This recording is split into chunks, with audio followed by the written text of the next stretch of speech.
investing. The difference between a good holiday season and a great holiday season is planning. Right now is the best time to start getting the ear of thousands of potential customers. The right marketing campaign partnered with the right message can and will bring results. Because when it comes right down to it, it's not about how much you invest, but what your return on investment is. We can work with any size budget, large or small, and will assist you in crafting the right message to drive customers to your products and services. To get started, call 989-348-6171 and discover why Q100 Michigan has been voted the Traverse City Record Eagles simply the best radio station for the second year in a row. Together, we'll make this the best year ever. How do you define independence? Freedom of choice. Whatever suits my needs. At Cornell Insurance, we're an independent insurance agent representing a company like Auto Owners Insurance. Independence means I don't have to rely on one thing. Talk to Cornell Insurance about auto, home, business, life, and health insurance. Talk to us about Auto Owners Insurance. Independence means I'm in the driver's seat. Online at cornellinsurance.com and on Facebook. Choose wisely. Choose independently. Over 100 years of protecting you and your loved ones. Choose Cornell Insurance. Mac and cheese is all grown up at Trouttown Tavern and Eatery in Kalkaska with the Pub House Mac and Cheese. Savor an oozy 4-cheese blend smothered over penne pasta and topped with a crispy Parmesan crumb. Get decadent by adding smoked pork and bacon crumble, or maybe shrimp or barbecue beef brisket.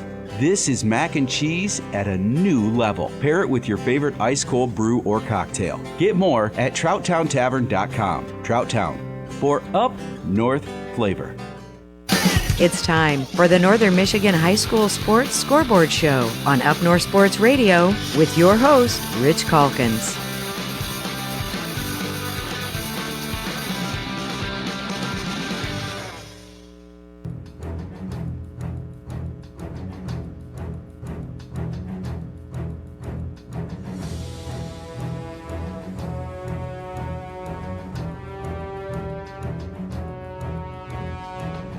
It's time to get you ready for the weekend's biggest sporting events. From the latest line movements, player props, and best bets, we'll help you start the weekend off the right way. It's the Countdown 2 with Grant Paulson and Alex Gold, presented by BetMGM, the sports book born in Vegas. Download the app today.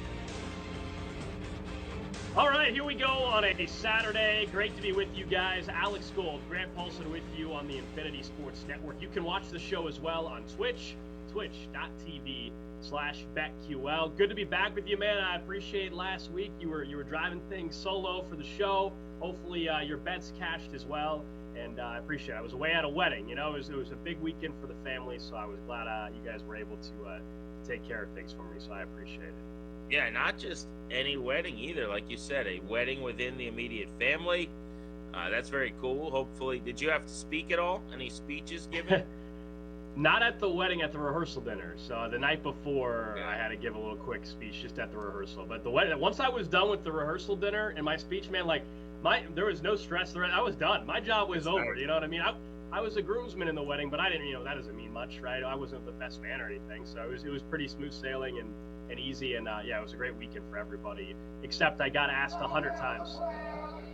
Do you guys hear that? I don't know what that is in my ear, but I'm not sure overall what was going on at the audio level. So I'm in the studio here at work. I apologize, guys. So I guess there's music coming through our studio here at work, so give me 1 second.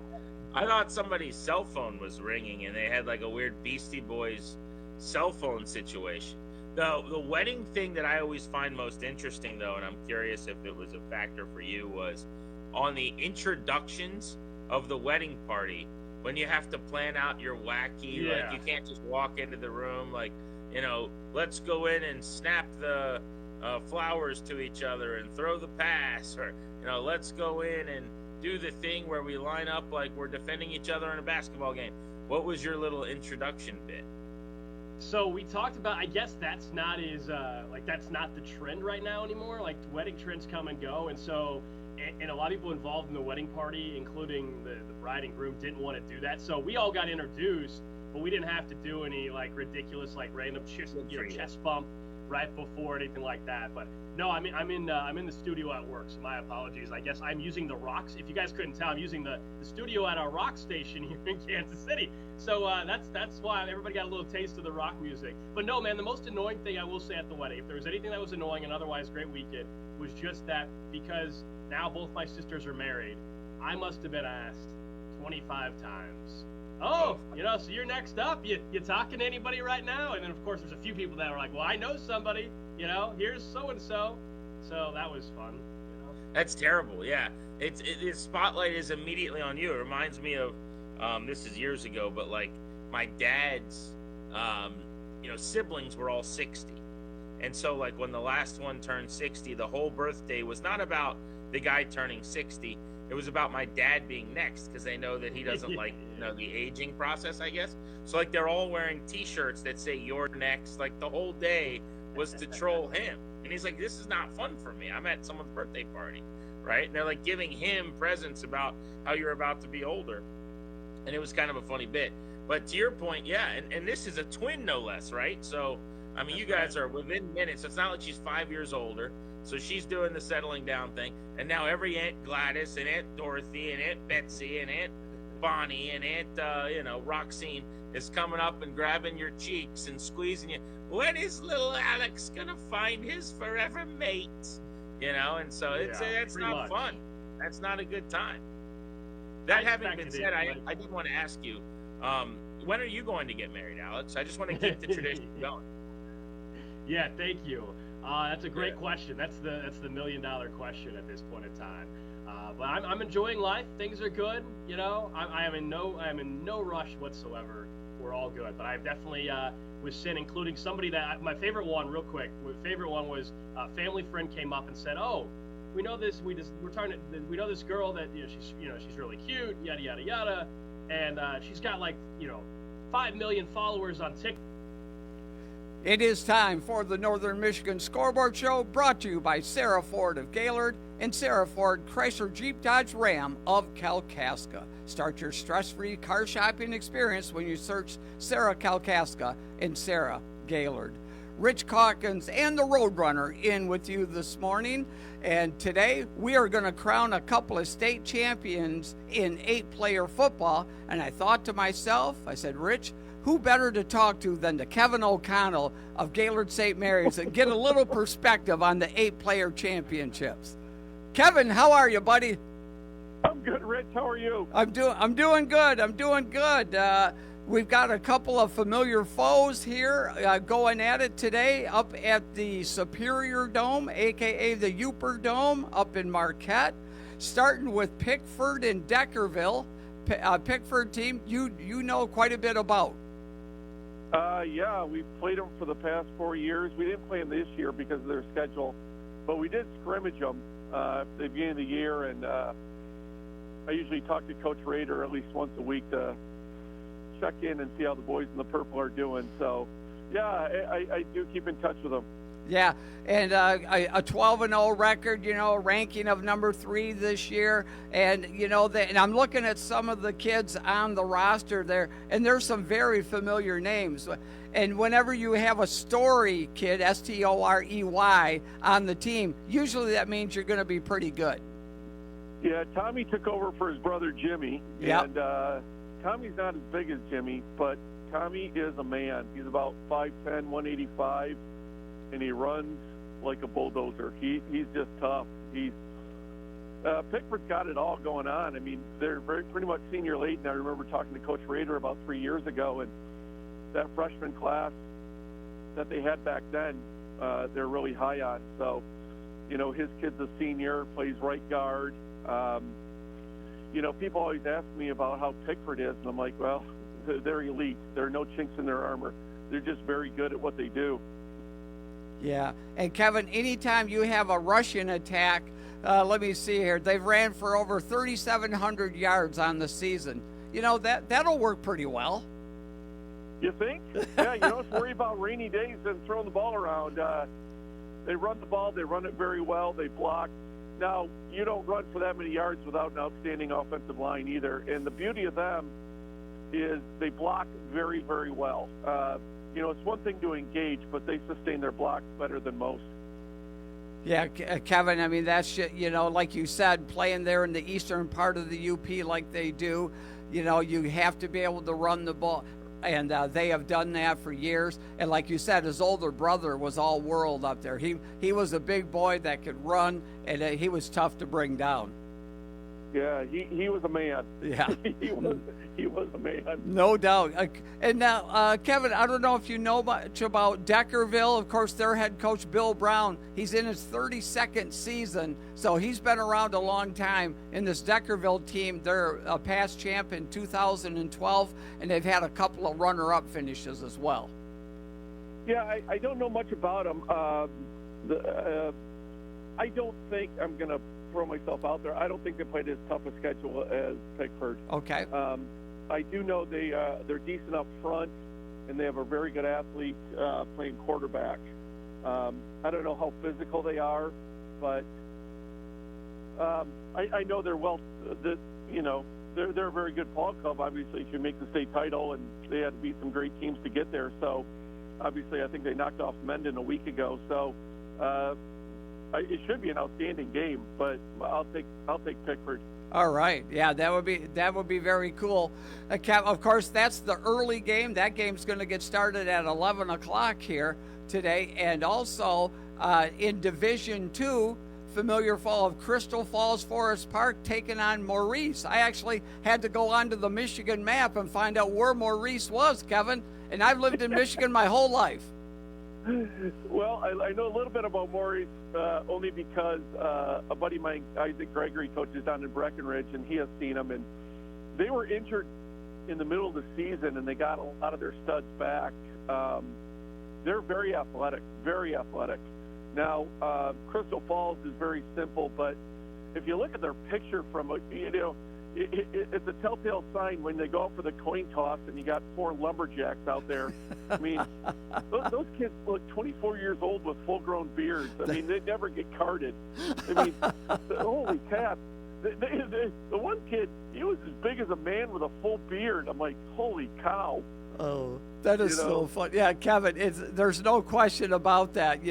Whenever you're playing high school athletics and stuff like that, and you're looking at this guy, you go, oh, he must be one of the coaches or something like that. Then he puts the helmet on and the pad. You're like, you're one of the players? What the heck is up with this? Exactly. They brought their 4 captains out, and I thought they were grown men. I'm like, holy cow, those kids can't be in high school. Oh, I know certain parts of the state, there's something in the water, man. It just is, I mean, I always give Cadillac coaches a hard time about how they continue to have 6'7", 6'8" guys playing basketball down there all the time. And it just, there's something, McBain's the same way. They got big kids playing basketball. I mean, Kevin, it's just crazy where certain parts of the state, all of a sudden, you're automatically going to get this or this. Yeah, you're absolutely right. The farm kids keep getting bigger, and the Uper kids haven't changed a bit. Right. Those kids grow beards in 7th grade up there. So. Yeah, no question about it. So yeah, going to be that is the Division II second game. Again, that takes place after the Division I game at 11 o'clock. And Kevin, hey, the Boyne City Ramblers, they continue going to 11-man football now. They continue to roll. They're playing in the semis today. They were impressive. I actually went over and watched them play against Kingsley in their playoff game. They were impressive. They were down, I think, 9 at half, and Kingsley had all the momentum.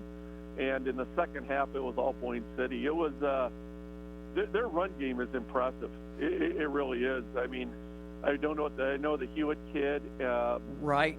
But the big Sulky kid or Salty, I don't know. I'm a there's a Spade kid that's a big kid as well. Like you said, they're multi-dimensional. They get contributions from different kids. They do, but the one thing that impressed me is their defense. Okay. Their defense was outstanding. Their 4-down linemen were solid. Their linebacker tier, their DBs. I mean, they can spread you out. I mean, they got the big 83. They spread out the Hewitt kid. They have weapons in space.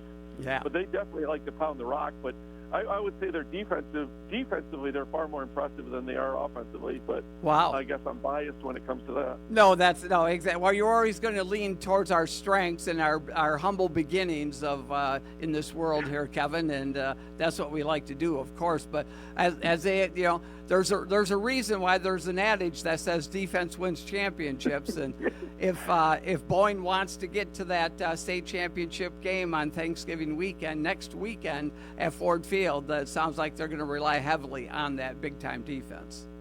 Yeah, I think it's gonna be a great game. They got Lansing Catholic. Yes. I don't know much about him. I know my brother's seen him play a few times, but from what little I know, I'll take Boyne. I think they're just playing outstanding football right now. Yeah, they're physical. That's what we talked to a head coach of Kingsley, Tim Wooler, here last week, and he also thought that Boyne City in this matchup that they will definitely hoping that they make it to Ford Field, but he was highly impressed with them because they played each other earlier in the year, and Kingsley had won that game, and Boyne, of course, got their little bit of revenge there during playoff time when it mattered most. Yeah, that was an outstanding game, though. I mean, two very well coached, very disciplined teams. That was a great high school game, great atmosphere, but yeah, Boyne just timing is everything. The second season is far more important than the first, and yes, boy, they just like hit a second gear and they are rolling. Yeah, they are physical. They're a fun team to watch. Yeah, in the again 11-man football here, Division 8, Beal City, no stranger to the semifinals as they take on Fowler at 1:00 today. Wow, that's outstanding. I know Beal beat a really good team last week, but rumor has it Fowler is just outstanding this year. Is that right? Fowler knocked off Palamo, Westphalia, I think week 7 or week 8 in the regular season, which was a heck of a, that's a backyard rivalry too. So I think Fowler's outstanding too. That's going to be a great game. Yeah, like you said, Beal City beat Iron Mountain last week, Kevin, in a 14-7 game.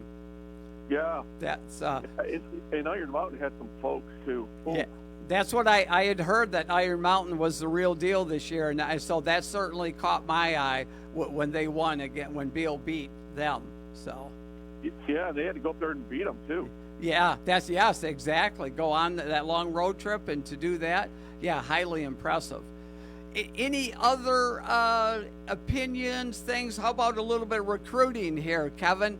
What do you think about Bryce Underwood, the number 1 overall recruit in the nation, has flipped his commitment from LSU to Michigan?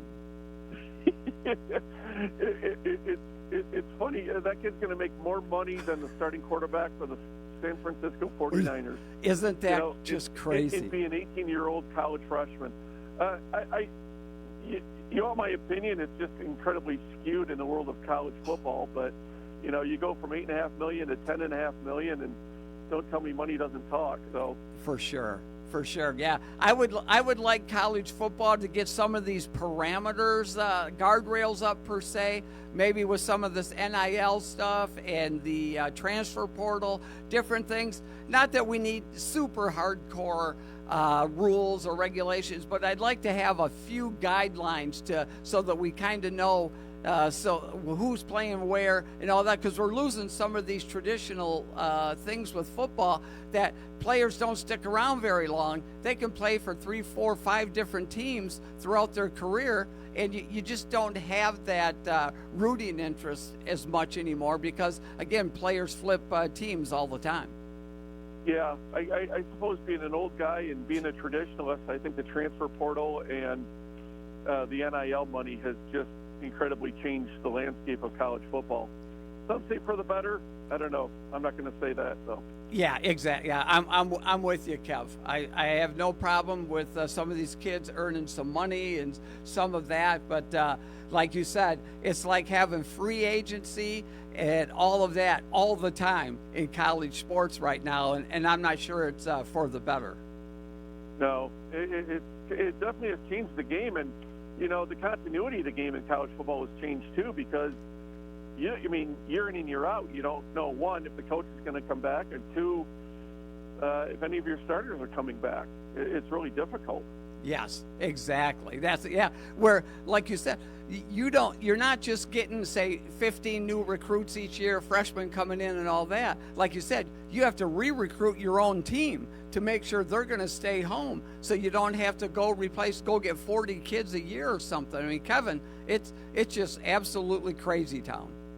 Yeah, it sounds like free agency, doesn't it? It does. It exactly is. It's free agency 24/7 right now, yeah. And there's just that's just chaos, is what that is to me. Yeah, the days of Bobby Bowden and Joe Pa and Lou Holtz and those days are long gone. They are. They really are, for sure. Well, Kevin, I really appreciate you joining us here this morning. Getting up early. I know you're up early anyway, but still, you're giving us your expertise, and we're going to.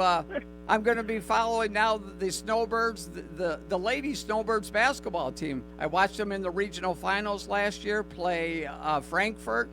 My cousin through marriage coaches Frankfurt, and so I got a chance to watch the lady Snowbirds there. It's a good young team, and we're looking forward to watching them this year. Yeah, me too. They work their tail off. Coach Schultz just those girls just straight up grind in practice. Yeah, they don't stop. Yeah, they're impressive, and I knew we had a super young team last year, so I'm looking for the maturation, their continued growth, and it's going to be a lot of fun. Yeah, it should be a great winter. As a matter of fact, St. Mary's boys were down in G-Town for a scrimmage for basketball yesterday. Oh, is that right? Yeah. Nice. All right. Going to have to talk to L.J. Mead here. I'm going to talk to him later on today, and we'll get some of the inside scoop there from him. Sounds good. All right, Sounds Kevin, good. thanks Rick, a lot. I always love talking to you, brother. All right, same here. Kevin O'Connell of the Gaylord St. Mary's Snowbirds, head football coach, all-around great guy. So, all right, when we come back here on the Northern Michigan Scoreboard Show, we're going to have Andy Moore from the Grayling Wrestling Team talking about them. You're listening to the Northern Michigan Scoreboard Show, brought to you by Sarah Ford of Gaylord and Sarah Ford Chrysler Jeep Dodge Ram of Kalkaska.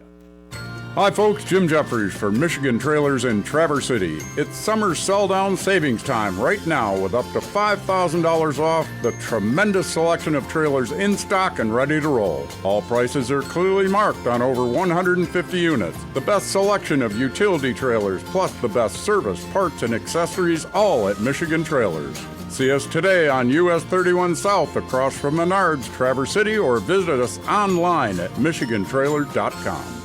Fall in northern Michigan is the best. Whether you spend your time hunting, tailgating, debating pumpkin spice or apple cinnamon, make sure you contact Janssen Insurance to discuss your health insurance options during this year's open enrollment. Medicare runs from October 15th through December 7th. Youngsters under 65 get a chance from November 1st through December 15th. Don't forget to call today to set an appointment to speak with us about what's available, how it works, and what is best for you. Call Janssen Insurance today, 989-348-6711.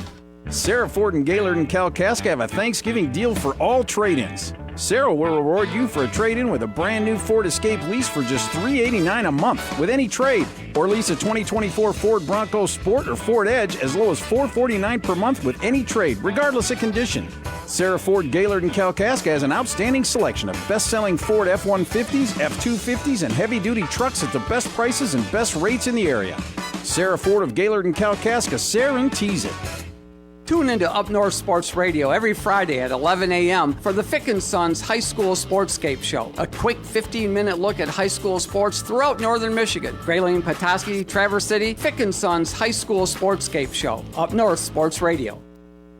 Welcome back to the Northern Michigan Scoreboard Show. We are brought to you by Sarah Ford Gaylord and Sarah Ford Chrysler Jeep Dodge Ram of Kalkaska. Rich Calkins and the Roadrunner in here on this Saturday morning. And joining us now, head coach of the Grayling Wrestling Team, Andy Moore. And Andy, we had you on a few weeks ago when you were the head coach of the Grayling soccer team that had a record-setting year. Congratulations on that. And now you had mentioned, you put a bug in my ear that the wrestling team was going to be pretty good this year. Let's talk about some of those kids. Well, sure, yeah, and you know, a lot of those kids that played soccer for me are wrestling too, so kind of natural little you know, fit to go right into wrestling season. But so you know, we're a pretty young team. We've got you know a bunch of juniors. We have one senior, Danny Bonham. He wrestled for us last year, made the regionals. Expect big things out of him this year. Got a couple juniors, got a couple captains. Alex Moore, he was about 5 seconds from qualifying for state last year, and expecting big things out of him. Jordan Peters, another captain of ours, he's been with me for a few years, and great wrestler. Expecting really big things out of him as well. I'm sure he'll improve from where he was last year. Max Husband, he's a sophomore. He wrestled last year, and he made the regionals, didn't quite make the state, so looking for big things out of him as well. Those are the four guys that, you know, we look to see taking a huge leap this year on the state level.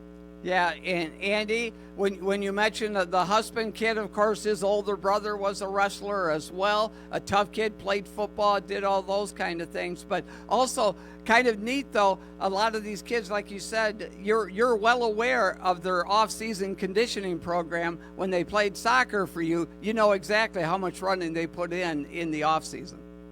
No, yeah, for sure, and being a big part of that helps as well.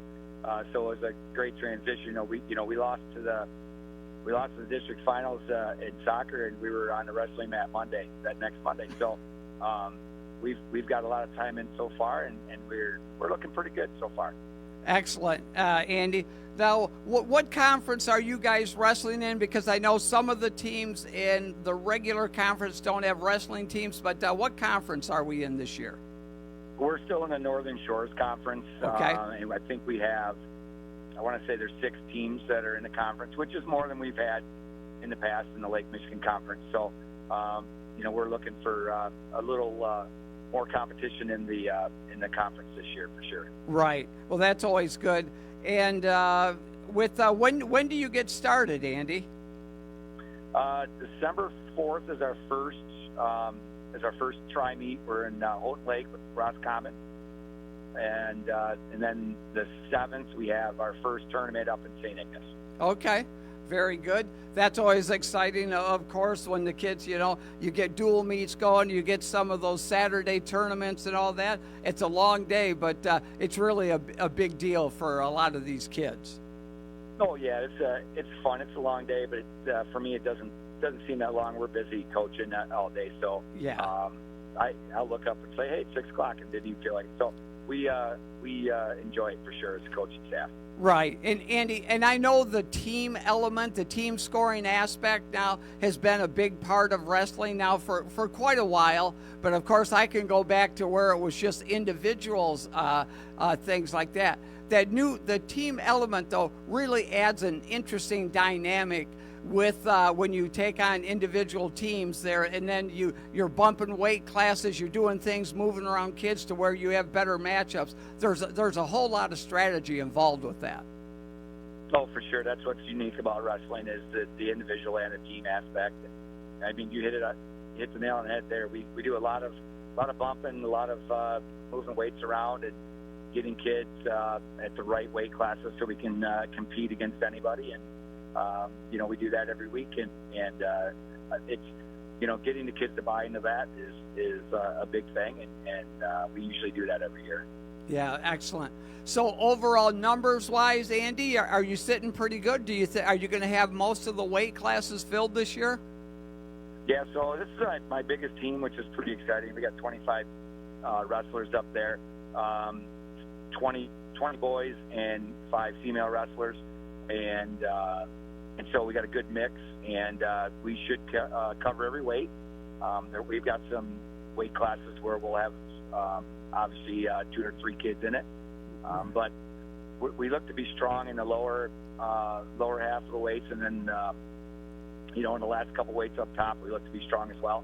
Yeah. So we'll see what we got. You never know till you actually wrestle, but you know, speaking of the female wrestlers, we've got 6 tournaments just for them this year, and so we're excited about what they can do as well. Right, and that's excellent. Yeah, I was checking out your schedule on MHSAA.com, and I saw that they, starting off the year, the 13th or so of December there, the girls have a tournament there.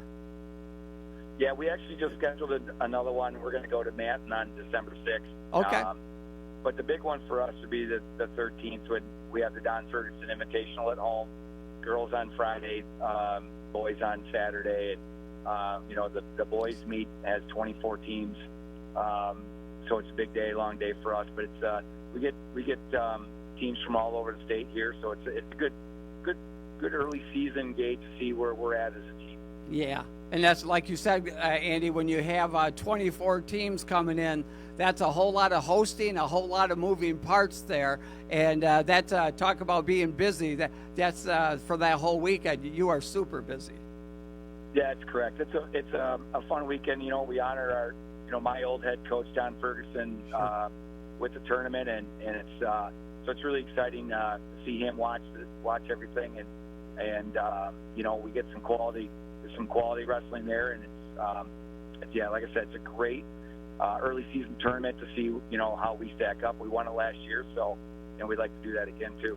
Yeah, that would be being back-to-back champs of your whole hosting tournament. With 24 teams there, there's going to be good competition from each and every one of those teams. So that's really exciting thing going on in Grayling that weekend.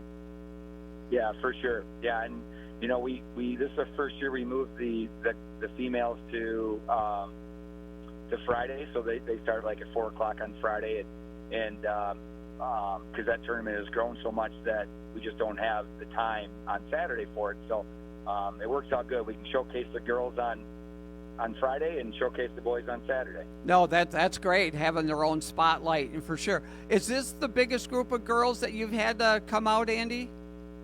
Yeah, I've never had more than 2, so this is exciting for us, and there's a great opportunity in the sport of wrestling for girls right now, and so 3 of the 5 have experience with wrestling, so they're hopping right in and doing real good. So excited to see what they can do this year. Yeah, I watched some of the girls in Olympic wrestling this past summer, and highly impressed with the skill set and how hard and how tough they are. Just highly impressive. Oh yeah, man, and I've got one returning female from last year, Molly Wright. She's tough, and she doesn't have a problem mixing up with the boys at practice, and so she's looking at qualified state this year, and I think she'd probably do it too. Oh, that's great, Andy. Well, I appreciate you taking out some time on your busy schedule, Andy. I know you're moving all about Northern Michigan here, and best of luck this year. We'll definitely touch base throughout the season. All right, sounds good. Thank you. All right, you bet. Andy Moore of the Grayling wrestling team was the head coach of the soccer team that made it to regional finals, and now he's coaching the wrestling. So he's doing all kinds of stuff, Roadrunner. Yeah, he's got a great wrestling team, too. I've watched him in the past few years, been in a few of their events, yes. And he's...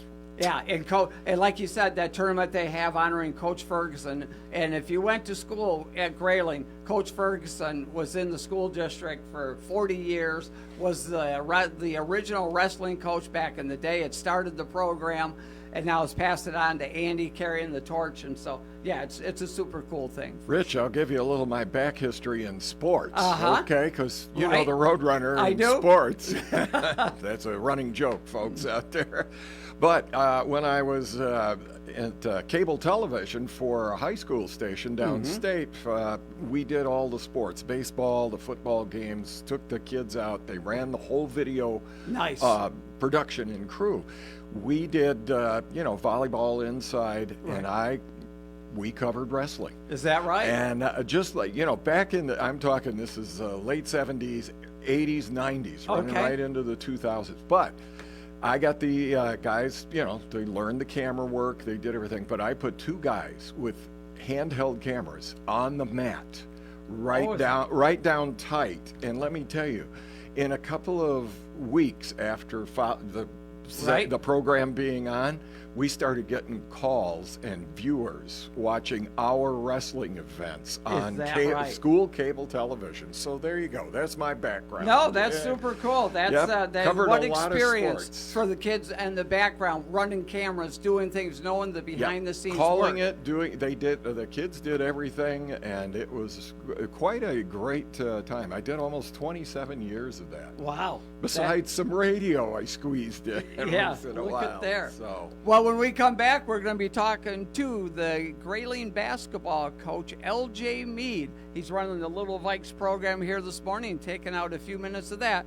You're listening to the Northern Michigan Scoreboard Show, brought to you by Sarah Ford of Gaylord and Sarah Ford Chrysler Jeep Dodge Ram of Kalkaska.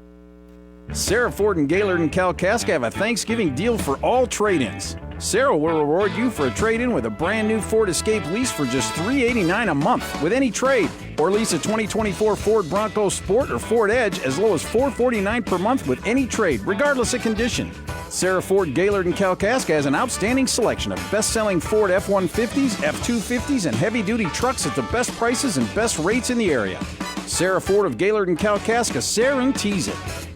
Join the Traverse City Record Eagles 11th Annual TC Trim Down. It's a great way to get healthier, and you could win a share of $1,800 in valuable gift certificates. Male, female, and co-ed teams of 2 or 4 can register now through January 7th for just $10 a person, a portion of which goes back to local food pantries. Achieve a healthier you over the 10-week virtual competition and benefit for a lifetime. Register now through January 7th at tctrimdown.com. Benetham's is thrilled to host all the holiday gatherings and get-togethers that have been a tradition for decades. Family and friends enjoying the famous Benetham's hospitality with a meal and holiday cheer. Visit Benethams.com to reserve the table that you'll need. Of course, the perfect stocking stuffer for anyone on your list is a Benetham's gift card. Merry Christmas from the entire Benetham's family, who want to thank you for being the greatest guests all year long. Are you ready to take the next steps towards your dream career? Then Kirtland Community College's transfer programs are here for you. We are the affordable option to higher education. At Kirtland, you can complete 2 years of general education coursework for a fraction of the cost. You'll save money without compromising on quality education. Say goodbye to those large first-year lecture halls where you barely know your professors. Our small class sizes mean you'll have the direct connections with caring and highly qualified instructors who are committed to your success. Kickstart your future with countless options to choose from. Enroll in Kirtland's transfer programs today and finish at any state, college, or university of your choice. Visit kirtland.edu or give us a call at 989-275-5000 to learn more. Kirtland Community College. Discover you. Hey, it's Anthony Bellino from Spin on Sports, Michigan's Sports Dog Morning Show on the Great Voice Radio Network. Heard live weekday mornings from 6 to 9 right here on Up North Sports Radio 101.1 WGRY. Whether it's Tigers, Pistons, Red Wings, Lions, Michigan, Michigan State, the Big Ten, the Mid-American Conference, all the headlines, all the stories, and always Michigan teams first. It's all right here on Spin on Sports, weekday mornings from 6 to 9 on the Great Voice Radio Network. Heard locally on Up North Sports Radio 101.1 WGRY. Welcome back to the Northern Michigan Scoreboard Show, and we are brought to you by Sarah Ford of Gaylord and Sarah Ford Chrysler Jeep Dodge Ram of Kalkaska. Rich Calkins and the Roadrunner in with you this morning, and joining us now, squeezing us in between his Little Vikes program, is LJ Mead, head coach of the Grayling boys basketball team. LJ, welcome back to the Scoreboard Show. Hey, thanks for having me, Rich. Always appreciate having conversations with you guys on Saturday, and looking forward to talking Viking hoops throughout the year. Yeah, no doubt about it. Of course, it looks like per your schedule, you're going to get started in early December there. Talk about this team a little bit and, what you have coming back. I know Tristan Demlow is probably one of the key guys. He's going to be a 4-year varsity member, and some of the other players this year. Yeah, I mean, where you started, Tristan Demlow, again, he's been a 3-year varsity starter, 4-year varsity player, and he's our dude. He's our point guard. He's been a fantastic leader early on in practice. and he's got a tremendous skill set and a work ethic that is probably even better than his skill set. And he just loves basketball. He does the right thing, and so he is obviously a key returning member. Graduated 9 seniors last year, so we're going to be a young squad. Wow. Coming back from that, we got Cameron Baker going to be a senior for us this year. He didn't play last year, so he will be a key component for us that we didn't have. Super athletic kid who can just get to the rim, has the ability to shoot outside, lengthy. So we're looking forward to having Cam. And then we get pretty young from there in terms of varsity experience. We got a group of juniors coming up. We have one freshman that is with us, and I think another one that's going to be with us. So we're going to be a pretty young squad. Off the JV squad, we have a couple kids, Noah Gabriel and Jackson Marshall, who are really good defenders. And then probably the leader off of that one, off the JV squad, was Miles Mead, and he's going to come up and be able to knock down some shots for us. So we're looking forward to it. One other we throw out there, Austin Swartz, rolled his ankle, and we didn't have him for our scrimmage, but he was with us last year, and he's just gotten bigger, stronger, more explosive. So we look forward to, again, having him. And it's going to be an interesting year. We're growing in practice, and we got that growth mindset. Yeah. LJ, and Tristan Demlow had a real unique experience this summer. Did he not, traveling over to Europe and playing some ball? Could you talk about that just a little bit? Yeah, he went over and played for a group for USA Basketball. Got about a week over there playing a lot of hoops. And everything, he came back all smiles, had a great experience, and I think anytime he's got a basketball in his hand, he's smiling. So it's just what he loves to do, and so he was over there, and they played a mix of different people from all over, and a pretty cool experience for him. Yeah, no question about it. LJ, and as you know, both in not only high school basketball, but collegiately and at the NBA level, European influence on players and things, they play a different style. It really has found its way into American basketball. It has, and without saying too much, it's found its way into a few of the things we're trying to do offensively, which I think the kids have embraced and see the ability to help us succeed. So, but the European style, there's multiple different facets that we're picking up here, and we'll just see some of that in our high school games this year. Yeah, LJ, look at you play in the Northern Shores Conference here in basketball with the likes, of course, of Boyne City, Charlevoix, Sheboygan, Elk. The usuals, Kingsley's in there, some of the usual suspects. So what are you expecting from the conference this year? Well, I think the conference is going to continue to be competitive. I know we've had a little change there, but I think right off the top, one of them that you're looking at is Harbor Springs. You got to look at them this summer, and they're pretty dynamic. They play really fast. You got guys that can score, right? And the Flynn kid. Yes. They have a couple guards that can really score, and their bigs have developed, and so Johnny Flynn has done a nice job with that group, and I think they're going to be really super tough. When you talk a couple of new schools, Jason Friday up at Sheboygan has done a great job with his program for years, and he's got a nice group of younger players similar to where we're at, and they are really, I think they're going to just add competitiveness to the league.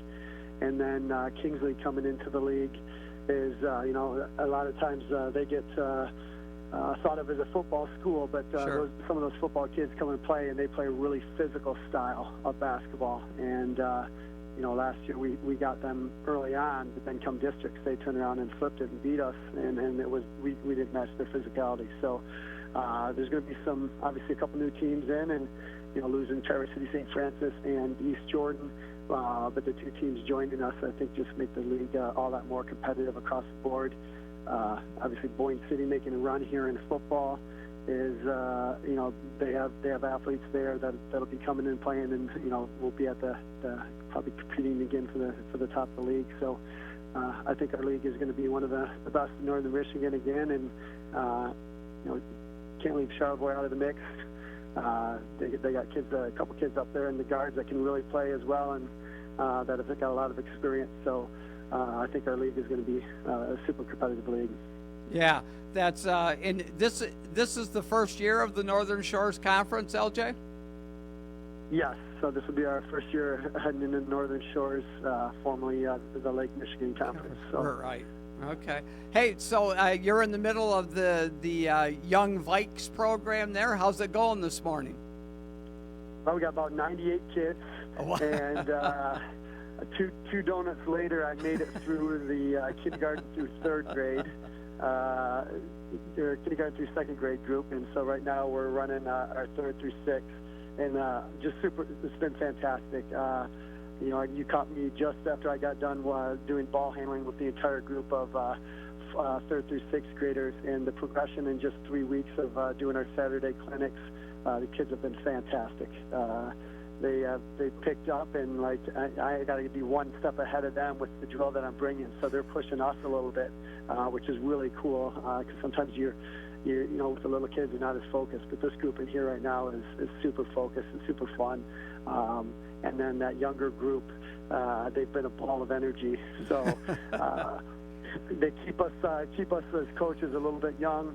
But it's a program that we're glad to be doing.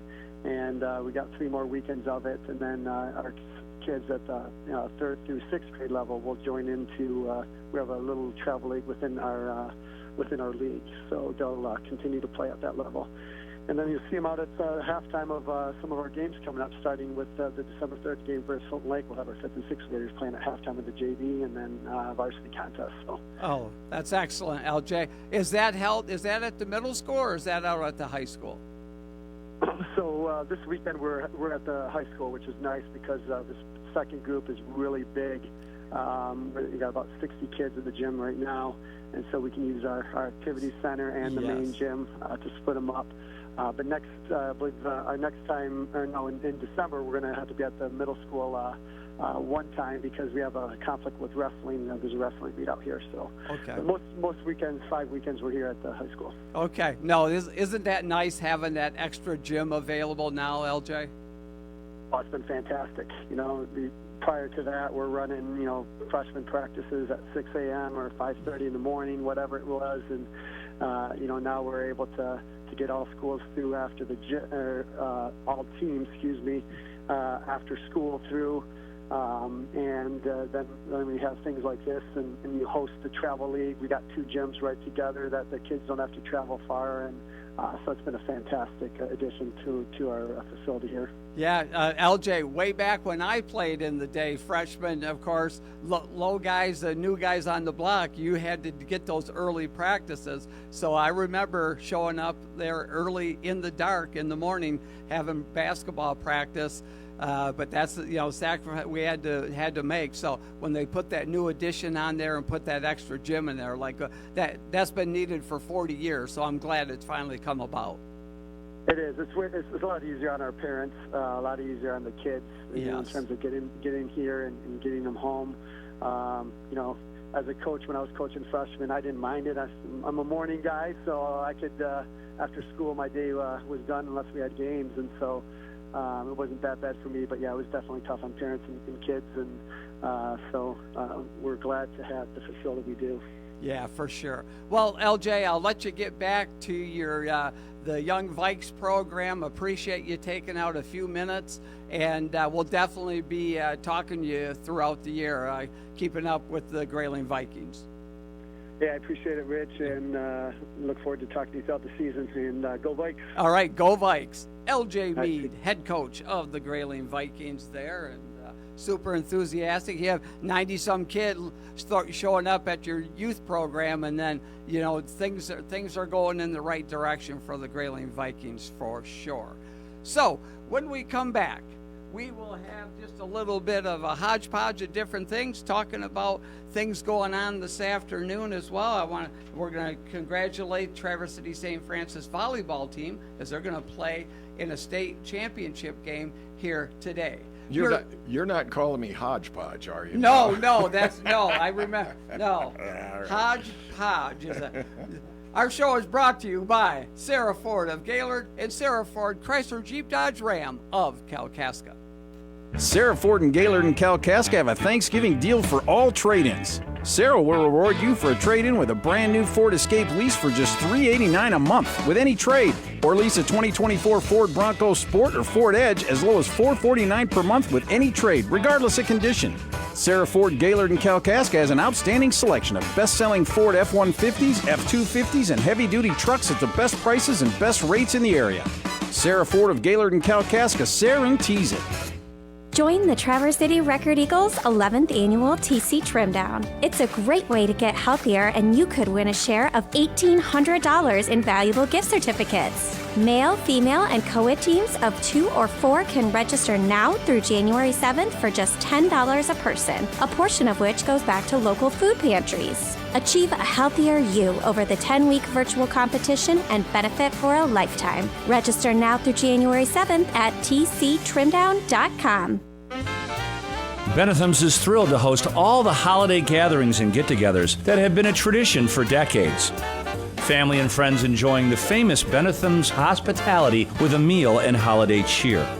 Visit Benethams.com to reserve the table that you'll need.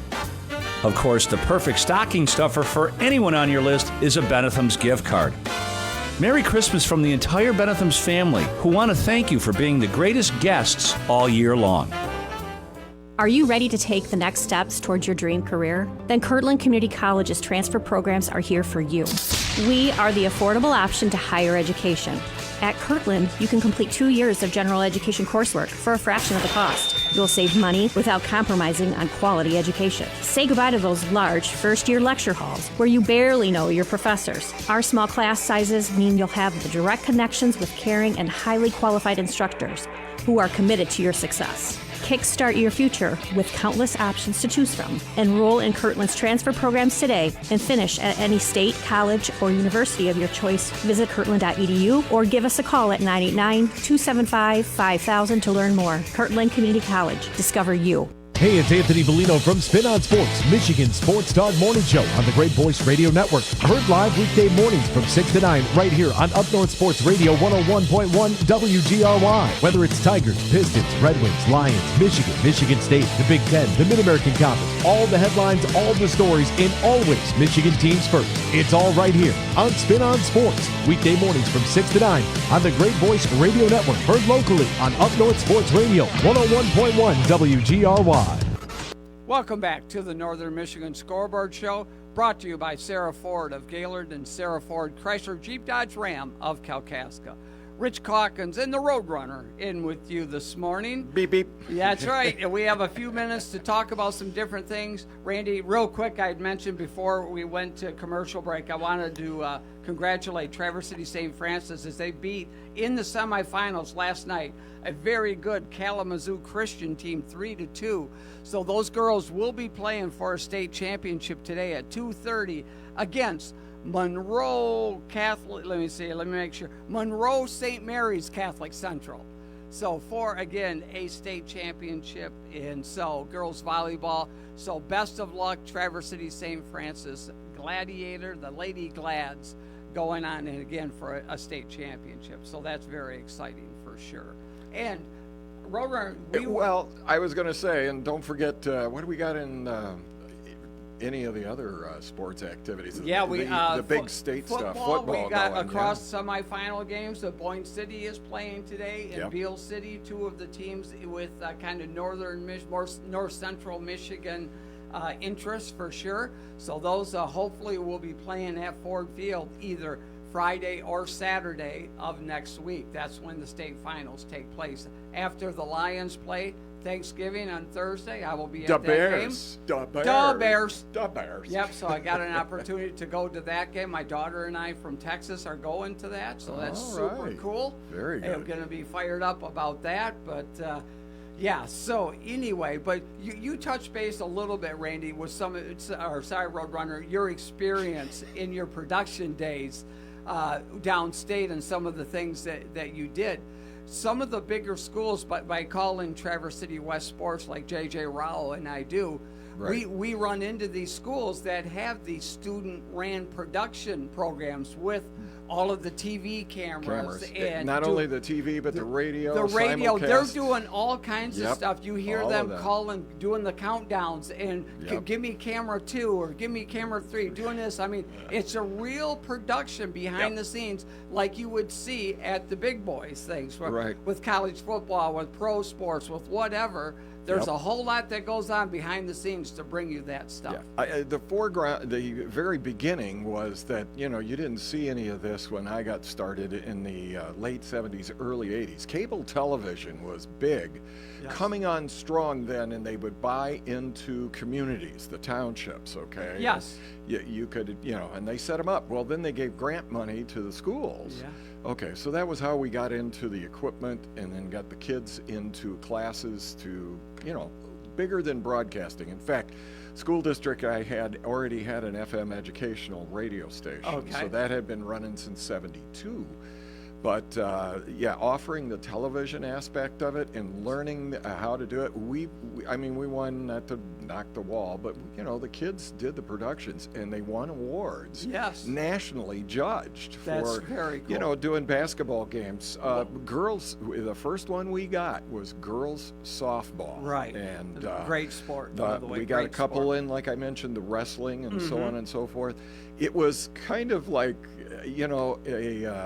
it was brand new, so it was kind of like take the things I did anyhow in directing and being the production person with them. Take the stuff you saw on television. I mean, the WWF was huge come the 70s, 80s, okay, with Hulk Hogan and all that. So getting cameras down on the floor, on the mat, setting up the cameras and getting the kids to, learn the actual how to follow a ball. With a camera, okay, is a trick. Oh, it is, absolutely. And football's a whole nother thing. There's whole other aspects. There's sometimes the people in front of the camera. Yes. That job is a totally different job than the people behind the scenes and what they have to do with the production. And I've talked to a lot of the kids that have come back that are having these high school hands-on production experience, right. And they're like so far ahead because they want to go into it in college, so they go into it. They're at an advanced level already. Yes. They're going in almost like what a junior would know in college because of some of the great teaching. Again, it's overlooked by adults that are similar to what you were, Randy. Like it's sort of like tech training. Yes, if you wanted to do automotive or if you were doing welding or anything, it was just getting into another technical field. And seeing how that whole production came down from even and I want to say early on, you got a bunch of boys interested in doing it, but realizing that the girls had all kinds of, including calling the volleyball games for their classmates out there, and it was play-by-play by the girls. That's great, because they know the terminology. They played the game. They know the stuff. They absolutely know. I think that's super cool. Over the years, we just it was just an amazing thing. I did almost 24 years of it with the schools and running the cable system. Besides, like I said, I had a little background in radio. But that's super cool because again, kids, if they have a love for doing things like this, it gives them some motivation and hey, this is what I want to do the rest of my life, and they get into it and they move forward with it, and it's just they know what they want to do. It gives them another avenue. Yeah, and it's funny you're talking the game and production, but there's so much more behind the scenes they learned, and knowing that you got to, it's pretty easy for us if a man goes down on the field and you're doing television, and again it's students, so you don't leave the camera on them, and you have to go. So we're turning around, taking a shot of the play-by-play announcers, and they're on. But if it's 3 or 4 minutes, could be 10 minutes if it's a bad, and they have to bring out the cart, and all of that. So they've learned how to have backup things like we do. We're ready to go to a commercial. Maybe a commercial break, and then in the meantime, behind those scenes, they're like, all right, we're going to talk about this, and this, to give us for some filler because we weren't expecting this. Yeah, so in all those aspects, a person hit by a baseball and they're down on the field. Sure. Every one of them realized we have different aspect. And from a school and an educational standpoint, like I said, that became, off camera and let's go to something else. We got to be ready for this. And, so it's behind the scenes, all the other little there's so many more people behind the scenes than the couple in front. I tell you. There's a lot to it to get that brought up and for people to listen to or see. And like I said, following the ball it's kind of easy. I won't say easy, but the basketball moves really fast. The football moves really slow. Much more methodical, but for sure. The kids that were on camera were one of the amazing things, because I knew it was coming, but I wouldn't. The new guys, I'd set them up on the football field. You know what happens when that ball goes up into the lights, don't you? You can't see it, and you've lost. And then you get all the glare of the lights coming into those high school games. It was a lot of fun, but giving the kids such a background and experience. I'm glad that some of the schools, and I've heard you guys talk about them too, have given the students that kind of experience. Super cool, for sure. We have a couple of things coming up on 101.1 today. Michigan football, 3:30 kickoff. I believe they have an hour pregame, so 2:30, I believe, is when the pregame show starts. Is that right, Roadrunner? I'm sure it is. You're the man in sports. Hour-long pregame. That's a long pregame, but they do it. Michigan football. It's senior day at Michigan, their last home game. Cool. Of course, they're taking on Northwestern. Two teams kind of struggling offensively for sure. And then, of course, Ohio State at Ohio State next Saturday. So now let's move to the other big game of the week, because we just had a winner that's got a couple of tickets going down. I'll be talking about that over on their sister station, Q100, and letting you know. But it's the big Thanksgiving game with the Lions and the Bears. That's right, the Bears. Yeah, and before tomorrow we have the Lions at Indianapolis. Yes, on Sunday. So it's going to be a short week for the Lions there. You play Sunday, then get ready on Thursday. So that's the road game. At 1 o'clock kickoff down there. Pregame starts around 12:20 or 12:15. Okay. They're only about 45 minutes. Okay. And then, so that's a big one for sure. But Anthony Richardson, the big physical quarterback for Indy, is potentially problematic for the Lions defense. We will see. So it should be fun. We have an 8-point spread. We're us by Lions up by 8 or something. Oh, is that what it is? Yeah. I thought I heard that yesterday. Okay. I'm not sure. It was running right around 7, I guess, for the betting public. Yes. Which I am not a part of. But there's out there. What do you think about the Thanksgiving game, though, with the Bears? How are they matched? Going to be great. Of course, fired up for the whole festivities of the Thanksgiving Day game and all of that. But and it's obviously a big time league interconference game there with a division foe, the Bears, so it's important to win that. But Lions are playing well. Let's keep the ball rolling. Well, thanks for having me back right here on the Scoreboard Show with you, Rich. We're off next week, by the way, because of Thanksgiving. So there'll be no Friday face-off and no Scoreboard Show here. They're going to work me hard, though. I got to work Saturday and Sunday because the Lions are playing Sunday and Thursday. So you're going to, you will be over there for sure. Well, thanks for joining us. We'll see you in a couple of weeks right here on the Northern Michigan Scoreboard Show, brought to you by Sarah Ford of Gaylord and Sarah Ford Chrysler Jeep Dodge Ram of Kalkaska.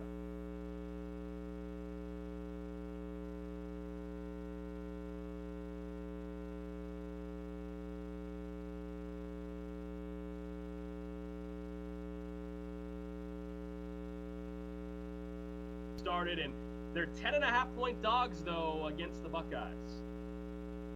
Indiana, 5th team in the country. It is, if I am looking at my calendar correctly, late November. If you can't get excited for the Hoosiers being this pertinent in the year, what are you doing watching college football? This is why we enjoy it. No, I have no expectation whatsoever of Indiana pulling off this upset. But I am still enthused and enthralled with this team. Curtis Rourke is good. Curtis Rourke, if they pull today off, it will be because of Curtis Rourke. He might go 20 of 24 and make something interesting.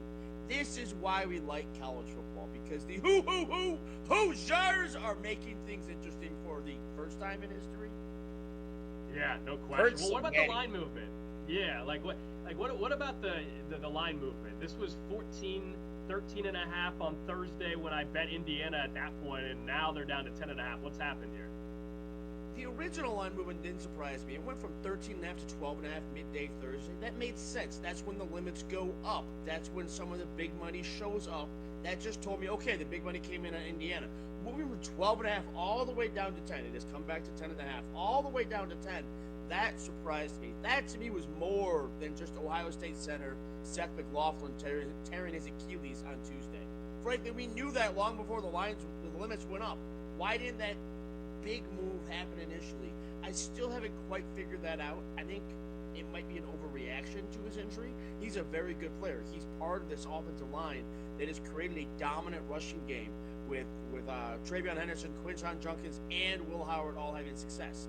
But it's not like Ohio State's pulling you or me in to replace him. They've got some stud recruits coming in behind him. I think it might be an overreaction, and that's when we started to see the buyback. The delay in the line movement tells me it was an overreaction, and the buyback in the line movement tells me it may be an overreaction. Curt Cignetti had one of the great press conference moments this year, by the way, when he was asked about trying to get guys to buy into his culture and his program, and he said, "I win, Google me." I mean, what a line. Comes from James Madison University, and all they've done is win, obviously, this year at Indiana. If we're talking tomorrow, when we wake up to watch the NFL, about an upset win, or Indiana, let's say, in a loss, like taking Ohio State to the brink and maybe outperforming expectations, how did they do it? It would have to be Curtis Rourke. I tried to get into this in my live show about an hour ago, and my initial thought was maybe Indiana causes turnovers. Will Howard has thrown 5 interceptions this year. He throws 1 every 51 pass attempts. You're not going to convince me this veteran quarterback who has gone into Texas, who has gone into Missouri, who has gone into Oregon, is going to be frustrated today. You cannot convince me of that at all. He's not going to throw 2 or 3 picks. Maybe he throws 1 because math is math. I can only think of Indiana keeping this interesting via its offense. Its defense is good. It would have to show up a good extent. But if its offense is ruthlessly efficient, just every drive gets onto the 25-yard line, that could make this curious. The piece to here to note is Curtis Rourke. The transfer is the underrated aspect of this offense, if you can even say that about a one-time Heisman contender who's really only been knocked out of the Heisman conversation by injury. Last thing on this game, Douglas, before we get to a couple of the games in the Big 12 that have major college football playoff implications, obviously Big 12 title game implications. The total 52.5. Given what we know about these two teams and how Ohio State has also looked in Big Ten play, do you think the unders, the move here, or where are you at on the total? That total didn't move when the spread did. That spread moved from 13.5 all the way down to 10. And the total hung at 52.5, even climbed up to 53. Now, the only logic I can come up with, the only logic of everybody I've talked to of why that spread moved is the injury to Seth McLaughlin, Ohio State center. So the total not moving, to me, that there's value in that under.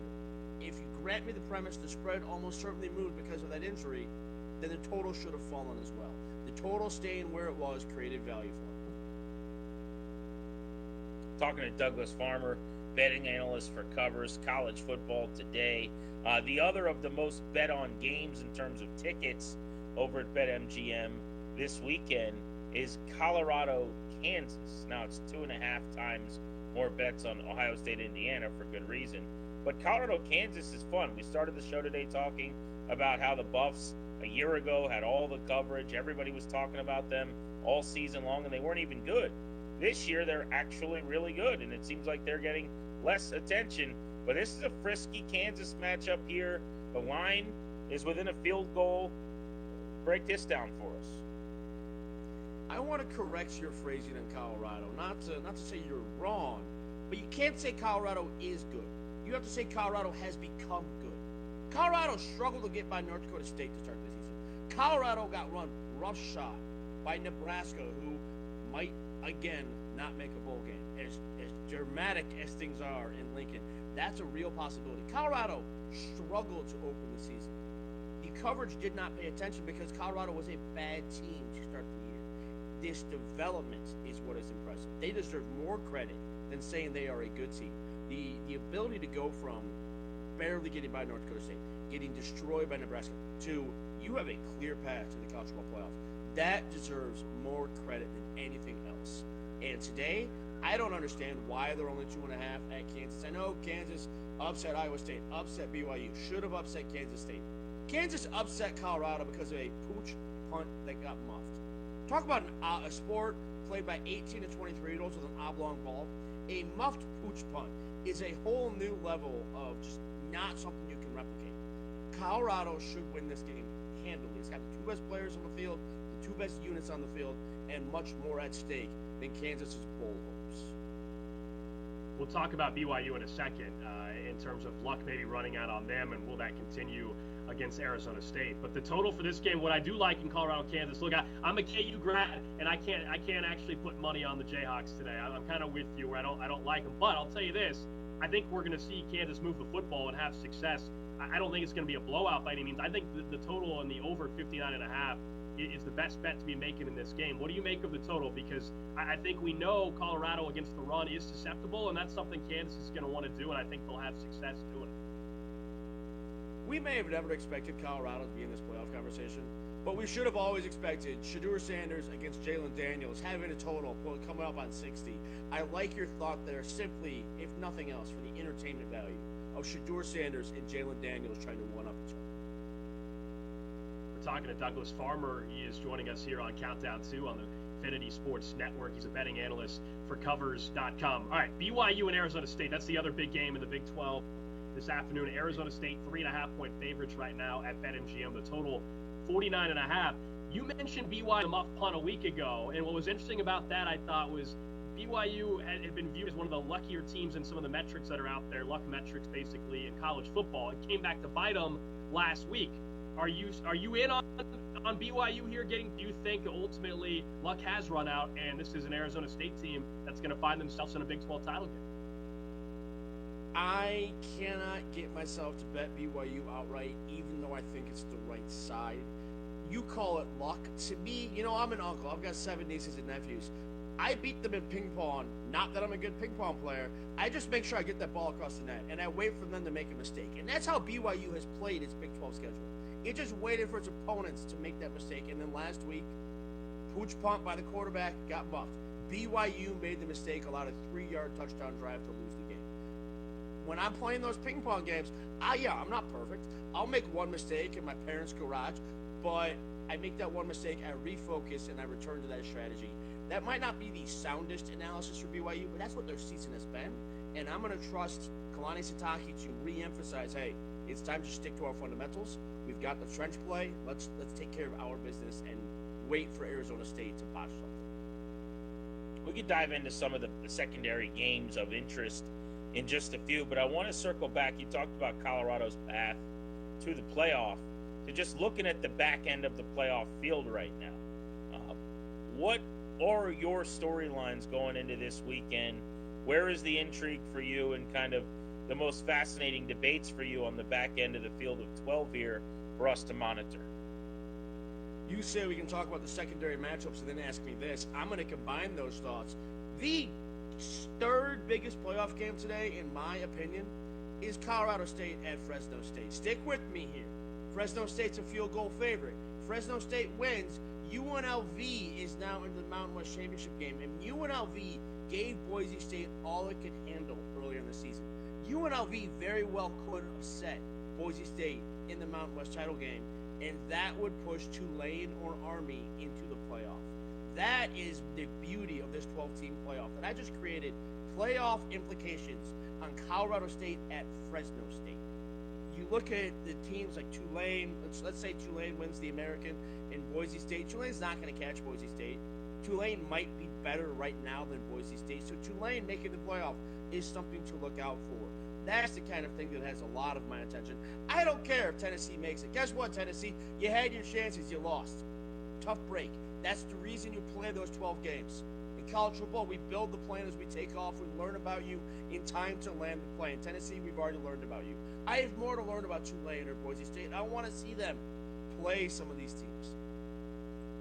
How much stock do you put into these rankings that are coming out every week? I mean, it creates content for everybody, and it's fun to debate and everything. But Boise State, you just referenced them. Right now, they are the 4 seed. They would get a bye. I don't think any of us believe, even if they do run the table, do you actually believe they're getting a bye? Because I don't. Because if a team like BYU or Colorado end up winning their conference, I think Boise State will end up falling way back in the rankings when it actually matters.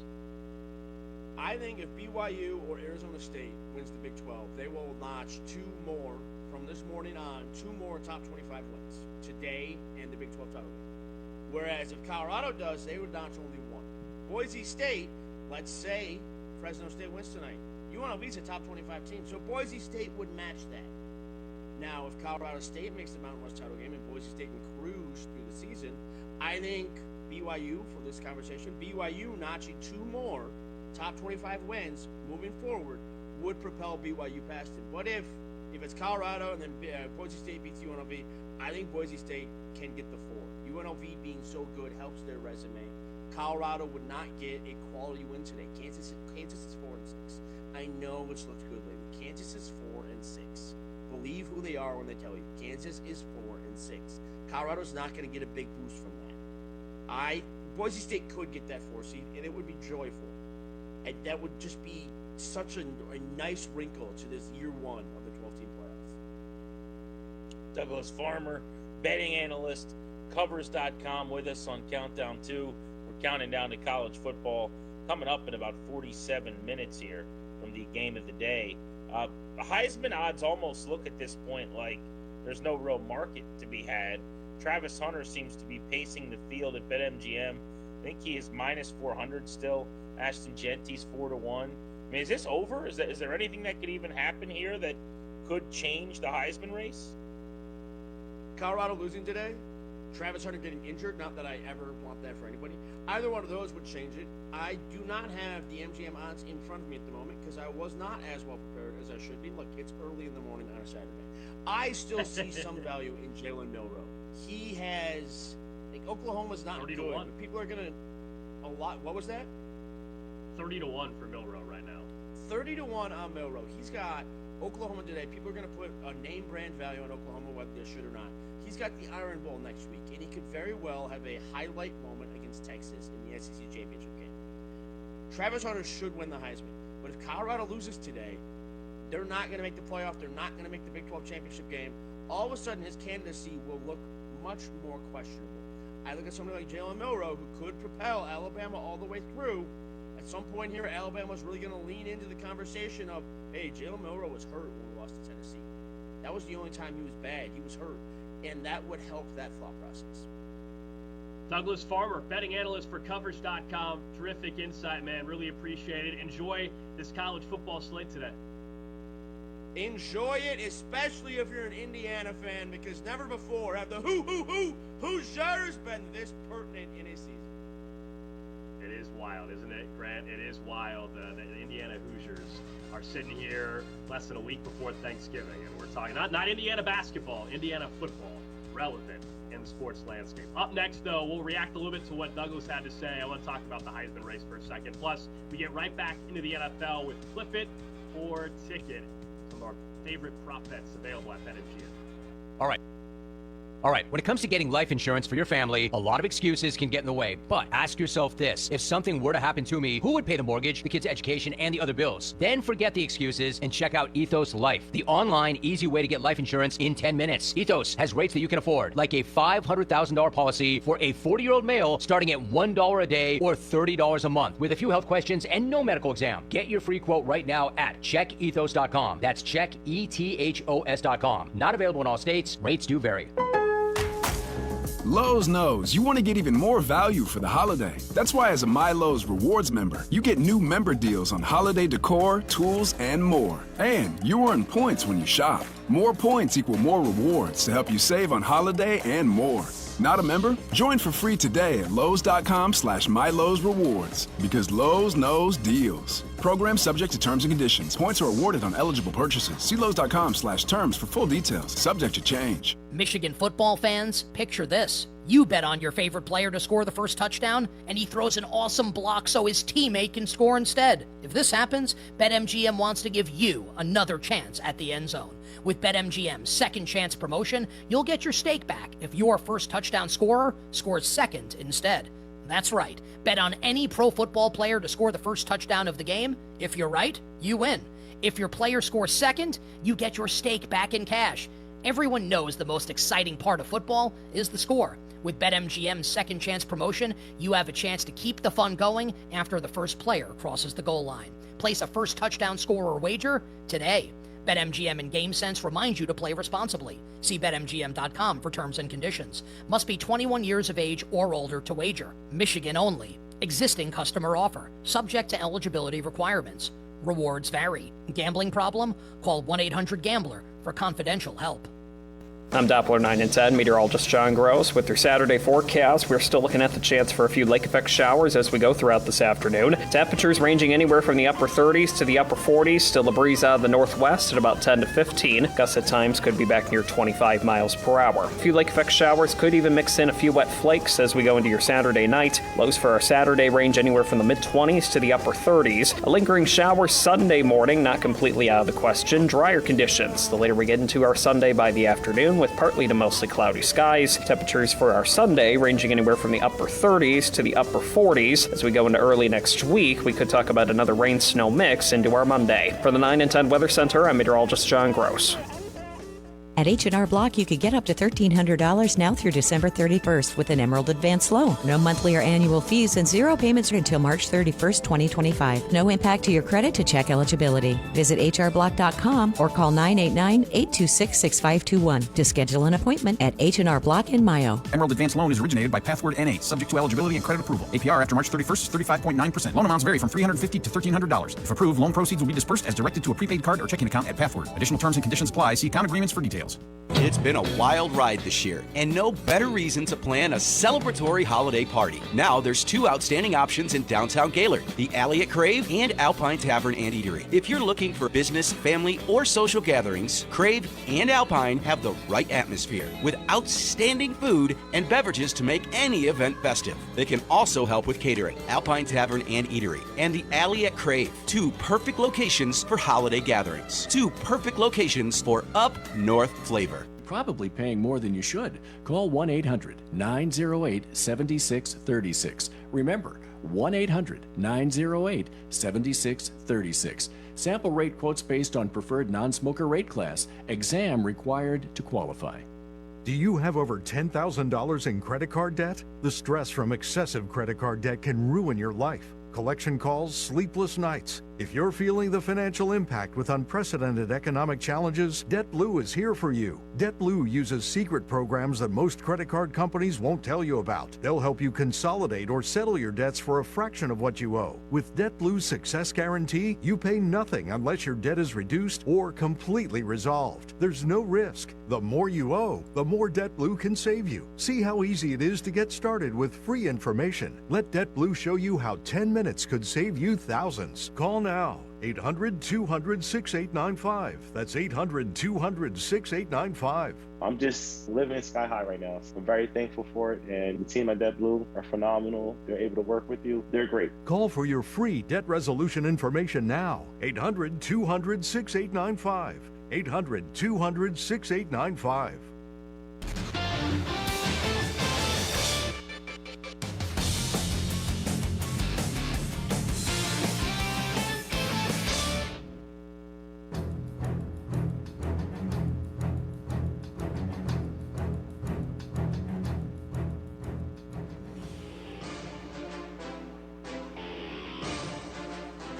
Welcome back to Countdown 2 on the BetQL Network, presented by BetMGM. The sportsbook born in Vegas. Download the app today. Alex Gold, Grant Paulson with you on this Saturday. Thanks again to Douglas Farmer from Covers.com. Good insight on the college football slate. Just a couple things that he mentioned I wanted to go back over and talk a little bit more about the college slate. Then we'll get to Clip It or Ticket, some of the most popular props in the NFL over at BetMGM. The most bet tickets over there, not surprisingly, one of the games we talked about, Ohio State, Indiana, 2.5 times as many bets on that game. Do you look at Indiana as a team that's capable of keeping this one close? I told you on Thursday, I got this at 13.5, and we discussed the heavy line movement that's got it down to 10.5 here. If I had not already fired on Indiana at 13.5 earlier in the week, I don't know if I'm firing at 10.5, man. Like, I get a little nervous at that, although everybody's been waiting for Indiana to have that one game where they fall apart, and they obviously haven't. They're still undefeated. Today seems to be the day people think it's going to happen again, and they've been proven wrong. So where are you at? I don't think Indiana's winning, but I don't think they're losing. Like, some people think they're losing by 14, 17. I don't believe that's the case. This is a good Indiana team. This is not September where they're 3-0 or something and they're playing. It's almost Thanksgiving. Yeah, so I think that it will be a pretty good football game. I'm not playing it. I didn't get it at the number that you did. I'd feel a lot better about that.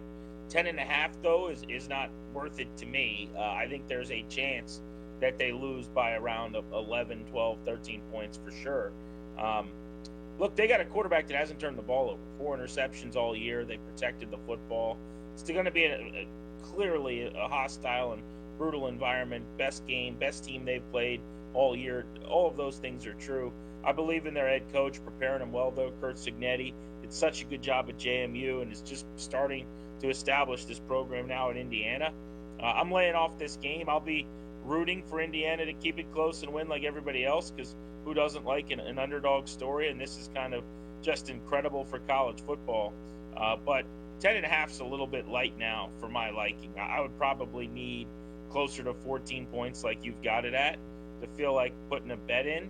So if you haven't played that number yet and you like Indiana a little bit, then I would say you're probably not playing the game. If anything, at this point, I would play Ohio State, laying 10.5 and covering that number. I just think it's going to be tight, so I'm staying away from it. Yeah, I guess there's an opportunity, theoretically. You could middle this thing if you really wanted to, if you're somebody that has the 13.5 or a 14 from earlier in the week, and you got it when it went down to 10, because this thing got down to 10. It's now recovered back to 10.5. But if you had a ticket and the opportunity on Ohio State minus 10, Indiana plus 14, I actually think there's a chance you're able to middle this thing. But that really requires a certain set of bets that you had from earlier in the week to pull that off. The other thing you asked him about, Grant, was the Heisman. And you asked the question, hey, is this thing over? And you're right, over at BetMGM, the odds show Travis Hunter minus 400. Then the next closest is Ashton Genty at 4-1, and then it really drops off. He gave a case for Jalen Milroe at 30-1. There's obviously a ton of value there. But like, even if Travis Hunter and the Buffs lose today, and maybe requires an injury, that's how it gets there. I think even if the Buffs lose today, but let's say it's a high-scoring game like I believe, over 59.5 is a bet I like, Colorado and Kansas today. If this goes over that and it's that kind of game, Travis Hunter may lose by 3 points or something, and he still has 140 yards receiving and a touchdown. I don't think it matters if the Buffs lose. I understand that you're talking about, hey, if you get to the college football playoff, it amplifies his case. But as long as he's putting up big numbers with a handful of games left, haven't they already exceeded expectations as a team? I think this is Travis Hunter's award. The only thing would be if you think Ashton Genty down the stretch at Boise State, who ends up getting in a college football playoff, that he continues and puts up another couple 250, a crazy 250-yard rushing game or something. I think this is Travis Hunter's award, and if you didn't bet him, you probably already missed out.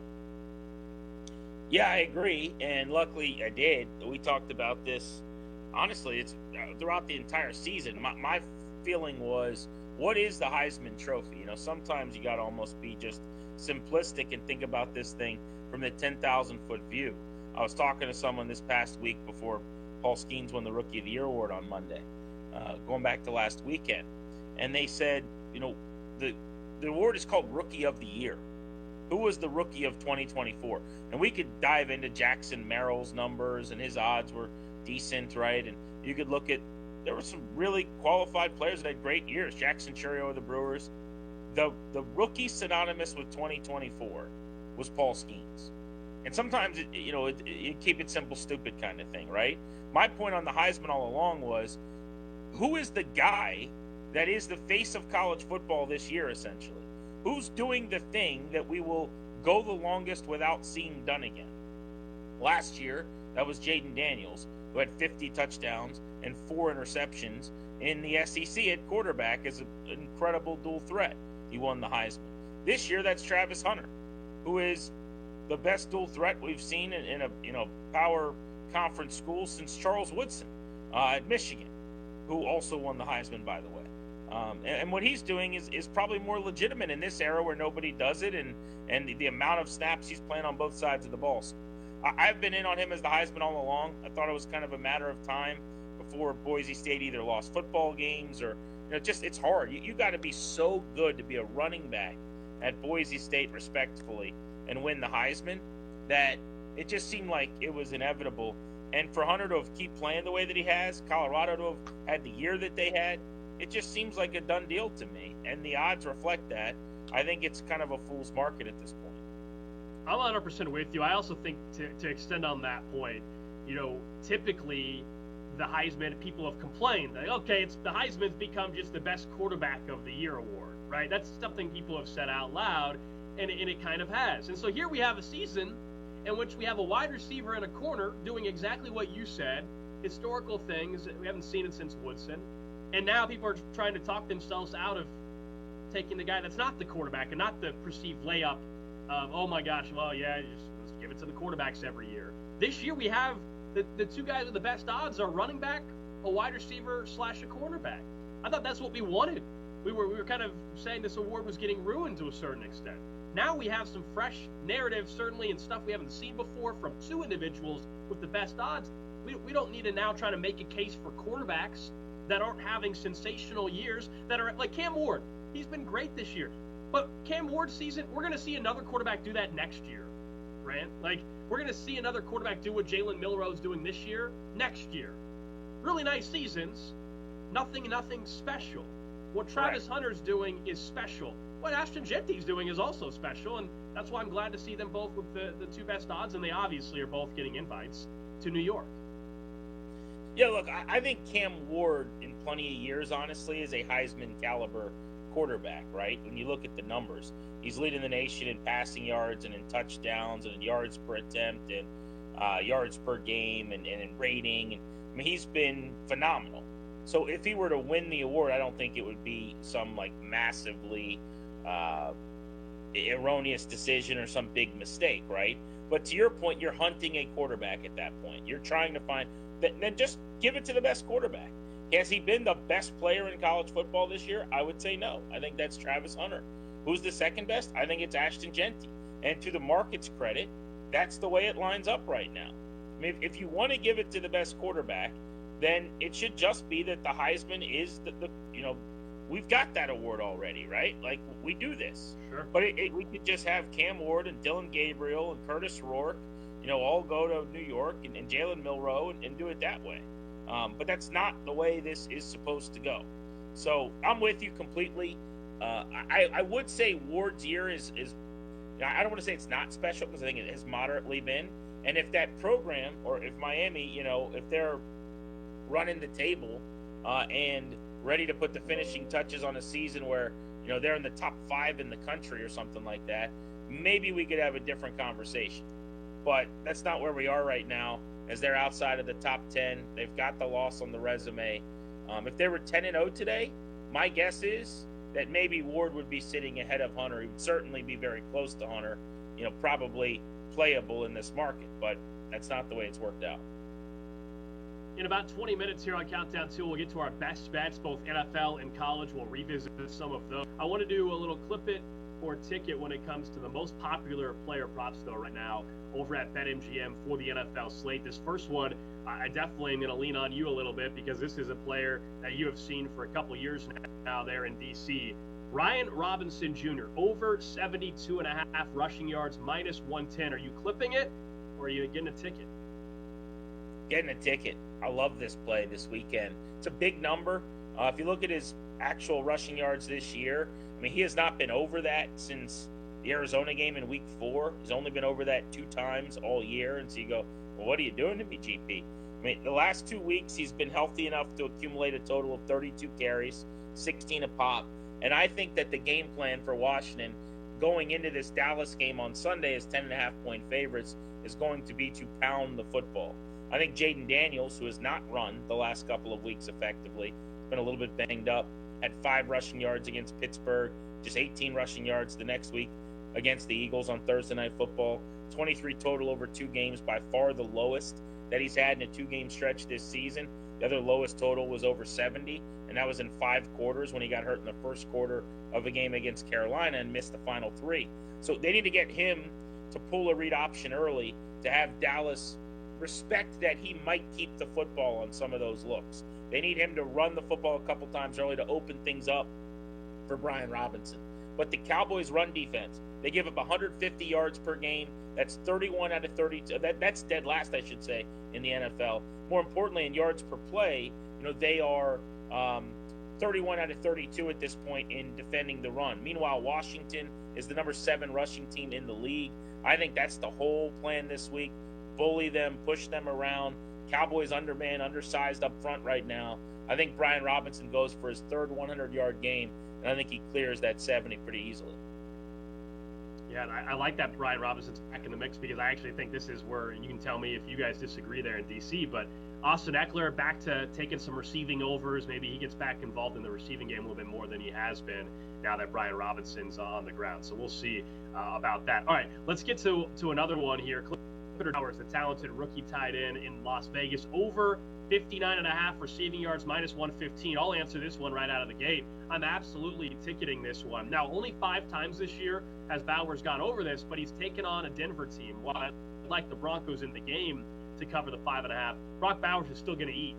He did it the last time he played the Denver Broncos, by the way. He had over 90 yards receiving in an earlier meeting. I think this is an area that the Raiders will have to attack. It might be what they're going to have to do if they're going to have any bit of success moving the ball. So Brock Bowers is becoming one of those really special tight ends in this league already. I absolutely like this bet. I'm ticketing this one over 59.5 at BetMGM.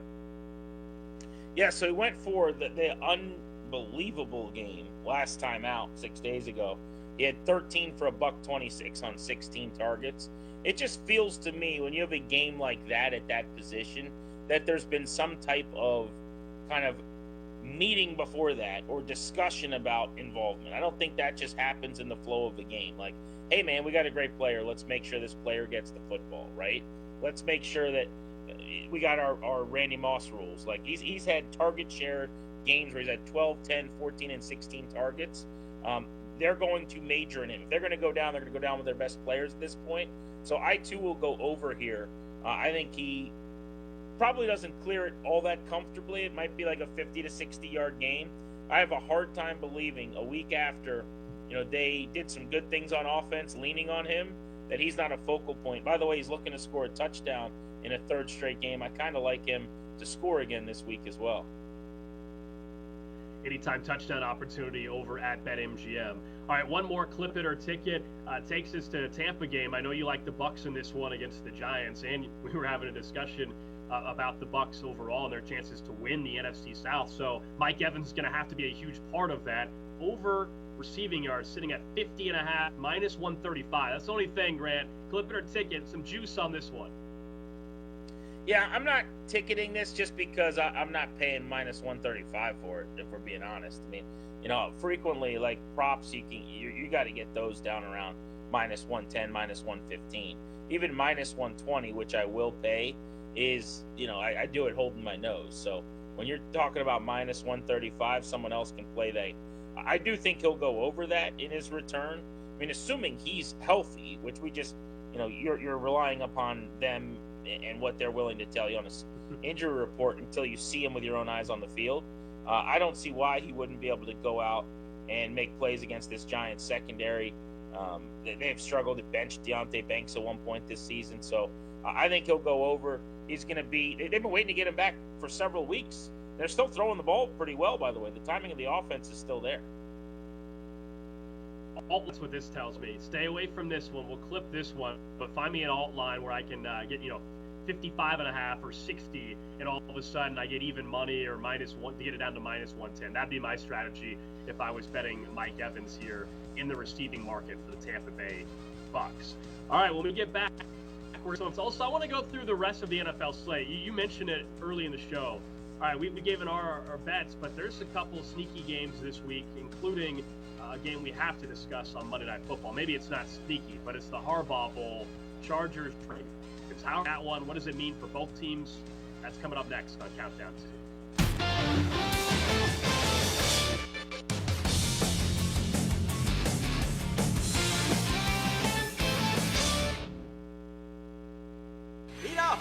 Let's bring the nail gun over here. Jose stands tall atop his sustainable flooring company. Totally. It's renewable and moisture resistant, but we have several green options too. Or we got some beautiful reclaimed oak.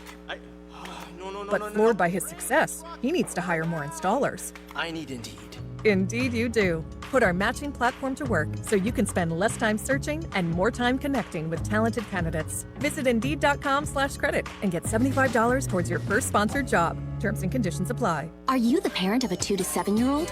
Listen closely for an exciting free radio offer.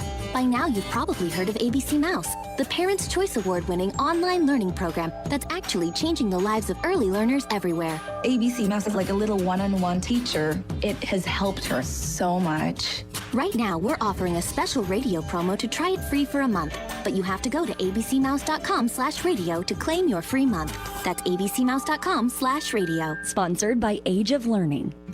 David is a real Prevagen user, and this is his story. Nice to meet you. My name is David. I've been a pharmacist for 44 years. When I have customers come in and ask for something for memory, I recommend Prevagen. Number one, because it's safe and effective, does not require a prescription, and I've been taking it quite a while myself, and I know it works. When I first started taking Prevagen, I noticed I could think more clearly. Memory was so much better. I wouldn't recommend something like Prevagen if I didn't think it was worth it because it worked so good for me. And I love it when the customers come back in and tell me, David, that really worked so good. Makes my day. In a clinical study, Prevagen was shown to improve memory in subgroups of individuals who were cognitively normal or mildly impaired. Prevagen, at stores everywhere without a prescription. This product is not intended to diagnose, treat, cure, or prevent any disease. Testimonialist was compensated for their time.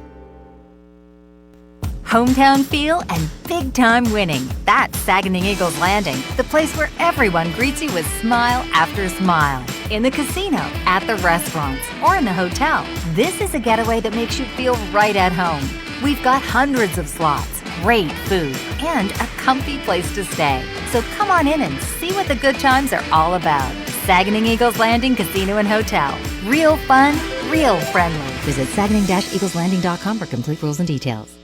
Shopping can be fun, unless you're shopping for insurance. Trying to compare policies can be confusing. Cornell Agency wants to be your personal insurance shopper. Auto, home, life, and recreational vehicles, health, Medicare, and even business. They handle it all. Cornell works with multiple insurance companies, so you know their rates will always be competitive, friendly, knowledgeable, and there when you need them. Give Cornell Agency a call at 989-348-6761. That's 989-348-6761.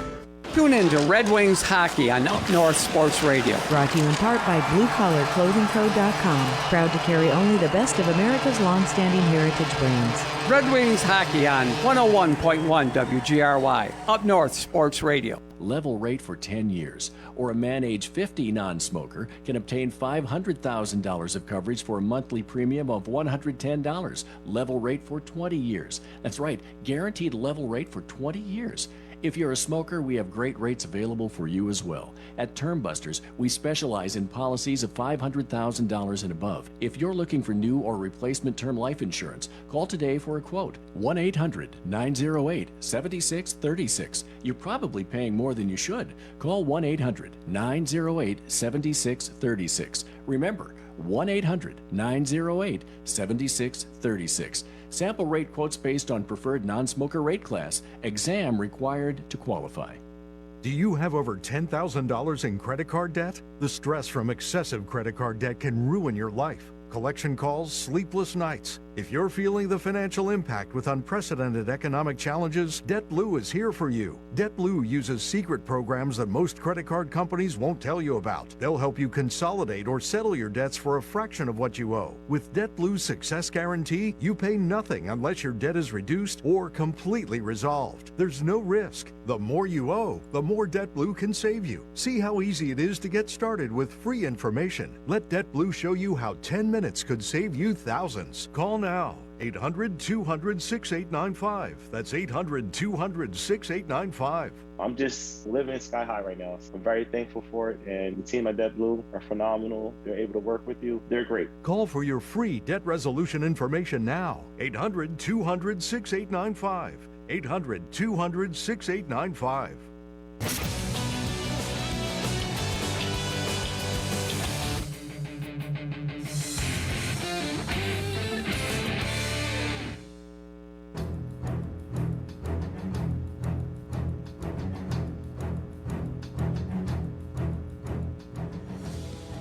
Best Bets coming up in a couple of minutes right here on Countdown to Alex Gold, Grant Paulson with you. We are presented by BetMGM here on the show and, of course, on the Infinity Sports Network. Plus, you can watch us on Twitch, twitch.tv/BetQL. Before we get to those bets, let's go through the NFL slate a little bit here. I know we've touched on some of the storylines in regards to Daniel Jones being cut and impact on where the Bucs are at and some of the wild card mixes, but what about one of the marquee games of this Week 12 NFL slate? We got to go to Monday Night Football for that. The Harbaugh Bowl, I think there have been plenty of billing around this one, and now the Chargers are holding up their end of the bargain to make this really one of the premier games of the entire weekend.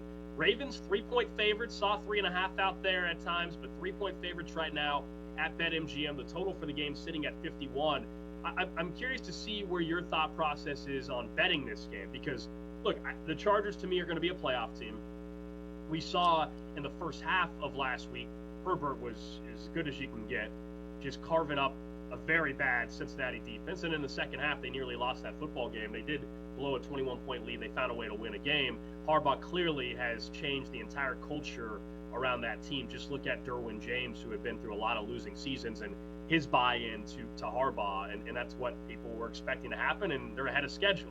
I think from betting this game, though, the reason why I like the Ravens, I think the Chargers are kind of at their peak of like where the narrative is around them right now. Like I don't think you're getting any value on them anymore. I think their ultimate peak, to me, is a time to fade the Chargers. Not that they won't be a playoff team, but I like the Ravens quite a bit here because I just think things maybe have gotten juiced a little too much of where everybody's at with this Chargers team. When they're coming off a win on primetime, which always helps, but that was against a Cincinnati team that has 4 wins. And they were very fortunate ultimately to win that game. So I don't like the Chargers in this spot at all. I like the Baltimore Ravens -3. So I actually like the Ravens as well, depending on where you can get them. This line is at 2.5 in some places, which is a big difference and a big deal, frankly. I wouldn't necessarily play 3. Go shop and give me that hook. Having said that, Justin Herbert's playing really well. And you talked about this, but this Baltimore defense, you could throw the ball on them. And I really do believe that he could get comfortable in this game. And they're not going to let him sling it around. I mean, Jim Harbaugh just refuses to really open things up. And he wants it to be 19-11 really badly. He's excited that in 2 years they're going to create the assembly line and then the Model T Ford will be available. And what he wants to do is run the ball and chew his bubble gum and then kind of look at you through those big glasses where his eyes get real big like magnifying glasses. That's what Jim Harbaugh wants to do and tell you that nobody's got it better than him. But he's a hurricane. Somebody wrote that once when he got hired. I thought it was great. Like, he comes in, it's going to be amazing. And normally when he leaves, there's like stuff on the ground and broken everywhere and it's in shambles and the team's somehow in trouble and he's like, on to the next thing, man. But yeah, he's doing it again. He is a culture building guy that players in that program love. I just wish they would open this up for Herbert a little more. I think you saw it to an extent in the first half of that game against the Bengals. Like, there's just so much more there. He's got 13 touchdowns and just 1 pick this year as the ultimate caretaker, having thrown for basically 210 yards per game. He's on pace in a 17-game season to throw for 3,500 yards. Like, that's a joke. with this guy as your quarterback. But that's the style of bully ball they're playing. And I just think this matchup will allow them to get some things going through the air. The Ravens are unbelievably good against the run.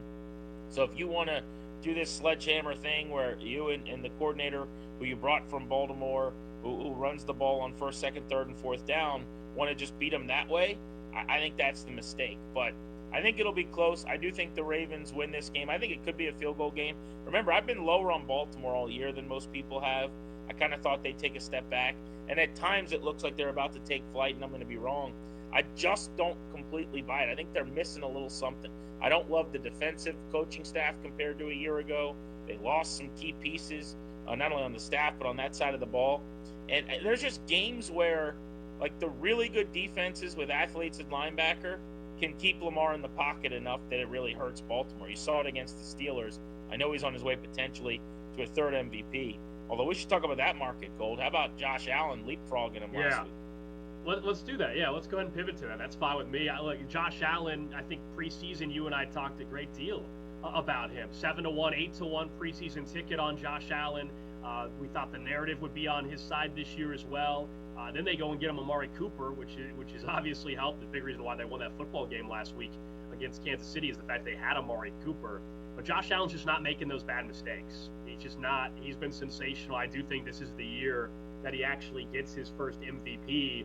And he's probably had years where he could have won it before. But this year it seems like Lamar Jackson winning a third and on a team that maybe doesn't win the division, it's not going to happen. You and I have also always talked about what I think is basically a simple requirement to win this award, even if you don't agree with me fully that it should be this, it has been, which is you got to win your division. So if the Steelers win the division and Lamar doesn't, then that also opens this up. The only competition I actually think truly for Josh Allen now, this is a Jared Goff thing. It's Jared Goff or Josh Allen right now for this particular market, in my opinion. If you're looking at BetMGM, Allen's plus 115, Lamar 2-1, Jared Goff 8-1. So if you had a preseason ticket where I'm at on this at Allen at 7-1, which is what I hold in my hand right now, I also am thinking about putting money on Jared Goff. And I would have a 7-1 ticket on Allen, and then I would now own a 8-1 ticket on Goff. And I'm feeling pretty good if that's what's in my back pocket. And that's kind of where I'm approaching, and how I'm approaching, I should say, the rest of the way for the MVP market. Yeah, so first of all, I hope Goff wins because, as you know, I have a preseason ticket on him that would be one of my better futures wins of the last couple of seasons. So selfishly, good on you, Jared Goff. Now, here's the analytical part of me. He shouldn't win this award, respectfully. And I don't mean to knock Jared Goff, who's having a great year. 73% passer, 9-1 record with Detroit because he's been so effective and mostly protected the ball at the 5-interception game, which was really probably truer to be a 3-interception game.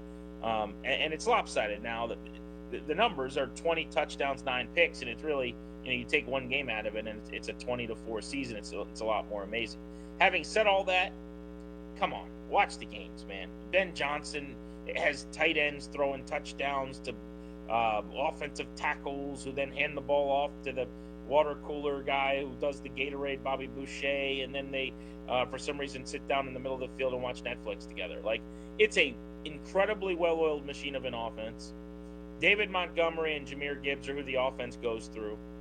He's got Amon-Ra St. Brown and Jamison Williams and Sam Laporta. Like, it is as good a quarterbacking situation as there is in the league.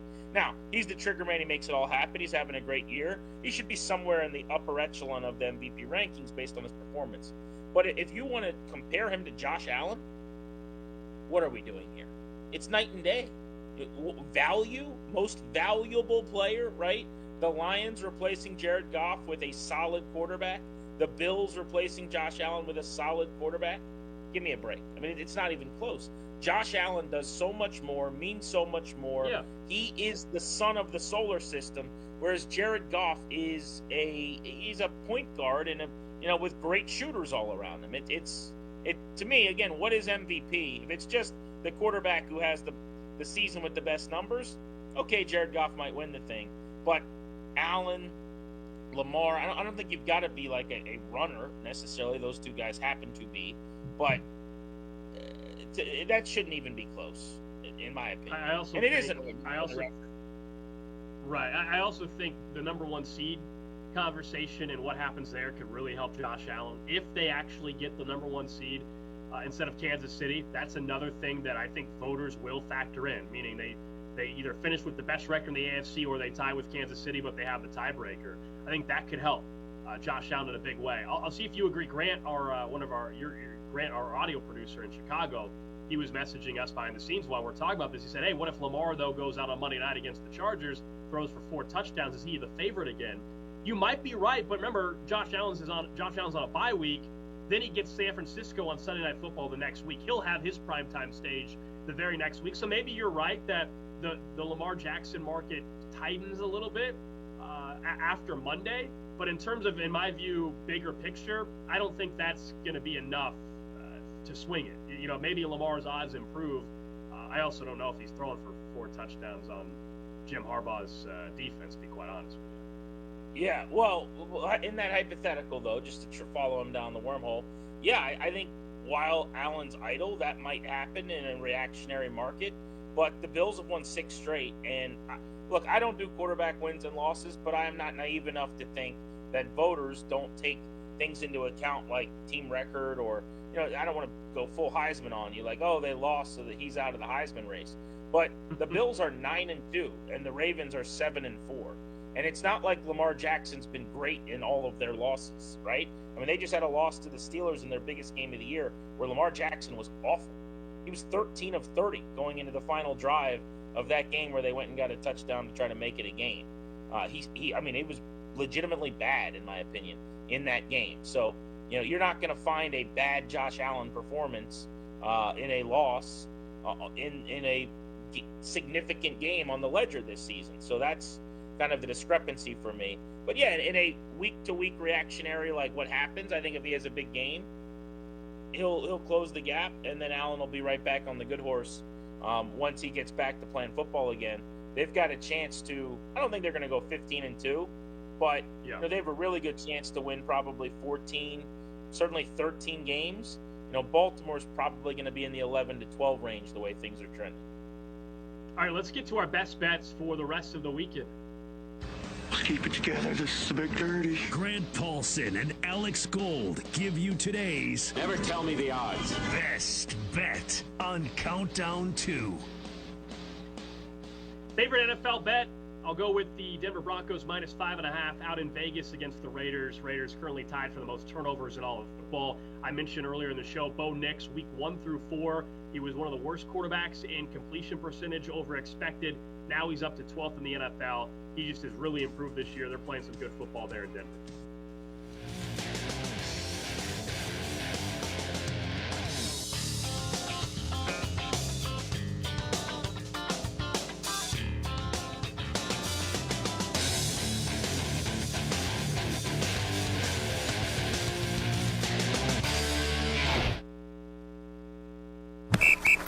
All right, gentlemen, this is Emmett Smith on behalf of Depend, and I've got the perfect play.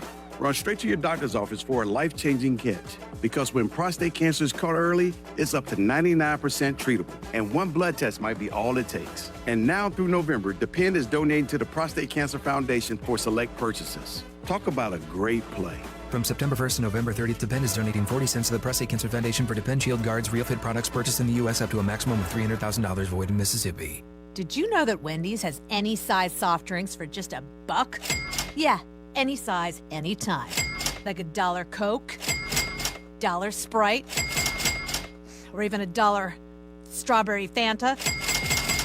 Okay, could we maybe switch up the sound effect, please? 'Cause I'm losing it.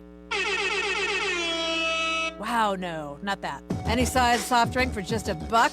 Gotta be Wendy's. Limited time only. Price and participation may vary. A la carte only. Not valid in a combo. Exclusions apply. Benetham's is thrilled to host all the holiday gatherings and get-togethers that have been a tradition for decades. Family and friends enjoying the famous Benetham's hospitality with a meal and holiday cheer. Visit Benethams.com to reserve the table that you'll need. Of course, the perfect stocking stuffer for anyone on your list is a Benethams gift card. Merry Christmas from the entire Benethams family, who want to thank you for being the greatest guests all year long. Remember when people used to camp outside stores, sometimes for days ahead of time, just so they could be the first one in the door to get those Black Friday deals? Jay's Sporting Goods is going to pump the brakes on all that. Oh, we're having Black Friday sales, but we're also extending the Black Friday sale right through the weekend. Great deals are happening in every department at Jay's. Clothing, hunting, fishing, even camping gear. Black Friday, all weekend long at Jay's Sporting Goods in Clare and Gaylord.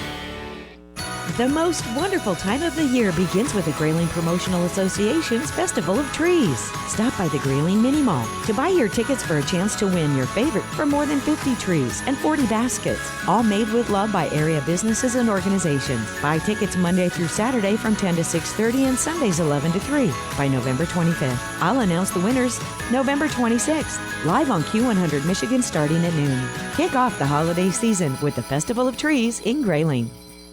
Hey, it's Anthony Bellino from Spin on Sports, Michigan Sports Talk Morning Show on the Great Voice Radio Network. Heard live weekday mornings from 6 to 9 right here on Up North Sports Radio 101.1 WGRY. Whether it's Tigers, Pistons, Red Wings, Lions, Michigan State, the Big Ten, the Mid-American Conference, all the headlines, all the stories, and always Michigan teams first. It's all right here on Spin on Sports, weekday mornings from 6 to 9 on the Great Voice Radio Network. Heard locally on Up North Sports Radio 101.1 WGRY. Do you have a special needs child or an older adult in your home? The risk of them leaving the house unnoticed is real and terrifying. But you can protect your loved ones with Vivint Home Security. Alarm on. Our child has autism. He doesn't usually elope, but one day he did, and it was the most terrifying moment of our lives. If I didn't have a home security system, I would have realized way too late he's gone. Right now, Vivint is offering a free doorbell camera with any new plan, plus free installation and low monthly monitoring plans. Smart locks, lights, cameras, and more makes Vivint Home Security the smartest way to protect your family and prevent a tragedy. Vivint is the #1 smart home service provider in the U.S. Protection is just a phone call away. Call 800-953-6693. That's 800-953-6693. Monthly service agreement required for free installation. Fellow Americans, former CIA officer Jason Hansen here to invite you to a special financial briefing this Thursday. As a former CIA officer, I've used my expertise to protect myself, my country, and my family from threats for decades. Now I'm recommending all Americans take action to guard their personal and financial security from threats to the U.S. dollar. That's what Thursday's exclusive Financial Security Summit will focus on. You'll get top strategies for safeguarding your wealth no matter what challenges may come our way. During this summit, you'll discover how to create a bulletproof financial plan that can potentially withstand the death of the dollar and possibly even thrive in the face of an economic collapse. Call my friends at Advantage Gold today at 800-741-GOLD to register at no cost whatsoever. In today's uncertain times, it's critical to have a solid plan in place to protect your finances. Call 800-741-GOLD now to register for this 100% free event. Again, 800-741-GOLD. Paid for by Advantage Gold. Performance may vary. Past performance is not indicative of future results. Always consult your financial and tax professional.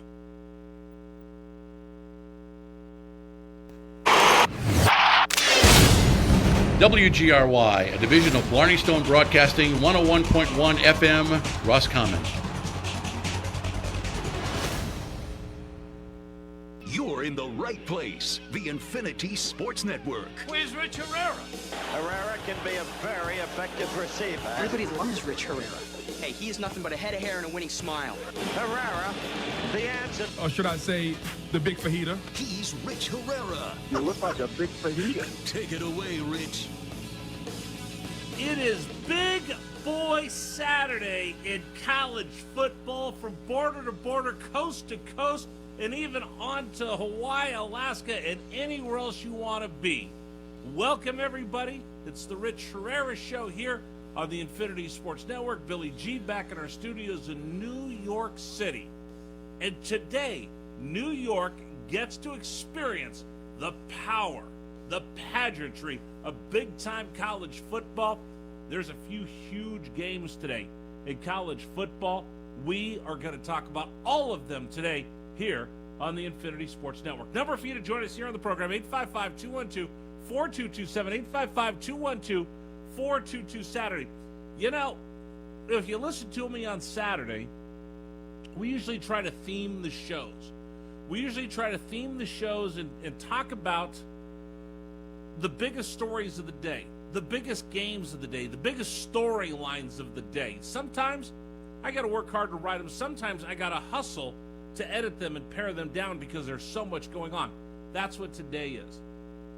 When I started to go through all the shows and all the games and all the topics we wanted to talk about today on the program, it would have been easy to call today David versus Goliath Saturday, because really, you have some David versus Goliath games that everybody in the country is focused on. One will start here in a matter of moments at the Horseshoe today. It'll be Indiana taking on Ohio State University. The Indiana Hoosiers. The Indiana University taking on the Ohio State University. I think you know where my allegiance is in this game. But there's more than just the David and Goliath games going on today around college football. It really is a big boy Saturday because some of the biggest matchups of the day take place today. We've got Indiana, Ohio State at the Horseshoe. That'll get going within the hour.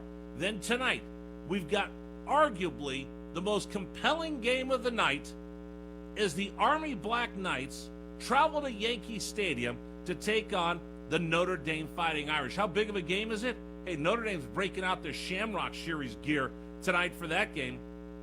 They've got gold jerseys and gold. They got gold on their jerseys, gold on their helmets. They're going to show out tonight with the newest gear to take on the Army Black Knights. We're going to talk about all of those games coming up here on the program. We'll start off with, let's get into this Indiana-Ohio State game because this one is going to be epic. Coming up in just a minute, I had an opportunity to catch up with Tim May from LettermanRow.com.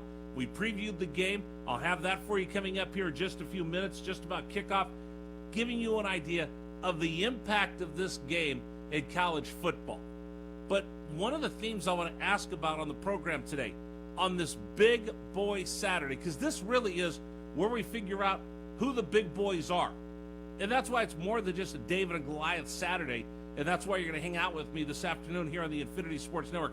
Obviously, the game that everybody's going to talk about, Indiana, number 5 in the nation, 10-0, 7-0 in the Big Ten. They're taking on and that was meant with all the disrespect in the world because that's how their coach at Indiana rolls. When he took the job over, they introduced him in a Hoosier basketball game, and he stood up and he goes, Ohio State sucks, and so does the rest of them, and we're going to beat them. And that's where he's got him right now, number 5 in the nation, feeling everything in the world going good on their side. And on the other side, Ohio State, Ryan Day, can you win another big game? Can you beat somebody who's ranked in the top 25? Can you beat somebody who's ranked in the top 5? We'll see. This one's going to be a slobber knocker today in Columbus, Ohio. But that's not the only big game coming up right now, because equally as important, the Miami Hurricanes. They're ranked number 8. They're probably going to be the number 3 seed if everything stays chalk and they stay exactly where they are. They're 9-1 in the country, 9-1 overall, number 8 in the country. They're number 3 in the projected college football playoff seedings. They're 5-1 in the ACC. But they have been living on a razor's edge all season long, just barely skating by. Couple ref calls here, a couple whistles there, a couple fumbles, a couple INTs. Season could be completely different from Mario Cristobal's crew, but they still control their own destiny. They've got Wake Forest today. There's been a lot of games that they played way too close. Will this be one? They're a 23.5-point favorite playing down at Hard Rock Stadium, but we'll keep an eye on that ball game because Miami needs to keep winning because nipping out their heels coming up also. Right now they're going to get going in Virginia. SMU, they're 9-1. They're 6-0 in the ACC. They win, they're in the ACC championship game. They lose, we'll see what happens. They're taking on Virginia, 5-5. The Cavaliers are an 11.5-point dog to SMU. That one's going to go on. Here's one of my most intriguing games on Big Boy Saturday. It's number 9, Ole Miss. They're 8-2. They're 4-2 in the SEC. A third loss knocks them out of the college football playoffs. You would think Ole Miss playing on the road against the Gators wouldn't be on my Big Boy Saturday list. Absolutely it is, because the Gators are playing better football and Billy Napier might just have saved his job with the way they've turned things around after a horrendous beginning to the season in Florida. They've got an opportunity today to shock the world on this Big Boy Saturday. Couple other games to keep an eye on today. Coming up 3:30 Eastern, Kentucky. Stoops has got them playing decent football down in Kentucky. It's a little disappointing, but nothing would be better for them to beat Texas today. Texas is number 3 in the nation. They're 9-1. They're 5-1 in the SEC. You go, Herrera, wait a minute. You really think Kentucky could go down to Austin and beat Texas? Who knows? That's why it's Big Boy Saturday. That's why the Big Fajitas calling this out is Big Boy Saturday, because you never know what's going to happen. How many people thought we're going to see some of the upsets we've seen in the last couple of weeks? Couple other games to look at. This is one really for an opportunity to get into the college football playoff. Number 14 BYU is at Arizona State. BYU 9-1. They fell from the ranks of the unbeaten. They're 6-1 in the Big 12. Arizona State, I can't stand them. I can't stand them. Don't like them. Don't like anything about them. But I got to give begrudging props to the Arizona State Sun Devils. I can't even get that word out of my mouth. Hey, I'm down at Tucson, Arizona. I'm Arizona Wildcats all the way. But give them credit where it's due. 8-2, 5-2 in the Big 12. They have an opportunity to say they're one of the big boys by knocking off BYU and punching their dance card to that Big 12 championship. On the other side of the Big 12, Colorado 8-2, 6-1, the most hyped team in America. Everybody wants to see them do well. Everybody's on their bandwagon. Down in Kansas, they started off poorly, but they've got 2 big wins that they've come back with in the last couple of weeks. They're going to be playing in Arrowhead Stadium. They're 4-6, but look out. Kansas State is an ascending team. Somebody's going to bite Colorado. Third loss for Colorado knocks them out of the college football playoff. We'll see what happens in Kansas and Colorado coming up a little bit later. Those are some of the big games that we're talking about. Army, Notre Dame. I got Boise State, Wyoming coming up. Boise State, they're 9-1. They can't take a second loss. That completely decimates their season, knocks them out of the college football playoff. How about this one? Alabama, 8-2. Again, you can't take a third loss. You're going down to Norman to take on Oklahoma. Could Brent Venables rally his team to do something against Alabama today? Alabama's a 14-point favorite on the road. Texas A&M, Auburn. Texas A&M on the road, 1.5 favorite. They've got to keep winning for a shot. And then Iowa State taking on a beat-up, wounded Utah team. Nothing more. Kyle Whittingham would love to knock them off late in the season, get a little piece of the Iowa State Cyclones. So we have all of those games to talk about today on the Infinity Sports Network. Listen, outside of South Bend, Indiana, outside of Columbus, Ohio, no one is pulling for the Irish. No one is pulling for the Buckeyes. But I dare you, I challenge you, I throw a gauntlet out to America right now. Does anybody have the guts to call it right now?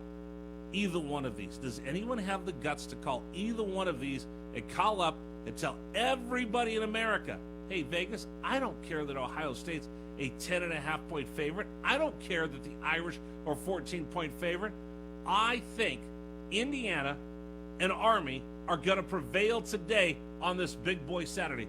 Who's got the guts to make the call, to risk embarrassment, to say, absolutely, I believe that we will win. I believe that Indiana can knock off Ohio State, or that Army can knock off Notre Dame. If anybody's got the guts, I'll take your telephone calls, 855-212-4227, 855-212-4227, the number for you to join us. Coming up in just a minute, Tim May, LettermanRow.com. Like I said, I had an opportunity to catch up with him to preview the game. We'll do that for you a little bit later. I got Rich DeMarco, the voice of Army football. He's going to join us to preview the game. And my original Sports Talk Radio program partner, Bob Golick, Notre Dame Irish. Great. Will talk to us coming up during the show about what it means to play in the Army Notre Dame game. All of that coming up on the program today. Number for you to join us, 855-212-4227, 855-212-4227. The number for you to join us. Hey, listen, I'll just tell you right now, get your big boy pants on. Go get your big boy pants on, because that's what it's going to take to survive on Big Boy Saturday. These are the games that these kids have always dreamed of. These are the games that if you're Indiana and you're getting recruited and you're thinking of coming to the Big Ten, Ohio State didn't want you. Michigan didn't want you. All the top schools of the Big Ten said, nah, thanks. Maybe you belong down in Bloomington. This is your opportunity to prove them that you are one of the big boys. This is the opportunity. So many of these kids at Indiana were playing in smaller schools because not even Indiana wanted them. And they went to these smaller schools and they said, you know what, I'm going to play my tail off. And people have discovered them. People have looked at them. They've been overlooked. They've been kicked over. They've been passed over. They've been left for dead on the side of the road. They've been given up on. Today is their day to show, yeah, you know what? I'm good enough to play with the big boys. I'm telling you, today something special will happen. Something special, something incredible, something historic is going to take place on this Big Boy Saturday. I promise you that. All right, coming up, we're going to have a preview with Tim May, LettermanRow.com. In fact, let's take a quick time out. We're going to get back. Tim May joins us next. We'll preview this Indiana-Ohio State game. That's next here on the Infinity Sports Network. All right, when it comes to getting life insurance for your family, a lot of excuses can get in the way. But ask yourself this: if something were to happen to me, who would pay the mortgage, the kids' education, and the other bills? Then forget the excuses and check out Ethos Life, the online, easy way to get life insurance in 10 minutes. Ethos has rates that you can afford, like a $500,000 policy for a 40-year-old male starting at $1 a day or $30 a month, with a few health questions and no medical exam. Get your free quote right now at checkethos.com. That's checkethos.com. Not available in all states. Rates do vary. It's Black Friday build-up at Lowe's. Get a head start on Black Friday all month long with exclusive deals.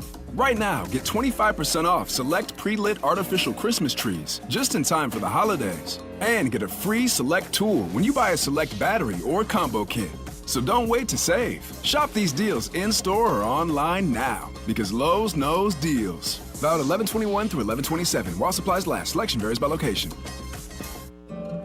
I'm Greg. I'm 68 years old. Grew up in Cleveland, Ohio. Majored in business administration. I do motivational speaking in addition to substitute teaching. Part of the reason for my motivational speaking is I kind of feel like I have a calling or giving back to the younger generation. You know, the golden rule is do unto others, you'd have them do unto you. My wife, Wanda, is a senior flight attendant. She's been flying for over 30 years. We do laugh quite a bit. I think most adults will start realizing that they don't recall things as quickly as they used to, or they don't remember things as vividly as they once did. I've been taking Prevagen for about 3 years now. People say to me periodically, man, you got a memory like an elephant. It's really, really helped me tremendously. Prevagen, healthier brain, better life. Greg Fraley is a paid testimonialist and real Prevagen user, based on a clinical study of subgroups of individuals who were cognitively normal or mildly impaired. This product is not intended to diagnose, treat, cure, or prevent any disease. I'm Doppler 9 and 10 meteorologist John Gross. With your Saturday forecast, we're still looking at the chance for a few lake effect showers as we go throughout this afternoon. Temperatures ranging anywhere from the upper 30s to the upper 40s. Still a breeze out of the northwest at about 10 to 15. Gusts at times could be back near 25 miles per hour. A few lake effect showers could even mix in a few wet flakes as we go into your Saturday night. Lows for our Saturday range anywhere from the mid-20s to the upper 30s. A lingering shower Sunday morning, not completely out of the question. Drier conditions. The later we get into our Sunday by the afternoon, with partly to mostly cloudy skies. Temperatures for our Sunday ranging anywhere from the upper 30s to the upper 40s. As we go into early next week, we could talk about another rain-snow mix into our Monday. For the 9 and 10 Weather Center, I'm meteorologist John Gross. The weather is brought to you by Roscommon Auto Recyclers. Quality auto repair, parts for older models, and service second to none. Roscommon Auto Recyclers on East Federal Highway in Roscommon and at roscommonautorecyclers.com. Fall has arrived, and so has Mahindra's fall sales event. Get more power, more toughness, and more savings. Like 0% for 84 months on the all-new 1100 series, 2100 series, and more. Or get up to $4,000 cash back on select models. Now's the time to bring home a Mahindra, the official tractor of tough. Visit your Mahindra dealer at Zaremba Equipment in Gaylord, or online at zarembaequipment.com, or Pioneer Diesel in Traverse City, or pioneerdiesel.com.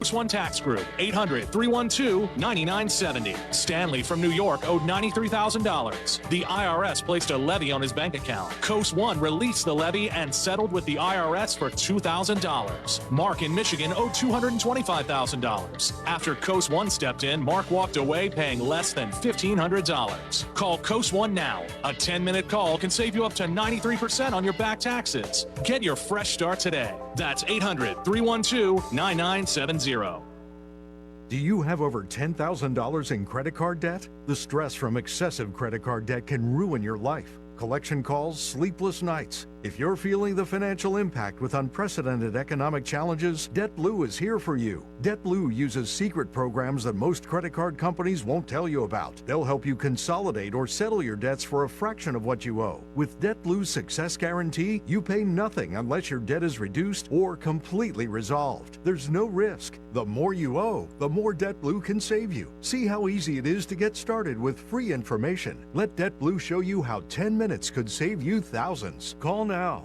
800-200-6895. That's 800-200-6895. I'm just living sky high right now. I'm very thankful for it, and the team at DebtBlue are phenomenal. They're able to work with you. They're great. Call for your free debt resolution information now. 800-200-6895. 800-200-6895.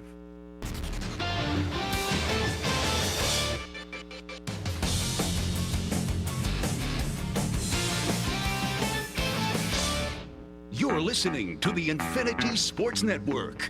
Do you know him? No, but he's cute. This is the Rich Herrera Show. We continue with you here on the Infinity Sports Network. I'm calling Saturday Big Boy Saturday because everybody, ever since we got college football playoffs, said, hey, just one day, if we can just have the little guys step up and play the big guys.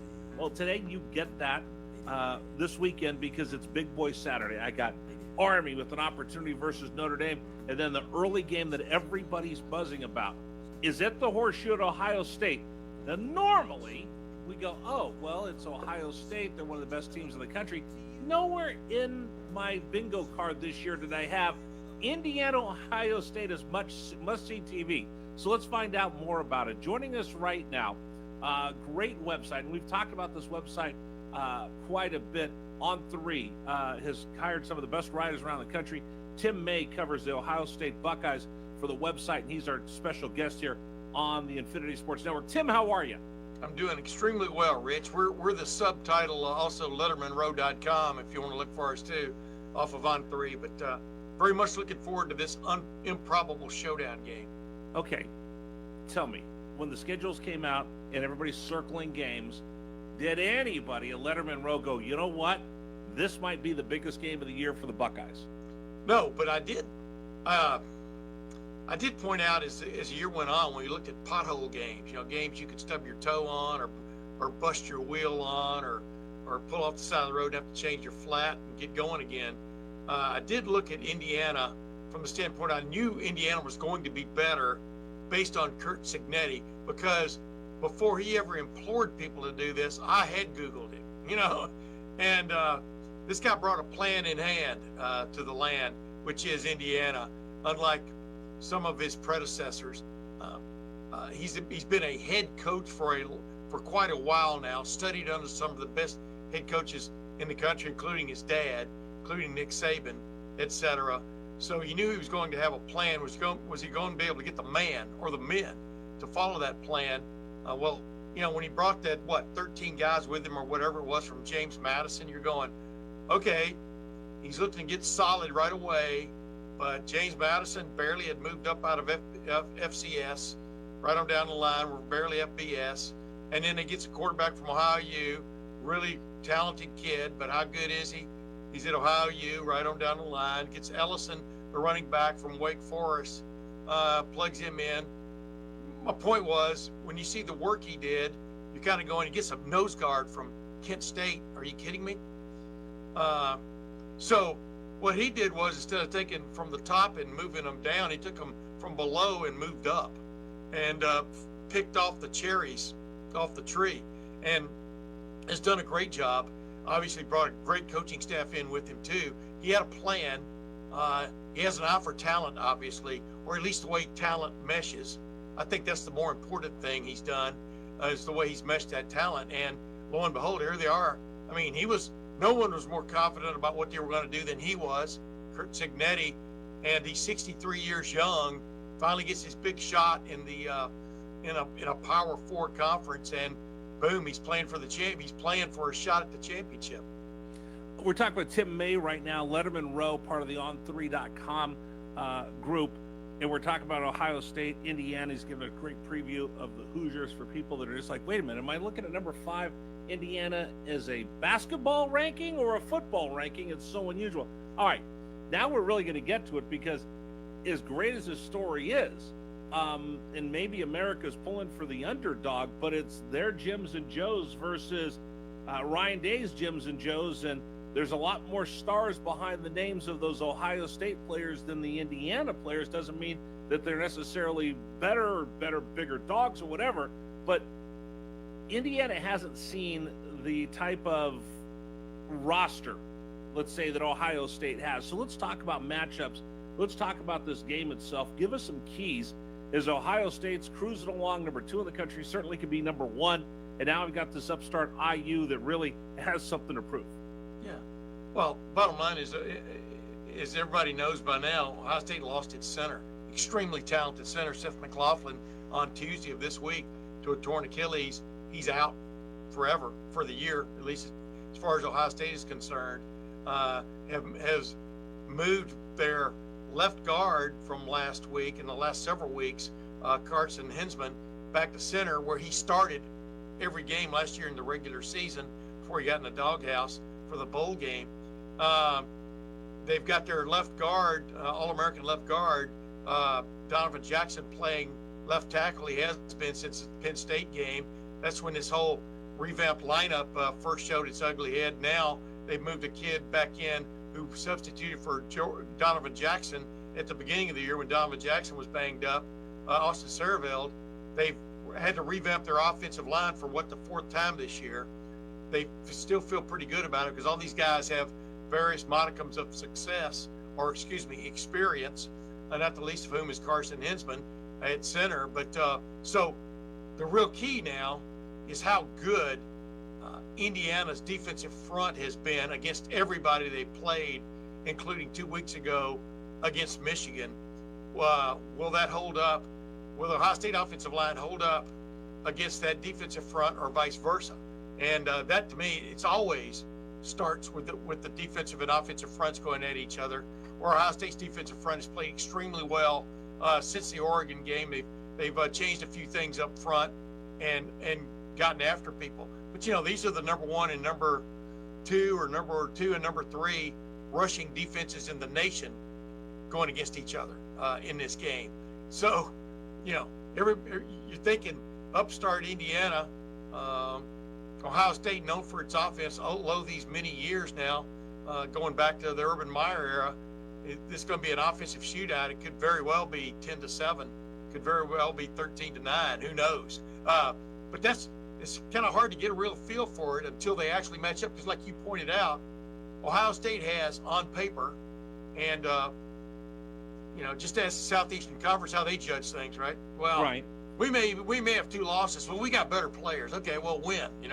Right.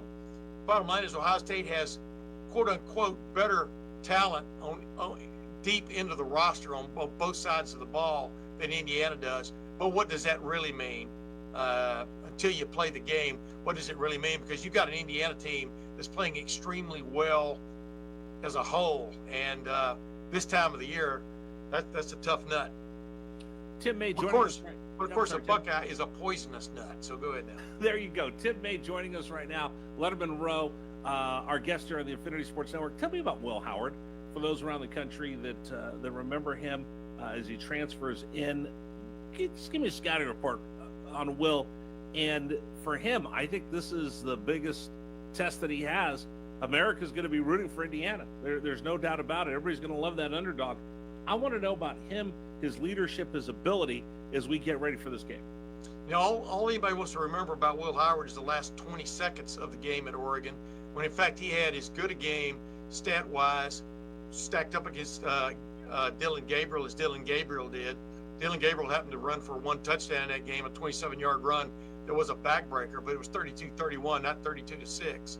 And for some reason or other, Will Howard has been a forgotten soul in the Heisman Trophy race because Ohio State, it's kind of like has a lot of things to take your eye off the ball, so to speak, with Jeremiah Smith, Emeka Egbuka, Carnell Tate, the 2 running backs, Quinshon Judkins and Travion Henderson.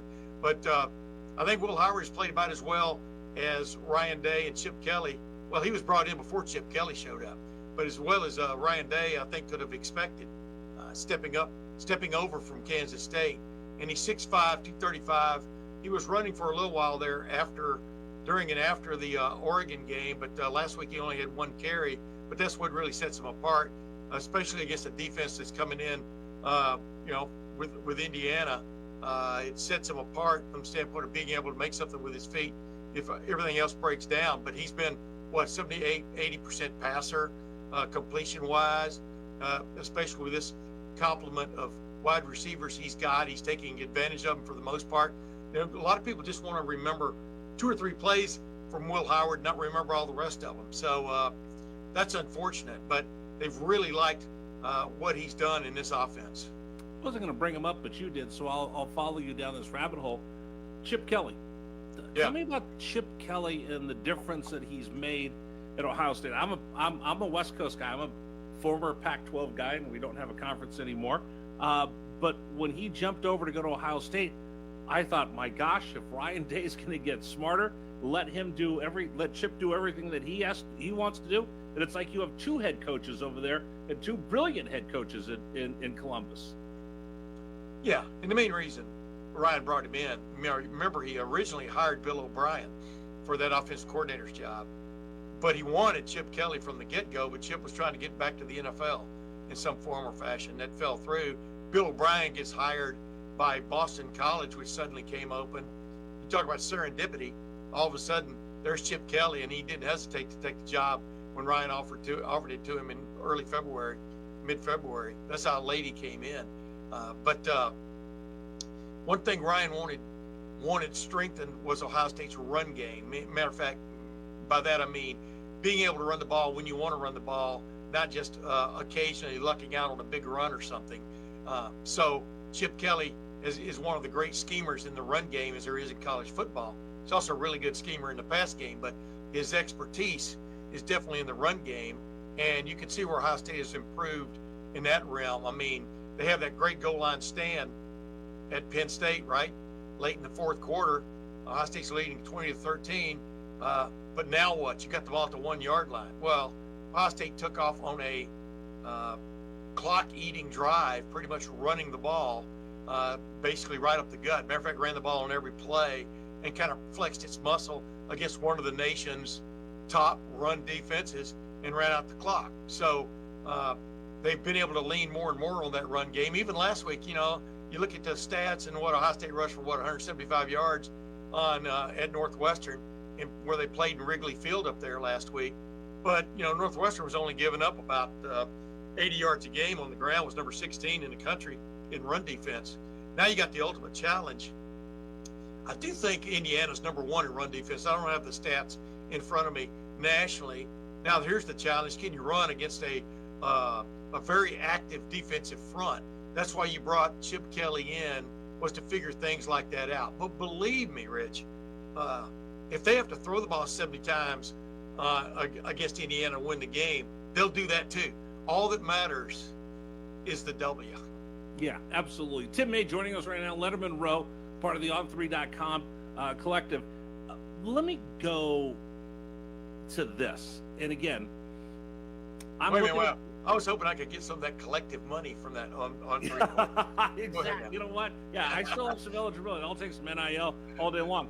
Yeah. Help me out with this. Indiana's not been there before. That's why I'm calling this Big Boy Saturday. You've been a cute story. Now you're getting into the Coliseum. You're coming to the Horseshoe. Tell me about what you expect. Indiana, biggest stage that this program has probably ever played in. Ohio State been there, done that, but I imagine there's going to be quite a few Hoosier fans that are going to show up and have expectations of greatness at the Horseshoe.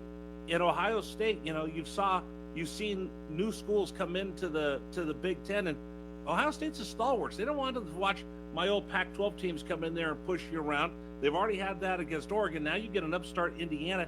Give me the mindset of the Ohio State Buckeyes taking on this little brother they used to kick sand in their face all the time. Yeah, this might have been here's the thing. I mean, this doesn't mean Ohio State's going to win, but this might have been more of a sneak up on you game for Indiana if Ohio State had not lost at Oregon. Right. Now, Ohio State comes back from that loss to Oregon and holds off, or whatever you want to call it, Nebraska, which had been waxed 56-7 by Indiana the week before. Are you kidding me? They beat them. Ohio State wins, whatever it was, 20-16 or whatever the final score was. You're still what I'm saying. I mean, sometimes you got to dust off, get the bruises fixed, and then move on. But this is no sneak up on you game. I mean, Ohio State totally understands what's at stake. And the reason I go back to the Oregon game is, from that moment on, Ohio State's had to win out. Right. I'm talking about regular season and Big Ten championship game to fulfill the goals they had. The number one goal they had going into this season was get back to Indianapolis, play for and win the Big Ten championship. Because if you do that, the whole world's your oyster. You get the first round bye in the playoff. You finally win a championship again after 3 years of not even getting to play for one because of the losing streak to Michigan. So a lot of demons could be exercised for Ohio State over the next 3 games, if in fact they get to play the next 3 games, which are hosting Indiana, hosting Michigan, a shadow of itself from a year ago, from the last 3 years really, and then getting a rematch with your beloved Pac-12 former member Oregon in the Big Ten championship game. Oregon's already clinched that spot. Right. But believe me, don't mistake Lucas Oil for Autzen Stadium. There you go. Lucas Oil Stadium is about 165 miles from Ohio State. Oh, no. Listen, I've been to the Horseshoe. Last game I did there, they won the Big Ten championship as a sideline reporter. I saw the kids rush the field. It was in the middle of that scrum. It's an incredible place. So let me ask you this. Bottom line, big question. Tim May joining us from Letterman Row right now. Who needs this worse? Who has more pressure? Pressure is a privilege. Ryan Day's not going to shy away from it. Indiana's not going to shy away from it. But Ohio State has that one blemish. They don't want to. Indiana's going to make it, but if you get pasted by Ohio State, everybody goes, well, you know what, that was cute. Let's let the big boys get going. Yeah, but no matter what, you've got more. You started 10-0 for the first time in history if you're Indiana. Number 2, everybody knows your name now. Everybody knows you're back. I mean, Indiana's never been this fun. No. At least when I've been covering. I go back to the Bill Mallory years in the 80s and early 90s when Indiana ended up Indiana finally found out it didn't know what it had in Bill Mallory. Once you lead a team to bowl respectability and beating Ohio State 2 years in a row in 87 and 88, now everybody wants more, right? That's human nature. And they didn't know what they had in Bill Mallory. And they've spent a long time in the desert. And they found water a few times in the desert, but they haven't found, the promised land, so to speak, since Bill Mallory. They didn't even find it with him, actually. Johnny Pont was the last guy to lead them to a Rose Bowl and a Big Ten championship back in '67. Right. But I digress. Bottom line is they've already achieved a hell of a lot more than most people thought they were capable this year. So it leads you back to Ohio State. Not that Indiana doesn't want to go 16-0 and win the national championship just like everybody else. But it leads you back to Ohio State. Ohio State has not been where it's been accustomed to playing. Ohio State had won, 4 straight Big Ten championships until getting beat the last 3 years by Michigan in the regular season finale and not even getting to play for a Big Ten championship. It had won, I'm blowing the math right here, but 18 out of 20 of its previous starts against Michigan until 2021. Obviously, they didn't play in 2020 because Michigan had a spate of COVID. My point is, Ohio State wants to get back to where it thinks it belongs and then some. So you have to say the pressure is more on Ohio State to get back to where it's been accustomed to living, and on Ryan Day. The big question going into into the Penn State game was, can he win a top 5 matchup? Well, he did. Yeah. Now the big question is, can he win a top 5 matchup? We'll see. There you go. I know love what it. I'm saying. Absolutely. The criteria never changes at Ohio State. The expectations for that poisonous nut tree is very, very high year in and year out. That's why people go to the Ohio State University. Hey, Tim, I appreciate you coming on with this. Appreciate it. What do you have up there for the big game for people to read, and what's the coverage going to be like? I do a podcast every week called The Tim May Show. Got my regular sort of co-host this season has been Matt Wilhelm, who was a middle linebacker on that 2002 national championship team at Ohio State. And I've got also in there, I just wanted this guy to kind of set the stage nationally and Big Ten wise, Adam Rittenberg from ESPN. I know you know that is. Yeah. We have a really good thing. We always post videos after every practice. We don't get to go to practice, but we like to act like we do. And I'm writing stories every day along with Spencer Holbrook, and and our recruiting coverage is second to none with the guys, the fleet of guys we've got doing that. But LettermanRow.com is a place to go. There you go. Tim, thank you so much. Appreciate it. Going to be a great game. We'll continue with you. This is the Infinity Sports Network. Infinity Sports Network. Sports Flash. This Flash is sponsored by LinkedIn. Let LinkedIn's candidate insights help you find your next Pro Bowl hire today. To post your job for free, go to linkedin.com/recruitment. Terms and conditions apply. The college football slate has kicked off. A few top 25 teams are in action. Number 5, Indiana. They lead number 2, Ohio State, 7-0. Number 8, Miami. They hold a 10-7 lead against Wake Forest. Number 9, Ole Miss, scoreless with Florida late in the first quarter. Number 13, SMU holds a 7-0 lead over Virginia on the road. And late in the first quarter, Rutgers leads number 25, Illinois, 3-0. To the NBA Cup, where we have our first team who has clinched a spot in the next round. Murphy in the corner. Ingram pump fake back to Murphy from the hash mark. No good. Draymond rebound. Loose ball Moody. It's a foul. A foul on the Pelicans with 1.8 to go. Warriors radio. Draymond Green fouled on a rebound by Jeremiah Earl Robinson. That's the dagger in the Big Easy. The Warriors beat the Pelicans 112-108. Golden State clinches West Group C, while the Pelicans are eliminated from the next round. Before the game, reports floated that New Orleans fears Zion Williamson will miss more than the time expected as he recovers from a hamstring strain. Williamson was originally ruled out 4 to 6 weeks. Elsewhere in the NBA, the Sixers beat the Nets 113-98. Tyrese Maxey and Jared McCain, they combined for 56 points. Jaylen Brown drops 31 points, grabs 11 boards as the Celtics beat the Wizards 108-96. 37-point triple-double for Giannis Antetokounmpo. Bucks over the Pacers 128-117. Najee Marshall drops a career-high 26 points as the Mavs spoil Nikola Jokic's return to the Nuggets lineup 123-120. 7 different players scored in double figures for the Bulls. They beat the Hawks 136-122. 28 points for Dylan Brooks. Rockets roll 116-88 over the Blazers. And James Harden, he goes a perfect 10 for 10 from the charity stripe as the Clippers get a 104-88 win over the Kings. Baseball, the Royals have traded pitcher Brady Singer to the Reds for infielder Jonathan India and outfielder Joey Wiemer. Dustin May has agreed to a 1-year deal to return to the Dodgers, worth $2.1 million. I'm Andy Rodriguez. Hey, like us on Facebook. Our handle is INF Sportsnet. That's INF Sportsnet for our Facebook page. This is the Infinity Sports Network.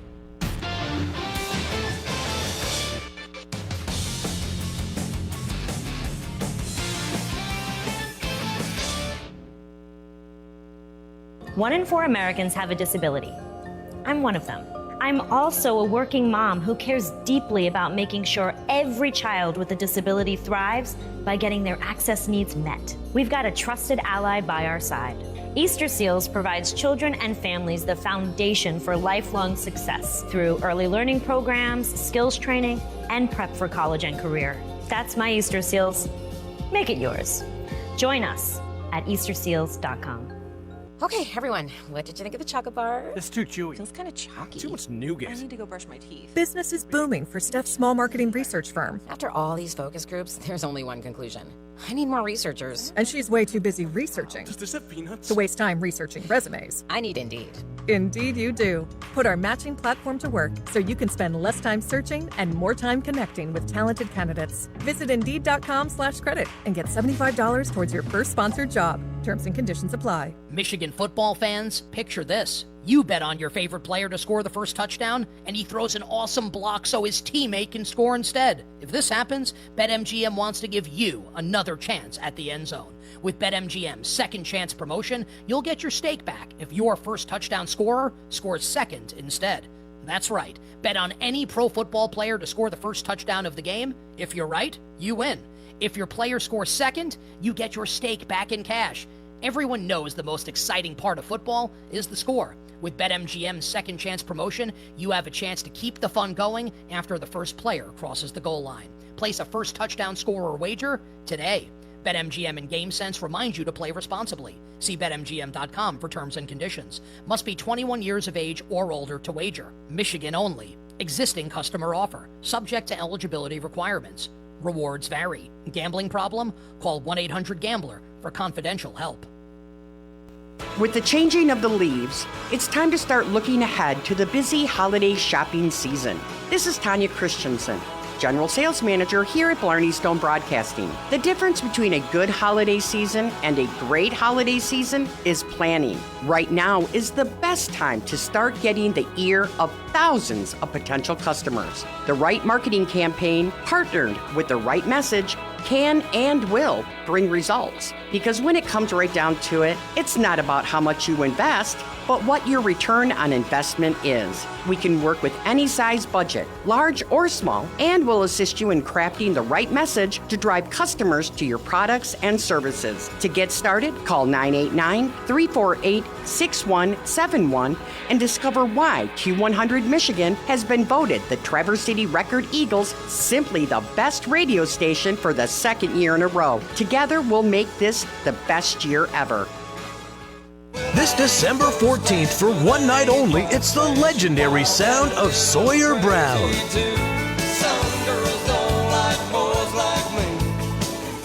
Electrifying the stage at Ovation Hall at Odawa Casino Petoskey.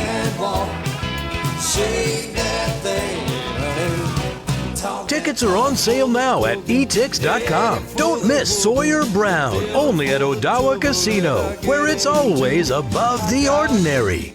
No one loves high school sports more than Up North Sports Radio. Tune in to the Northern Michigan Scoreboard Show every Saturday morning at 10 a.m. with me, Rich Calkins. Stay up on all the Michigan high school sports you love. Brought to you by Sarah Ford of Kalkaska and Gaylord. Start your stress-free car buying experience at sarahfordkalkaska.com or sarahfordgaylord.com. No one loves high school sports more than Up North Sports Radio. Up North Sports Radio. Do you have over $10,000 in credit card debt? The stress from excessive credit card debt can ruin your life. Collection calls, sleepless nights. If you're feeling the financial impact with unprecedented economic challenges, DebtBlue is here for you. DebtBlue uses secret programs that most credit card companies won't tell you about. They'll help you consolidate or settle your debts for a fraction of what you owe. With DebtBlue's Success Guarantee, you pay nothing unless your debt is reduced or completely resolved. There's no risk. The more you owe, the more DebtBlue can save you. See how easy it is to get started with free information. Let DebtBlue show you how 10 minutes could save you thousands. Call now. 800-200-6895. That's 800-200-6895. I'm just living sky high right now. I'm very thankful for it, and the team at DebtBlue are phenomenal. They're able to work with you. They're great. Call for your free debt resolution information now. 800-200-6895. 800-200-6895.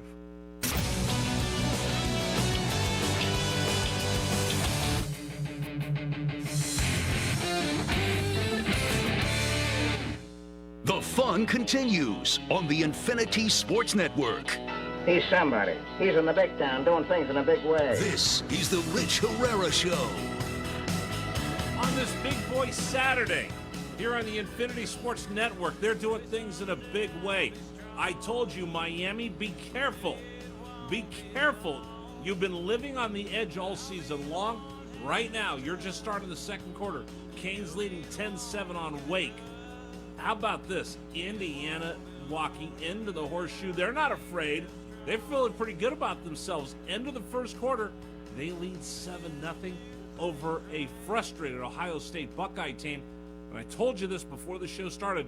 Florida has got something to say today. The Gators and Ole Miss tied at zero at the end of the first quarter. Number for you to join us here on the program is 855-212-4227, 855-212-4227. Coming up in about 15 minutes from now, my friend Bob Golick, captain of the Notre Dame Fighting Irish National Championship team. He and Joe Montana were co-captains. He's going to join us. We'll talk to him about Notre Dame taking on Army today, and arguably one of the biggest games of the year in college football. Let's take some telephone calls, shall we? 855-212-4227. Anybody got the guts to put their name on it?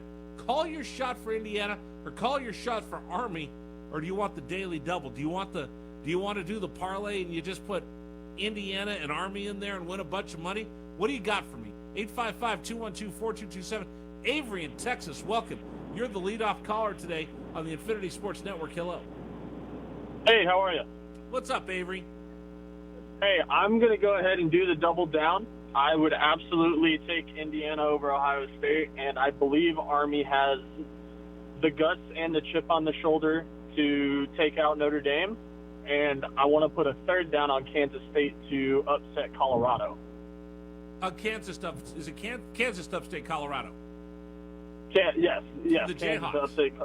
Yes, Avery, I want to see that one as well. Avery, let me tell you this. You're calling right now Indiana, Army, and the Jayhawks. It's all coming out victorious today? Yes, I'm going for the triple upset. I'd buy half of that from you. I'd go halves on that for you because I'm looking at Indiana. I'm watching this game so far, and one of the big things was who's got the better Jims and Joes, who's got the better X's and O's, meaning who's got bigger physically more gifted, talented, stronger, faster players. Obviously, it's going to be Ohio State because they got a bunch of guys that have 5 stars after their names. When you look at Indiana, it's a bunch of guys that got passed over by the top of the class in the Big Ten, or guys that didn't even make it into a Power 4 conference that started down in Miami of Ohio, places like that, and they were under-recruited, and they've shown that they could play in the Big Ten. Normally, you go out and you either under-recruit or over-recruit to try to balance things out of the portal. Signetti went out and said, I'm going to go find guys with a chip on their shoulder, bring them into Indiana, because it's a place that nobody else would want to go. So I'm with you right now. The key to this game is the referees are calling this tight. They're not letting Ohio State push people around. They're not letting Ohio State get a little extra physical. They're going to call this game tight, which is going to frustrate the bigger, faster, stronger team that it plays into Indiana. That's why you already see 3 major penalties against Ohio State in the first quarter. If they continue to call the game this way, Avery, you and I could be cashing a big ticket at the end of the night and going for the biggest steak dinner in town.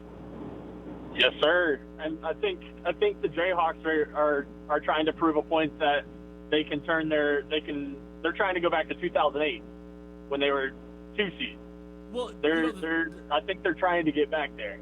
The thing is, Avery, with the Jayhawks, this is a disappointing season. Let's not mince word for Kansas. Disappointing season. Oh, yeah. They thought they'd be better. But the thing is, I think we're playing in the mindset of 2022, not 2024. So 2022, before I got the expanded playoffs, you lose one game, you're done, right? And they'd always say, lose early, don't lose late, because the polls are gonna stick it to you. I think now we see you could comfortably lose 2 games. You can't lose 3 because the playoffs aren't big enough, but you could comfortably lose 2. And I think if you look at Kansas, when they got off to the rough start, everybody falls to that mindset, season's over, just cash in the chips, we're done.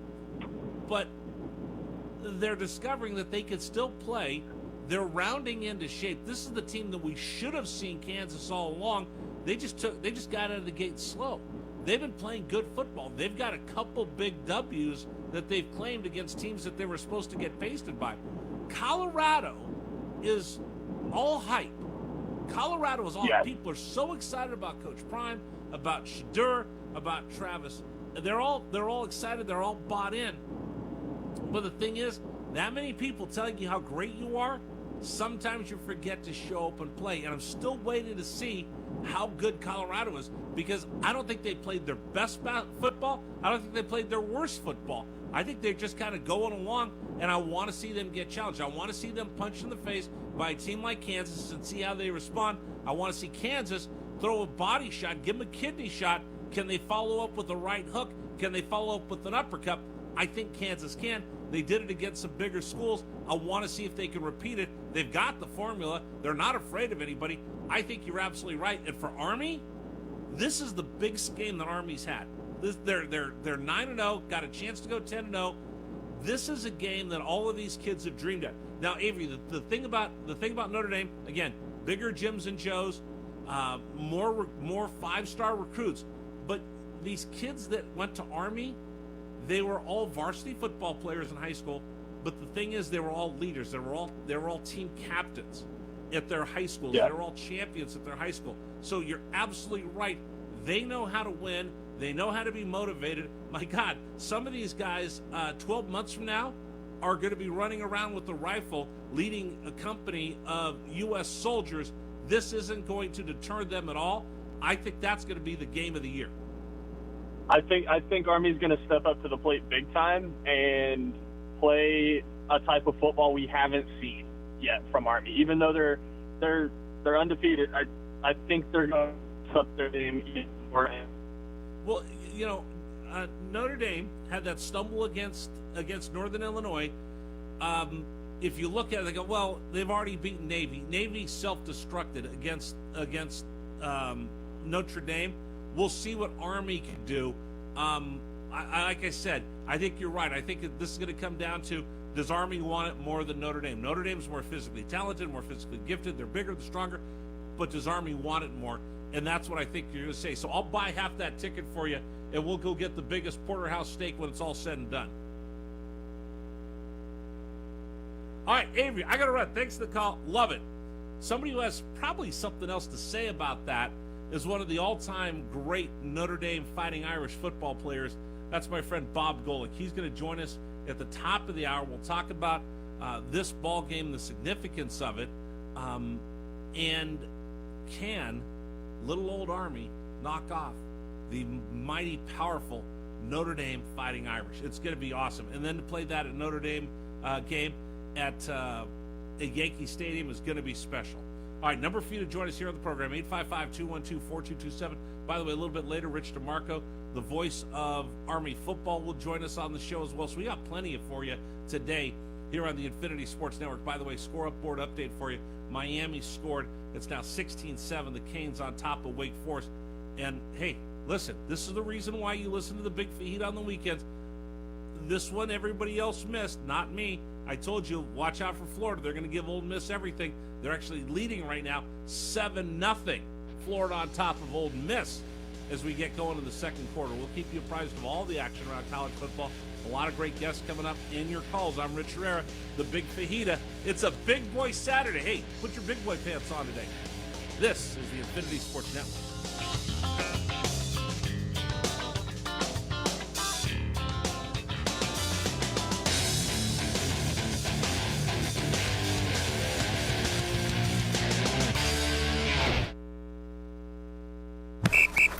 All right, gentlemen, this is Emmett Smith on behalf of Depend, and I've got the perfect play. Run straight to your doctor's office for a life-changing catch, because when prostate cancer is caught early, it's up to 99% treatable, and one blood test might be all it takes. And now through November, Depend is donating to the Prostate Cancer Foundation for select purchases. Talk about a great play. From September 1st to November 30th, Depend is donating 40 cents to the Prostate Cancer Foundation for Depend Shield Guards Real Fit products purchased in the U.S. up to a maximum of $300,000 void in Mississippi. Did you know that Wendy's has any size soft drinks for just $1? Yeah, any size, anytime. Like $1 Coke, $1 Sprite, or even $1 strawberry Fanta. Okay, could we maybe switch up the sound effect? Please? 'Cause I'm losing it. Wow, no, not that. Any size soft drink for just $1? Gotta be Wendy's. Limited time only. Price and participation may vary. A la carte only. Not valid in a combo. Exclusions apply. Sports fans, check out UpNorthSportsRadio.com for all your Detroit sports action. Get full schedules for the Wings, Pistons, Tigers, Lions, and U of M football. Catch Friday Face-Off live and hit the links with JC on episodes of Finding Fairways. Our high school sports guru, Rich Calkins, hosts the High School Scoreboard Show. And don't miss Traverse City West Titan football and boys basketball action. Catch games live or see past episodes on the podcast page. Real sports fans, go to UpNorthSportsRadio.com. At Munson, our commitment is our promise. The promise we make to our communities. It's why we show up. In the hard times and the beautiful ones. It's why we trek through storms and probably know you by name. For over 100 years, we have been committed to care. Committed to strong bones and healthy starts. To helping hands and healing hearts. We're committed to Northern Michigan. And committed to you. Learn more at munsonhealthcare.org/commitment. At H&R Block, you could get up to $1,300 now through December 31st with an Emerald Advance loan. No monthly or annual fees and 0 payments until March 31st, 2025. No impact to your credit to check eligibility. Visit hrblock.com or call 989-826-6521 to schedule an appointment at H&R Block in Mayo. Emerald Advance loan is originated by Pathward NA, subject to eligibility and credit approval. APR after March 31st is 35.9%. Loan amounts vary from $350 to $1,300. If approved, loan proceeds will be dispersed as directed to a prepaid card or checking account at Pathward. Additional terms and conditions apply. See account agreements for details. Cooler weather calls for something hearty for breakfast, like the hash and eggs at Moose and Stella's Cafe in Kalkaska. Our signature breakfast with homemade corned beef hash, grilled potatoes and onions, and tasty seasonings. All served with your choice of eggs and toast. Yeah, you'll remember this breakfast. Add a Costa Rican coffee or a flavorful cappuccino. This could be your new favorite place for breakfast at mooseandstellas.com. Moose and Stella's, for up north flavor. Do you have over $10,000 in credit card debt? The stress from excessive credit card debt can ruin your life. Collection calls, sleepless nights. If you're feeling the financial impact with unprecedented economic challenges, DebtBlue is here for you. DebtBlue uses secret programs that most credit card companies won't tell you about. They'll help you consolidate or settle your debts for a fraction of what you owe. With DebtBlue's Success Guarantee, you pay nothing unless your debt is reduced or completely resolved. There's no risk. The more you owe, the more DebtBlue can save you. See how easy it is to get started with free information. Let DebtBlue show you how 10 minutes could save you thousands. Call now. 800-200-6895. That's 800-200-6895. I'm just living sky high right now. So I'm very thankful for it. And the team at DebtBlue are phenomenal. They're able to work with you. They're great. Call for your free debt resolution information now. 800-200-6895. 800-200-6895. The IRS, the world's most aggressive collection agency. They can seize your property, bank account, and garnish your wages. They cause sleepless nights for millions of Americans. Don't be one of them. If you owe $10,000 or more to the IRS or state, get protected today. Call 800-312-9970. Coast One Tax Group, protecting your bank, home, and your sleep since 2008. With hundreds of 5-star reviews and an A+ on the Better Business Bureau. Call Coast One Tax Group, 800-312-9970. Stanley from New York owed $93,000. The IRS placed a levy on his bank account. Coast One released the levy and settled with the IRS for $2,000. Mark in Michigan owed $225,000. After Coast One stepped in, Mark walked away paying less than $1,500. Call Coast One now. A 10-minute call can save you up to 93% on your back taxes. Get your fresh start today. That's 800-312-9970.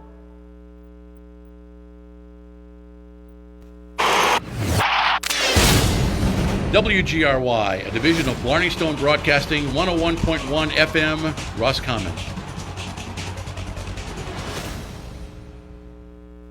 You're in the right place. The Infinity Sports Network. Where's Rich Herrera? I'll tell you what I'm talking about. Rich Herrera. Or should I say the big fajita? Let's check out what's happening down on the field. Rich Herrera. Rich passes off. Herrera. And now back to the Rich Herrera Show. Thanks for joining us, everybody. The Big Fajita, Rich Herrera, with you on a Big Boy Saturday. we're trying to get my buddy Bob Golick. We're talking about big boys. He's the biggest of the big boys.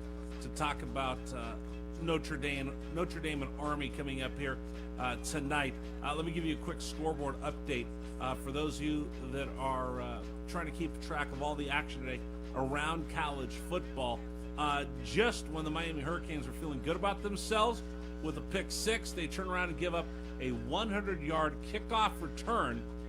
17-14 Miami, number 8 in the nation, leads Wake Forest at home down at Hard Rock Stadium. Other games going on right now. Ole Miss has come back to tie the score 7-7. They're in the second quarter on the road at the Swamp in Gainesville. SMU, big game for them. They're trying to win to get to the ACC championship. They're up 7-0 on Virginia. And the big game that everybody's talking about, Indiana leads 7-0 over Ohio State. 11 minutes left in the second quarter. So Indiana not being pushed around. Indiana not being intimidated. Indiana not being intimidated at all going into the horseshoe. That's an amazing game right there. We'll keep you apprised of that as we go on. In fact, I think we got Bob Golick coming up here in just a second. Let me know when you get him over there. All right, Bob Golick's ready to go. Captain of the Notre Dame Fighting Irish National Championship team. You want to talk about big boys? He's the biggest of the big boys, one of the legends of the Notre Dame Fighting Irish, and he's joining us here on the Infinity Sports Network. Bob, how are you? Good, Rich. Now, you're the guy that worked with Booger McFarland, right? I did work with Booger McFarland. I think you're bigger than he is. For anybody who doesn't know, Rich was my first partner in radio. I didn't know what I was doing. He did, and he helped me dramatically. There you go. So I wanted to bring you on, Bob, because for years I harass you about Notre Dame's schedule. Oh, look at Notre Dame. They play St. Mary's Sisters of the Poor. They play every directional school. They put Army and Navy on the schedule every year. And your response when I say, well, why do they play Army, always is? Because we have to win games. And Bob would always say, well, hey, listen, Army beat Iraq. I think that's a pretty good opponent for us. Oh, God, yeah, absolutely. So, yeah, they're badass. Hey, but you know, every once in a while you've got to play somebody that you know you can beat, because it's all about records now. You know, like Notre Dame playing Northern Illinois or something. Oh wait, never mind. Exactly. This game is surprisingly, Bob. This is going to be maybe one of the games of the year. With Army undefeated, it's the best season they've ever had. They've never started this hot.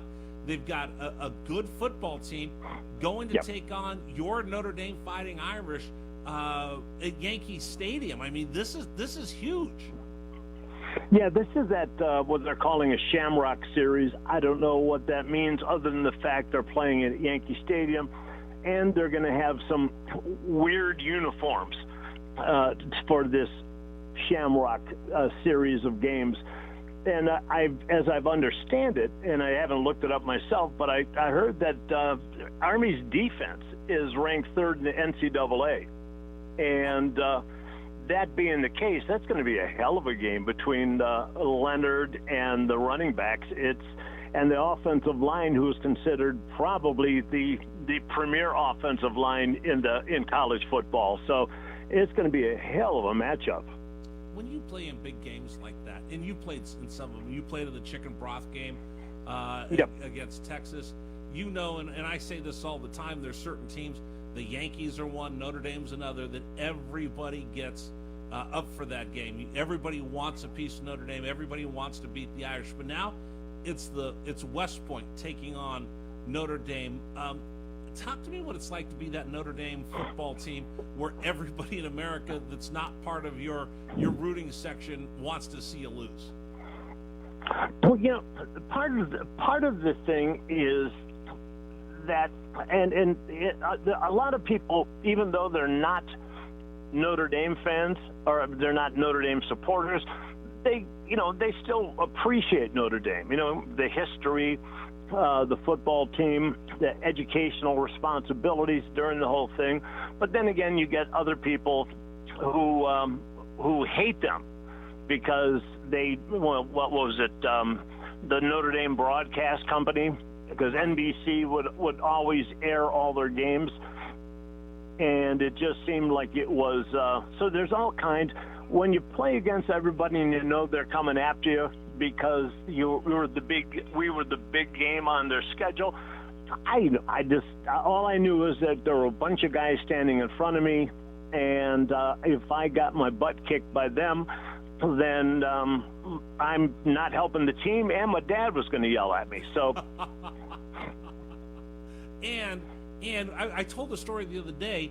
You know, when Bob Golick's getting recruited, Michigan wanted, Ohio State wanted you, and Indiana was going to offer you any cleat that you possibly could ever want to wear if you came to play for the Hoosiers, but you ended up at Notre Dame. Yep.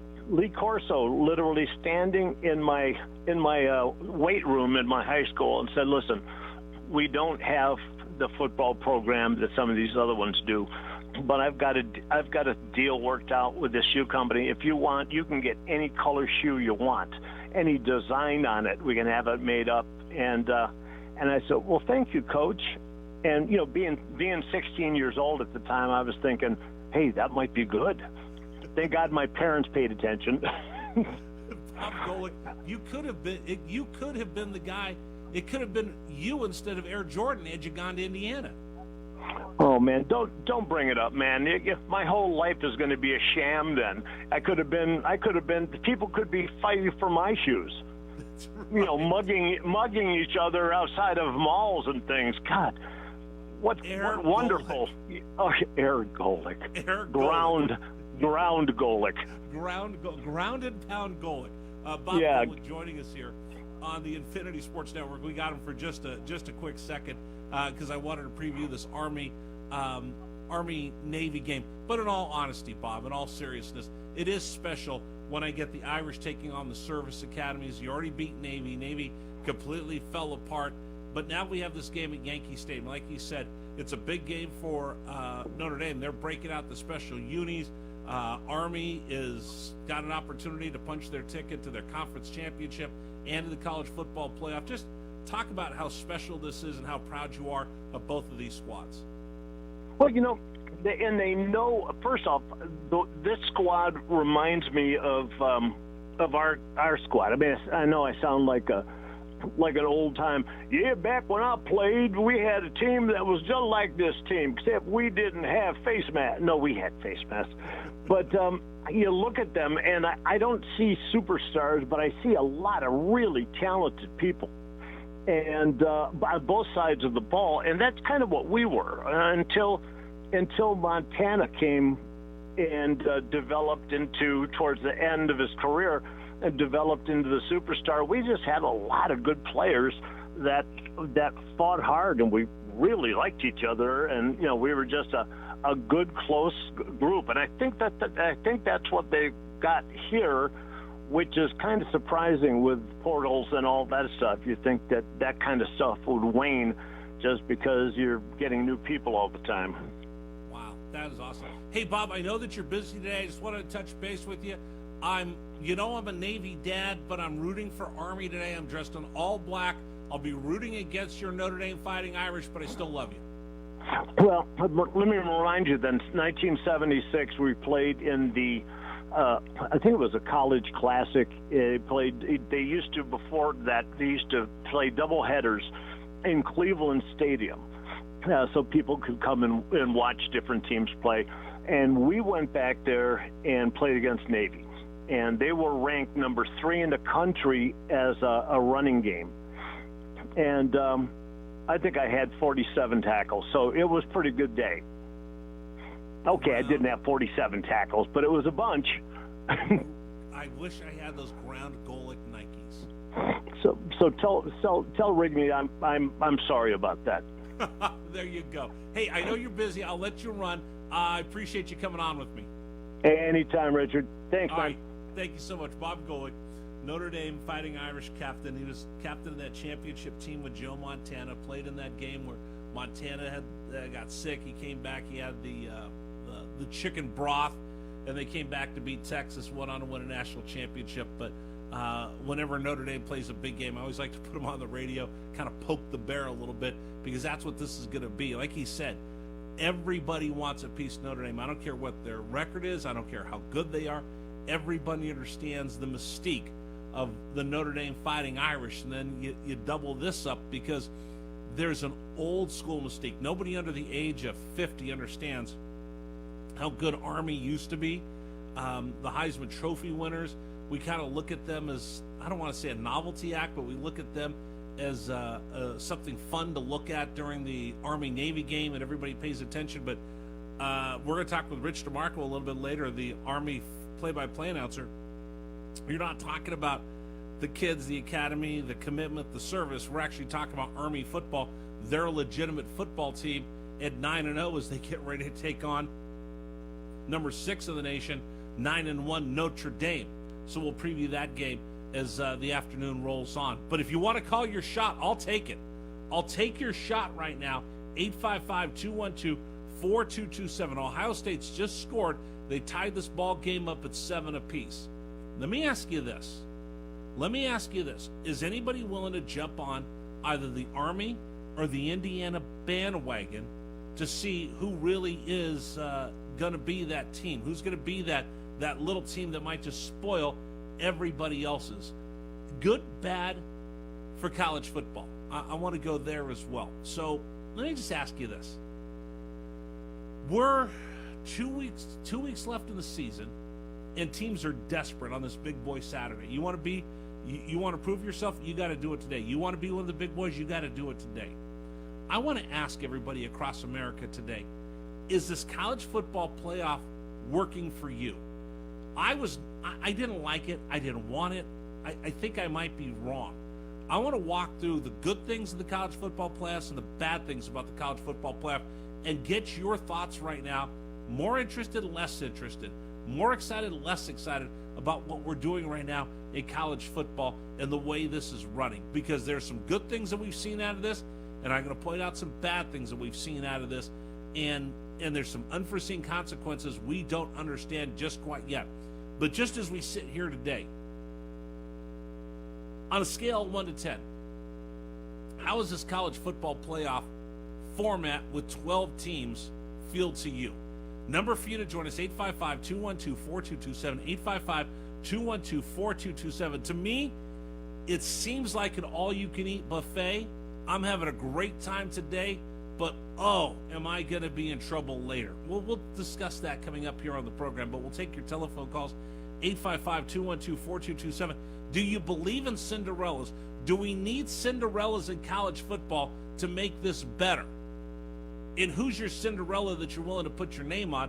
Is it Indiana? 7-7 right now at Ohio State. Is it Army? Is there a Cinderella that's out there that you're not talking about? I want to hear about that right now. 855-212-4227. My name is Rich Rare. Thanks for joining us. It's Big Boy Saturday here on the Infinity Sports Network. All right, when it comes to getting life insurance for your family, a lot of excuses can get in the way. But ask yourself this: if something were to happen to me, who would pay the mortgage, the kids' education, and the other bills? Then forget the excuses and check out Ethos Life, the online, easy way to get life insurance in 10 minutes. Ethos has rates that you can afford, like a $500,000 policy for a 40-year-old male starting at $1 a day or $30 a month, with a few health questions and no medical exam. Get your free quote right now at checkethos.com. That's checkethos.com. Not available in all states. Rates do vary. It's Black Friday build-up at Lowe's. Stack up the savings with deals all month. Get up to 50% off select major appliances, plus take an additional 10% off when you buy select major appliances. And don't wait to save on string lights, starting at just $2.98 for 100 count. Shop these deals in-store or online now, because Lowe's knows deals. Appliances valid 11/6 to 12/4. Cannot be combined with additional discounts. See Lowe's.com for details and qualifying items. String lights valid 11/21 through 12/4 while supplies last. David is a real Prevagen user, and this is his story. Nice to meet you. My name is David. I've been a pharmacist for 44 years. When I have customers come in and ask for something for memory, I recommend Prevagen. Number one, because it's safe and effective, does not require a prescription, and I've been taking it quite a while myself, and I know it works. When I first started taking Prevagen, I noticed I could think more clearly. Memory was so much better. I wouldn't recommend something like Prevagen if I didn't think it was worth it because it works so good for me. And I love it when the customers come back in and tell me, David, that really works so good. Makes my day. In a clinical study, Prevagen was shown to improve memory in subgroups of individuals who were cognitively normal or mildly impaired. Prevagen, at stores everywhere without a prescription. This product is not intended to diagnose, treat, cure, or prevent any disease. Testimonialist was compensated for their time. I'm Doppler 9 and 10 meteorologist John Gross. With your Saturday forecast, we're still looking at the chance for a few lake effect showers as we go throughout this afternoon. Temperatures ranging anywhere from the upper 30s to the upper 40s. Still a breeze out of the northwest at about 10 to 15. Gusts at times could be back near 25 miles per hour. A few lake effect showers could even mix in a few wet flakes as we go into your Saturday night. Lows for our Saturday range anywhere from the mid-20s to the upper 30s. A lingering shower Sunday morning, not completely out of the question. Drier conditions the later we get into our Sunday by the afternoon, with partly to mostly cloudy skies. Temperatures for our Sunday ranging anywhere from the upper 30s to the upper 40s. As we go into early next week, we could talk about another rain-snow mix into our Monday. For the 9 and 10 Weather Center, I'm meteorologist John Gross. The weather is brought to you by Consumers Energy. Reliable power. You expect it. You deserve it. For Consumers Energy, keeping your lights on and working toward a stronger grid is job number one. No matter the weather or what Mother Nature throws our way, you can count on Consumers Energy.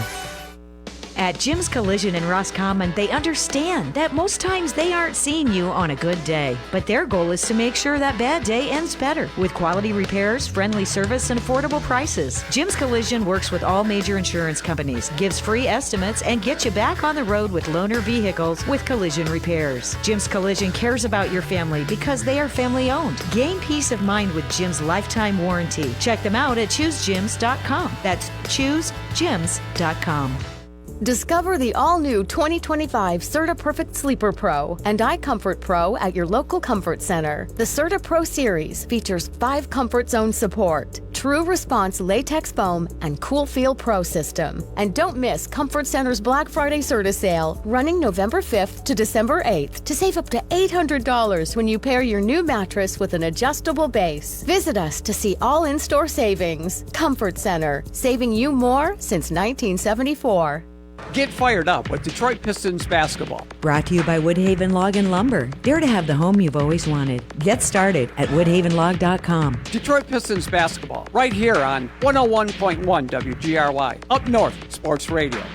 Blue uses secret programs that most credit card companies won't tell you about. They'll help you consolidate or settle your debts for a fraction of what you owe. With DebtBlue's Success Guarantee, you pay nothing unless your debt is reduced or completely resolved. There's no risk. The more you owe, the more DebtBlue can save you. See how easy it is to get started with free information. Let DebtBlue show you how 10 minutes could save you thousands. Call now. 800-200-6895. That's 800-200-6895. I'm just living sky high right now. I'm very thankful for it, and the team at DebtBlue are phenomenal. They're able to work with you. They're great. Call for your free debt resolution information now. 800-200-6895.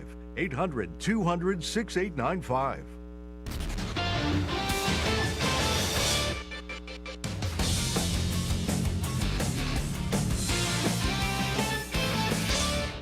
Welcome back to the Infinity Sports Network. And everybody should be talking about him. I mean, I love his attitude. This man wants to be great. I've seen him. His work ethics are second to none. He's Rich Herrera. Take it away, Rich. Your opponent is thankful if you don't give 100% today. That's what Big Boy Saturday is. If you don't give 100%, you are going to lose. You are going to fail if you don't give that 100% today, folks. And boy, do we have some slobber knockers, some brawls, some loser leaves town matches going on right now in college football. Miami is allowing Wake Forest to hang around way too much. The number 8 team in the country leading 17-14 over Wake. And how about Indiana? Indiana had a 7-0 lead. Ohio State comes back and scores. Now they're feeling pretty good. The crowd of the Horseshoe's going wild. Indiana, next possession, strip sack. Leaves the ball on the ground inside the red zone for Ohio State. Ohio State ready to absolutely throw that haymaker punch at the Hoosiers? No. Indiana with an interception. They turn them away. It's 7-0. 6 minutes left in the half in that ball game. Erica Herskowitz will update all the games for you around college football that are going on right now. I told you this one was not going to be an easy one for Ole Miss. They're number 9 in the country. They're probably the best team in the country with 2 losses. Heck, they might be one of the best teams in the country overall. Right now, 14 all. Ole Miss on the road taking on the Florida Gators. And Erica's going to update you everything going on in college football today. Coming up here, how about this is a crazy score for you. Georgia on the road against Massachusetts. It's 7-0 at the end of the first. UMass just fired their coach, Don Brown, because they had been playing so poorly. They're 2-8 in the season, but right now, that's an interesting score to keep an eye on. So Erica will have all of those for you coming up here in just a second. Number for you to join us, 855-212-4227, 855-212-4227. My question for you is, we love college football because of the Cinderella stories. When you get a 16 seed knocking off a 1, you get a 15 scaring a 2. That's what makes March Madness so fantastic. This year, right now, I've got a Cinderella in Indiana that nobody thought of that has an opportunity to knock off Ohio State. I've got a Cinderella in Army. I got a Cinderella in Army that has an opportunity to take a bite out of Notre Dame. Cinderellas in college football, is that gonna make it better? Meaning, would you rather see a Cinderella advance into the college football playoff in Indiana, an Army, as opposed to a 3-loss, they're one of the best teams in the country, SEC teams or Big Ten teams? Do we want to see lots of Cinderellas make it into this? Or do we want to see the Blue Bloods of Alabama, of Georgia, the LSUs, the Big Ten's champion Ohio State Buckeyes and the Penn States and the Michigans make it in? Or is it more interesting when you get that Boise State, Army, Indiana making it into the tournament? Because again, it's about finding a national champion. Do you want to see those little upstarts who probably aren't going to win? I mean, I don't think you're good enough. I don't think Army could actually win the national championship. So would you rather see an Army make it into the college football playoff? Would you rather see a Alabama, if it has 3 losses, into the college football championship? Number for you to join us, 855-212-4227, 855-212-4227. And the reason I say that is everybody and their brother has always screamed ever since Boise State didn't get a chance to play for a big-time championship. And they came down to Phoenix and they won the Fiesta Bowl, and everybody's like, see, we need to change it so all the little guys get an opportunity. Well, now that we get that little guy opportunity, I'm looking at this and I want to know from America today, does the idea of a bunch of Cinderellas excite you, or does the big mano-a-mano apex predator alpha males getting in this championship excite you? Would you rather see Indiana, Army, Boise State, one of those schools make it, as opposed to the 5th best team in the Big Ten, the 4th best team in the Southeastern Conference? Number for you to join us, 855-212-4227. Which would make a better tournament? The little guy that maybe can win, or the guy who runs the gauntlet of the Southeastern Conference, the Big Ten, and actually prove their worth to get in there? Does the Big 12 deserve to have more than one school? Does the ACC deserve to have more than one school? What's the balance that you look for in this 12-team playoff? Because for my money, listen, I've been giddy all week about this Indiana game. I've been excited all week about Army taking on Notre Dame. I want to see them shock the world. I want to see those games. But I also look at the Southeastern Conference is just getting stronger. The Big Ten is just getting stronger. And there's no reason to think that they're not going to continue to get stronger.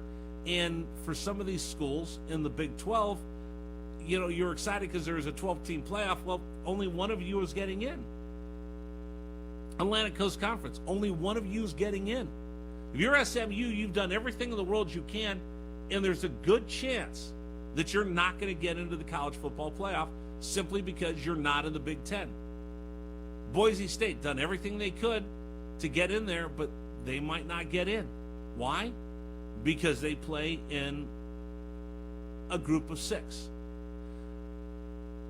Who else would I throw out into that mix? BYU. BYU has been cruising along. They take one tough loss, and now they're on the outside looking in. If they lose to Arizona State, they're out. Do I want to have the college football playoff dominated by one, or do I want to have it equal representation by all? 855-212-4227, 855-212-4227. Now, this is just a philosophical thing that I've been kicking around. This is just how many automatic qualifiers should I give? Do I need to do like the top 2 teams in the Power Fives? Does the second place team in the ACC have less of a shot? Do they deserve to get in there more than the 4th place team in the Southeastern Conference? 855-212-4227. Mitch in New Jersey, welcome. You're on the Infinity Sports Network. How's it going? How you doing, Rich? What's up, Mitch? Happy weekend. Happy Big Boy Saturday, you brother. I'm sure What's it's up? warm where you are in Arizona, right? You know, I feel bad, Mitch. I was a little cold. I put on a sweatshirt last night. I went to go watch Duke in Arizona, and it was an incredibly chilly 61 degrees. I would take that now. Yeah. So, hey, listen, Mitch, I tell you, let me look. I'm going to make you feel bad. I'm loving college football this year. Wait, hold on, Mitch. I'm going to make you feel bad. Let me see. What's the temperature where I live right now? It's 76 degrees, and I'm wearing a sweatshirt because I'm chilly. Wow. Yeah, I'm horrible, aren't I? Right now it's like 42. Yeah, I'm a horrible human being for just telling you that, especially when I'm watching how cold, sleet, and rainy it is in Columbus. So I will just admit that I'm a horrible human being because I'm actually wearing a sweatshirt because it's 76 degrees and I'm chilly. Anyway, let's talk college football. Go for it. I'm loving the college football this year.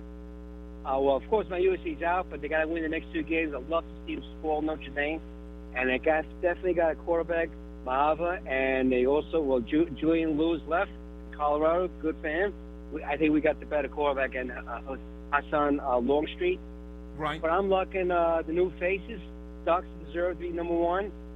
Big Ten is good this year. You know, Indiana is a pleasant surprise. Ohio State, yeah, they're good. I give them credit. But what do you think about Tennessee and, of course, Ole Mississippi getting the Final Four, especially Ole Mississippi? Jackson Dart. See, okay, so who would you rather see get in? A second-place team out of the Big 12 or a fifth-place team out of the SEC? Because if you look at it, the SEC is more stacked. They've got more players. They've got more blue chippers. They've got more everything. Ole Miss is probably one of the best teams in the country, and if I took Ole Miss out of the SEC and I put them in the Big 12, they'd run the table and go undefeated. But I think Ole Mississippi could be the top 4. I think I want 2 from the Big 12 because you said Colorado, and OBU's played pretty well. I'm a little biased here, but I think Arizona State, if they win outright, you know, they beat a good Kansas State team, so that has to count. The Big 12 has been pretty good this year, even without Oklahoma and Texas. They've been pretty good, but I don't know if they have the gravitas to be there. And that, I guess that's where I'm going back and forth, Mitch, and I'm trying to figure out, I want to see the little guys in there, but I also want to see you get rewarded for playing a great schedule in the Southeastern Conference and the Big Ten. But how do I weigh that against the Big 12? Shouldn't just have one team simply because they've got a 12 behind their big instead of a 10. Yeah, but it's 12 teams enough. I don't want to hear you going to 14, 18 is ridiculous. Boise State definitely deserves it. They run the table. They might have the Heisman Trophy winner. You've seen him, Dylan Gabriel. I'm going with Jackson Dart. I'm a little biased here. Right. Thanks for taking my call. great set of games today. Enjoy them. Absolutely. All right, Mitch, thanks for the call. Appreciate it. Number for you to join us, 855-212-4227, 855-212-4227. All right, I'm going to weigh the pros and cons of that. I want to get your calls. Anybody want to make their call? Army's going to knock off Notre Dame. Listen, Indiana is at the half. They're going to go in here more than likely tied up against Ohio State. What's that say about Indiana? What's that say about Ohio State? Could this be the year of the Cinderellas? We'll get into all of that coming up here on the program. 855-212-4227, 855-212-4227 on this Big Boy Saturday college football. I am going to step aside for just a second, though, because there's lots of scores going on. There's basketball. There's everything under the sun, including that big game coming up at Yankee Stadium tonight, which I'm excited about. Army Notre Dame. To tell you about all of that, my very dear friend Erica Herskowitz is standing by. She's got this Infinity Sports Network Sports Flash. Infinity Sports Network Sports Flash. Hey there, Rich. Happy Saturday. This report brought to you by Prize Picks. Football season is here, and Prize Picks is the best place to get real money sports action. Download Prize Picks and use code PRIMETIME and get a $50 credit instantly when you play $5. Must be present in certain states where it is lawful to wager. Visit prizepicks.com for restrictions and details. We get it going with the top 25 college football scoreboard. Second quarter, and number 5 Indiana and number 2 Ohio State are tied at 7. Also in the second quarter, 8th-ranked Miami in front of Wake Forest 17-14. 9th-ranked Ole Miss and Florida tied at 14. SMU leads Virginia 17-zip. Rutgers in front of number 25 Illinois in the second, 10-9. Also second quarter, UMass and 10th-ranked Georgia are tied at 7. In the first, UTEP and number 11 Tennessee are scoreless. Coming up tonight in the Bronx, 6th-ranked Notre Dame will be taking on 19th-ranked Army at Yankee Stadium with a 7 Eastern kick. Top 25 college basketball right now, one game in progress in the second half. It is number 6 Purdue leading Marshall 53-31. Earlier today, 15th-ranked Marquette knocked off Georgia 80-69. Week 12 in the NFL, the Niners will be without quarterback Brock Purdy and defensive end Nick Bosa for tomorrow's game against the Packers. Purdy's been ruled out with a sore shoulder. Bosa out with a left hip and oblique injury. Niners head coach Kyle Shanahan says veteran Brandon Allen will start in place of Purdy. Josh Dobbs will be available as a backup. And The Athletic is reporting that Aaron Rodgers wants to play for another team next season. Reports surfaced earlier this week that the Jets will likely be moving on from Rodgers in 2025. 7 games in the NBA tonight. Starts in Utah, where the 3-12 Jazz will tip off against the 9-6 Knicks. The Sixers are off. Joel Embiid left last night's win against the Nets early with swelling in his left knee, so he will not play tomorrow against the Clippers. The Sixers will also be without Paul George, who suffered a bone bruise in his left knee earlier in the week. I'm Erica Herskowitz. You make the call. 855-212-4227. When you want to talk to us, call 855-212-4227.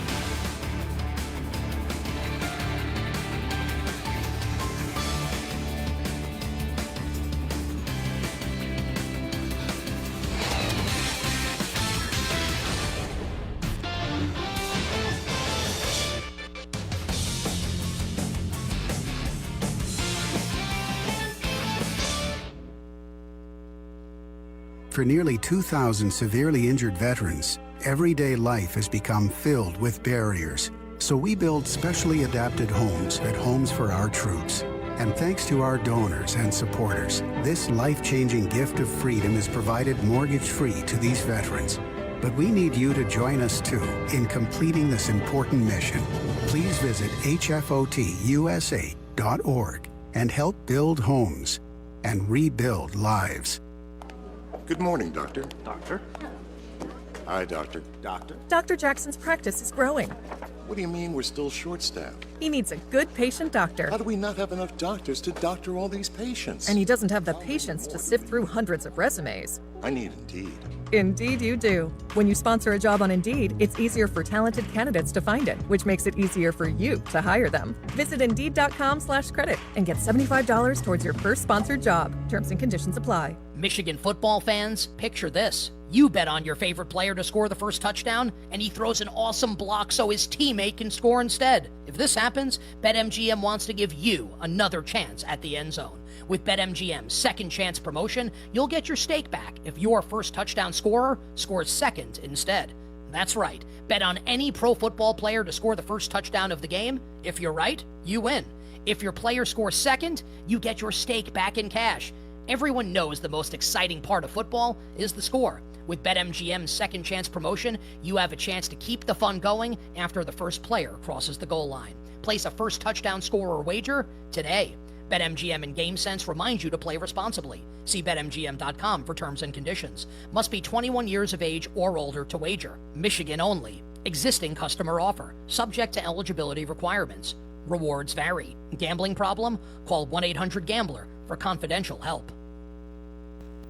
Individuals and businesses with tax problems, listen carefully. Do you feel like you're losing control of your finances? If you owe over $10,000 in back taxes or have unfiled tax returns, we can help you take back control. The IRS is the largest and most aggressive collection agency in the world, and they can seize your bank accounts, garnish your paycheck, close your business, and file criminal charges. Take control of your tax problem now by calling the experts at U.S. Tax Shield and take advantage of the Fresh Start program and new laws that may allow us to negotiate a settlement for the lowest amount possible. Our team of tax attorneys and enrolled agents can stop collections and get you protected so you can take control of your financial future. U.S. Tax Shield offers a price protection guaranteed quote to get you protected today. U.S. Tax Shield is A+ rated with the Better Business Bureau, so call now. 800-785-9132. That's 800-785-9132. U.S. Tax Shield. 800-785-9132.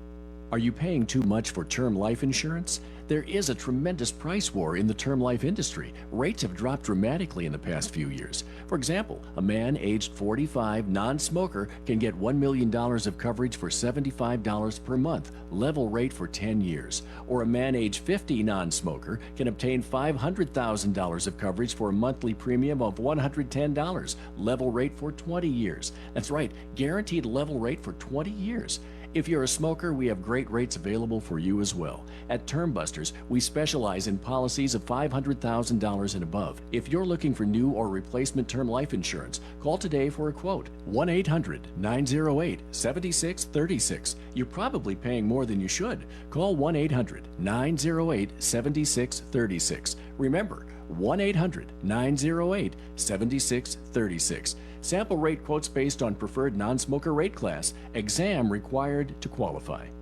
Do you have over $10,000 in credit card debt? The stress from excessive credit card debt can ruin your life. Collection calls, sleepless nights. If you're feeling the financial impact with unprecedented economic challenges, DebtBlue is here for you. DebtBlue uses secret programs that most credit card companies won't tell you about. They'll help you consolidate or settle your debts for a fraction of what you owe. With DebtBlue's Success Guarantee, you pay nothing unless your debt is reduced or completely resolved. There's no risk. The more you owe, the more DebtBlue can save you. See how easy it is to get started with free information. Let DebtBlue show you how 10 minutes could save you thousands. Call now. 800-200-6895. That's 800-200-6895. I'm just living sky high right now. I'm very thankful for it, and the team at DebtBlue are phenomenal. They're able to work with you. They're great. Call for your free debt resolution information now. 800-200-6895.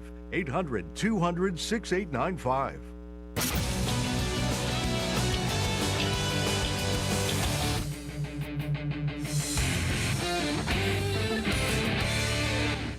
Welcome back to the Infinity Sports Network. I don't go to the gym. I'm just naturally like this. He's Rich Herrera. Take it away, Rich. The Big Fajita, Rich Herrera, with you here on the Infinity Sports Network. Number for you to join us on the program, 855-212-4227, 855-212-4227. The number for you to join us. Oh, Indiana shoots themselves in the foot at the half. A botched punt attempt leaves the ball in the red zone for Indiana. This time they won't be turned away. They push it in. On 3rd and goal, they'll go into the half, leading 14-7 over Indiana. That's what Big Boy Saturday is about. Indiana, You cannot go to the Horseshoe to take on the number 2 team in the country with the crowd into it and shoot yourself in the foot. 2 times they left the ball on the deck inside the red zone. First time they turned them away. Second time asking too much in bad weather, and they're going to go into the half down by 7. We're really going to see what Indiana's made of. Now they have their backs up against the wall.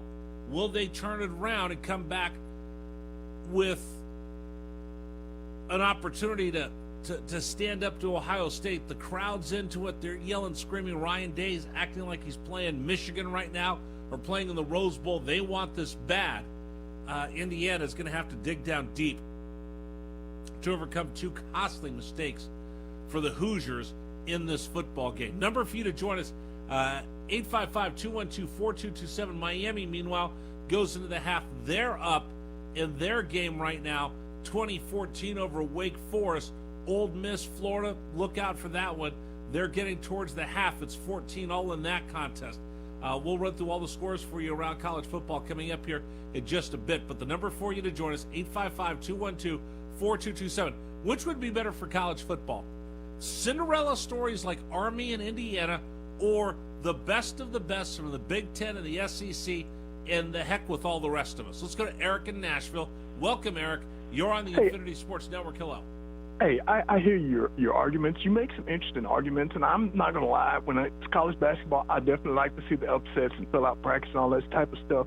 But the argument against that I've heard, and I think it is a valid argument, is when you get to a championship game, most people would say whether it's college basketball or the college football championship, nobody's going to watch a game if the final 2 teams like BYU and Tulane. And that's not to denigrate those 2 schools, but I think there is some validity to that argument. Eric, you're telling the truth, aren't you? Yeah, that's the unfortunate thing. And I can't lie and say that my interest will be peaked in that game because I'm here in the SEC country, and I would probably watch an SEC team against the Big Ten team or 2 teams from major conferences. I think because the fan bases, of course, are bigger, and most of the publics are going to watch the games between 2 schools from 2 huge fan bases. They're not going to watch the little guy. I mean, whether that's fair or not, I just think it's an accurate point. And most advertisers and television sponsors, they're not going to say it publicly, but of course, they want the big brands in the national championship game. Because they know you're right, Eric. They know you're right. All right, so let me throw this out at you. You ready? Yeah. Last year, Fiesta Bowl, Liberty University played in the Fiesta Bowl. How many people got excited about little old Liberty playing in a big New Year's game? I don't know if it was a lot of people. I could be wrong, but nobody. No. Did you even know that they played in the Fiesta Bowl? I actually did not. Right. And that's And that's my point. Yeah. It's funny. I'm excited about Indiana. I really am. Yeah. I'd love to see them knock off Ohio State. I'm really excited, Eric, about Army. I'd love to see them beat Notre Dame. But if you gave me a national championship with Indiana and Army, nobody's watching. Yeah. If you gave, let's make a realistic one.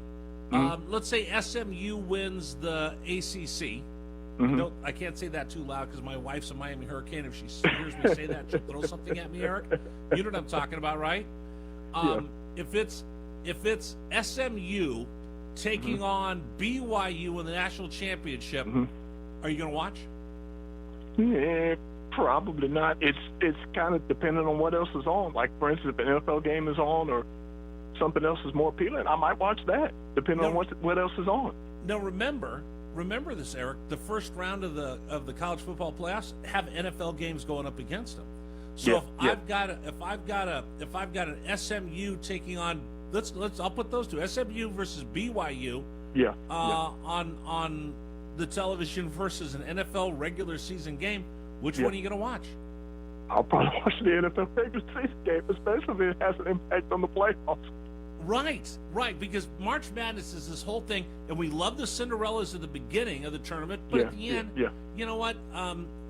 What are you going to rather watch? You're going to rather watch Duke in Arizona, or would you rather watch Loyola Chicago take on what's the matter you? Duke in Arizona. Exactly. There you go. Hey, you have a great weekend, and also have a happy Thanksgiving. Hey, Eric, you know what? You too. Thanks, brother. I really appreciate it. All right, love you, man. Thanks. And by the way, I throw this out. Somebody asked me the other day, goes, how come you tell people you love them on the radio? Because I do. I'll say this like once a month so people know why I say this the way I do. There was this guy that played football at the University of Arizona. His name was Julius Holt. And Billy G's heard me say this before. Great guy. Played football. He ran youth football, youth cheerleading in his community. And he was a guy that whenever he talked to his friends, he'd always tell them, hey, I'll love you sometime during the conversation. And they look and they go, you know, that's kind of weird for you just to kind of say that out of the blue. And he said, well, the reason I say it is I never want you to think or wonder how I really felt about you. So when I talk to you on the radio and I get to know you and we have these conversations, it means something to me. This is just me. I got to get this off my chest. It means something to me when you take your time to pick up the phone to call me. It's not just, a bunch of people calling randomly into the show. It's you're calling to talk to me. I enjoy the conversation. So if I say I love you, that meant, you know what? You meant something to me because you picked up the phone, you called me, you added to the show. So that's my way of saying thank you. So I just thought I'd throw that out there in case somebody goes, has Herrera lost his mind today on Saturday? 855-212-4227. Let me go to Dave in Omaha next. Dave, welcome. You're on the Infinity Sports Network. Hello. Yeah, I would love to see Army make the playoffs. I was with the 2nd Battalion, 14th Infantry up at Fort Drum. I'm kind of partial, but I'd like, if you got 3 losses, you don't belong in the tournament. And if you're undefeated and did everything you could, I believe you should go. What if you are undefeated, but you really didn't play the caliber of the team that lost 3? So if I play the Southeastern Conference and my losses are to Georgia, Alabama, and LSU, or I run the table, and I'm not going to use Army because I'm on that Army bandwagon today, Dave. Even though I'm a Navy dad, I'm on that Army bandwagon. What if I told you that it's Tulane, and they beat everybody, and they beat the FAUs, the FIUs, the UCFs, the USFs of the world, but not anybody in the top 25?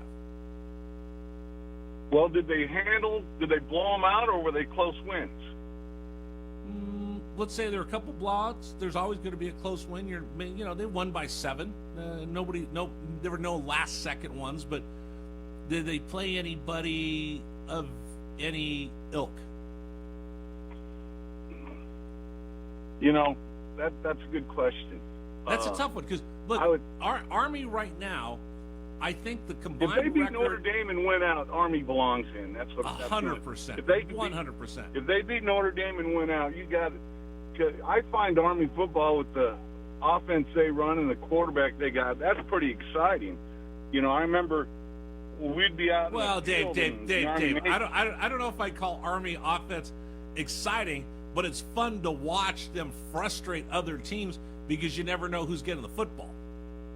Right, the old wishbone. Right, they run the triple option, and they run it. Right. Navy's triple option. They throw the ball a lot more under Brian Newberry. Munkin's triple option is just the same one that they probably ran 50 years ago at West Point. Right. I'm not arguing that point, but with Army, I truly believe if they beat Notre Dame today and they win out, they got to be in. I agree with you. I agree. If they win today, see the trouble is, and that's why I bring this up.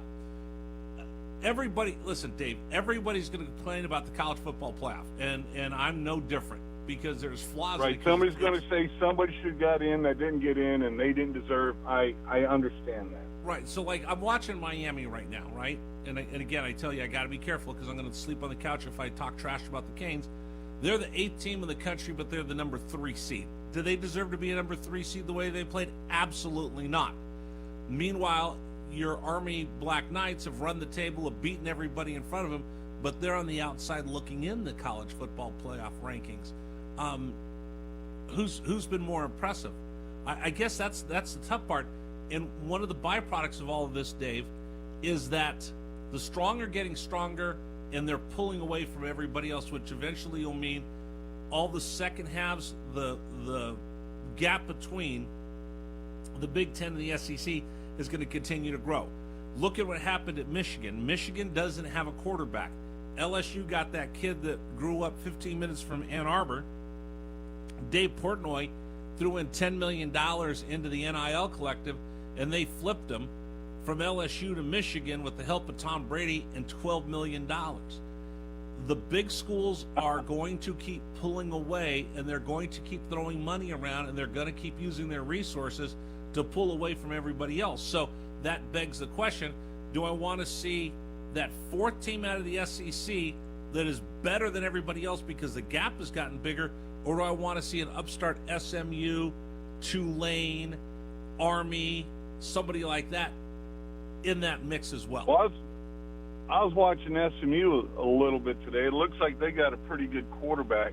I just hate to see a three-team team make it, because even if you want to talk NFL, well, there's teams that are in a harder conference, and they or division rather, and they might have more losses and not make it because the way they do their scheduling. Right. Somebody's going to get in the National Football League, there's more teams that make it. I mean, there's 100 some odd college football teams, and 12 are going to make it. 130, I think. Yeah, somebody's going to get left out in the cold, and that's okay. It gives us something to talk about, right?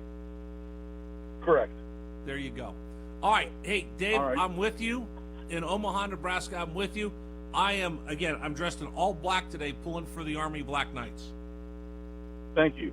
All right, take care. Let me go to David in Dallas next. Hey, David, welcome. You're on the Infinity Sports Network. Hello. Hey, Vic Vahida, I'm going to tell you, biggest problem that you're going to have as you expand that is you're going to have more 3 or 4 lost Big Ten SEC schools because, number one, the ratings. Number two, that's not a legitimate NCAA tournament.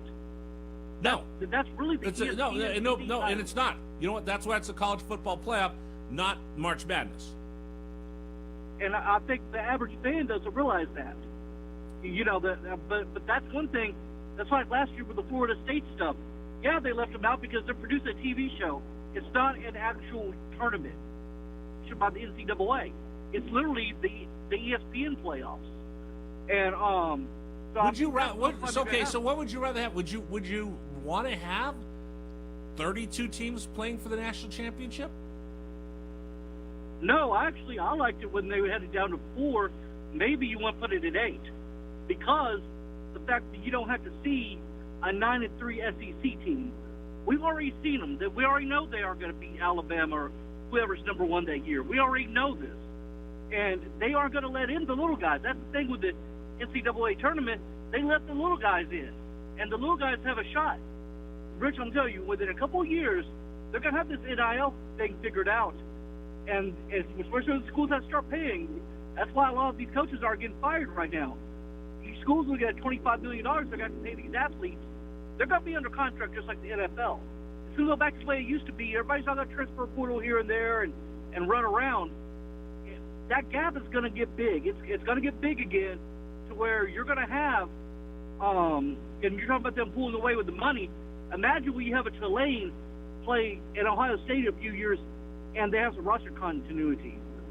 It is going to get rough. The reason why people love the NCAA tournament is because the upsets and stuff. Well, that's because you got one and done in basketball of all the star players. Right. That's before NIL and the transfer portal came along. Oh, that's a good point. People, you go back and look at the 1980s or even the early to mid 90s NCAA tournament. Whoever played Duke in the first round, they got killed. Sure. I think what people imagine is that you're going to get like this Duke Butler NCAA football game championship. And it's never going to happen, Rich. It's not going to happen. And you're a West Coast guy. Cal State Fullerton has a dynasty in baseball. Right. There's no way in hell that will have, no matter who their alumni are, you'll ever see anything like that in football. No, and that's where, you look at, you live down in Dallas. You look at SMU. SMU is going to spend their way into winning a championship. No doubt about it. They've got the resources to do it. Hey, David, I got to run. Thanks for the call. We'll continue with you. I'm Rich Herrera. Appreciate you. All right, gentlemen. This is Emmett Smith on behalf of The Pen, and I've got the perfect play. run straight to your doctor's office for a life-changing kit. Because when prostate cancer is caught early, it's up to 99% treatable, and one blood test might be all it takes. And now through November, Depend is donating to the Prostate Cancer Foundation for select purchases. Talk about a great play. From September 1st to November 30th, Depend is donating 40 cents to the Prostate Cancer Foundation for Depend Shield Guards Real Fit products purchased in the U.S. up to a maximum of $300,000 void in Mississippi. Did you know that Wendy's has any size soft drinks for just $1? Yeah, any size, anytime. Like $1 Coke, $1 Sprite, or even $1 strawberry Fanta. Okay, could we maybe switch up the sound effect, please? 'Cause I'm losing it. Wow, no, not that. Any size soft drink for just $1? Gotta be Wendy's. Limited time only. Price and participation may vary. A la carte only. Not valid in a combo. Exclusions apply. Fall into riches every Saturday in November with a Harvest of Fortune giveaway at Saganing Eagles Landing Casino and Hotel. Every hour from 12 p.m. to 4 p.m., 2 winners will each walk away with $250 cash. From 5 p.m. to 9 p.m., the cash doubles with 2 winners every hour, taking home $500 cash. Then at 10 p.m., one lucky winner will score a whopping $5,000 cash. Only at Saganing Eagles Landing Casino and Hotel. Real fun, real friendly. Visit Saganing-EagleSlanding.com for complete rules and details. Sports fans, check out UpNorthSportsRadio.com for all your Detroit sports action. Get full schedules for the Wings, Pistons, Tigers, Lions, and U of M football. Catch Friday Face-Off live and hit the links with JC on episodes of Finding Fairways. Our high school sports guru, Rich Calkins, hosts the High School Scoreboard Show. And don't miss Traverse City West Titan football and boys basketball action. Catch games live or see past episodes on the podcast page. Real sports fans, go to UpNorthSportsRadio.com. Configuring the Bluetooth, deciding who controls the music, remembering where you parked. Why are simple things sometimes so complicated? Thankfully, with an auto owner's insurance independent agent, getting the right coverage for your vehicle doesn't have to be one of them. So you can get back to more important things, like remembering if you're on the 3rd or 4th level of the parking garage. That's simple human sense. Visit Cornell Insurance in Grayling at 201 Huron Street next to Burger King or online at cornellinsurance.com. Autolab behind Jay's in Gaylord has a state-of-the-art laser alignment system so you can squeeze every gallon of gas out of your tank. Proper alignment, proper tire pressure, and perfectly tuned engines results in maximum gas mileage. AutolabGaylord.com. AutolabGaylord.com. After Coast One stepped in, Mark walked away paying less than $1,500. Call Coast One now. A 10-minute call can save you up to 93% on your back taxes. Get your fresh start today. That's 800-312-9970. Do you have a special needs child or an older adult in your home? The risk of them leaving the house unnoticed is real and terrifying. But you can protect your loved ones with Vivint Home Security. Alarm on. Our child has autism. He doesn't usually elope, but one day he did, and it was the most terrifying moment of our lives. If I didn't have a home security system, I would have realized way too late he's gone. Right now, Vivint is offering a free doorbell camera with any new plan, plus free installation and low monthly monitoring plans. Smart locks, lights, cameras, and more makes Vivint Home Security the smartest way to protect your family and prevent a tragedy. Vivint is the #1 smart home service provider in the U.S. Protection is just a phone call away. Call 800-953-6693. That's 800-953-6693. Monthly service agreement required for free installation. Fellow Americans, former CIA officer Jason Hansen here to invite you to a special financial briefing this Thursday. As a former CIA officer, I've used my expertise to protect myself, my country, and my family from threats for decades. Now I'm recommending all Americans take action to guard their personal and financial security from threats to the U.S. dollar.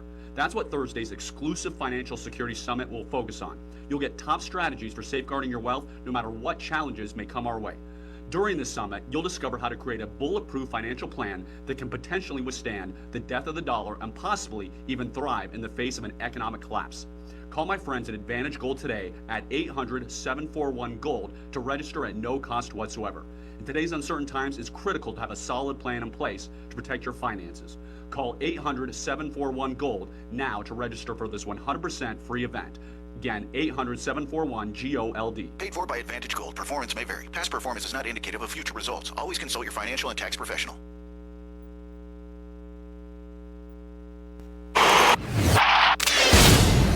WGRY, a division of Blarney Stone Broadcasting, 101.1 FM, Roscommon. The fun continues on the Infinity Sports Network. Where's Rich Herrera? Rich out there just talking all day long. Herrera faces 3 Orioles. Strikes out 2. You look like a big fajita. He's Rich Herrera. Take it away, Rich. Thanks for joining us, everybody. The Big Fajita, Rich Herrera, with you on the Infinity Sports Network. They're just getting ready to go. Second half, first play from scrimmage, Indiana and Ohio State. Indiana puts the ball on the ground. That's their third turnover. Ball punched out by the Ohio State Buckeye defender. We'll see who comes up with the ball. But this one is going to be a will of two teams that are getting after. I think Indiana recovered the ball, but Indiana making mistakes. Can't do that, especially on the road, hostile crowd. They need to take that crowd out of it. They did get the ball back. It's 3rd and 3 on their first possession, so we'll let you know what's going on in that game. Miami back playing second half as well of their ball game. In fact, let me run through some of these scores for you around college football, because all of these are just coming out of the half right now. I'll tell you that Miami leads 20-14 over Wake Forest. That's in the third quarter. Just getting underway in the second half. It's Ohio State 14-7 over Indiana. Indiana has the ball. Halftime, Ole Miss and Florida are tied at 14 apiece. SMU is now leading in the third quarter, 17-0 over Virginia. And one other ball game, Georgia's starting to pull away, 21-7. There's 2 minutes left in the first half against UMass, and we'll again update those games for you all afternoon long. Number for you to join us, 855-212-4227, 855-212-4227, the number for you to join us. I wanted to bring something up that came up last night on the program, and I'm gonna ask Billy G about this. Billy G, I actually missed Thursday Night Football this week because I went to go see Gladiator 2 the night it opened. Okay. So I missed the snow game, and by the way, Gladiator 2, outstanding. I give it 2 thumbs up. You saw the first one, right? No, I didn't, Rich. Wait a minute. Ryan Hickey didn't see Gladiator as well. How did you? You've never seen Gladiator? Yeah, me and him, we're not big on the movie scene, Rich. Wait a second. How can you go through life not seeing a movie like Gladiator? I mean, I think if you really look at it, I mean, I'm sure it's possible. Have you seen Braveheart? Yes, but I saw Braveheart when I was in school. Wow. With William Wallace, right? Right. I'm just shaking my head at you. How have you never seen Gladiator? Well, I mean, I like I said, I think it's possible. Have you seen Top Gun? Yes. I'm gonna have to have a list of movies that I need you to watch, just for your own personal edification. Okay. Okay, so I went and saw Gladiator. I'm ready for it. And then we did this last night. I brought this up with Ryan Hickey. By the way, Indiana punts, Ohio State returns it for a touchdown. First 5 minutes of the second half is going. Last 5 minutes of the first half are going for Ohio State. First 5 minutes of the second half are going for Ohio State. They're now up 2 scores. Special teams big for Ohio State, bad for Indiana, 21-7. The Buckeyes now leading the Hoosiers in the horseshoe. We'll keep you apprised of this game as it continues, but things are starting to slip away for Indiana as they start the second half. I brought this up because Ryan and I were talking about this last night, and I said, who's the most powerful NFL mascot of all the team nicknames? Who would be the most powerful NFL team if we put them into the arena and we had them fight gladiator style? Who do you think would be the most powerful NFL team gladiator style to throw into the arena? I mean, if you're personally asking me, we were talking about it during the break, so I'm gonna go with the Eagle. I thought Eagle as well. That would be a good one. But when we went through and looked at them all, I think the 2 most powerful mascots in the National Football League would be the Titans right? They're right there fighting with the gods of Olympus and the Chargers. Is there any mascot that could withstand a bolt of lightning hitting them in the chest? Like a bolt of lightning versus an eagle? A bolt of lightning would win, right? Yeah, I mean, in reality terms, yes. A bolt of lightning versus a cowboy versus a buccaneer versus a giant. I think a bolt of lightning would be able to defeat a giant. Yeah, I mean, it would certainly it would electrocute everybody. Right. And then we're going through who's the most powerful mascot in the National Football League, and then who's the weakest mascot in the National Football League. Who would be, so if the Titan is the apex predator, who would be the prey? Who would be the most the prey that would have the least chance inside the arena? I'd probably have to go with the cardinal. Cardinal. What's a cardinal going to do? Cardinal can't do anything to you. It's a small bird. Yeah. And by the way, you know why they're the Cardinals, right? No. When Mr. Bidwell, the original owner of the Cardinals, I think it was Mr. Bidwell, when he needed uniforms for the Chicago Cardinals, his football team, the Chicago team, he bought the surplus uniforms from the University of Chicago, and they were cardinal color, and that's why they're the Cardinals. Wow, look at that piece of history. You learned something by listening to this program, folks. To the big fajita. Leave it to the big fajita. So I went through, and I was going to ask you about this, and I'll let people chime in. What's the most powerful team in college football? And and you and I were going back and forth. Is it the team name, or is it the actual stuffed animal character on the sideline? I say team name. Who's the apex predator that would defeat everybody else in the gladiator arena if I matched up all the teams in college sports? If you want to comment on this absolutely silly topic, I'd love to hear from you. 855-212-4227.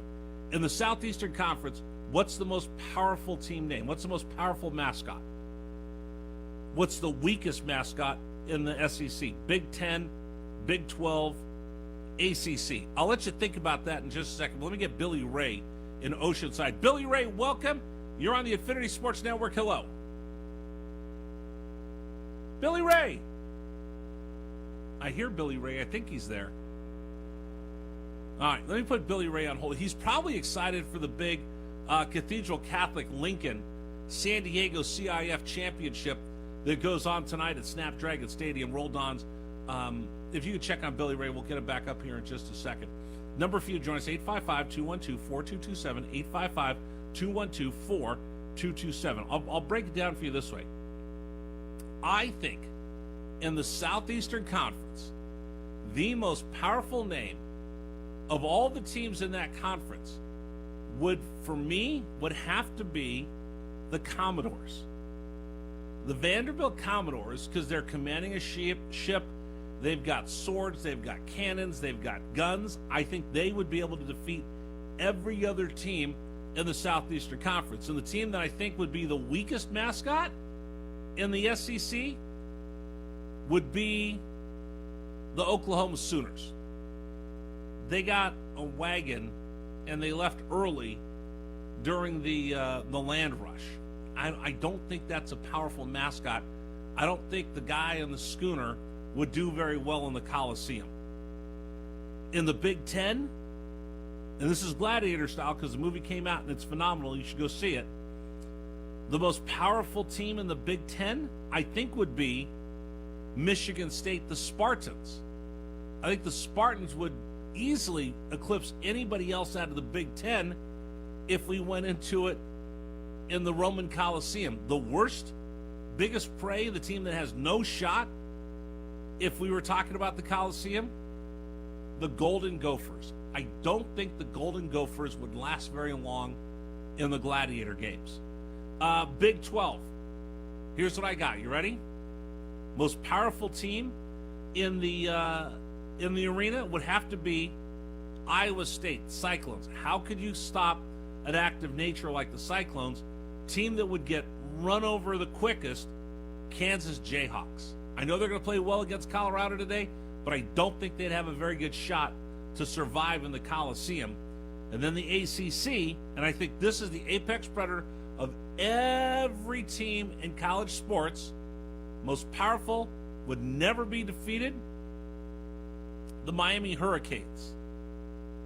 The biggest prey that you would have in the ACC would, and I can't decide whether it would be the Hokies of Virginia Tech or the Cardinals of Louisville. You guys want to comment? 855-212-4227, 855-212-4227. So I went and saw the movie. It's not really you have to see the first Gladiator to really get Gladiator 2. I think you can watch it and kind of piece it together on your own, but if you've seen Gladiator 1, it makes Gladiator 2 so much easier to follow. And I was kind of, I don't know why it just popped into my head. Who's the most powerful college and NFL mascots? We said last night when I was filling in on the JR Sport Brief show that it would be the Titans would be the apex predator of NFL mascots, and the Arizona Cardinals would be the biggest prey. And I said, well, I'm doing a college football show coming up on Saturday with all these good games going on. Which is the apex predator of all the college team names, and which would be the one that would be defeated the first if they got into the arena? You guys comment. Tell me, would your mascot last in the arena in ancient Rome? 855-212-4227. 855-212-4227. Linus in Charlotte, you're next on the Infinity Sports Network. Hello. Hey, it's Linus from Charlotte, North Carolina. How y'all doing? What's going on, brother? Hey, so I'm a bit biased, but I missed the SEC part, but I kind of think the Gators are insane enough and crazy enough, and they're been around for millions of years. They're practically dinosaurs. Right. They hang around in hurricanes, and they bite everybody's head off, I think. You know what? Because, okay, so if I was going to rank them, I had to look a couple of these up out of the SEC, I thought the Commodores, because they've got ships with cannons, would be able to defeat a gator. Well, yeah, true. Although it's a ship with cannons on it, and gators are faster than cannons, right? So I don't know if I have a barrage of cannons, and that Commodore is going to have a sword to fight off the gator. But if so, that's why I put the Commodore as number one. I think you're right. A gator would be able to take down a razorback. A gator would beat a tiger. A gator would beat a bulldog, a wildcat. A gator would beat a tiger, a bulldog. They destroy a sooner. I think a gator could beat a rebel. I think a gator could beat a gamecock.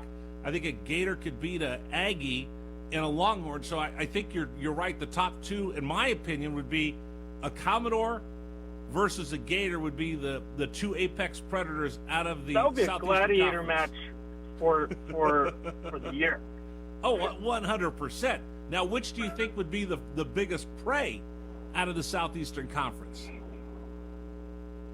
You know what? I think a bulldog. I'm trying to think of another team because the bulldog, steady legs. It's steady legs, but he's not very fast. He's not very agile. But would a bulldog be able to beat the Sooner, the guy in the schooner with the horses? Oh, it depends on how hungry he is, man. Yeah, see, I don't think the bulldog is fierce enough. The guy in the schooner can run over the bulldog. Right. Yeah. No, and then, you know what? And the one that I think is the most underrated would be a razorback. I think a razorback pig could do some damage against some of these other mascots. Oh, 100%. Yeah, they eat everything. They're relentless. It takes if you want to hunt them, it takes forever to get them down. Right. No, I think you're right. I like that. And then we decided the weakest mascot in all of college sports is a tie between UTSA, University of Texas San Antonio, and Cal State Bakersfield. Their mascot is a roadrunner. I think a roadrunner or a golden gopher would probably be the biggest prey for everybody else in the Coliseum. I have to agree. I mean, the only thing I can think of is University of California Irvine or the Anteaters. I don't even know how you get that. Or who would win between an anteater or UC Santa Cruz? The banana slugs.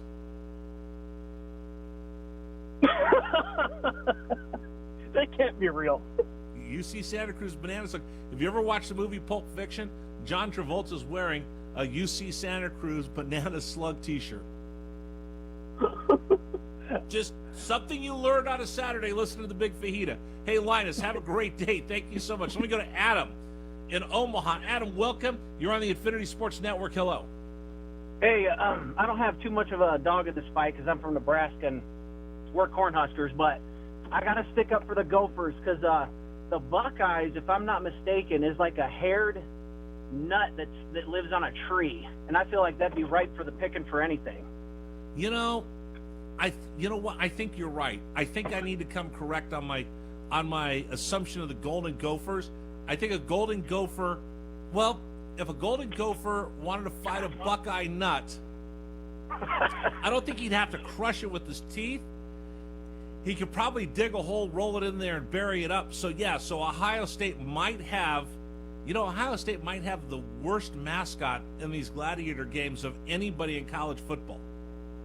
Yeah, that's what I was thinking, too. I think the slugs might get them, too. You know what I mean? Slugs could put that slime over the top of a Buckeye.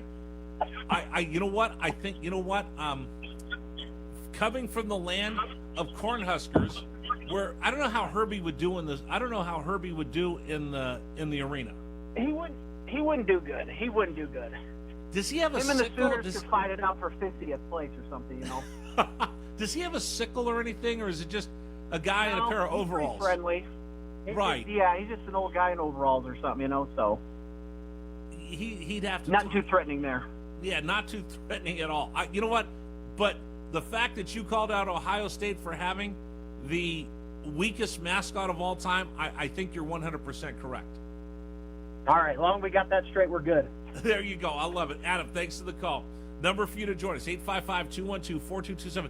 Tell me, would your mascot do very well in the Coliseum? And if you want to, pit, like I got USC, UCLA, how would a Trojan do versus a baby bear if they got together in the Coliseum? How would a Buckeye do against a Hoosier? I'm not really sure what a Hoosier is, so somebody wants to help me with that. I'd appreciate it. What is the apex mascot in all of college sports, and which is the weakest if we put them in the Coliseum gladiator style? 855-212-4227, 855-212-4227.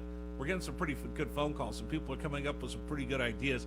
I want to hear from you right now. 855-212-4227, the number for you to join us. We'll also update you on all the college football scores. All coming up. It's Rich Herrera on a Saturday here on the Infinity Sports Network. All right, when it comes to getting life insurance for your family, a lot of excuses can get in the way. But ask yourself this: if something were to happen to me, who would pay the mortgage, the kids' education, and the other bills? Then forget the excuses and check out Ethos Life, the online, easy way to get life insurance in 10 minutes. Ethos has rates that you can afford, like a $500,000 policy for a 40-year-old male starting at $1 a day or $30 a month, with a few health questions and no medical exam. Get your free quote right now at checkethos.com. That's checkethos.com. Not available in all states. Rates do vary. Lowe's knows you want to get even more value for the holiday. That's why as a MyLowe's Rewards member, you get new member deals on holiday decor, tools, and more. And you earn points when you shop. More points equal more rewards to help you save on holiday and more. Not a member? Join for free today at Lowe's.com/MyLowe's Rewards, because Lowe's knows deals. Program subject to terms and conditions. Points are awarded on eligible purchases. See Lowe's.com/terms for full details. Subject to change. Michigan football fans, picture this. You bet on your favorite player to score the first touchdown, and he throws an awesome block so his teammate can score instead. If this happens, BetMGM wants to give you another chance at the end zone. With BetMGM's second chance promotion, you'll get your stake back if your first touchdown scorer scores second instead.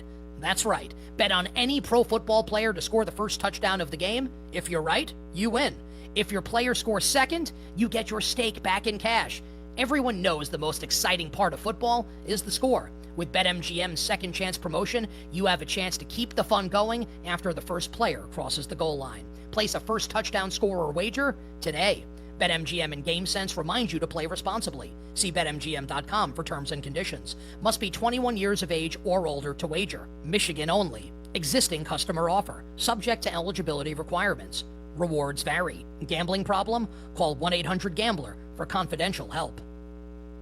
I'm Doppler 9 and 10 meteorologist John Gross. With your Saturday forecast, we're still looking at the chance for a few lake effect showers as we go throughout this afternoon. Temperatures ranging anywhere from the upper 30s to the upper 40s. Still a breeze out of the northwest at about 10 to 15. Gusts at times could be back near 25 miles per hour. A few lake effect showers could even mix in a few wet flakes as we go into your Saturday night. Lows for our Saturday range anywhere from the mid-20s to the upper 30s. A lingering shower Sunday morning, not completely out of the question. Drier conditions the later we get into our Sunday by the afternoon, with partly to mostly cloudy skies. Temperatures for our Sunday ranging anywhere from the upper 30s to the upper 40s. As we go into early next week, we could talk about another rain-snow mix into our Monday. For the 9 and 10 Weather Center, I'm meteorologist John Gross.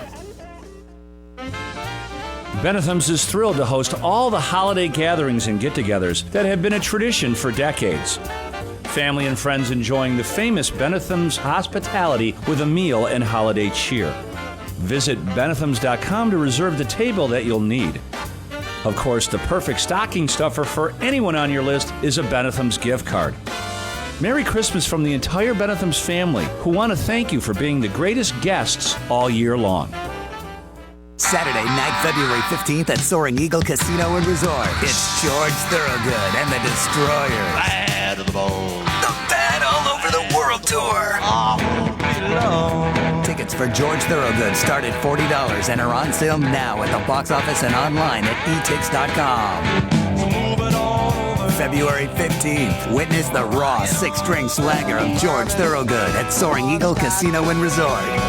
More at SoaringEagleCasino.com.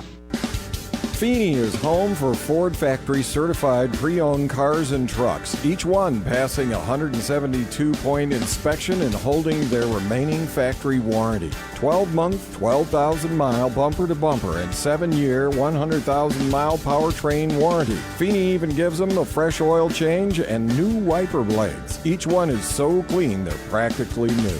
Visit Feeney today in Grayling or 24/7 at FeeneyFord.com. Pioneer Hills Marine is gearing up for the holiday season. No need to wait for Black Friday deals. Start now. We have blowout prices on all remaining pontoons, fishing boats, and loose engines. 20% off all accessories, including tubes, t-shirts, sweatshirts, hats, Yeti tumblers, and more. Also, enter a chance to win a Boss portable speaker. Want great gift ideas? Stop by Pioneer Hills Marine and take advantage of these holiday offers. Pioneer Hills Marine, making memories priceless. I'm just living sky high right now. I'm very thankful for it, and the team at JetBlue are phenomenal. They're able to work with you. They're great. Call for your free debt resolution information now. 800-200-6895. 800-200-6895.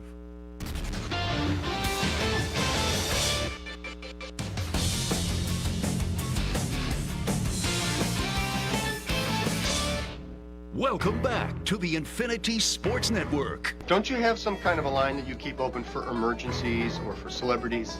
I'm both. I'm a celebrity in an emergency. He's Rich Herrera. Take it away, Rich.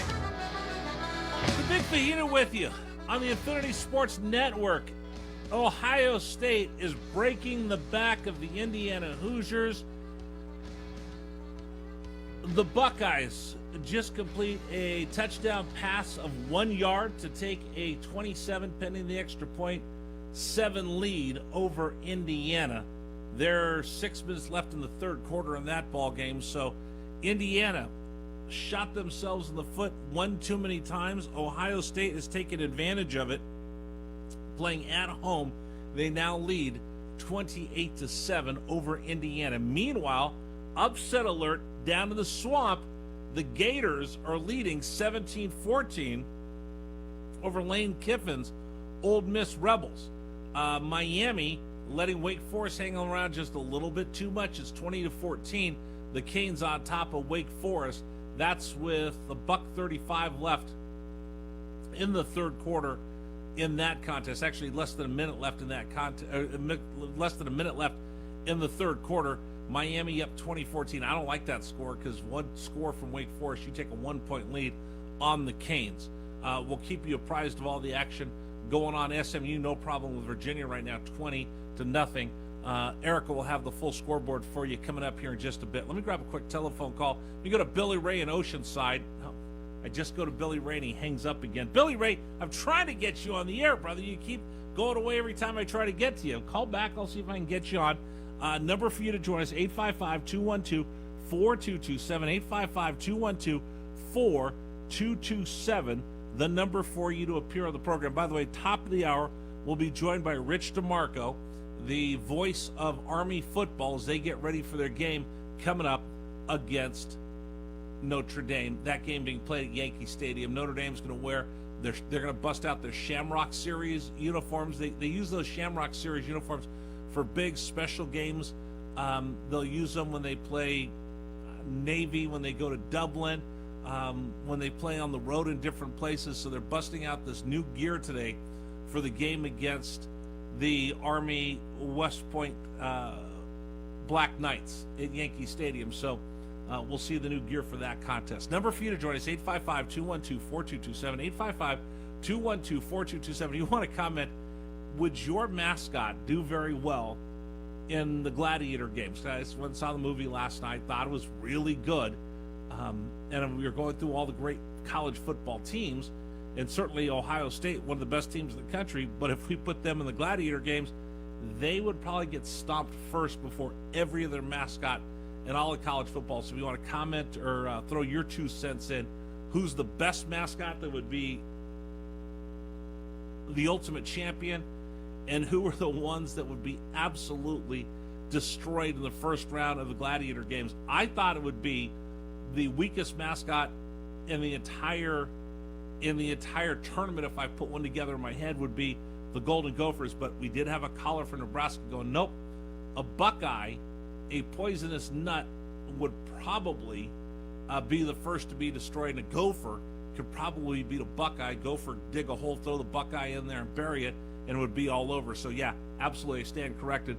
The weakest mascot would probably be a Buckeye. In fact, I think even a UTSA Roadrunner, a Cal State Bakersfield Roadrunner, would not fall prey to the Buckeye unless it's dumb enough to eat it, which I don't think they would be. So I think the Buckeyes could be the worst mascot in all of college sports. You want to comment, 855-212-4227, 855-212-4227. A little bit later on the program, I promise I'm going to get to some NFL talk for you as well. We'll get more reaction. Daniel Jones asked for his release, going through waivers, who's going to claim him, who needs to claim him. We'll do all of that, and I'm going to tell you right now, if you're a Cowboy fan, you're just not going to like what I have to say, because I'm going to tell you, if the Cowboys don't sign him, I don't know if anybody should ever buy a ticket to see a Cowboy game again, but we'll get into that a little bit later in the program. 855-212-4227. Let me go to Kip in San Francisco. Hey, Kip, welcome. You're on the Infinity Sports Network. Hello. Hey, I think the toughest mascot is the Badger from the Badgers of Wisconsin, and they're going to beat the Huskers to attain bowl eligibility this afternoon. That would be something to see Wisconsin get bowl eligibility when they're playing, but coming out of the Big Ten, if I look through all the Big Ten teams, a Badger's pretty aggressive, but would a Badger be able to take a Wolverine? A Badger is the toughest animal in the world, and a Badger would take a Wolverine. Would they be able to take on a Spartan? I don't know what the hell a Spartan is, but I think they could take on a Terrapin, whatever the hell that is. Like they'd probably beat a Terrapin. All right. Would they be able to beat a lion? A Badger versus a lion? Badgers are a lot tougher than lion. They have sharp claws and teeth. Okay, a Badger versus a Scarlet Knight. I think the Scarlet Knight with a sword and a suit of armor could take a Badger. That's a possibility, but that's not a real mascot. That's a crummy mascot. Hey, how about we just play the jump around for you so we get excited for the game? Yeah, that's the best tradition in college football is Jump, jump, jump, jump, jump, jump, jump, jump, jump. There you go. All right. Hey, Kip, thanks for the call. Appreciate it. We go to Paul in Madison, Wisconsin. Paul, welcome. You're on the Infinity Sports Network. Hello. Hey, how you doing? Hey, What's going on, man?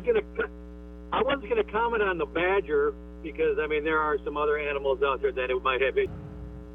Left point at 3. Yes, sir! Across, they score! Quarterback run up the middle. Yeah! Following is a Learfield presentation of the Michigan Sports Network. We want to be 1-0 this week. This will give a big opportunity to become bowl eligible. Northwestern game is a trophy game. You know, we're 2-0 in trophy games. Just looking on exactly what they are as opportunities and not taking anything for granted. We've done a good job, and also the coaching staff of keeping the main thing, staying focused. You want to keep working, you want to keep getting better, and keep putting yourself in a position to win football games for this team. I want to make sure we're doing everything to study the game, study our opponent. Make sure that we play for the next person next to us. All those guys want to do is go win, and that's the cool thing about this team and the people around here. And so our jobs now is just to go try to win.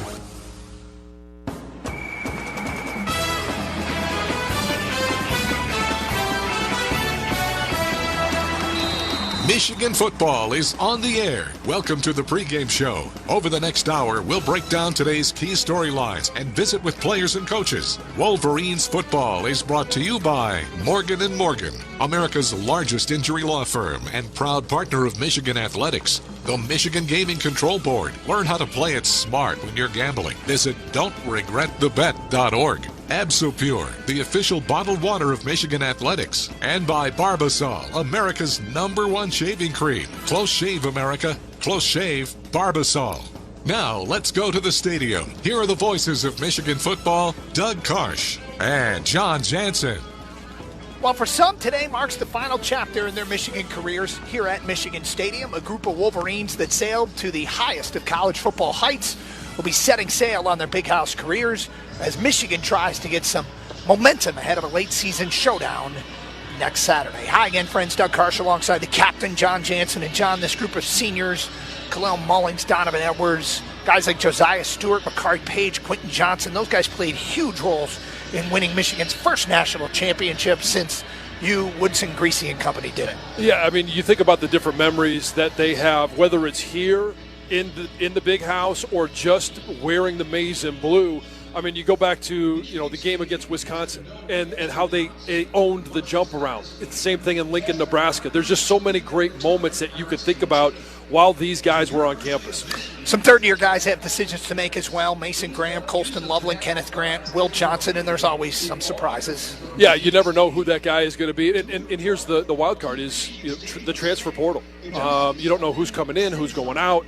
And for those guys that are going to decide, make the decision themselves that they're going on to bigger and better things at the NFL, this will be their final time in the big house. With that said, the whole roster, you never want to lose, but especially this game. And for these seniors and those guys playing their final home game, you never want to lose the last game you play at Michigan Stadium. There's certain moments that you will always remember. Anytime you play against Ohio State, anytime you play against Michigan State, anytime, the first time you get a chance to run on the field, whether it's as a starter or as a backup, and the last time that you run down that tunnel will be something that you will remember forever. Northwestern, today's opponent, last week jumped out to a 7-0 lead against Ohio State at Wrigley Field. They didn't do much after that. They have some talent in the backfield and on the edges. They do. They have the ability to apply some pressures. And here's the big thing is their quarterback. He is a guy that's a dual threat guy, and he can make some things happen, extend some plays, and he can make things exciting. One area they may be vulnerable offensively, the offensive line. They shuffled some guys around, and Michigan's front seven, we should feel them today. Oh, we certainly should. And one of the things that we've noticed, and Wink has talked about, Sharon has talked about, since Oregon, and obviously against Indiana, the ability to win up front with four. And whether it's Derek Moore or it's Kenneth Grant, Mason Graham, like those guys have been playing at a high level the last few weeks. Ohio State blitzed them a lot last week. Michigan, meanwhile, coming off a bye. The last bye week, we didn't see any huge changes or steps forward. Sure, it'd be helpful to see the Wolverines' offense make some strides. Some rhythm, some confidence, whether it's in the passing game, run game. Obviously, you would like to see it in both, is the ability to just gain some confidence and rhythm on offense. Defensively, the Cats may be challenged a bit in the secondary, but it hasn't exactly been a big play group of wide receivers for Michigan. No, it hasn't, but, I mean, just like the front four defensively had played better in the last couple of weeks, so have the receivers. More targets, touchdowns against Oregon. Like, they have been a bigger part of this game plan. Meanwhile, tight end Colston Loveland's faced double teams constantly and still makes plays for Michigan. He's an absolute stud. He's a great target, a confidence builder for the quarterback, and one that they know will always be there for him. He can break a Michigan record for a single season catches by a tight end today with his next catch. John, you played on some teams that struggled and then pulled off some late season miracles. What a way for these kids to go out. If they could see some reward here late in the year for the grind they've put in. Yeah, it's about getting bowl eligible today, but it's also about building that confidence. So when you go to Columbus, you know it's going to be a tall task, but you've got that confidence that you can go in there and perform your duties. The weather today, it's a classic gray November sky, 47 degrees right now, on its way down to 43. It's all clouds. This is Big Ten football weather. We'll preview today's opponent, Northwestern, coming up. Also our scouting reports, offense, defense, and special teams. Brian Bush will be anchoring our coverage. We'll also hear from former Wolverines Jack Miller and number 8 Jason Avant, and later, Michigan head coach Sharon Moore. We kick it off at 3:35. It's Go Blue versus Go Cats. You're listening to Michigan football from Learfield. We asked our team, why did you choose to work for Michigan Medicine? Here are some of their answers. Being able to interact with patients, offer them hope, and hopefully giving them care that they couldn't receive anywhere else is the biggest thing. Because it's the best of the best. We have great benefits, we have great leadership. I love what I do. This is a place where you want to be if you're looking to make change. To our team, we say, thank you for choosing us. We shape the future of healthcare together at Michigan Medicine. Experiencing a Wolverines game is a lot like life. We honor traditions. We shed tears for a loss, but also for a win. And every time we step on the field, it's a chance for greatness. Farm Bureau Insurance sees the connection and is a proud sponsor of University of Michigan athletics. From financial security to a helping hand, Farm Bureau understands the experience matters. Find an agent who can protect what matters to you. The excitement, the passion, the tradition. Michigan has realized its destiny and won the national championship in the Rose Bowl. This is Michigan football from Learfield. Johnson is an easy name to remember when you need propane. Customer service is second to none. Our low prices are number one. At Johnson Propane. At Johnson Propane. Customer service is the name of the game. At Johnson Propane. At Johnson Propane. At Johnson Propane. Johnson's Propane. Gaylord Family Dentistry has been providing Northern Michigan families with personal pain-free dental care since 1992. The staff at Gaylord Family Dentistry are aware that some people don't love going to the dentist. They make sure your visit is a calm and easy experience. Working with most insurance plans, they specialize in everything from cleaning to implants, root canals, cosmetic dentistry, and dental emergencies. Located in Gaylord and Sheboygan, visit GaylordFamilyDentistry.com and discover dentists making a difference.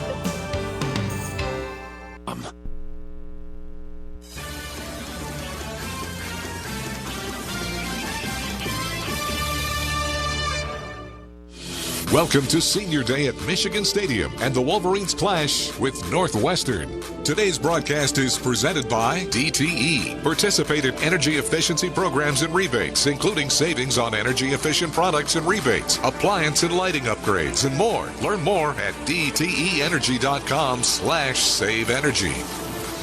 In recent years, the game before the game had plenty of national implications. It was a hold serve type of a spot before an all-timer of a matchup between college football powers. This season, not so much, but the Wolverines still have plenty on the line, as head coach Sharon Moore explains. One, I think both of these games mean a lot, right? One, the Northwestern game is a trophy game. You know, we're 2-0 in trophy games. It allows us to be bowl eligible, which is a huge piece. And then obviously the last one, there's not much motivation you need for that one. So I think these two games are huge for us.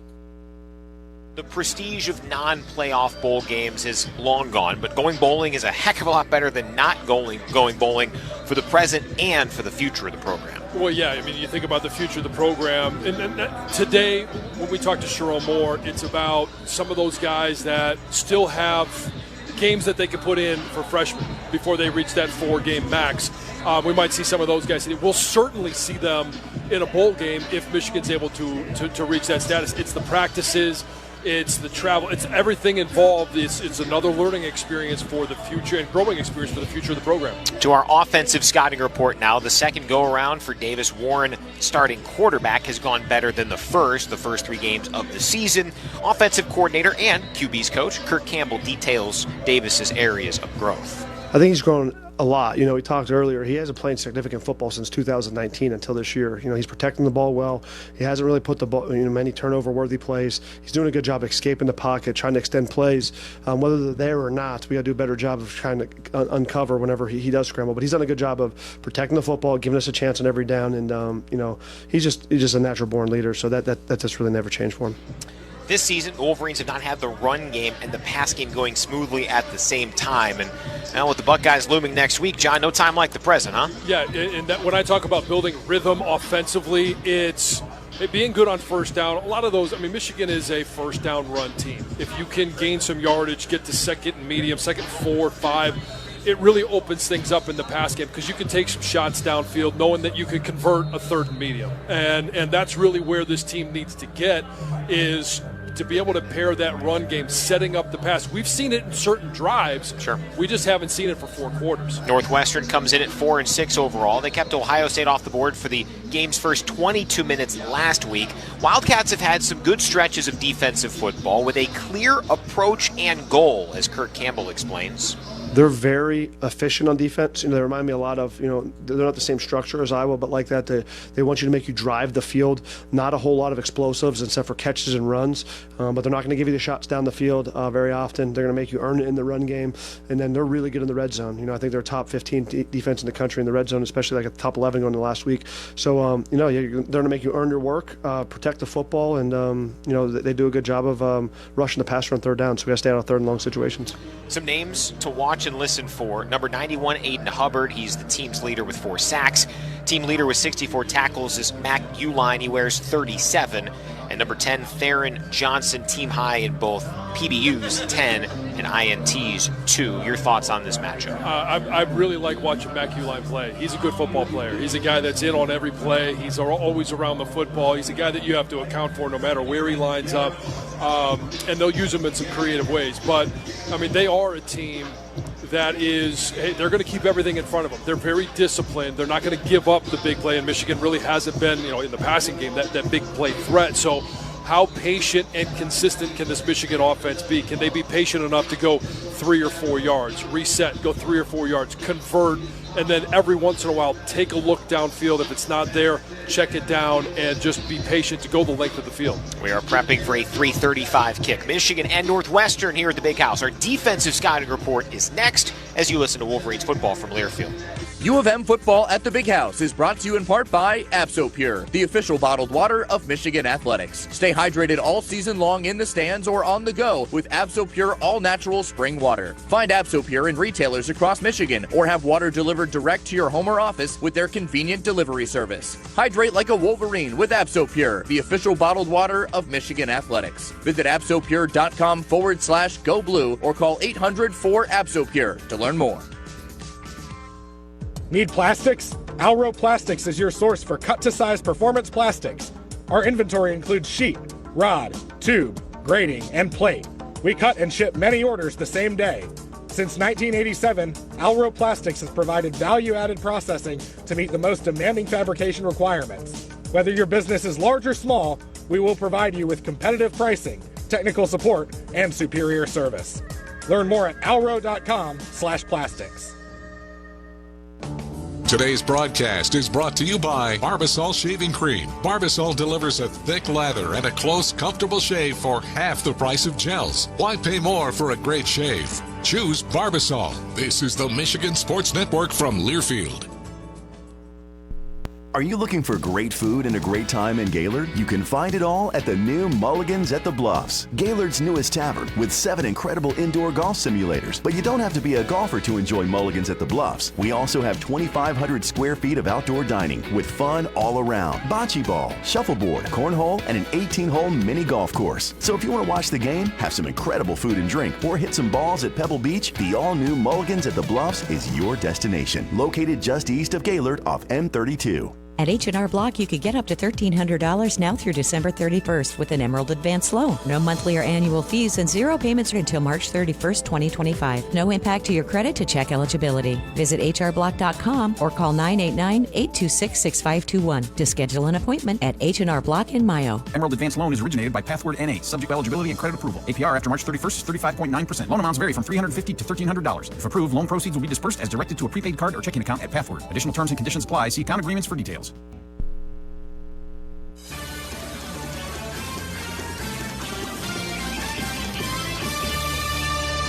The George Jewett Trophy on the line this afternoon. Michigan and Northwestern squaring off in Ann Arbor. When you're out of town and want to keep up with live college sports, be sure to download the free Varsity Network app, available for both Apple and Android. Plus, for our fans outside of Southeast Michigan, you can catch our 2-hour tailgate show leading up to your station's coverage on that Varsity Network app.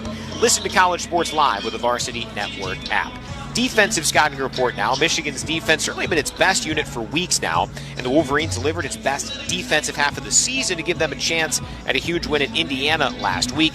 IU's second half drives last week. Interception on play 1, 14 yards at a punt, minus 16 yards at a punt, minus 4 yards at a punt, 16 yards in a field goal, and then 1 first down run to bleed the clock. Here is defensive coordinator Wink Martindale on that performance from his defense. Anytime you're facing a team that averages 47 points a game, I think that, when you really look at it, it was 14 points in the first half for us defensively, where they just made some plays and we adjusted to it. And I think at halftime we all got together, coaches and players, and said, that's enough. And we weren't going to break anymore. And I think you saw that all 11 players talking, communicating, and doing all the things that they're coached to do, and they just stuck together. And I thought they played their tails off. It was fun to watch.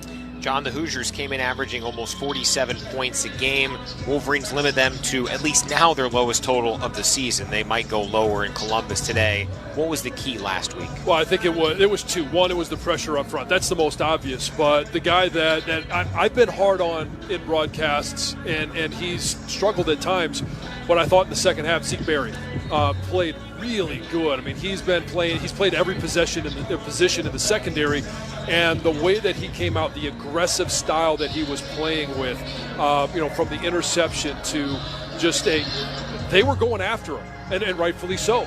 But he was able to hold up against a lot of different receivers, styles of receivers, and different routes. I thought that was the biggest change for me, was really just the aggressive nature that the secondary was playing with, but highlighted by Zeke Berry. Now, Northwestern's offense is not Indiana's, but the Wildcats do boast a dual-threat quarterback in redshirt sophomore Jack Lausch. Numbers aren't eye-popping: 55% passer, 1,547 total yards, 7 total touchdowns, but he can do both. Here's Wink on Lausch. The number one goal for us defensively is we need to keep him in the pocket, because he's most dangerous when he's outside the pocket. And he, like you said, he's a dual threat. He throws well on the run. And, he extends plays, and, that's when you have to defend the second play, and that's where they have a lot of success. And a familiar face at wide receiver for Northwestern, A.J. Henning, the Wildcats' leader in receptions and touchdown grabs. He, of course, spent 3 years in Ann Arbor. Only person not named Hassan Haskins to score a touchdown in the Wolverines' win over Ohio State back in 2021. John, your thoughts on Lausch, Henning in this Northwestern offense? Well, what makes a mobile quarterback so difficult is that second play that Wink is talking about. Hey, you can defend the first one, but then what happens when it breaks down? It's really hard to cover receivers for 7, 8, 9 seconds when you have a quarterback that can extend that. And so, we talk about the rush plan. It's not just the individual rush plan, but it's how it is in conjunction when Derek Moore rushes. What does that look like with Kenneth Grant or Mason Graham on the inside? How do they prevent any of those, passing lanes turned into exit routes for the quarterback? We will talk with a guy who Wink Martindale's raved about over the last few weeks. That's true freshman defensive back Mason Curtis as our pregame coverage continues. Wolverines and Wildcats in the finale at the Big House for 2024. This is Michigan football from Learfield. Ann Arbor has a goal to reach 100% renewable energy by 2030, and DTE is committed to helping the city get there. Between DTE's wind and solar projects and local participation in My Green Power, we're already 30% of the way there. Join thousands of your neighbors who are using My Green Power to reduce their carbon footprint and support Michigan-made renewable energy. Learn more at migreenpower.com. Together, we can power a sustainable future. Coors Light presents To Chill or Not to Chill. When your friend skips your favorite song on the playlist. End the friendship. Or choose chill because that song lives rent-free in your head anyway. And you planned ahead by bringing Coors Light to the party. And the sound of that ice-cold can cracking open was music to your ears already. Coors Light. Choose chill. Celebrate responsibly. 2024 Coors Brewing Company, Golden, Colorado. The excitement, the passion, the tradition. Is that intercepted? Holy cow! Jordan Lewis! This is Michigan football from Learfield. Are you living with joint pain or discomfort? Hi, I'm Dr. Dubiel with Munson Orthopedic Institute. Our team of world-class orthopedic surgeons specialize in hips, knees, shoulders, and sports medicine injuries, helping you get back on your feet. At Munson Orthopedic Institute, we're committed to pain relief, to more movement, to strong bones. And to you. Ready to get started? Request your consultation at munsonhealthcare.org/MOI. Whatever temperatures this winter brings, your friendly and knowledgeable Bryant dealer is ready to help. Your dealer is committed to achieving a high level of training and skills and backed by outstanding products from one of the industry's most trusted names. Whatever your heating needs, your local Bryant dealer will do whatever it takes for your family's comfort. Northern Mechanical has been your Bryant heating and cooling dealer for over 28 years. Call them at 989-348-6574 or visit northernmechanical.com. Tourism not available in all states.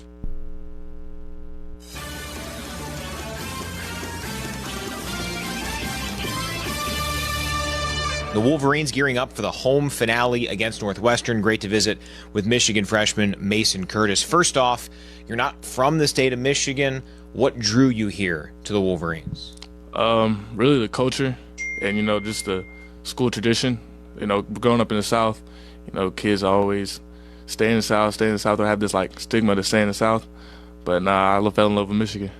Yeah, you're a Tennessee native. I'm sure you watched plenty of SEC. Did you watch a lot of Big Ten football? Do you like that kind of different style up this way? Yeah, my favorite rivalry growing up was the Michigan-Ohio State game, so I always tapped into that, and yeah.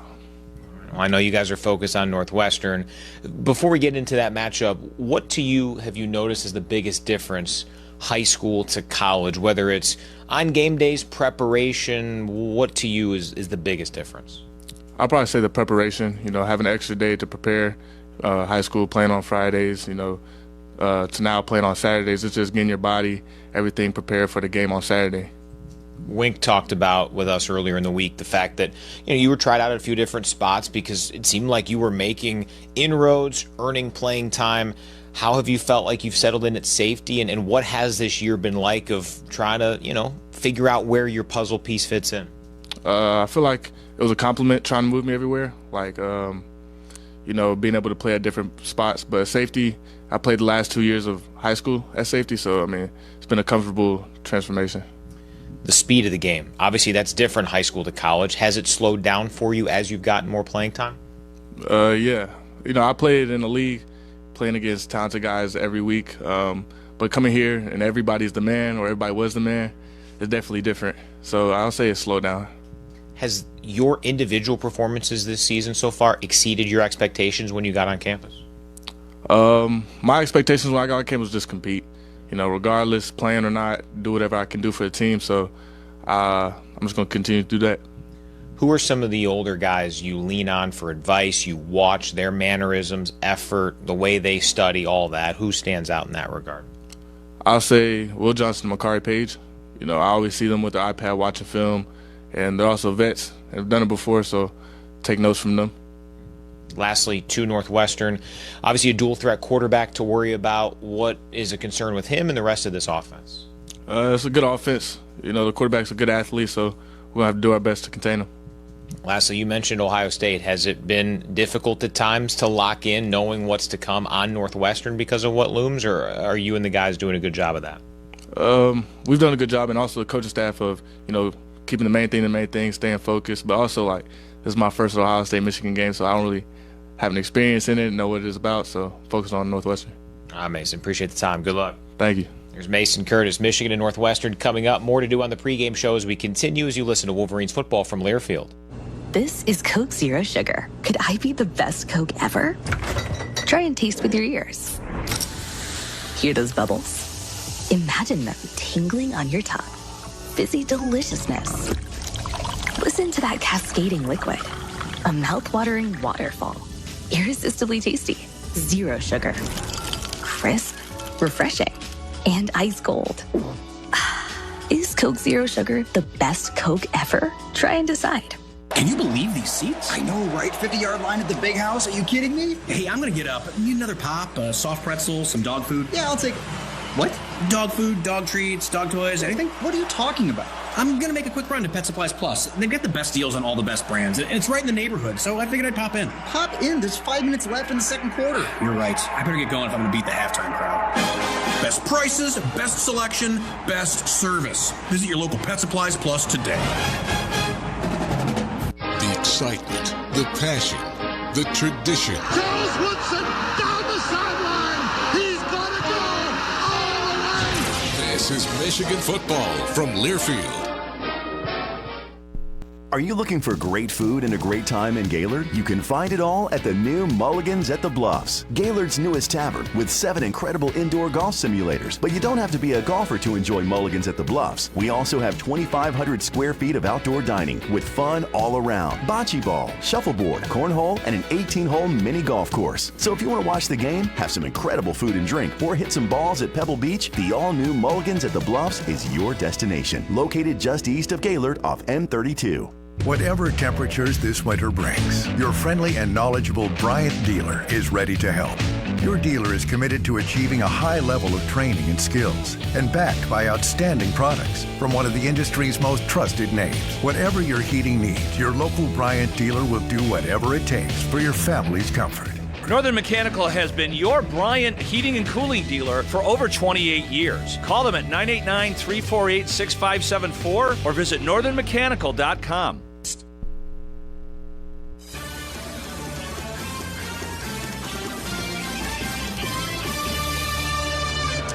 Back here at the Big House, Michigan, Northwestern. Coming up, Michigan football is brought to you by the leaders and best in Michigan medicine. Jobs in healthcare can open unlimited career potential with the added benefit of knowing your work makes a difference. For more information about Michigan medicine and how you can unlock your potential with leaders and best, visit michigananswers.org/careers. We'll get some thoughts from Jason Devont and Jack Miller in a moment, but first, let's pause 10 seconds to let our stations identify themselves as you listen to Wolverines football from Learfield. WGRY, a division of Blarney Stone Broadcasting, 101.1 FM, Roscommon. Keep the George Jewett Trophy in Ann Arbor. Northwestern 4-6 on the year comes in. Well, guys, we can have eyes toward next weekend, even if the players said all week that they were locked in on the Wildcats. Jason, let's start with you on offense. The things you're going to be watching for here today that we can utilize as context, as pieces of the puzzle looking ahead over the next 7 days to get ready for the trip to Columbus. Well, we got to see if we can dominate the offensive line like we have always done, but this year we hadn't been able to sustain drives the way that we need to. Also, how creative can we be in the passing game when it comes to getting different guys the ball? There's a lot of things that this team needs help with, and I think that Northwestern is a good team to do it against, and I think people are just dismissing them. We got to realize that Michigan is the team that they are. They're a 5-5 football team. Northwestern is a 4-6 football team. We're one game better than them, so looking toward Ohio State is not the smartest thing this week.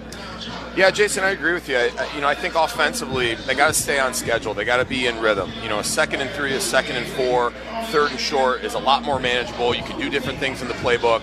You can run, pass. If they stay on schedule and can make the defense think a little bit today about what's coming next, I think that gives them an opportunity to start to, if they're running the ball effectively, all of a sudden the passing game, play action starts to work, and the playbook opens up in some of those short situations. So they got to stay on schedule, be good on first down, and to get that passing game going, which we obviously know has been a struggle all season, it always starts up front. Like you said, Jason, I appreciate you giving credit to the big boys up front.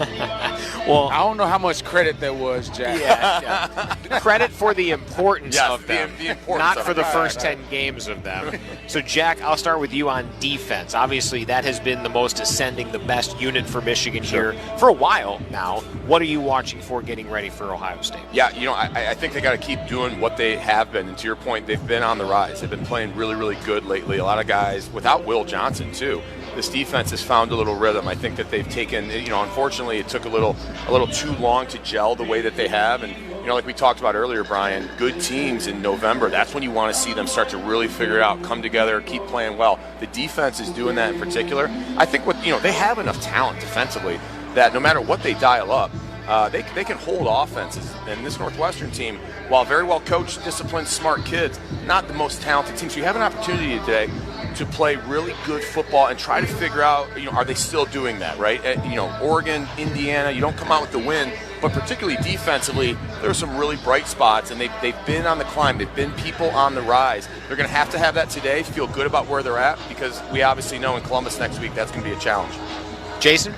Yeah, when it comes to our defense, I just think that the younger defensive linemen need to play well, because this is that type of game for them. We know what we have in Mason Graham.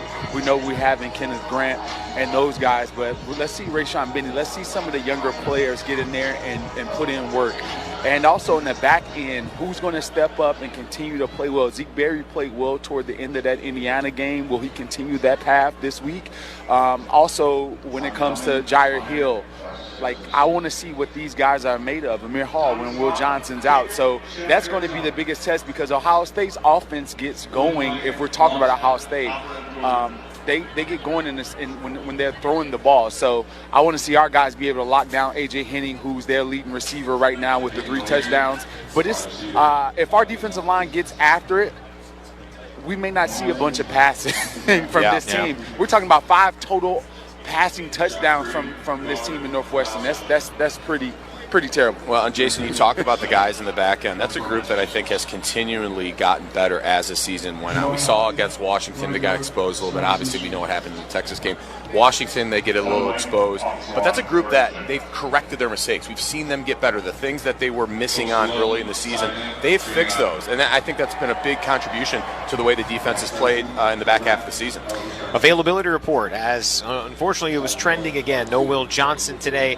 Wide receivers out, Samaj Morgan and Amorion Walker, and questionable Jeff Percy as a depth piece along that offensive line. You see him out there. We'll see, in terms of warm-ups, we'll see if he gets a chance to go. Michigan Northwestern coming up. We'll ask the guys what they think we'll be discussing in post-game of the home finale. Wolverines and Wildcats coming up. This is Michigan football from Learfield. Some people just know they could save hundreds on car insurance by checking Allstate first. Like, to check the kickoff time first before showing up at the stadium. What? The slot's full already? You said kickoff was at 3. It was last week. That's not how it works, Bob. Yeah, checking first is smart. So check Allstate first for a quote that could save you hundreds. You're in good hands with Allstate. Savings vary, subject to terms, conditions, and availability. Allstate Fire and Casualty Insurance Company and Affiliates, Northbrook, Illinois. With the enhanced engine performance and fuel economy of newly reformulated Tri-Clean gas from Citgo, you're good to go. But good to go where? Exotic bird shopping? To your Tuesday night bowling league? Woo! That's a turkeys. Good to go try your luck at bingo. G32.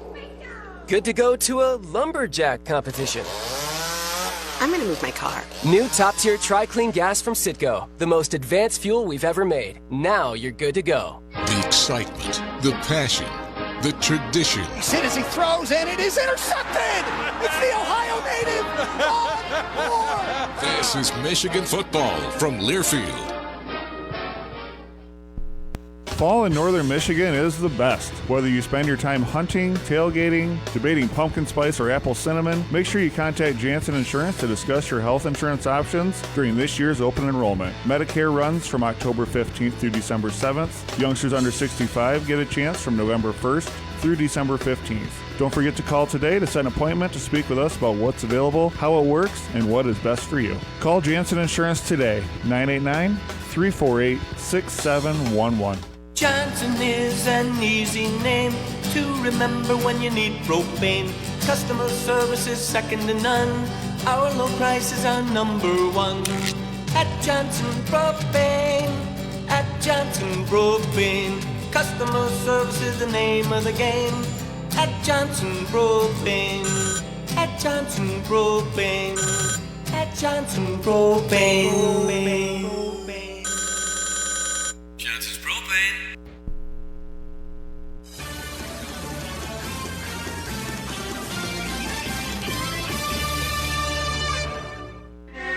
Today's broadcast is presented by DTE. Participate in energy efficiency programs and rebates, including savings on energy-efficient products and rebates, appliance and lighting upgrades, and more. Learn more at dteenergy.com/save-energy. It's the game before the game. Welcome back to the Wolverines' home matchup with Northwestern. Indeed, one more to go before Michigan heads to Columbus, and it kicks in exactly 30 minutes. Wolverines and Northwestern Wildcats. All right, guys, what are we going to be talking about in postgame other than looking ahead to Michigan, Ohio State, which is how this rolls? Jason Devon, I'll start with you. I'll say that we'll be talking about how dominant the defense was today. This team in Northwestern is ranked at the bottom of every statistical category when it comes to offense, when it comes to rushing yards, when it comes to quarterback completion percentage, when it comes to points scored. So our defense should be able to get after them. And the other thing that we're going to be talking about is how great Colston Loveland is as far as, his tight end career at the University of Michigan. I think he'll have a big game today. Well, Jason, you stole the two things that I wanted to talk about.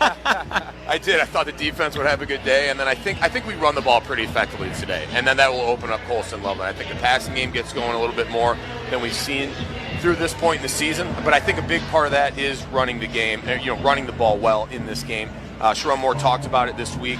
They want to get different running backs involved. They want to kind of do it by committee back there. All of those guys bring something different to the table. I think it's a big opportunity for the offensive line. This defense from Northwestern, nothing exotic, nothing over the top. They're going to line up. They're going to try to play disciplined football. You know what they're going to give you. If the offensive line can get rolling, create seams, we're going to see a lot of those running backs get going. And then I do think Colston Loveland has a big day as well. Good call, Jason. I just hope that what we're talking about is, A, the seniors and having a triumphant finish to their home careers. But I know practice next week will be important, but I think this is a blueprint from a running game standpoint of what the rotation looks like next week. Michigan has some talent, some young talent that they've had opportunities, but who of Kalel, Donovan, even Benjamin Hall, others maybe, who makes the impact to establish themselves as the guys Michigan are going to need down in Columbus? We know the defense is going to have to be there.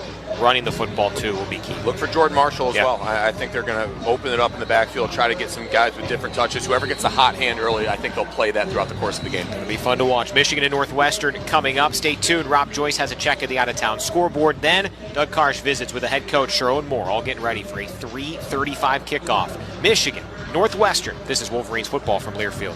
Champion Circle is the preeminent name, image, and likeness collective supporting University of Michigan student athletes. Help Champion Circle empower Wolverine student athletes through NIL by joining the Everybody In for Michigan campaign. Our goal is to reach over 100,000 Michigan fans to help ensure that Michigan remains at the forefront of college athletics. For more on the Everybody In for Michigan campaign, head to championscircleufm.com. Champion Circle, proud partner of University of Michigan athletics. If your day sounds like, we need the report ASAP, you deserve Modelo. If you've persevered through, you deserve this rich golden lager with a crisp but refreshing taste. Or if you overcame, 2 more rings, 2 more. You deserve this ice cold reward. Modelo, the Remarkable Fighter. Drink responsibly. Beer imported by Crown Port Chicago, Illinois. Hail to the victors. This is Wolverines football from Learfield. Kids are back on campus, and TVC Cherry Capital Airport celebrates all our Michigan colleges. Take the win and book your holiday and spring break getaways now. Fly TVC, your hometown airport. TVC is total value and it's convenient. Book your holiday and spring break flights now while seats last on Allegiant, American, Delta, and United. Fly nonstop to the sun, or with just one stop, TVC will get you everywhere and anywhere you want to go. Visit tvcairport.com and book your getaway today. Johnson is an easy name to remember when you need propane. Customer service is second to none. Our low prices are number one. At Johnson Propane. At Johnson Propane. Customer service is the name of the game. At Johnson Propane. At Johnson Propane. At Johnson Propane. Johnson's Propane.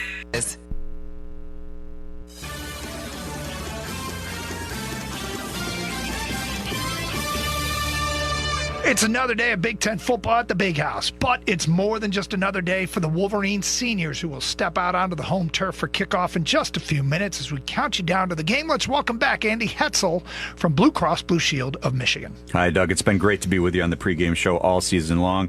Congratulations to Michigan seniors. We are so proud of those athletes. Andy, we've talked about Blue Cross's program called Value Partnerships. Now it's in its 20th year. The program brings doctors, hospitals, and Blue Cross together to make healthcare better, safer, and more affordable.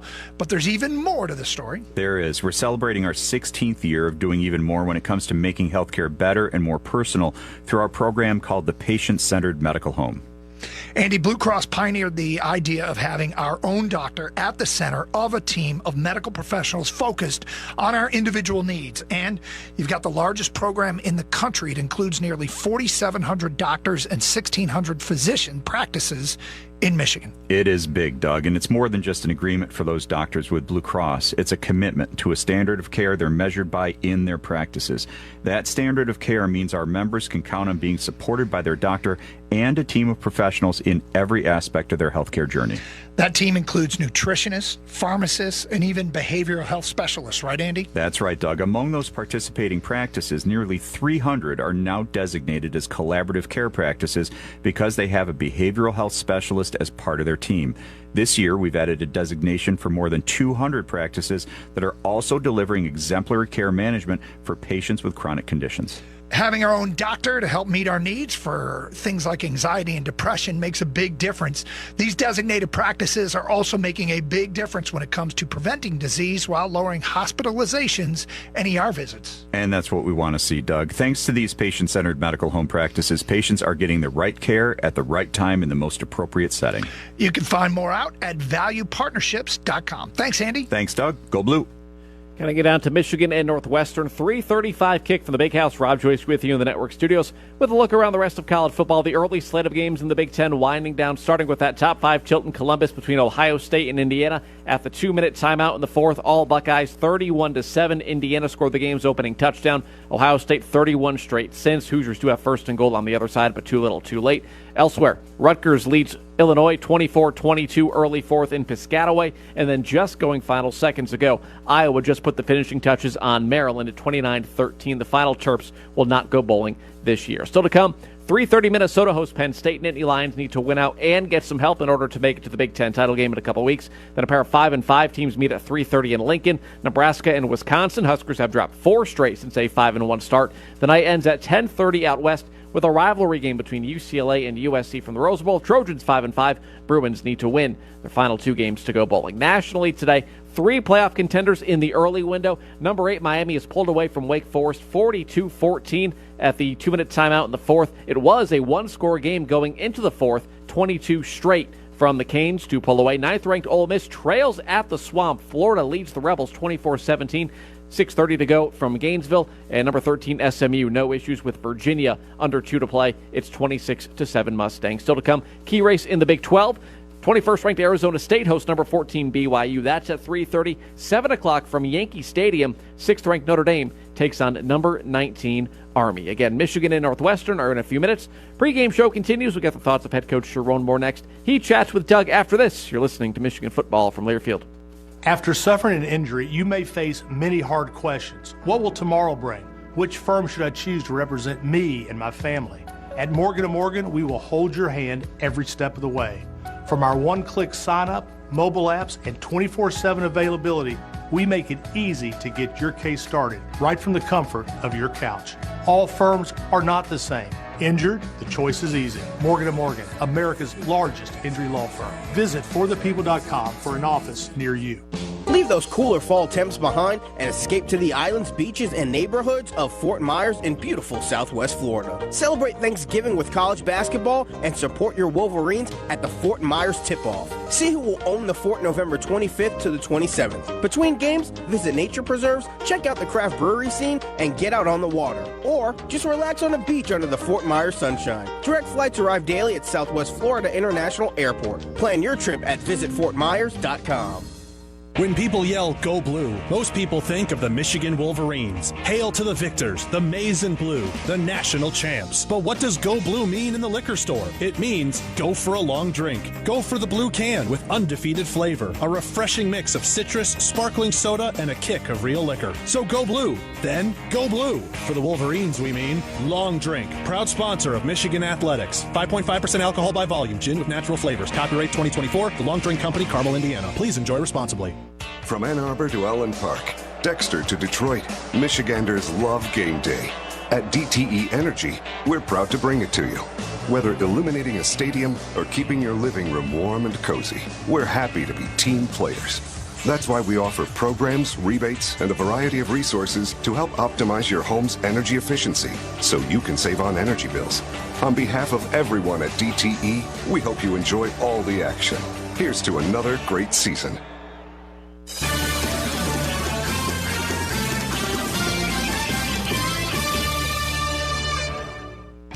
Kickoff is moments away. So now let's hear from the Wolverines head coach. With Sharon Moore, here's Doug Karsh. Back here getting you set for Michigan and Northwestern, final home game of the year, and we're joined by the head coach of the Wolverines, Sharon Moore. And Coach, I want to start with the fact that it is the final home game. Seniors and others who are playing their last game. It's a group that brought 3 Big Tens, 3 wins over Ohio State, 3 college football playoffs, and a national championship. Overall, what does this group mean to the program? It means so much. They have to be the winningest, senior-laden group that we've had here. I think 50-8 total record, looking to make it 50-1, 51-8 this, today. And just love those guys, and the examples that they've set on and off the field has been impeccable. When you look back over the last few years, was there a moment where you knew that this group was special? Was there a game, a time where you guys maybe as coaches got into the closed doors and said, we can win it all with this group? Yeah, I think last year when you look at the summertime and you look at the fall camp, just how they gelled as a group was really important, and I think that's when you really saw that come to fruition. All right, so bye week. As a coach, bye week is an opportunity for players to get better and you guys to take a look at what you're doing. Davis said something actually earlier this week. It's also time to catch up on schoolwork. How big of an emphasis is that? Yeah, it's huge for them. They got a lot of things that they're doing. So, we gave them some time to really get back to the basics in football, but making sure academically they're in a good place. Anything different this bye week as opposed to the first bye week from a coaching perspective? Yeah, well, we called it buy-in week. Max Bredesen brought that term in and really stuck with it. I thought our guys did a really good job. The energy was always high. The attention details seemed to keep increasing every day. But took off a little bit off on the Sunday when they came back. And, as we've gone through the week, a little lighter load since we're farther into the season. Okay, interesting story. You guys come off a tough loss at Indiana, and a winnable game, had to be tough. And the scout team might have set the tone for you guys. What happened the Monday after the Indiana game? Yeah, so we always have what we call opportunity practice, and at the end of it is about a 20-minute scrimmage, and it got down to 4th and 1 on the 1-yard line, and scout team defense, scout team offense, and had a run. The ball maybe stopped at the inch-yard line, had to go to review. And both, even the older guys, it was a whole team meeting at the 1-yard line to see where the ball was. And when they found out the defense won, the defense went crazy. They're throwing water bottles, they're throwing stuff all over the place, and it was a great energy start to the preparation for this game. That's great. And now, as you saw it through the week, what areas in last week and this week do you hope you see improvement today? Yeah, I mean, continue the momentum defensively that they had in the second half against Indiana. Probably played as good as a half as we have all year against a really good offense that, has scored multiple points on a lot of people. So to see that, and then offensively, just be efficient, run the football on first downs, getting good first down completions and gains, and moving the football when we need to. Okay, this game's also a trophy game, the George Jewett Trophy. He was the first African-American player to play for both schools. For Michigan, he debuted in 1890 in Northwestern. He transferred there to get his medical degree in 1893. This was pre-transfer portal days.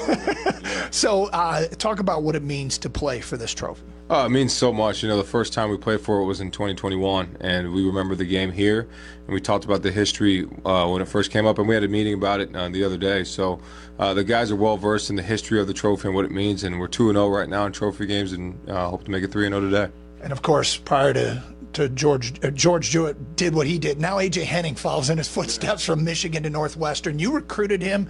You'll see him today. What is your relationship like with A.J.? With the transfer portal, with the rules, I can't talk to him, but I've known A.J. for a long time, ever since he was in high school as a sophomore, and watched him make plays in high school and obviously here and then now at Northwestern. So an outstanding young man and a great human being.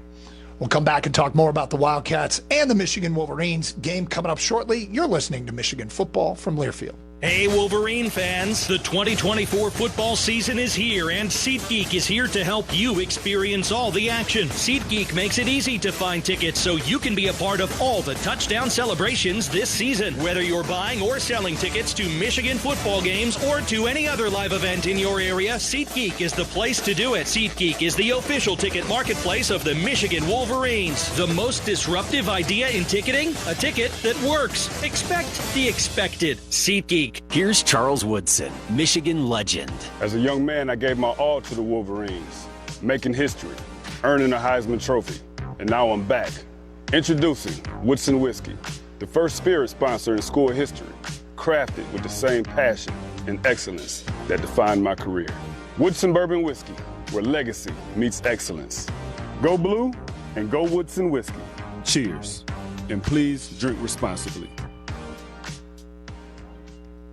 John Jansen here. We cover all things Michigan athletics on our podcast channel, Go Blue Podcasts with John Jansen. In the Trenches, presented by Meyer, focuses on all things Michigan football, including exclusive interviews, game previews, and post-game episodes. Defend the Block highlights both men's and women's basketball programs, and Conquering Heroes keeps you in the loop on every team in Ann Arbor. Search Go Blue Podcasts with John Jansen wherever you get your podcast. That's Go Blue Podcasts with John Jansen. Once again this season, Sharifa Halal beef franks are available at Michigan Stadium. As a leader in the halal industry, the recognized brand has been on location in Michigan for over 45 years. And Wolverine fans can enjoy Sharifa Halal beef franks, a certified halal concession option, at the Big House all season. For more information, check us out on Instagram at Sod Wholesale or on our nationwide delivery site, sodmeats.com.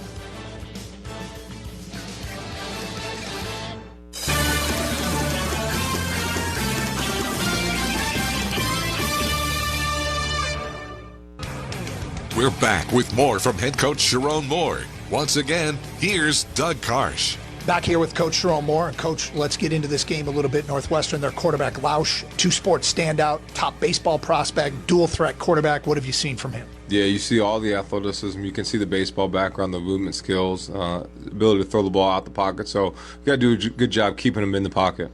They mentioned this week that Ohio State surprised them a little bit with the level of blitzing. Do you take stuff from that, or is that something that's completely irrelevant for today's game? I mean, you got to look at everything. Obviously they're a good football team as well, so you got to look at all the things that worked and that didn't work and make sure we, try to make that, apply the pressure on him. They're skilled people. We'll start in the backfield. Number 1, Porter's built like a small tank. Hyman 6 has a little bit more juice. Evaluate the running game. Yeah, efficient. They do a really good job. O-line's good. They stay together. Work 5 as 1 a lot. So just got to do a good job getting in the backfield and stopping those guys from getting going. You mentioned A.J. Henning already. Kurt, 17, had a big game against the Buckeyes. He presents a problem. Yeah, good job of getting the deep ball. Good job gauging it. And, precise route runner. They've got a good connection. And you're coming off arguably your best defensive game of the year. Earlier in the week, Wink Martindale wouldn't say what changed at halftime, but obviously something did. Is it something that can carry over, or is it specific to the opponent? Yeah, I think it can carry over. I think those guys just have to continue to play together, execute, and do their job. Offensively, is your quarterback plan the same with Davis and Alex Orji? Yeah, same quarterback plan. With that said, the fumble last week, but you haven't lost a turnover battle in 3 games. Discuss how important that has been, because that was the big problem earlier in the year. Yeah, it's huge for us, and we got to continue that today to make sure that we, execute what we need to in the run game and the pass game. But that's gonna be huge for us. What have you seen from Northwestern's defense? Good, solid defense. They play sound football, play together, really do a good job of rallying and tackling to the ball. So we got to start, get the running game going early and be consistent in our play actions. I ask you this every week, but there's always young players that emerge, and now with 2 weeks between games, anybody else starting to catch your eye that we might see today? Yeah, the guy Micah Capana is really a guy that we're excited to see. Jordan Marshall did some stuff the kick return game, and Mason Curtis has been doing a good job in the back end. But excited to watch Micah Capana get the ball. How do you factor in redshirt rules? Is that part of the decision making with 4 games to be played and still hold on to the redshirt? Yeah, for sure. There's some guys that are going to help your football team regardless. Mike is a guy that we wanted to kind of redshirt but get him in these games later in the game because he's one of the best on the team, especially with the ball in his hand. So excited to see what he does today. Final thing, special teams. Their game turned last week on a botched snap on a punt, but they blocked 3 kicks this year. What challenges do they present in special teams? Yeah, they're aggressive when they need to be. And I think both kickers do a really good job of changing the field position and changing the game. So we got to do a good job on our end. Coach, thanks for your time. Good luck. Appreciate it. Sherrone Moore, we'll hear from him after the game. Kickoff is next. You're listening to Michigan Football from Learfield. Win with UMCU. Score a financial touchdown with the University of Michigan Credit Union's Go Blue checking account and get your exclusive Block M debit card for the extra point.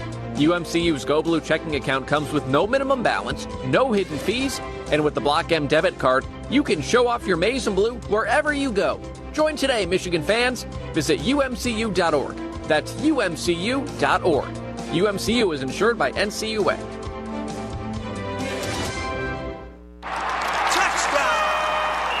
From the biggest of the big games to the littlest of the little. There you go, go! Run, James! No, first base! Go, go, go! Whenever you shop Meijer, you help support hundreds of local sports teams across the Midwest. From some of the biggest stadiums in the state to the familiar fields down the street. You're helping make a difference to the people and places you call home. Learn more at Meijer.com/community. Why wait for Black Friday when Michigan Athletics has some Blue Friday deals for you right now? These include discounted tickets for women's basketball, men's basketball, and volleyball. Plus, on Black Friday, November 29th at 7 o'clock, you can enjoy Michigan Volleyball's last home match at Chrysler Center for just $1. Use promo code BLUEFRIDAY, all one word, at mgoblue.com/tickets for great Blue Friday savings. That's code BLUEFRIDAY through November 29th at mgoblue.com/tickets. A true teammate takes on every day with a winner's attitude.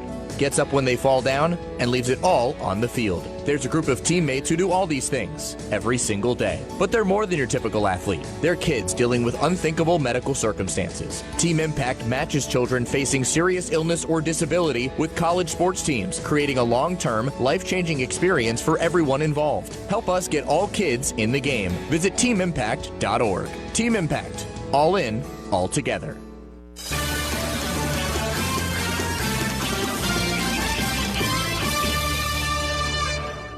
We want to be 1-0 this week. This will give a big opportunity to become bowl eligible. Northwestern game is a trophy game. We're 2-0 in trophy games. Just looking at them exactly what they are as opportunities and not taking anything for granted. We've done a good job, and also the coaching staff, of keeping the main thing, staying focused. You want to keep working, you want to keep getting better, and keep putting yourself in a position to win football games for this team. I want to make sure we're doing everything to study the game, study our opponent. Make sure that we play for the next person next to us. All those guys want to do is go win, and that's the cool thing about this team and the people around here. And so our jobs now is just to go try to win.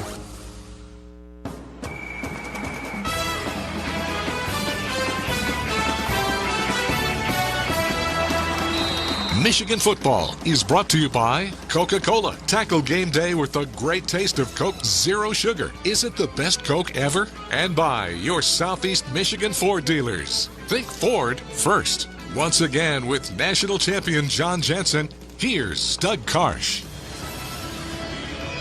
Well, this is what comes on the pamphlet when it says, what is Big Ten football weather? It looks like this. It looks like this, John Jansen. It is cold. It is overcast. It is gray. The wind is whipping. And it's Michigan and Northwestern, the final home game of the 2024 season. How are you, John? All we need is a couple of snowflakes to complete the weather report, but I don't think we're going to see those today. This is a great day for Michigan football, and part of that is just simply because it's senior day. We saw all of the parents get announced coming out of the tunnel. We got a chance to hear the cheers for all of the parents, knowing that this is going to be their son's last opportunity to play in the Big House. So Wolverines are gathering in the tunnel. It'll be the final time for many of these seniors and others to run out and touch the M Club banner at the 50-yard line as they are all making their way into the front of the Lloyd Carr tunnel down there. By the way, shout out to Peyton O'Leary's mom.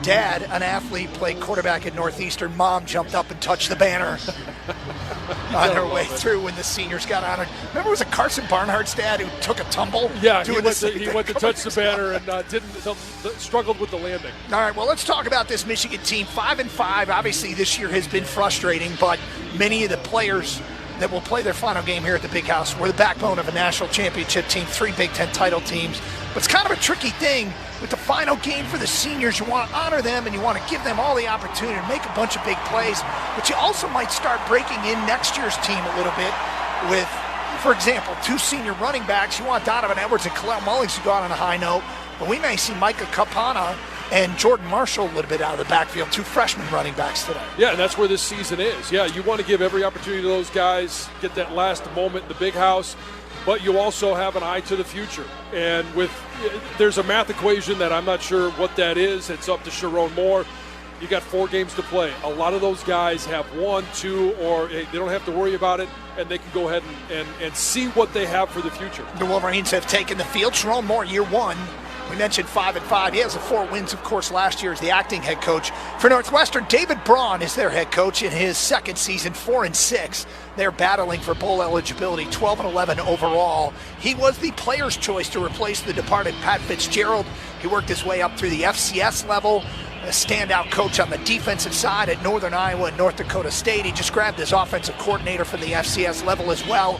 Guy who led South Dakota State's offense, the Jackrabbits, to back-to-back FCS titles. Well, and here's what you know about a Coach Braun coach team is they're going to come out with a lot of energy. They're going to come out with some confidence. They're going to put together an opening drive. It's been well scripted. It's been rehearsed. They are a team that's going to take the field with aggression, so Michigan better be ready and match that. Jack Lausch is their quarterback, a dual sport guy, a top baseball prospect. He opted for football out of Oaklawn, Illinois. 55% completion percentage, 5 touchdowns, 4 picks. He's also rushed for 225 yards. He is a dual threat. Michigan defensive coordinator Wink Martindale said this week, quote, "We need to keep him in the pocket. He extends plays. He will make the second play." Well, yeah, the second play is when the first one breaks down, he gets outside the pocket. Now all of a sudden everything changes downfield. It's hard to cover 6, 7, 8 seconds, especially when you got some receivers like A.J. Henning, which we're very familiar with, running around back there trying to get open. Michigan's offense has been a bit of the struggle bus this year for the Wolverines offensively. At times the running game has looked good. Meanwhile, the passing game at the beginning of the Indiana game, it looked really good with Davis Warren at the controls. Well, and what you're hoping for is that you can have the offense and the passing game as well as the running game be in rhythm for 4 quarters. We've seen it for drives. We've seen it, the passing game at the start of the Indiana game, the running game at the start of the season. It needs to happen in conjunction with each other to develop some confidence for what we all know is coming next week. Captains have gathered at the center of the field for today's coin toss. Out there is the honorary captain, is Taylor Northwestern, Lewan. You are the visiting team today. Listen to the so lead official, Jeffrey Cervinsky. This is the head, and that's the tail. That's the head, and that's the tail. What is your call? Heads. Heads is the call. It is a tail. Michigan, you've won the toss. You heard from the captains there, Cam Porter, the acting captain, the speaking captain for the Wildcats, and that was Rod Moore down there speaking for the Wolverines. Rod Moore successful, and we will see the Michigan defense first as the Wolverines defer. John, the 77th meeting between these two, Michigan holding a 59-15 lead. There were 2 ties in this series. So we see the Michigan defense, and John, the last time we saw them, they were holding a very potent Indiana offense in check in the second half. That was a dominant performance from the Michigan defense in the second half of that game. Yeah, it was negative yardage for Indiana, and it was something that Indiana had not experienced. Pressure on their quarterback from 4, nowhere to go with the ball downfield because at times they were dropping 7 guys into coverage. It really felt like the defense in the second half of the Oregon game continued through the Indiana game, is playing like we expected them to play earlier in the season. It's also a defense, when you're talking about being able to pressure a quarterback, that these 4 guys are going to put a lot of pressure on that Northwestern offensive line. They're talented. They're looking for those single matchups, and when they find them, they've got to win. Ohio State shot a lot of 0 blitzes at the Wildcats last week in their game in Wrigley Field. Michigan should be able to pressure without blitzing up front. Derek Moore, Kenneth Grant, Mason Graham, and Josiah Stewart. The linebackers, Jayshon Barham and Ernest Hausman. Jair Hill, who'll be wearing number 35 today at one of the corner spots. We'll get into that a little bit later on. Makari Page, Zeke Berry, and Quentin Johnson, the safety position. Amir Hall will start opposite of Jair Hill. How dare you guys talk about the weather and you guys are up there in your comfortable chairs. Jason Avant down on the field. How windy is it? It looked like the flags during the anthem were blowing pretty stiff to the south end zone. Yeah, it's whipping pretty good. It's a good gust going here, so it'll definitely affect the kicking game at some point. It's a good thing we have such a tough wide receiver down there to handle all of those conditions. Oh, yeah, you have to do it. I have sleeves on, so I'm grateful. Joseph Hyman is deep to return, standing in his own end zone. Jake Arthurs is back there as well to field this kickoff from Tommy Doman. It's Michigan and Northwestern. Wolverines hoping to get some momentum throughout the broadcast. John, we'll talk about how you guys in 95 and 96 had disappointing regular seasons, but erased a lot with a win over Ohio State at the end. Wolverines trying to build some momentum here today as the football's fallen off the tee, and we'll have to re-tee it. But, John, those teams in 95 and 96, 4-loss teams going into the Ohio State game, and nobody expected you guys to compete. No, it was the number 1 team in the country. You had draft picks all over the roster, and there's a certain mentality that you need to approach that game with. Tommy Doman with the wind at his back, unsurprisingly sails this one deep into the end zone, and Michigan will defend from the 25-yard line. And we mentioned the quarterback, Jack Lausch. He's an interesting athlete in that he was a 2-sport standout, the number 1 high school prospect, an outfielder in the state of Illinois, but opted to play football. He is not on the Northwestern baseball roster, so it looks like he's going football only. But he can run a little bit and give you headaches. In the backfield, Cam Porter, he's built like a septic tank, man. He is a interesting looking running back. And sounds like he's batting for the Guardians. He will punish you, and he is in the backfield off the left hip of Lausch with 2 receivers split to the right and 1 to the left. Michigan showing a 4-man front. First play of the game. Lausch is back to pass, fires, and he's got his man at the 30 out there. And it dropped immediately by Amir Hall. A.J. Henning on the receiving end of that catch, the former Wolverine who got his Michigan degree and 2 Big Ten championship rings in his time in Ann Arbor. Yeah, Lausch, I mean, the one thing you know about him, he's got an accurate arm, he's got a strong arm. He's going to be really good if they decide to go downfield, but this is a patient offense. They're going to try and take what the Michigan defense is going to give them, and if Michigan's corners are going to play off, he's more than happy to take what they're going to give him. Statistically, they have actually struggled more than the Michigan offense as Lausch takes a shotgun snap and hands it off to Porter running left, and he's got the first down across the 35 out to the 40. And at the 41, he is gang tackled, led by Quentin Johnson. Porter has rushed for 424 yards and 6 touchdowns this year, a gain of 11 on that 2nd down and 5. Well, it's a good example of what you can do when you have success on first down. It's an easy pass out to A.J. Henning. It puts him in 2nd and medium. And now the defense is in conflict. Are they going to run the ball? Are they going to throw the ball? You're really somewhat on your heels, or at least flat-footed, and they attack the center of the defense. From the 41, it's 1st and 10, Northwestern on their first possession of the ball game. Pistol formation with Lausch Having Porter deep directly behind him, Lausch looks to change the play, talks to Porter behind him, now brings the tight end in motion. He'll hand it off to Porter running right. Not much room, and it's a guy, Jason Barham, meeting Porter in the backfield and dropping him for a short loss on first down. Nice job of that defensive line. They had 5 defensive linemen in there. They added in Rayshawn Benny, and a little bit of a pinch inside. Derek Moore did a great job of absorbing the tackle, allowing Jason Barham to come around the edge there and make the play. Ball's backed up to the Northwestern 40-yard line. Scoreless here, first couple of minutes in Ann Arbor. Again, a pistol formation with 2 receivers split to either side. Now they will shift Hyman out of the backfield. They go 5 wide on the second down at 11. Lausch claps his hands, back to pass. Looking, now bounces out of there to the left.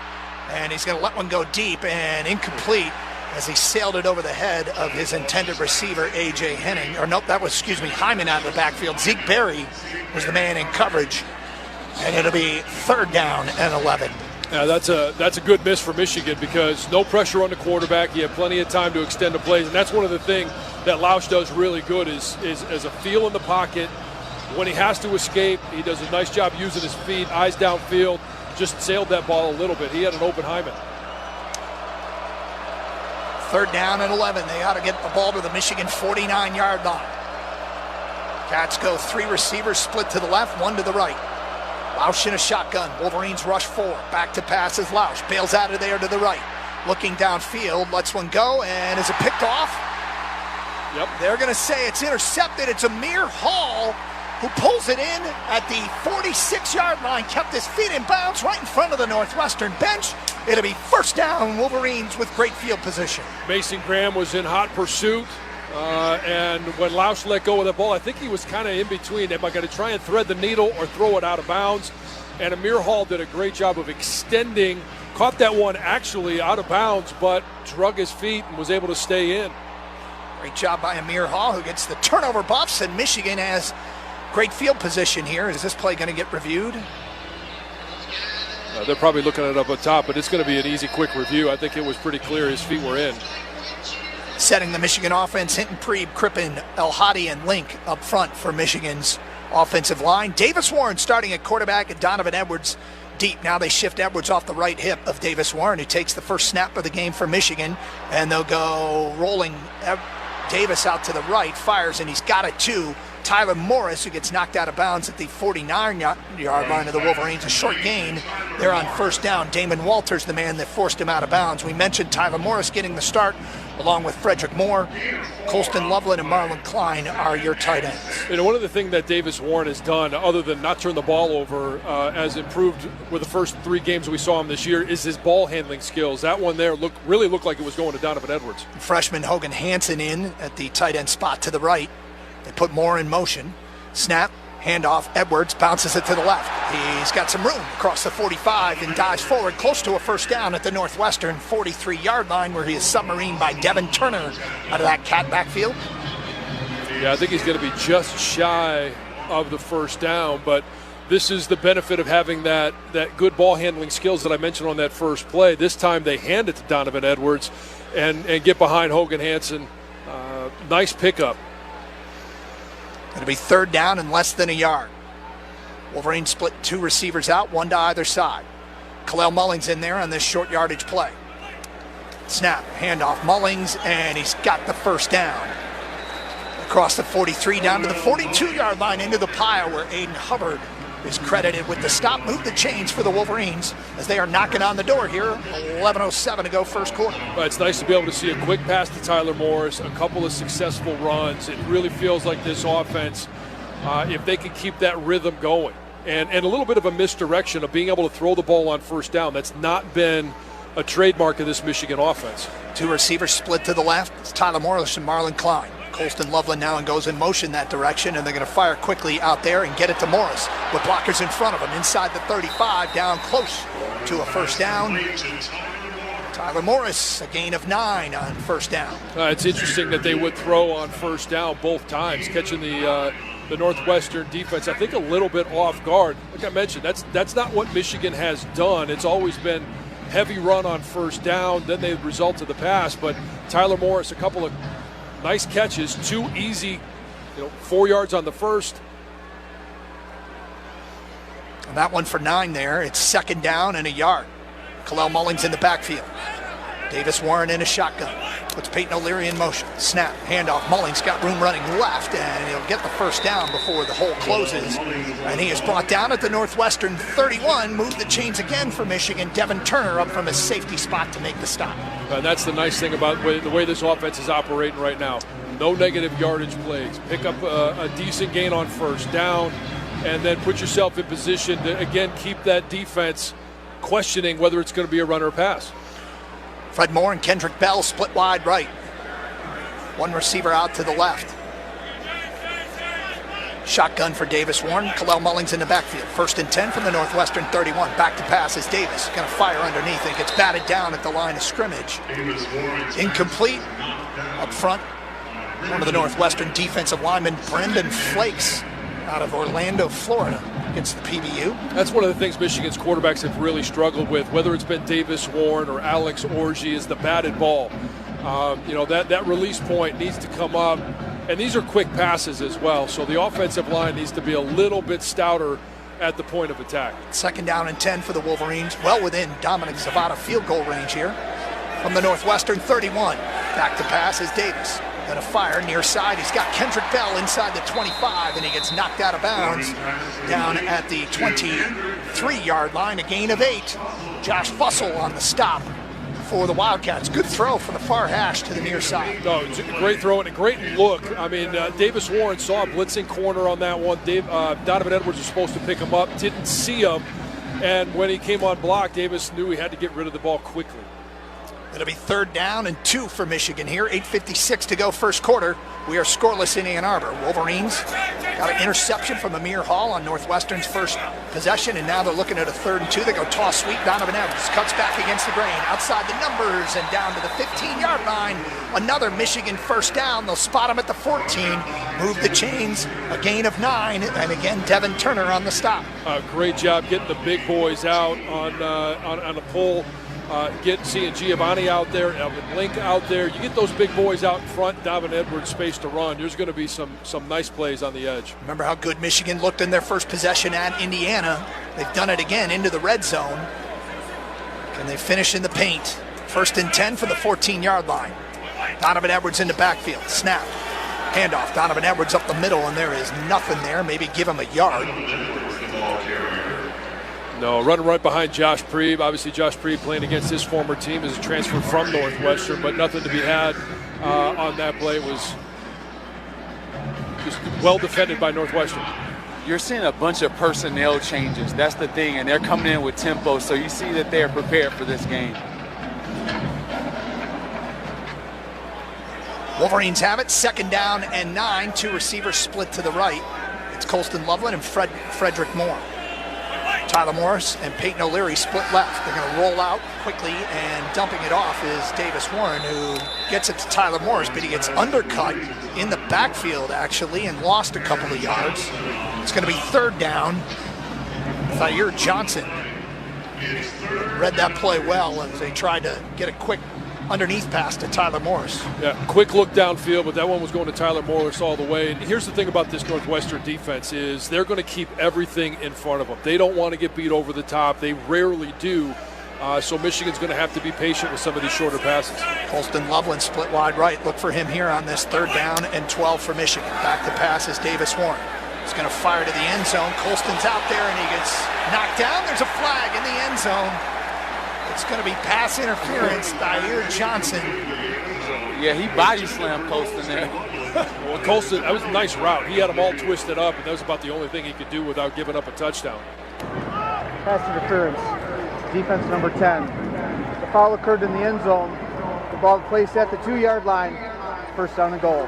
Well, Jason, the body slam is one way to try to defend Colston. That's about the only way you can defend him. I'm still amazed. He's their most consistent threat in the pass game, and he still manages to get open.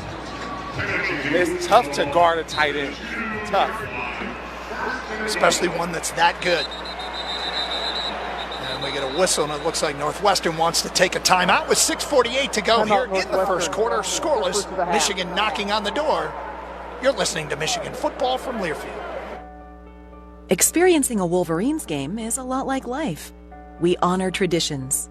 We shed tears for a loss, but also for a win. And every time we step on the field, it's a chance for greatness.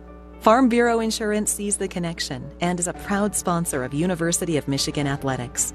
From financial security to a helping hand, Farm Bureau understands the experience matters. Find an agent who can protect what matters to you.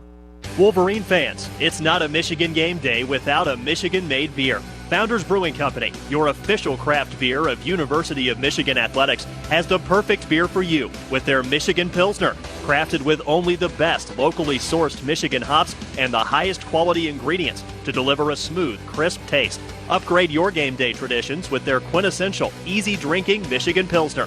Founders Brewing Company, proud sponsor of Michigan Athletics. Welcome to Craft.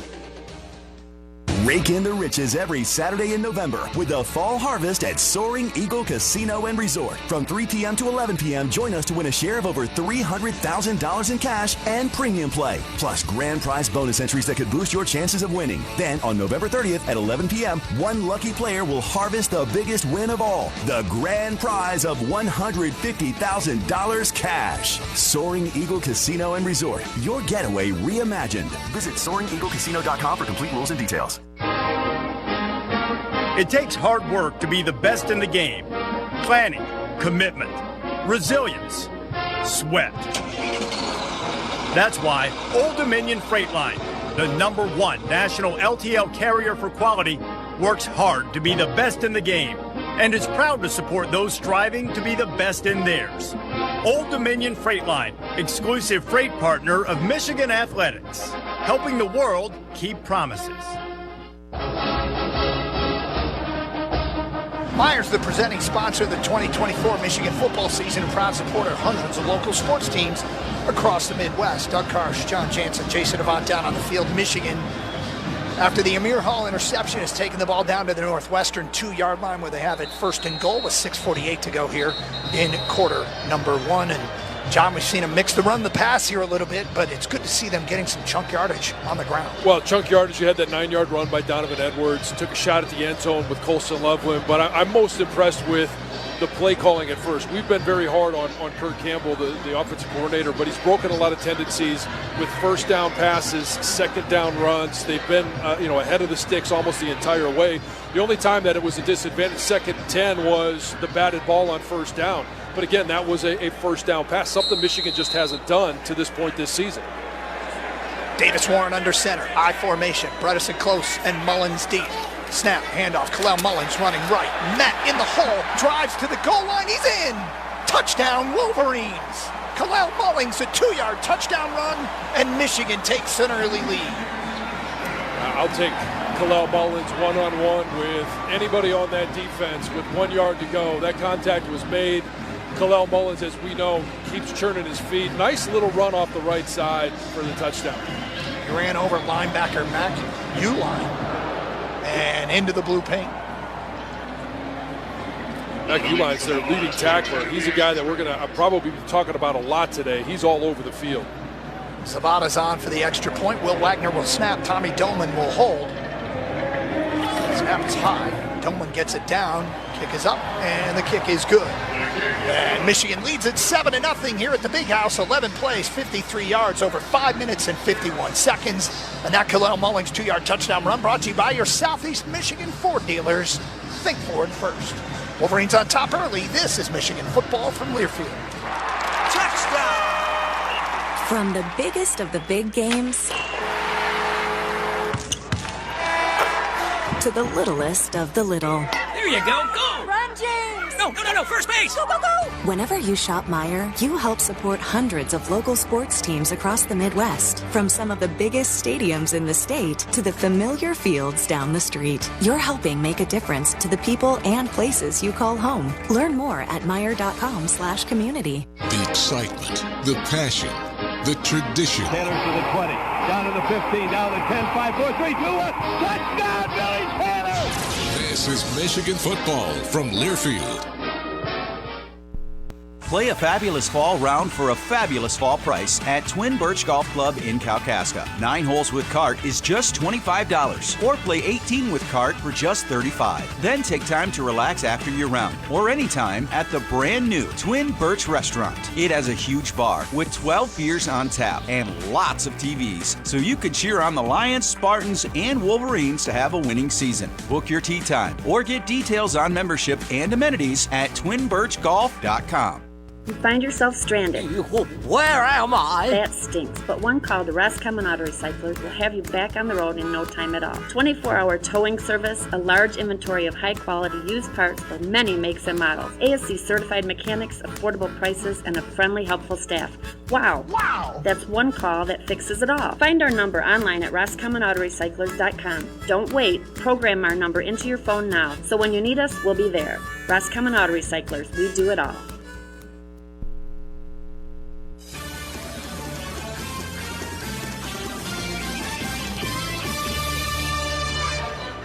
7-0 Michigan here at the Big House on Senior Day 2024.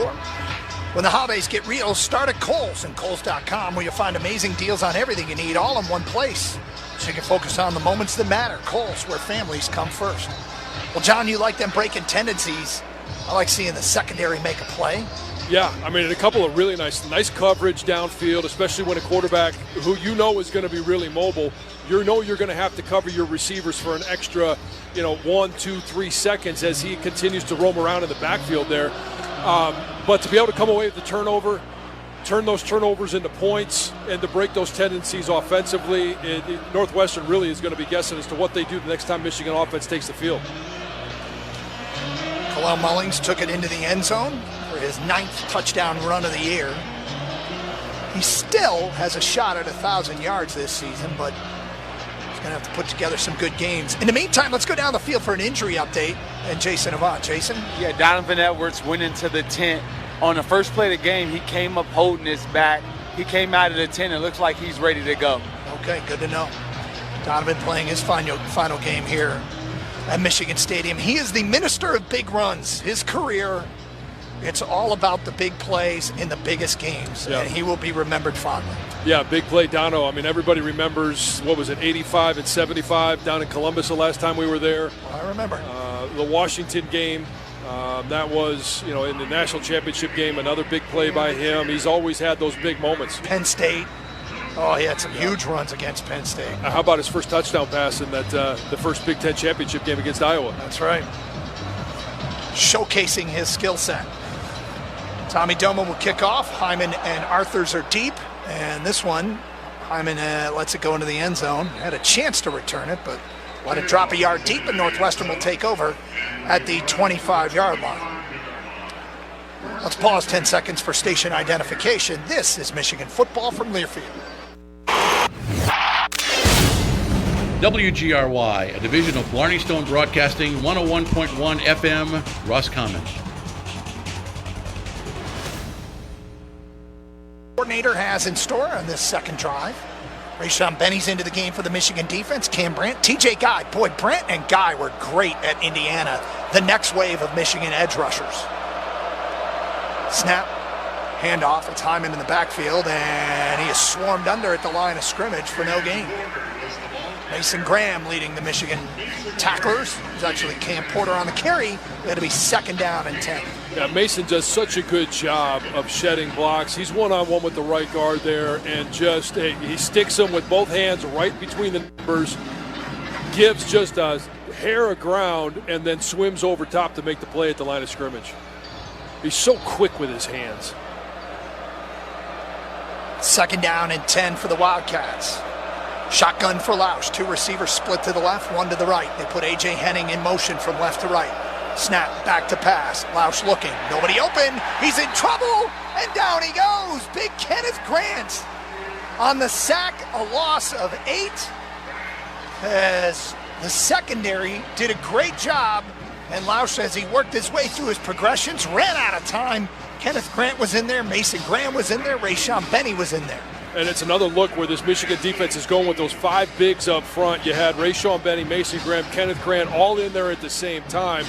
And it just creates a mismatch nightmare. Somebody is one-on-one. They're all one-on-one, and somebody's going to win. Grant's third sack of the season. It sets up a 3rd down and 18 for the Wildcats. They're going to go a run with Porter. Right sweep. Tries to get the edge and gets knocked out of bounds by Makari Page around the 20-yard line. There is a flag down in the area of holding.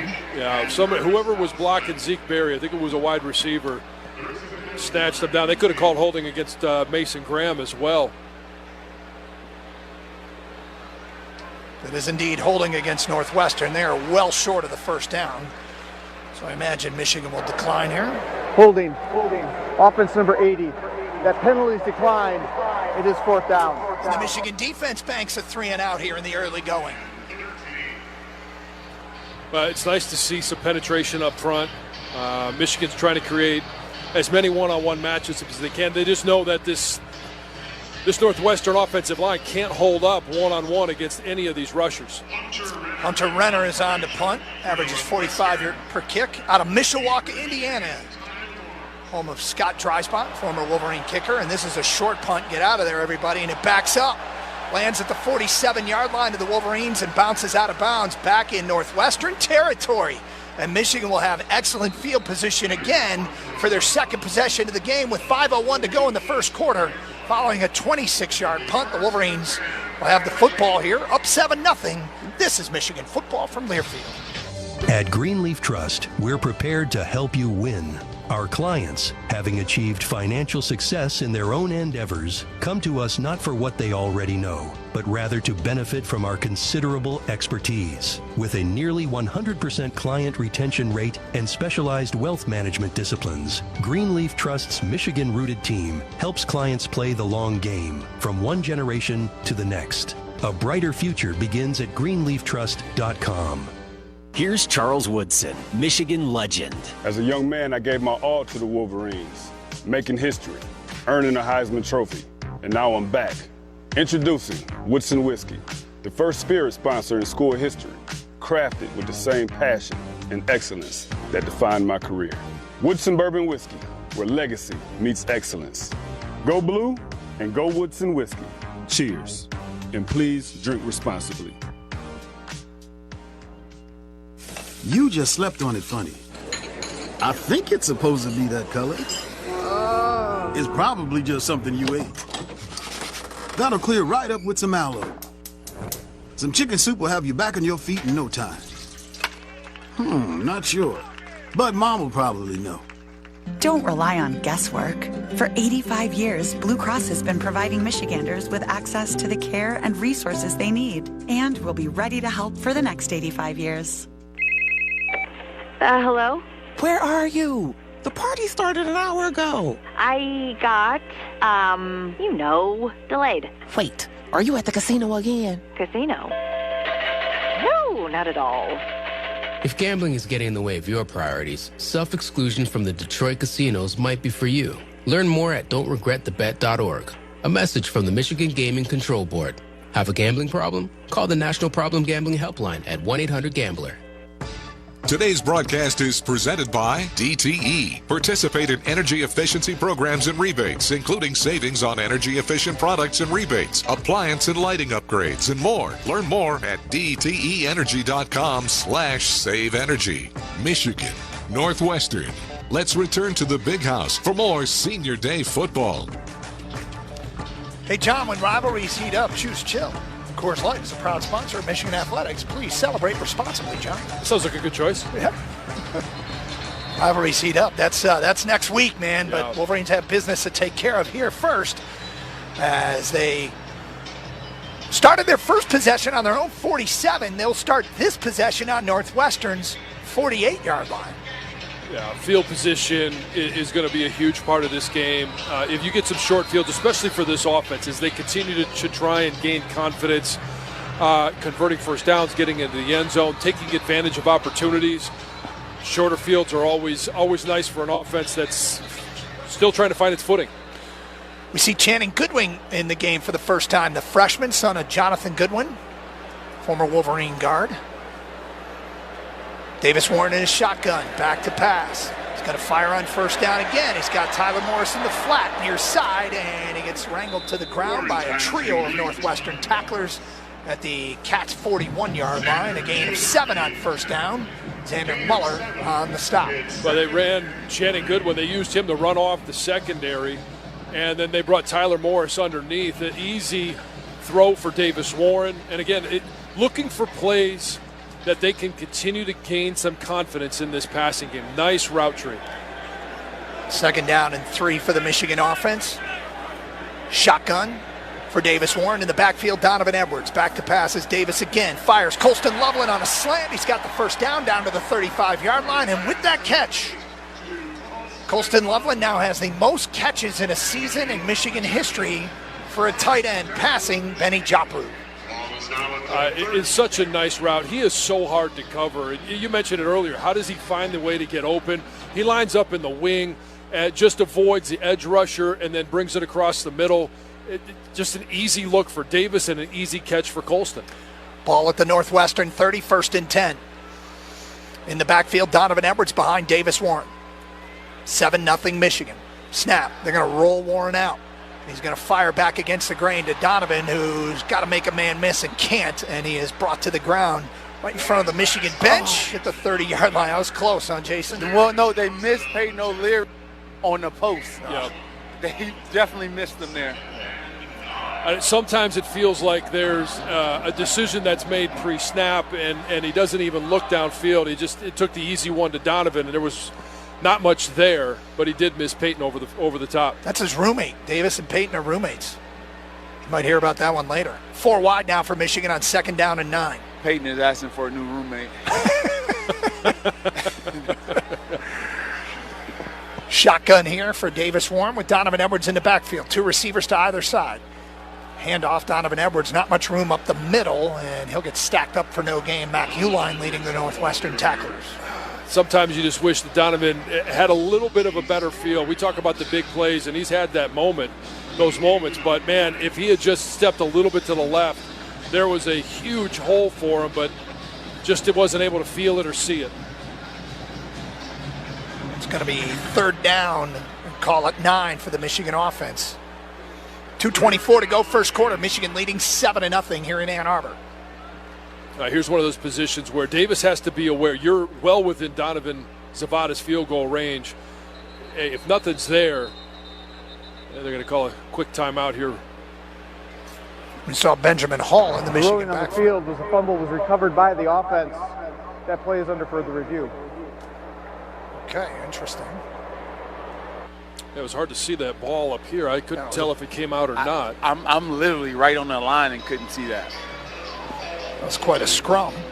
Yeah, but getting back to Davis Warren, and hopefully now that they have a little pause in the action, they're over there telling them, hey, if nothing's there, we've got 3 points, or at least we have the opportunity to get 3 points. Make sure you don't take a sack, takes us out of field goal range. It's either, hey, it's there, throw the ball, put it on them, and we can convert, try and score a touchdown. If it's not there, we'll take the 3 points. This Cold Shave replay is brought to you by Barbasol. Feeling great starts with a great shave, and great shaves start with Barbasol shaving cream for whatever your day brings. Choose Barbasol. It's a can of can-do. Well, as Donovan's going down, is a well-placed fist by one of the Northwestern defenders just before he hit the ground. The ruling on the field stands as called. It's 3rd down. That's a tough one because there was a bunch of tacklers in there. I don't think anybody even knew it was out. But you got a big pile of players, and you're trying to figure out when the ball came out, if it came out. Well, I could see the ball come out. I just couldn't see anybody. It didn't look like anybody was even trying to recover it. He was so close to being down. Xander Mueller was the guy who knocked it out, now that I see a replay. All right, Wolverines retain possession here. They got to get it to the 20-yard line. It's 3rd down and 9 from the Northwestern 29. 2 receivers split to the left. One of them is Colston Loveland. Backfield is Benjamin Hall. Davis Warren in a shotgun. Northwestern showing blitz, and they do bring an extra rusher. Davis is going to step up, and he's going to step up right into a Wildcat and get dropped immediately by Aiden Hubbard. And poor time to take a sack. Are they still in Zavada field goal range? They are. It just got a lot harder, though. Yeah, that's the one thing I was just talking about. This is one time where you just, hey, if nothing's there, get rid of the ball. And he didn't really have much of an opportunity to get rid of it. he does have the win now. Well, this is going to be a 56-yard attempt for Dominic Zavada, who's 5 for 5 from beyond 50. That is already a Michigan career record, and this is just his 11th game. Snap, good. The hold's put down. The kick is on the way. It's got the distance, and it's good. Dominic Zavada from 56 gives Michigan a 10-0 lead here in Ann Arbor. How good is Zavada? That wasn't the best hold in the world. Low snap, the guy was able to get it up, but great job by Zavada. This kid is unbelievable. Said this week, you don't feel pressure when you know you're ready for the moment. Yep, and he's been ready for it every single time he's been asked. That was right down the middle from 56, now 6 for 6 from beyond 50. Let's go to the update desk for a check of the scoreboard with our Rob Joyce. Rob? Hey, Doug. 3 other games going on right now in the Big Ten, including going on 4+ hours in Piscataway. Illinois just took a 36-31 lead on Rutgers. 4 seconds left. Illini had 4th and 13 from the 40. A 40-yard touchdown, Luke Altmaier to Pat Bryant, give the Illini the lead and perhaps the win. Other games in progress, Minnesota 7-0 over Penn State. 11 minutes in, though, Penn State has the ball at midfield. And then Nebraska and Wisconsin tied at 7, 10 minutes in as well. Other finals from earlier, Ohio State dominated Indiana 38-15. Buckeyes ripped off 31 straight after the Hoosiers scored the game's opening touchdown. Iowa went to College Park, dispatch of Maryland 29-13. One game still to come, 10:30 tonight from the Rose Bowl. Rivalry matchup between UCLA and USC. That's your Big Ten scoreboard, brought to you by AbsoPure Water. Hydrate like a Wolverine with AbsoPure, the official bottled water of Michigan Athletics. One national score of note, the playoff picture, Florida upsets number 9 Ole Miss 24-17. That drops the Rebels to 8-3 overall. We'll run through what else has happened around the nation, give you first half highlights and more during the halftime show driven by Jermaine Alexis of Ann Arbor. For now, back to Doug and John, guys. Team's taking their playoff resume is taking a hit, huh? Are Florida? you ready to watch that classic Big Ten matchup out west? USC, UCLA, 10:30? Yeah. 10:30. I'll be up. We all will be up, but yeah. How about Florida? Well, Florida and Indiana today. I mean, Indiana couldn't afford to lose the way that they did. No. Do you think? What do you think the playoff committee will think of that score? Well, it could hurt them. I mean, it obviously could hurt them. And the thing is, you don't know what's going to happen around them, right? Because that's a big part of this, is what happens around you. If everybody gets upset, Indiana, who might be out this week, could get back in. But Ole Miss losing, they were the number 9 team. That's got to help Indiana at least stay somewhat in the race. Yeah, I don't know if Indiana should be in it. Their strength of schedule is so low. Their best win of the year is basically against us. Yeah. And I don't think that's a good precedent to set for the committee, to have teams that just dog it with the schedule and then try to be undefeated. Well, I don't necessarily know you could say they dogged it with the schedule. Yeah, they had their 3 non-conference games, but the rest of the schedule was given them by the Big Ten. Yeah. Yeah, I mean, Indiana's got to do something with the non-conference schedule because, quite frankly, they almost never play anybody. If they could, they'd schedule the Citadel twice. I mean, sure, but that's historical. Indiana. This might be a new era with Signetti. By the way, the 4th annual Giving Back to Give Thanks Turkey Giveaway is tomorrow. 3 locations in Ypsilanti. This is Blake Corum still giving back to the community. And he had a quote on their Instagram post about this, that he will continue to do so through the years. He wants to keep giving back to Ypsilanti, and what a great cause and what a great kid Blake Corum was at the University of Michigan. Great player, and by all accounts, a better person. Great. One of my favorite people to interview. I've often talked about how we lost my sister to cancer, and he recorded a message for her and then would ask me every time I saw him, how's your sister doing? Yeah. She loaded up on Blake Corum here. He got some NIL money out of Sarah. Yeah. See Jadon Hood and Jimmy Roller in at linebacker as Dominic.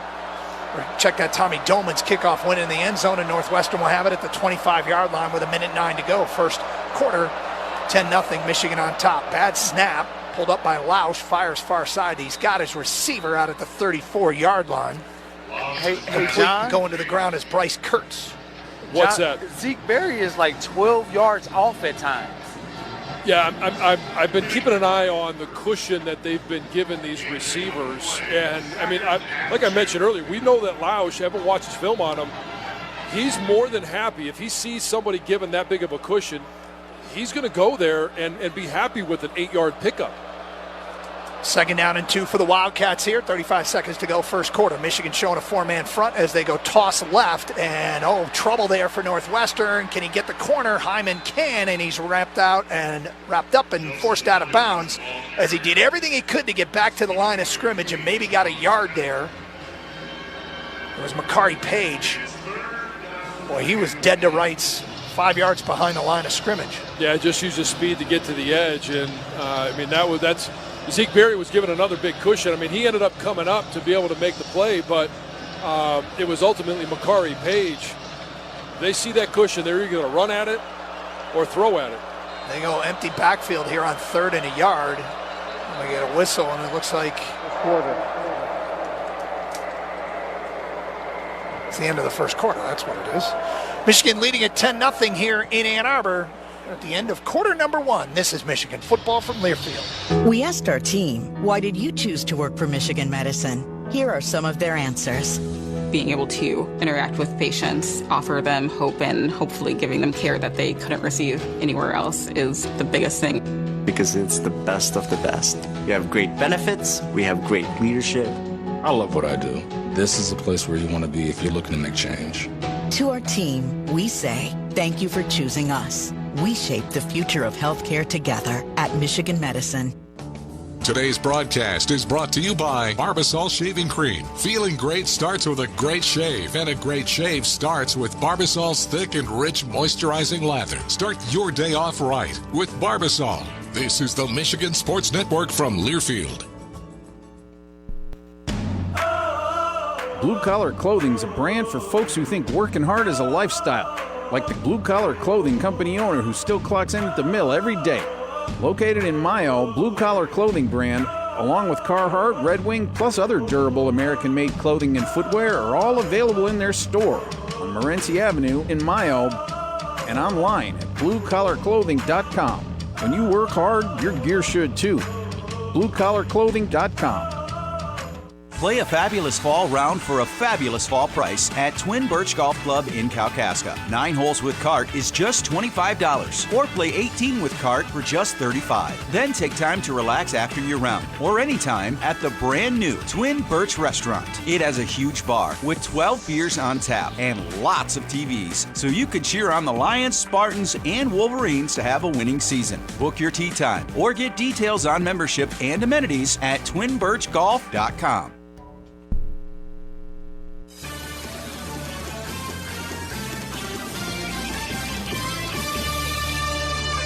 10-0 Michigan on top of Northwestern here in Ann Arbor. And the Wildcats facing a 3rd down and 1. Michigan football sponsored by Blue Cross Blue Shield of Michigan. Whole health includes body and mind, and Blue Cross covers it all, from mental health resources to exercise routines. Blue Cross is ready to help. Learn more at bcbsm.com. All right, guys. Davis Warren in the first quarter, 7 of 8 for 37 yards. Kalel Mullings, check that out. Donovan Edwards leading the Michigan rushing attack, 4 carries for 9 yards. Kalel 3 carries for 6, but he's got the 2-yard touchdown run. Time of possession, Michigan possessed the football for 9 minutes and 43 seconds in the first quarter to 5:17. The 1 turnover, Amir Hall's interception on Northwestern's opening drive. That's a good first quarter for this team. Obviously, the turnover, it's a great way to start the game. You turn that into points. And then, special teams doing their job. And sometimes it's the ball bouncing the right way. Sometimes it's putting pressure on a punter. But to be able to continue to get field position, and you got 1 first down, but you ended up turning it into points. And right now, Northwestern, their offense, only 1 first down to Michigan's 5. So it obviously is you talk about time of possession, start to dig into it a little bit deeper, and you start to figure out why. These two teams playing for the George Jewett Trophy. He was the first African-American player at both schools. He played for Michigan in 1890 and 1892, then hopped in the portal and ended up at Northwestern. No word on what his NIL deal was. Also the first transfer portal individual. 10 cent. 10 cent. It was big money back then.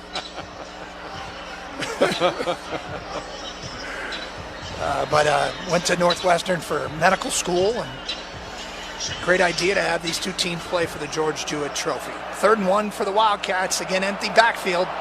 Michigan with a 5-man front.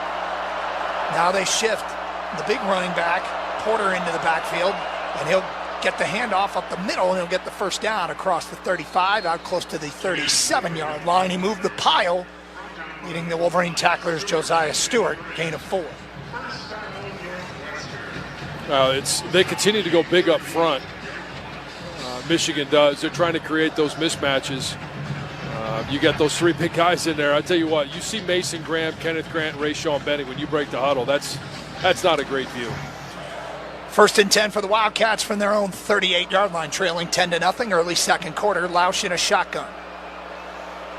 Brings A.J. Henning in motion. Back to pass of Lausch. Here comes Josiah Stewart off the edge, and he throws him to the ground back at the 30. Wolverines leading sack man. Now has 7.5 on the year, a loss of 8. That's just a straight-out speed rush around the edge. You beat the left tackle, Tiernan. And, hey, this is where Lausch, their quarterback, I mean, you don't have eyes in your head, but you got to have a sense of that pocket starting to break down. I would argue he does have eyes in his head, just not the back of his head. Right. Did I not say the back of his head? You did not. Yeah, well, the ones in front seem to work well. Lausch on this 2nd down quickly fires to A.J. Henning across the 30-35. He runs into Zeke Berry at the 38-yard line. He gets all the sack yardage back. It'll be 3rd down and call it 11 for the Wildcats. That Dominic Zavada was brought to you by Citgo, top-tier Tri-Clean gasoline. Michigan fans, when you start with Citgo, you're good to go. I think every time A.J. Henning touches the ball and does anything, he's going to let Michigan know. That one came over to the sideline there. He had a few choice words for Zeke Berry. Ron Bellamy said he's someone the boys love and still talk about in the wide receiver room, and wishing nothing but the best. But, of course, they jaw. 3rd and 11, Lausch back to pass. Here comes the rush. Gets it off. Has his man at the 40 and dropped immediately as his tight end by Quentin Johnson. Well short of the sticks. And Northwestern will be forced to punt. Jayshawn Barham was in the face of Lausch, who had to hurry and get rid of it. Didn't let a route develop deep enough. Dumped it off to his emergency valve underneath. Wasn't enough. Tyler Morris deep to field this punt. Both Barham and Josiah Stewart again in there on the pressure. Tyler Morris standing on his own 9-yard line to field this punt from Hunter Renner, who rolls to his right and gets it off. It's a low line drive, and Morris is going to let it roll inside the 10, inside the 5, down to the 3-yard line, and that's where the ball will stop. For a ball that almost sailed over the punter's head, for them to end up on the 3-yard line, that was a hell of a roll. It almost hit multiple players in the helmet, how low it was. It's a bad snap last week that turned that Ohio State-Northwestern game. They've been feast or famine on special teams. That goes for 56 yards. What, 40 of it on the ground? Yeah. 10-0 Michigan on top. They have the football in their own 3 when we continue. 12:08 to go first half. This is Michigan football from Learfield. Leave those cooler fall temps behind and escape to the islands, beaches, and neighborhoods of Fort Myers in beautiful Southwest Florida. Celebrate Thanksgiving with college basketball and support your Wolverines at the Fort Myers Tip-Off. See who will own the fort November 25th to the 27th. Between games, visit nature preserves, check out the craft brewery scene, and get out on the water. Or just relax on the beach under the Fort Myers sunshine. Direct flights arrive daily at Southwest Florida International Airport. Plan your trip at visitfortmyers.com. Hey Wolverine fans, the 2024 football season is here and SeatGeek is here to help you experience all the action. SeatGeek makes it easy to find tickets so you can be a part of all the touchdown celebrations this season. Whether you're buying or selling tickets to Michigan football games or to any other live event in your area, SeatGeek is the place to do it. SeatGeek is the official ticket marketplace of the Michigan Wolverines. The most disruptive idea in ticketing? A ticket that works. Expect the expected. SeatGeek. Check, check, and check. That's the sound of me getting a jump start on my holiday list. But I can't take all the credit. Kohl's makes it too easy. I got my daughter a mini instant camera, my husband his favorite cologne, my sister Kookaburra by UGG slippers, and that's just the beginning. Then I got 20% off some of my other gifts. Yep, it doesn't get better than Kohl's. Select styles. Offer valid through November 23rd. Coupons do not apply to Tech, Sephora at Kohl's, and Kookaburra by UGG. Some exclusions apply. See store or kohls.com for details. A true teammate takes on every day with a winner's attitude, gets up when they fall down, and leaves it all on the field. There's a group of teammates who do all these things every single day. But they're more than your typical athlete. They're kids dealing with unthinkable medical circumstances. Team Impact matches children facing serious illness or disability with college sports teams, creating a long-term, life-changing experience for everyone involved. Help us get all kids in the game. Visit teamimpact.org. Team Impact. All in, all together.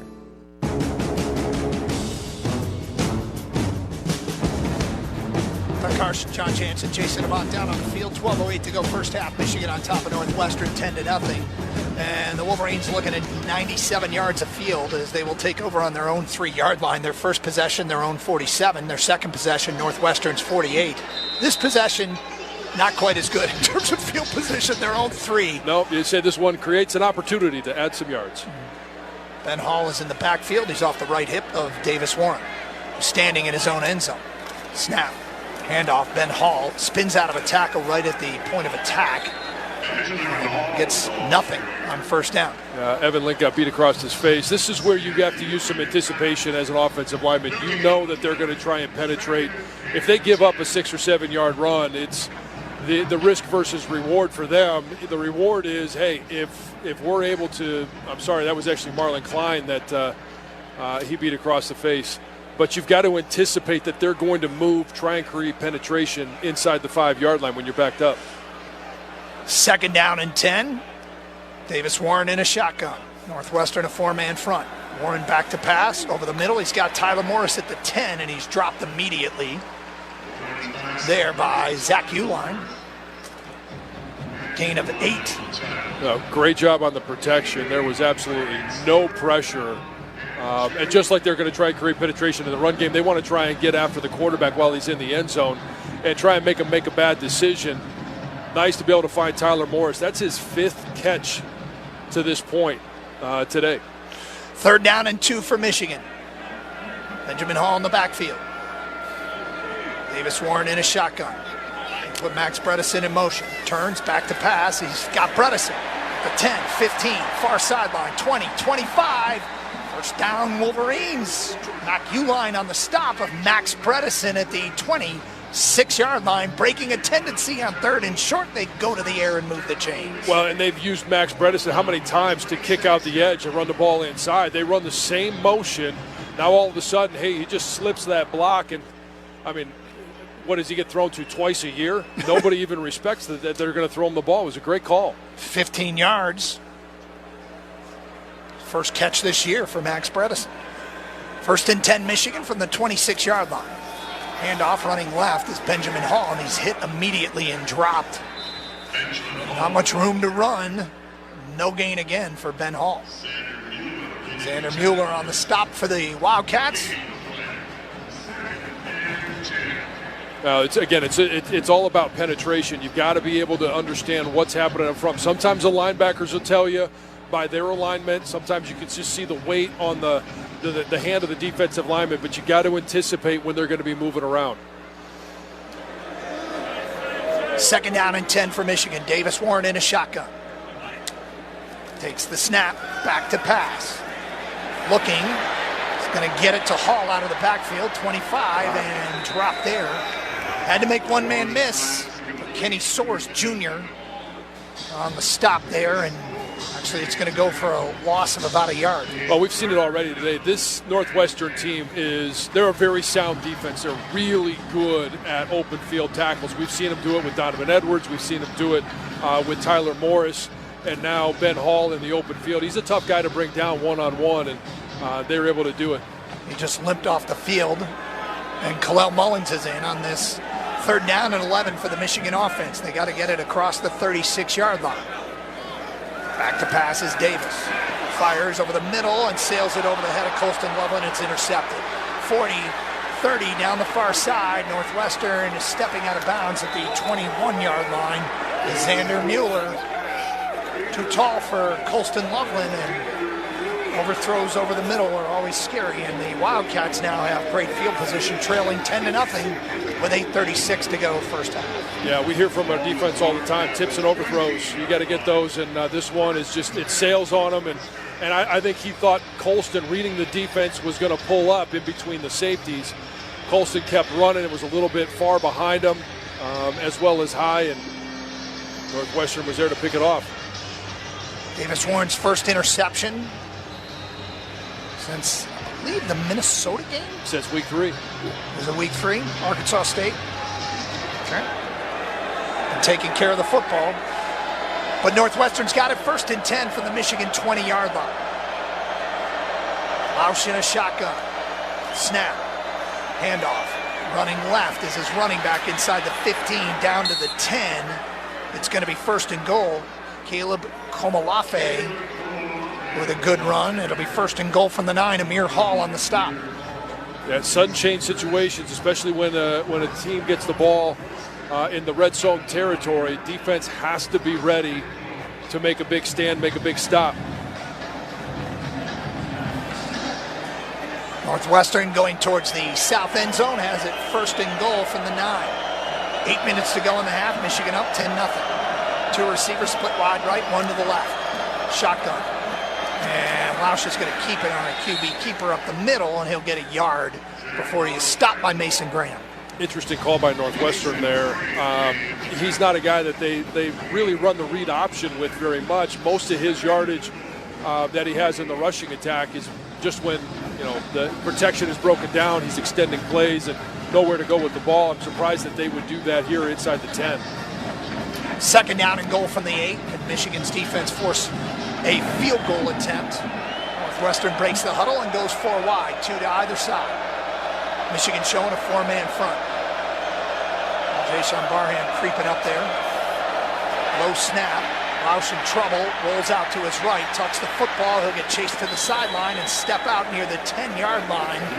Ernest Hausman, Zeke Berry were in there. Bad snap. That play was doomed from the beginning. It'll be third and goal for the Wildcats. Yeah, anytime your snap is low like that, it breaks the vision of the quarterback. Protection broke down quickly, and he just tried to get whatever he could. Ended up losing, 2 yards on the play. Ball's on the right hash. Fans getting into it. The Wildcats break the huddle.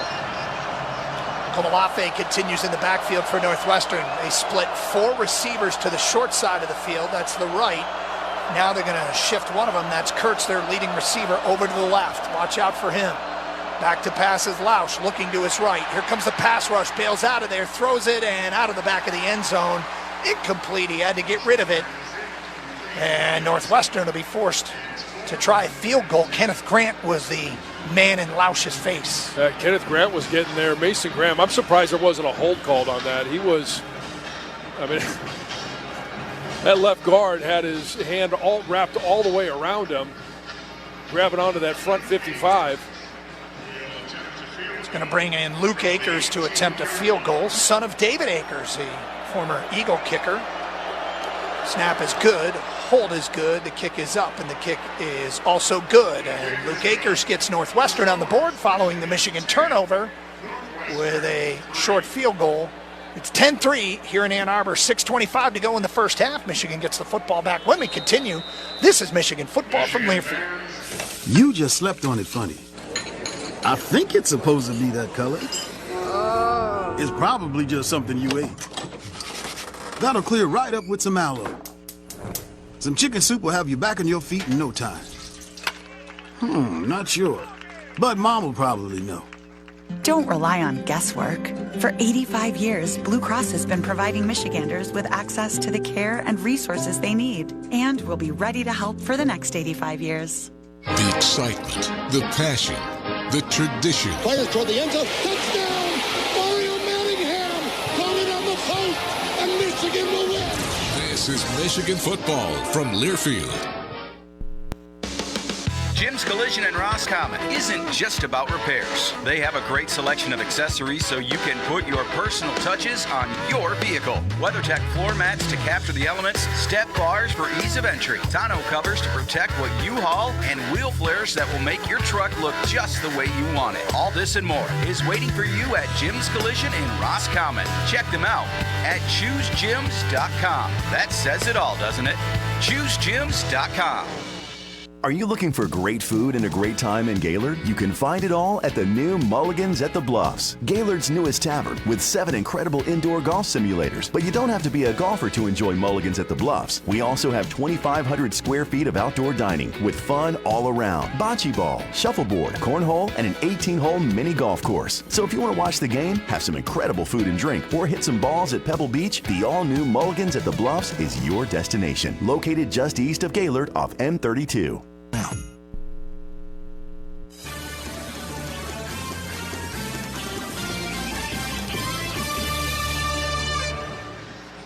Doug Karst, John Jansen, Jason Avant back at the Big House. Michigan leading 10-3 here following the Northwestern field goal. When you're out of town and want to keep up with live college sports, be sure to download the free Varsity Network app available for both Apple and Android. Listen to college sports live with the Varsity Network app.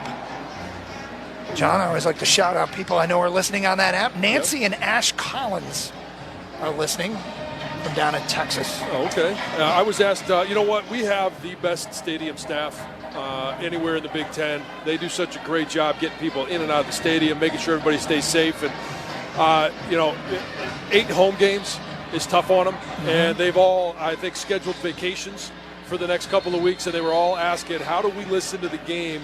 We don't want to miss a moment of it next week against Ohio State. And I said, hey, Varsity Network app, that's the best way to do it, anywhere you are in the country. It's a great app. And let's also plug your podcast, In the Trenches. Yeah, In the Trenches comes at you 3 times this week. We'll have, obviously, the Monday night recap of the coaches show. Wednesday, Thursday, we have our keys to the game and a locker room speech that will probably be a little energized this week, as well as the post-game edition. So you actually get 4 episodes on In the Trenches. I can't wait to hear it, John.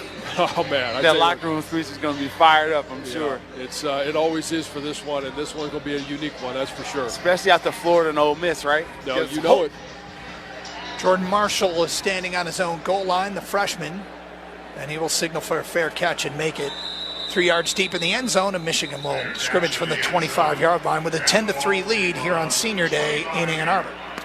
Well, it's nice to see the defense go out there. Obviously, that first play from scrimmage was a big run, but they showed the backbone. It's hard to go out there and sudden change. Only giving up a field goal after that sudden change was a big win by Michigan's defense.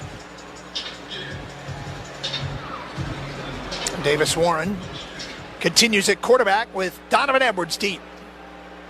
2 receivers split to the right, 1 to the left.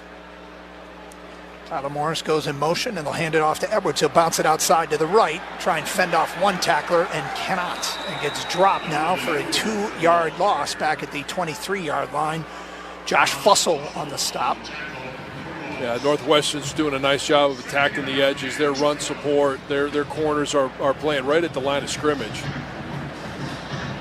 And, I mean, some of that is you've got to show a threat downfield. We've seen a lot of passes. Tyler Morris has 5 of them, but only for 25 yards. So they're not threatening anything down the field, so they're going to get a lot of run support quick.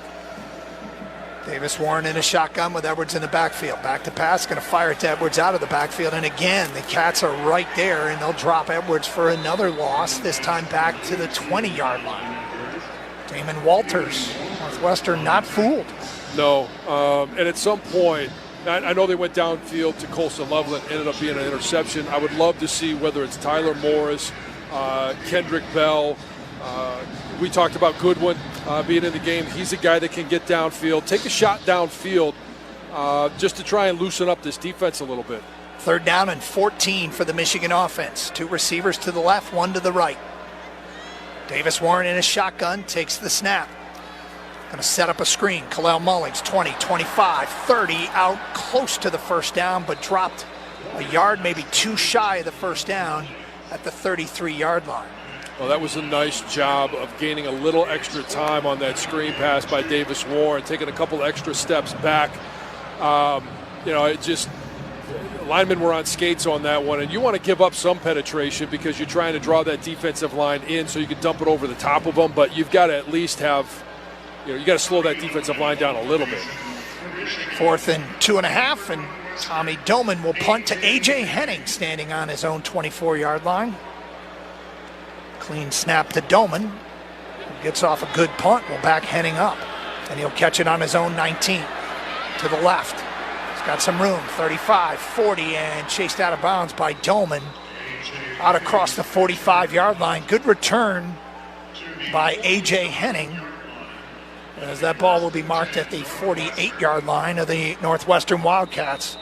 48-yard punt, 30 yards on the return. It's 10-3 Michigan, 4:14 to go first half. This is Michigan football from Learfield. After suffering an injury, you may face many hard questions. What will tomorrow bring? Which firm should I choose to represent me and my family? At Morgan & Morgan, we will hold your hand every step of the way. From our one-click sign-up, mobile apps, and 24/7 availability, we make it easy to get your case started right from the comfort of your couch. All firms are not the same. Injured? The choice is easy. Morgan & Morgan, America's largest injury law firm. Visit forthepeople.com for an office near you. Some people just know they could save hundreds on car insurance by checking Allstate first. Like, to check that your seats aren't in the visitor section first, before buying tickets. I'm so excited for this game. I can't believe you got us tickets. Me too. Wait, are we on the wrong side? Yeah, checking first is smart. So check Allstate first for a quote that could save you hundreds. This is going to be a long game. You're in good hands with Allstate. Savings vary, subject to terms, conditions, and availability. Allstate Fire and Casualty Insurance Company and Affiliates, Northbrook, Illinois. Coors Light presents To Chill or Not to Chill. When your friend skips your favorite song on the playlist. End of friendship. Or choose chill because that song lives rent-free in your head anyway. And you planned ahead by bringing Coors Light to the party. And the sound of that ice-cold can cracking open was music to your ears already. Coors Light. Choose chill. Celebrate responsibly. 2024 Coors Brewing Company, Golden, Colorado. John Jansen here. We cover all things Michigan athletics on our podcast channel, MGO Blue Podcast with John Jansen. In the Trenches, presented by Meyer, focuses on all things Michigan football, including exclusive interviews, game previews, and post-game episodes. Defend the Block highlights both men's and women's basketball programs, and Conquering Heroes keeps you in the loop on every team in Ann Arbor. Search MGO Blue Podcast with John Jansen wherever you get your podcast. That's MGO Blue Podcast with John Jansen. Doug Hart, John Jansen, Jason Avant back at the Big House, Michigan, leading Northwestern 10-3. The Wildcats will have the football their own 46-yard line following the 30-yard punt return by former Wolverine A.J. Henning, who's got a couple of catches. Michigan's defense stiffening and forcing a field goal. The last time the Wildcats had it, they took over at the Michigan 20-yard line following a Davis Warren interception, his first thrown since the Arkansas State game. By the way, Davis spent this past Sunday with a young kid who is receiving his final chemo treatment, a kid named Hudson. I know he also had a Zoom call with a kid from New Jersey Tuesday night. He's got a similar battle. He's at Mott every Thursday. This is just a wonderful young man who continues to encourage the young people who are on the same journey he was when he beat leukemia in high school. It's always been something that Michigan football players have done, Michigan athletes in general, going up to Mott's Children's Hospital at different areas of the hospital. But when you have your starting quarterback, that alone in of itself gives some juice to some of those kids. But then when they hear his story and how he was where they are right now, there's a lot of added juice to that as well. So hats off to him of always being so willing to give up his time. Ball marked at the Northwestern 46. They've got it 1st and 10 out of the timeout. Michigan showing a 4-man front. Back to pass is Lausch.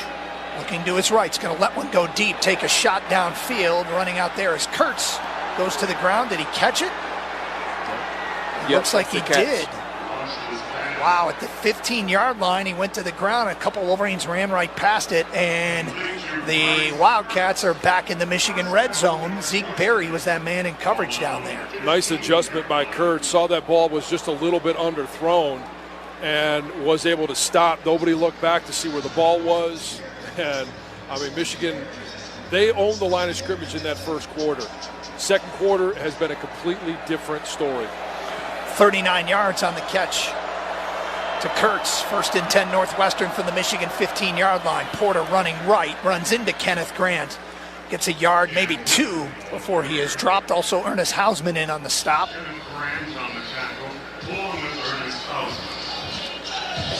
So Zeke Berry is pretty aggressive in the second half of that Indiana game, so you knew Northwestern would do a double move on him to test him, and that's what that was. That big game was a stutter go. You know, it looked like he was there. He just never identified where the football was. He actually got beat pretty bad, but the ball was severely underthrown. Is that what it was? Yeah. Okay. 2nd down and 8 for the Wildcats from the Michigan 13-yard line. Lausch in a shotgun. Takes the snap, back to pass. Here comes the pass rush, sets up a screen. And it's Porter chased out of bounds at the Michigan 9-yard line.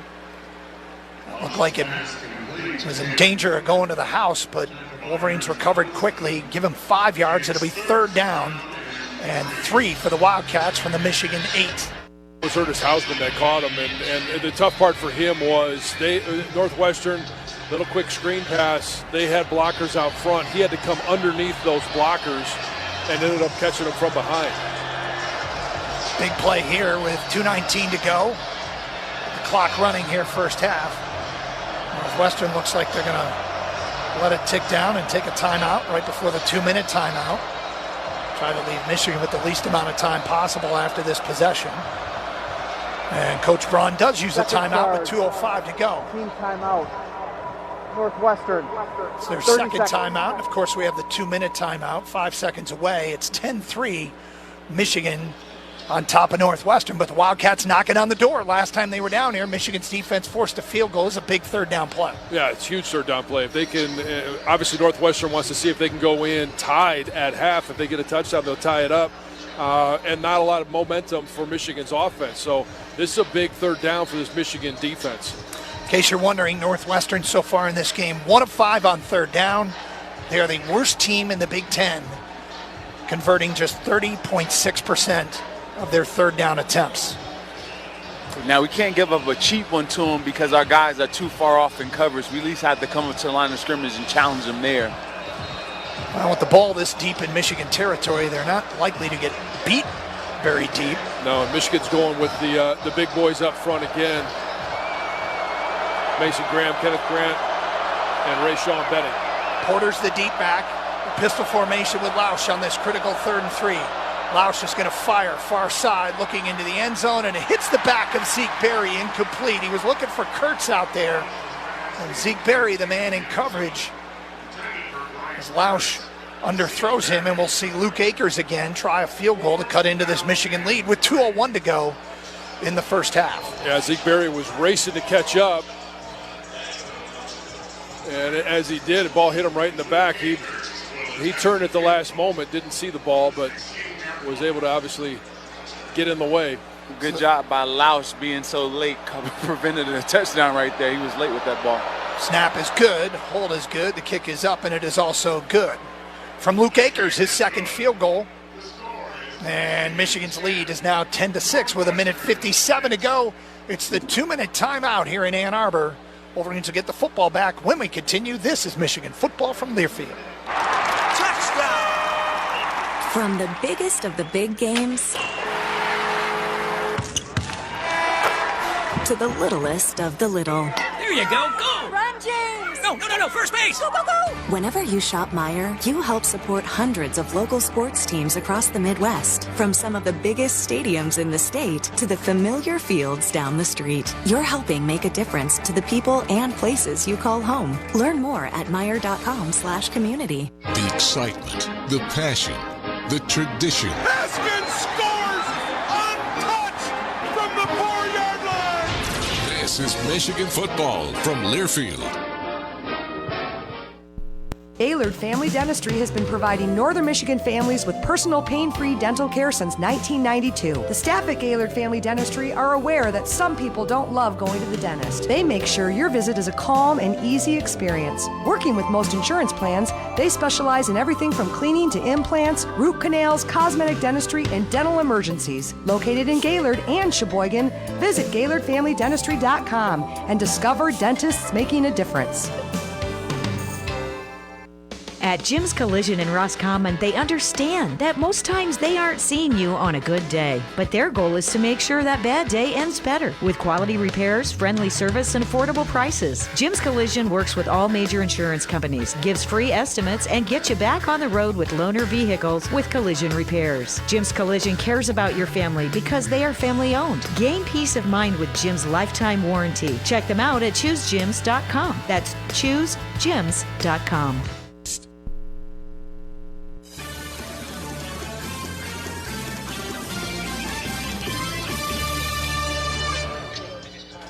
10-6, Michigan on top of Northwestern. The Wolverines will get the football back here. The Michigan defense forcing a pair of field goals on back-to-back red zone trips for the Wildcats. Interesting, we have not seen Jair Hill today. No, he wasn't on the injury report. We had our questionables and we had our outs. He was not on it this week. Yeah, usually, we only can speculate, but he hadn't been out there. We know that he's number 35 today, and I haven't seen him. Normally wears number 20. We got the word before the game that he was switching to number 35. Few number changes today. Freshman corner Josiah Edmond is 41. And Micah Apana is number 29, a running back. You heard Sharon talk about in the pregame show. We're hoping to get him involved, but you can't go 3 and out. You got to be able to run some plays. Yeah. Well, and this is an opportunity. I mean, obviously they're going to be running with some tempo here when they get the ball. Michigan still has all 3 timeouts. Plenty of time to get down the field. But they're going to have to show some sense of urgency here. Well, the freshman Jordan Marshall has shown a lot of explosiveness in the kick return game. Looks like he could be a real weapon someday. It's impressing the coaches. Sharona has big plans for Jordan Marshall moving forward. He's standing on his own goal line and will return this kick from Akers, who approaches it and puts his right foot into it, and this one will bounce and go out of bounds and give Michigan great field position as a bit of a snap hook. Kick out of bounds. Kicking team number 11. The ball be placed at the 35-yard line. First down and 10, Michigan. Decent field position here for the Michigan offense. Got a couple of scoring drives, a touchdown drive on their first possession and a field goal drive on their second possession. They've come up empty since. Now, they deferred to the second half, so they have the opportunity here to get that double dip. If they can go down and bookend the first half with the scoring drive at the start, one here possibly at the end. It's a great thing about having a kicker like Dominic Zavada. You're 3 first downs away from getting into field goal range. 4 wide here from the 35. Davis Warren in a shotgun. Back to pass, dumps it underneath. Donovan Edwards makes one man miss across the 40, pushing forward to the 42-yard line before 3/4 of the Northwestern defense piles on him and brings him down. Mac Uline was the first there. A gain of 7, clock running, minute 41 to go. Second down, again 4 wide. Davis takes the snap, back to pass. Steps up in the pocket, rolls to his right. Fires far sideline. He's got Frederick Moore at the 49-yard line, and he's knocked out of bounds right there in front of Zaire Johnson. Moved the chains for Michigan with a minute 25 to go. Nice job by Fred Moore, realizing where he was on the field. I know he wanted to struggle for a couple of extra yards, but it was just simply, hey, jump out of bounds, make sure you stop the clock, and you don't have to rush to the line of scrimmage to try and run another play. Wolverines from the 49-yard line, 1st and 10. Davis Warren back to pass, lets it fly. Peyton O'Leary's got it at the Northwestern 45, and he's dragged to the ground right there with a minute 16 to go. Hands the ball to the official, gain of 6, 2nd down and 4. Michigan scrambles to the line of scrimmage, 1:07 to go. Davis takes the snap, hands it off to Donovan Edwards, makes one man miss, dives close to the chains, And they're going to say he's just short, or are they going to move? I think they're giving the first down. So okay. Yeah. Stops the clock with 59 seconds to go. Devin Turner on the stop. At the Northwestern 41. 3 receivers, split wide right, 1 to the left. Clock running, 52 seconds to go. Davis Warren back to pass, 4-man rush. Dumps it off. Donovan Edwards, 35. Splits a pair of tacklers down to the 30. That's another first down, stopping the clock with 43 seconds to go. 3 timeouts for Michigan. Josh Fussell on the stop, and I think, Sharon Moore will use his first timeout. Michigan, their first of the half. Well, 30 seconds. This is where you do want to start to use your timeouts. You got 43 seconds left. You're in field goal range. And Jason, I actually want to ask you this. I was going to ask you at the break, but what's the wind been like? Has it changed at all since the start of the game? Yeah, so when Dominic kicked his first field goal, the wind was at his back, so it helped him going in this direction. They're going to have to get it a little bit closer because the wind is opposite of him and it's been knocking the ball down. Still pretty stiff? It's not as bad as it was at the beginning of the game, but you still can feel it. Davis Warren at this point, 16 of 18 for 100 yards. It's been an impressive 2-minute drive by Michigan's offense. Out of the timeout from the Northwestern 31 with 43 seconds to go in the half. 10-6, Michigan on top. Shotgun. Davis Warren claps his hands, back to pass. Going to bounce out of there to the right and throw it into the dirt by Donovan Edwards. Incomplete, stopping the clock with 39 seconds to go. Yeah, that's a great decision by Davis Warren there. Donovan didn't have a lot of room to gain. He wasn't going to get out of bounds. At most, you're going to pick up maybe 2 yards. So stop the clock. Don't have to burn another timeout. 39 seconds to go in the half. From the 31, second down and 10. Davis Warren in a shotgun with 2 receivers split to either side. Donovan Edwards in the backfield. Back to pass is Davis.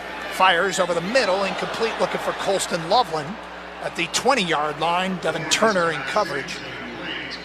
Jason, it looked like Turner might have got his hand on Colston there early. Did I see that wrong from up here?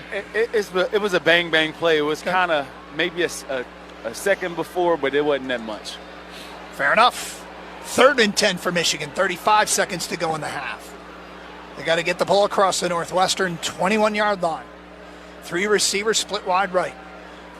Davis Warren in a shotgun. Has the snap. Back to pass. Bails out of there to the right, looking downfield. He's going to fire, and he's got Frederick Moore at the 20. Down to the 15. And chased out of bounds at the 12-yard line by Tyre Johnson. Davis Warren on the run. Clock stopped with 26 seconds to go. A second catch in this game and this drive for Frederick Moore. A gain of 19. Davis Warren has been so good on the run. That's one of the things. All the biggest plays have really come when he's been outside the pocket trying to create something. That's a great catch by Fred Moore. He was all turned around. Not an easy one to make. Ball's on the right hash. 3 receivers split to the left. From the Northwestern 11. Davis takes the snap. Back to pass. Looking left. Going to let it fly into the end zone and sailed out of the back of the end zone. Incomplete. Nothing there. And he'll live to play another down, overthrowing Tyler Morris in the back of the end zone with 21 seconds to go. Second down. You know, the best thing about that Fred Moore catch is that he was able to get out of bounds. They didn't have to burn a timeout. They picked up the first down. And now with 21 seconds and 2 timeouts, obviously it's second down, but you got plenty of time to use your timeouts. The entire field is open to them. They don't have to target the sideline. They don't have to get it in the end zone. And so they can use those timeouts. They don't even have to pass it, really. No. Shotgun here, second down from the 11.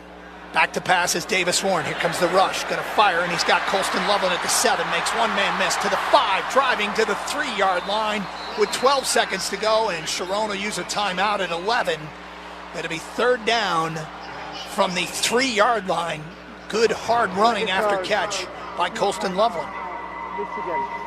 That's a nice pitch and catch from Davis, obviously, to Colston Loveland. Almost got in the end zone. The other thing that he needs to be aware about, they are playing so hard on the run right now. That fake to Donovan drew up all the linebackers.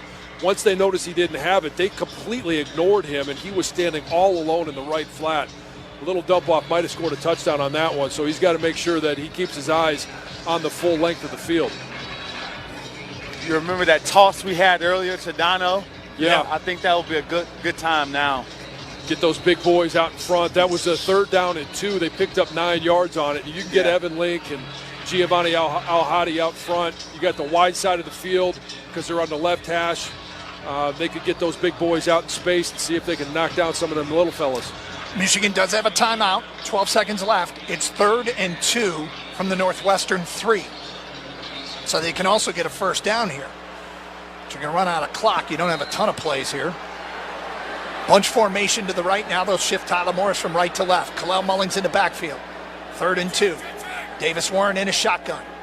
Now they'll put Marlon Klein in motion. Back to pass is Davis Warren. End zone. Touchdown! Wow. Wolverines! Colston Loveland with 8 seconds to go in the half. And Michigan extends the lead to 16-6. What a drive. That was a thing of beauty. They managed the clock. They were able to get first downs. They made plays off schedule. Davis finding Fred Moore. That was a big-time play. And then I'm going to have to take a look at that one. But you mentioned, how does Colston Loveland get open?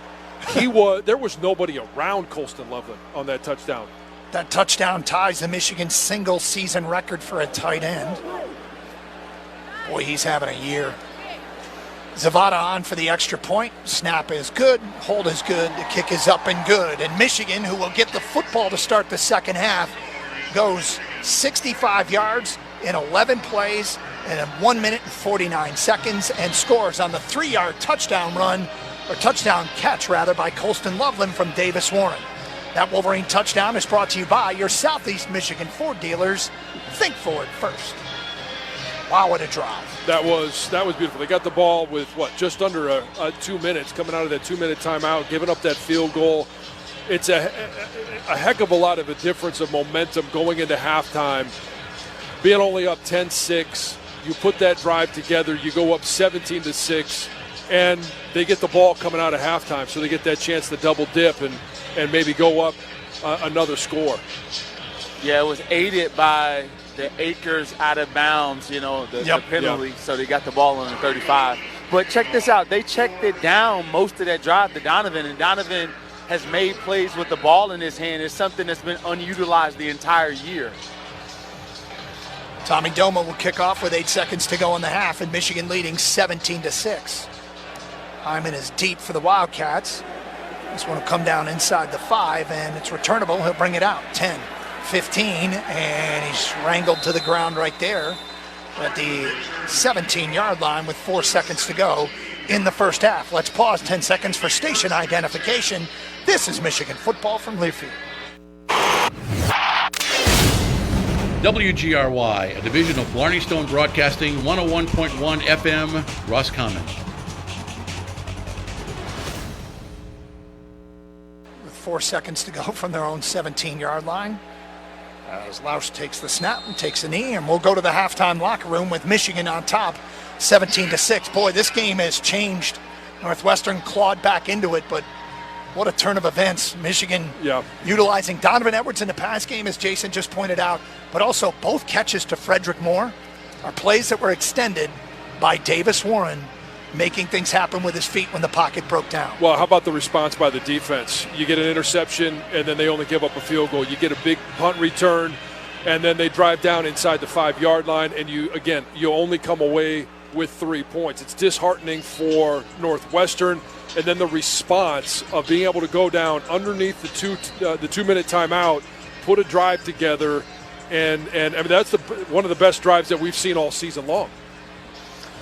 Wolverines lead it 17-6 at the break.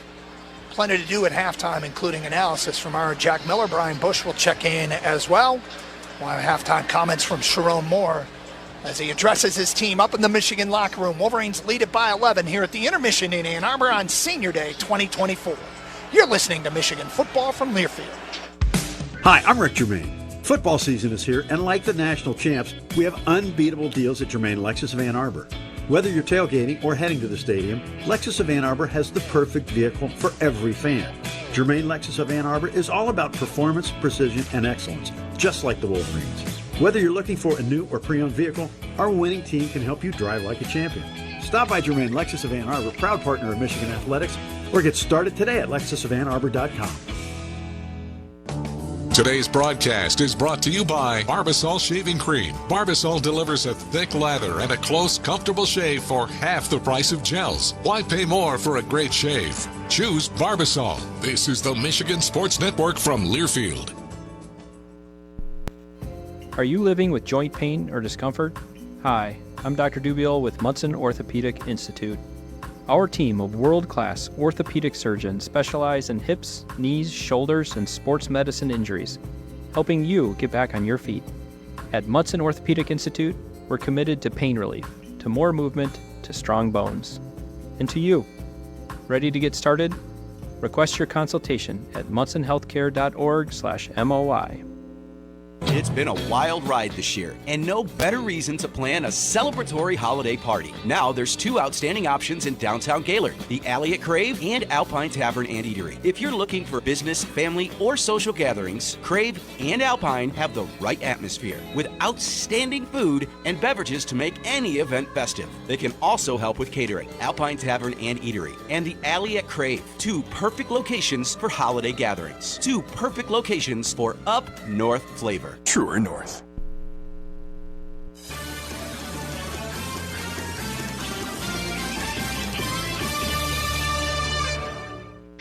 Let's break down the first half of action. Welcome to the Halftime Show, driven by Germain Lexus of Ann Arbor, proud partner of University of Michigan Athletics. Online at lexusofannarbor.com. Analysis, highlights, and stats are on the way. Now, here's your host, Rob Joyce. Halftime from the Bakehouse on Senior Day. Michigan leads Northwestern 17-6 as we look back at the opening 30 minutes. With the first half highlights, Wildcats had the ball first, picked up a lone first down. Then the first splash play of the game came via the Michigan defense just minutes in. Lausch in a shotgun. Wolverines rush forward. Back to passes. Lausch bails out of there to the right. Looking downfield, lets one go, and is it picked off? Yep. They're going to say it's intercepted. It's Amir Hall who pulls it in at the 46-yard line, kept his feet in bounds right in front of the Northwestern bench. It'll be first down, Wolverines with great field position. Near midfield, the field position just over 2 minutes into the game, they would methodically work their way down the field. 8 plays into the red zone for the Michigan offense with a couple of third down conversions. Pass interference on another third down would make it first and goal from the 2. Davis Warren under center, I formation, Bredesen close, and Mullins deep. Snap, handoff, Kalel Mullins running right. Matt in the hole, drives to the goal line, he's in! Touchdown, Wolverines! Kalel Mullins, a 2-yard touchdown run, and Michigan takes an early lead. And a 9th touchdown of the year for Mullins caps an 11-play, 53-yard drive, ate up 6 minutes. Michigan up 7-zip just over 8 minutes in. And we get the ball back quickly after Northwestern went 3 and out thanks largely to a Kenneth Grant sack. Short punt, Michigan had it inside Wildcat territory at the 48. Don't get a whole lot of ground. But Dominic Zavada, automatic, a 56-yard field goal. It makes him 6 for 6 from 50-plus this season. Would make it 10-0 the score, and that's the score at the end of 1. Then in the second, Wildcats will get their first signs of life. A drive starting at the Michigan 3 for the Wolverines. Mason Blue would work it to the 26 before Davis Warren was intercepted, giving Northwestern the ball at the 20. Could only muster a field goal out of it. 6:30 to halftime, it's 10-3. After another Michigan 3 and out, A.J. Henning would return a punt to midfield for the Wildcats with 4 minutes left. First play, a 39-yard hookup to Bryce Kurtz would put it in the red zone. Again, though, couldn't punch it in. 2-minute timeout, another field goal makes it 10-6. Northwestern only gained 84 yards of total offense in the first half. Michigan, all 3 timeouts would get good field position after the Wildcats put it out of bounds on the kickoff. A completion to Peyton O'Leary crosses midfield. 3rd and 10, Frederick Moore goes 20 yards down to the 11. Colston Loveland drives down to the 3 with a catch and run with 11 seconds left. And then the big man would cap a magnificent end-of-half scoring drive. Now they'll put Marlon Klein in motion. Back to pass is Davis Warren. End zone. Touchdown! Wow. Wolverines! Colston Loveland! With 8 seconds to go in the half, and Michigan extends the lead to 16-6. 11 plays, 65 yards. The 2-minute offense works to perfection, and the Wolverines will get the ball to start the third with an 11-point lead. It's 17-6 over Northwestern. Today's halftime show driven by Germain Lexus of Ann Arbor, proud partner of University of Michigan Athletics. Check out lexusofannarbor.com. We'll take a timeout and come back, tell you what else is going on around the Big Ten of the top 25. Some more shakeups to the playoff race. We'll tell you next as you listen to Wolverine football from Learfield. You just slept on it funny. I think it's supposed to be that color. It's probably just something you ate. That'll clear right up with some aloe. Some chicken soup will have you back on your feet in no time. Not sure. But Mom will probably know. Don't rely on guesswork. For 85 years, Blue Cross has been providing Michiganders with access to the care and resources they need, and will be ready to help for the next 85 years. The excitement, the passion, the tradition. Michigan will answer the mantra for Lloyd Carr with one more win. This is Michigan football from Learfield. Imagine it's game day and U of M is about to kick off. You need the perfect drinks for your party. That's where Hops and Schnapps comes in. Their legendary beer cave is packed with all your favorite brews and the latest craft beers. And you'll find an incredible selection of fine wines and premium spirits. Cheers will fill the room when you make your next U of M game day legendary with a visit to Hops and Schnapps in Gaylord, Grayling, and Standish. Hops and Schnapps, your U of M game day headquarters. You know, couples have a real problem coming up with Christmas presents for their spouse. Well, Woodhaven Log & Lumber has the perfect solution for you. Remaking your home with the gorgeous look of their natural wood products made right here in Mayo. Change your interior or exterior with custom cedar, knotty pine, barnwood, or log siding. Woodhaven has the magic touch of combining rustic and contemporary design to create the home you've always dreamed of. Give a gift that will last forever and visit woodhavenlog.com.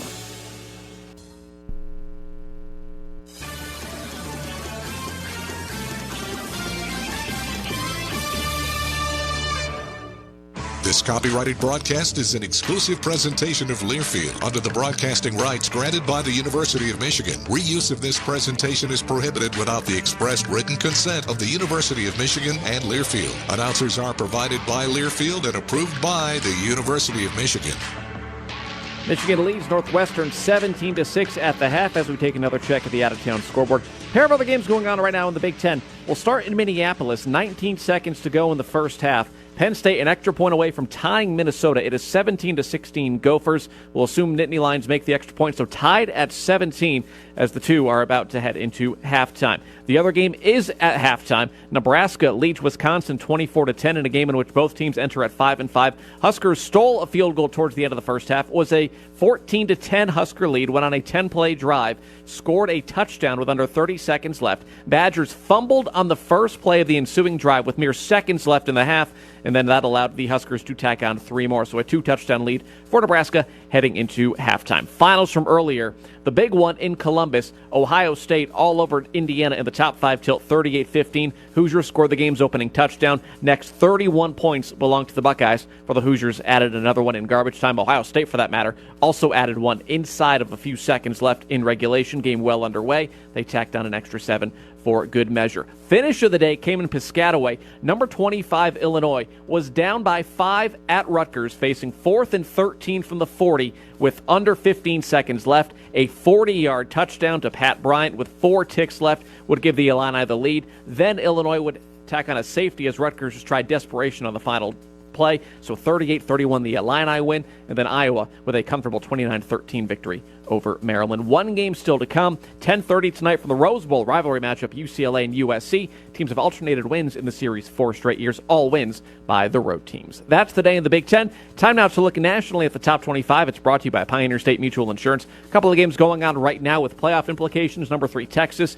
up 21-7 on Kentucky. 3 minutes left in the first half in Austin. Number 14 BYU is down big at halftime in Tempe, trailing 21st ranked Arizona State 21-3. That is a monster game for Big 12 implications. Also with big implications in the Big 12, Kansas leads number 16 Colorado 20-14. 14 seconds left in the first half. Jayhawks have 3rd and goal from the 2. Also a couple of SEC teams and Clemson playing FCS opposition. Nothing of note to tell you there. Finals from earlier, number 8 Miami ran away from Wake Forest in the fourth quarter to win it 42-14. Canes a 22-0 fourth quarter. Florida upsets 9th-ranked Ole Miss 24-17. That hands the Rebels a 3rd loss this year. Ole Miss is 8-3 heading into next week's Egg Bowl. And number 13 SMU, right now on the outside of the projected playoff bracket if the season were to end today, handled its business on the road, cruising past Virginia 33-7. Still to come, 7 o'clock from Yankee Stadium. First meeting between Notre Dame and Army in which both teams are ranked since 1958. That is also the last time the Black Knights beat the Irish. That Top 25 scoreboard brought to you by Pioneer State Mutual Insurance, a Michigan tradition since 1908. Again, 30 minutes complete in our game. Michigan 17, Northwestern 6. Brian Bush, Jason Avant, Jack Miller break down the first half, and we return. You're listening to Michigan football from Learfield. Wolverine fans, it's not a Michigan game day without a Michigan-made beer. Founders Brewing Company, your official craft beer of University of Michigan Athletics, has the perfect beer for you with their Michigan Pilsner. Crafted with only the best locally sourced Michigan hops and the highest quality ingredients to deliver a smooth, crisp taste. Upgrade your game day traditions with their quintessential, easy-drinking Michigan Pilsner. Founders Brewing Company, proud sponsor of Michigan Athletics. Welcome to Craft. The excitement, the passion, the tradition. This is Michigan football from Learfield. Whatever temperatures this winter brings, your friendly and knowledgeable Bryant dealer is ready to help. Your dealer is committed to achieving a high level of training and skills and backed by outstanding products from one of the industry's most trusted names. Whatever your heating needs, your local Bryant dealer will do whatever it takes for your family's comfort. Northern Mechanical has been your Bryant heating and cooling dealer for over 28 years. Call them at 989-348-6574 or visit northernmechanical.com. Play a fabulous fall round for a fabulous fall price at Twin Birch Golf Club in Kalkaska. 9 holes with cart is just $25, or play 18 with cart for just $35. Then take time to relax after your round, or anytime at the brand new Twin Birch Restaurant. It has a huge bar with 12 beers on tap and lots of TVs, so you can cheer on the Lions, Spartans, and Wolverines to have a winning season. Book your tee time or get details on membership and amenities at twinbirchgolf.com.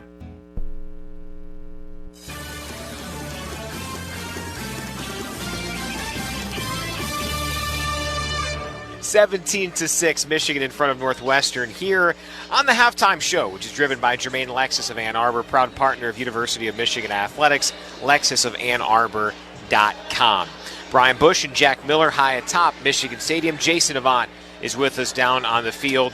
Jason, we have not seen many drives this year, maybe any drives, where Michigan threw it 10 times. What? I know, 10 out of 11 plays on that touchdown drive. What'd you like of what Michigan did methodically going down there, mostly through the air, to take a 2-possession lead to the break?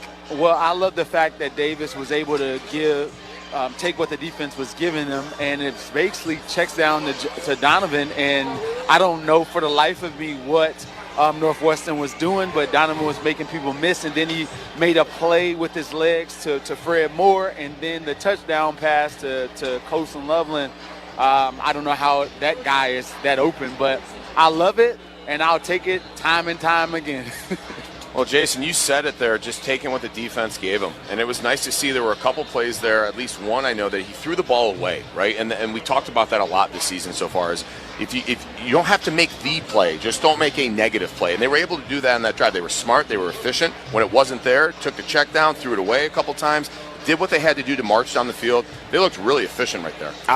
You mentioned it in the pregame show, Jack, about the fact that, you know, Northwestern, you kind of know what you're going to get, so treating it like a practice, right? Yeah. 4 different rushers for Michigan in terms of, obviously, Davis Warren, but we see Edwards 6, Mullings 3, Hall 2, 9 different pass catchers. They're spreading it around and giving a lot of guys a lot of opportunities heading into the big one next week. You just said that's what I'm more impressed by is the receiving core. I don't think there's been a game to this point in the season where they've spread the ball around in the first half that way, and you see the yards that they had, 25, 17, 22, 26. Guys are getting touches, finding the ball downfield. Davis Warren seeing the field pretty good right now. But it starts with being able to run the ball. I'd like to see him be able to get more towards that in the second half here, especially being up 2 scores. We know Northwestern's offense is not prolific. If they're able to control the clock, run the ball, then they can passing game from there. But it looks good so far, and I'll tell you what, that's probably the most impressive drive we've seen all season, to go up by 2 scores there at the end of the first half. And Jason, nothing longer than 20 yards, but it doesn't have to be. You don't have to take big shots. What have you thought about the routes, the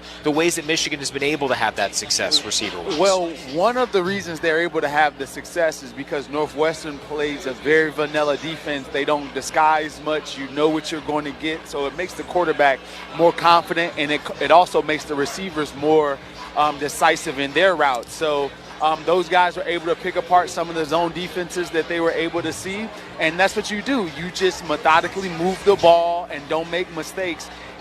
When you get batted balls and you get negative plays, that's when this team doesn't do well.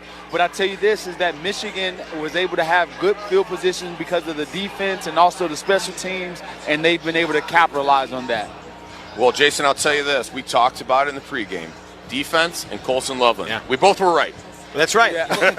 and I want to talk about the defense. I was right first, though. Well, yeah, you were.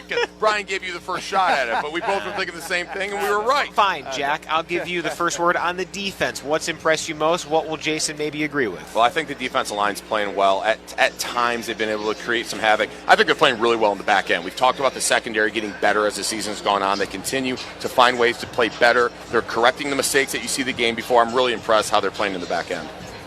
Yeah, I'm going to give it to the defensive line. Josiah Stewart with the 3 sacks. When you have 3 sacks and you're putting the Northwestern quarterback into scramble most of the time, I think our defensive backs are playing well. Zeke Berry has to move up toward the line of scrimmage. It's something that we say all the time, but guys are going to continue to challenge him if he doesn't come up toward the line of scrimmage and make it a challenge and press guys, and I think he has to do that. Other than the Davis Warren interception, which was his first since the 3-pick game against Arkansas State in Week 3 that lost him for a brief time that quarterback 1 spot, Michigan's doing the things you need to do to play a sound football game. No penalties, 5 of 8 on 3rd down, winning the time of possession 17-15 to 12-45, getting pressure on the quarterback. And that's the recipe. It should be the recipe every game. But obviously, Jason, it's got to be the recipe in Columbus, too. Yeah, it definitely has to be. We got to figure out a way to continue to manufacture some offense. The one that was behind coasting in the middle of the field, that's something that we can't do. And on the edges, you may be able to take more chances like the one to Fred Moore.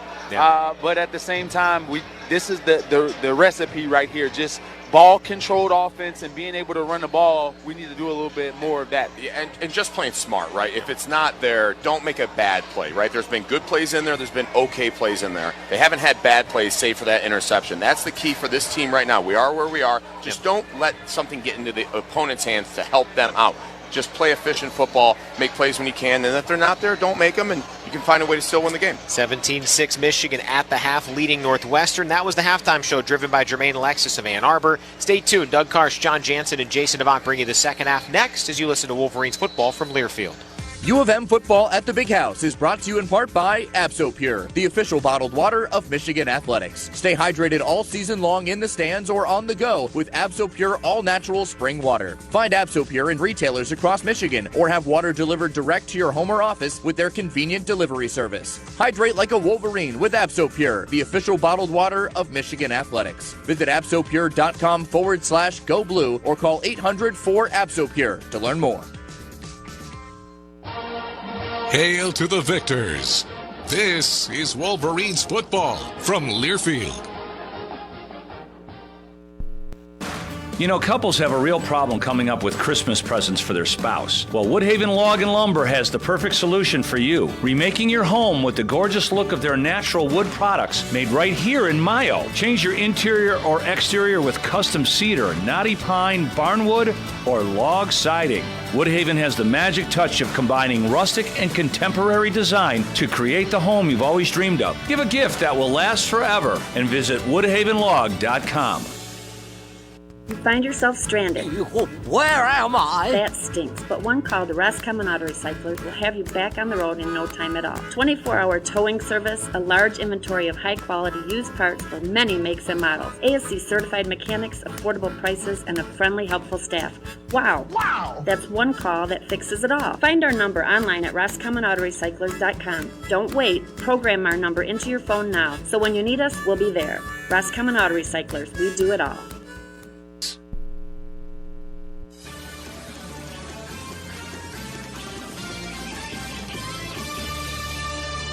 Welcome to Senior Day at Michigan Stadium and the Wolverines clash with Northwestern.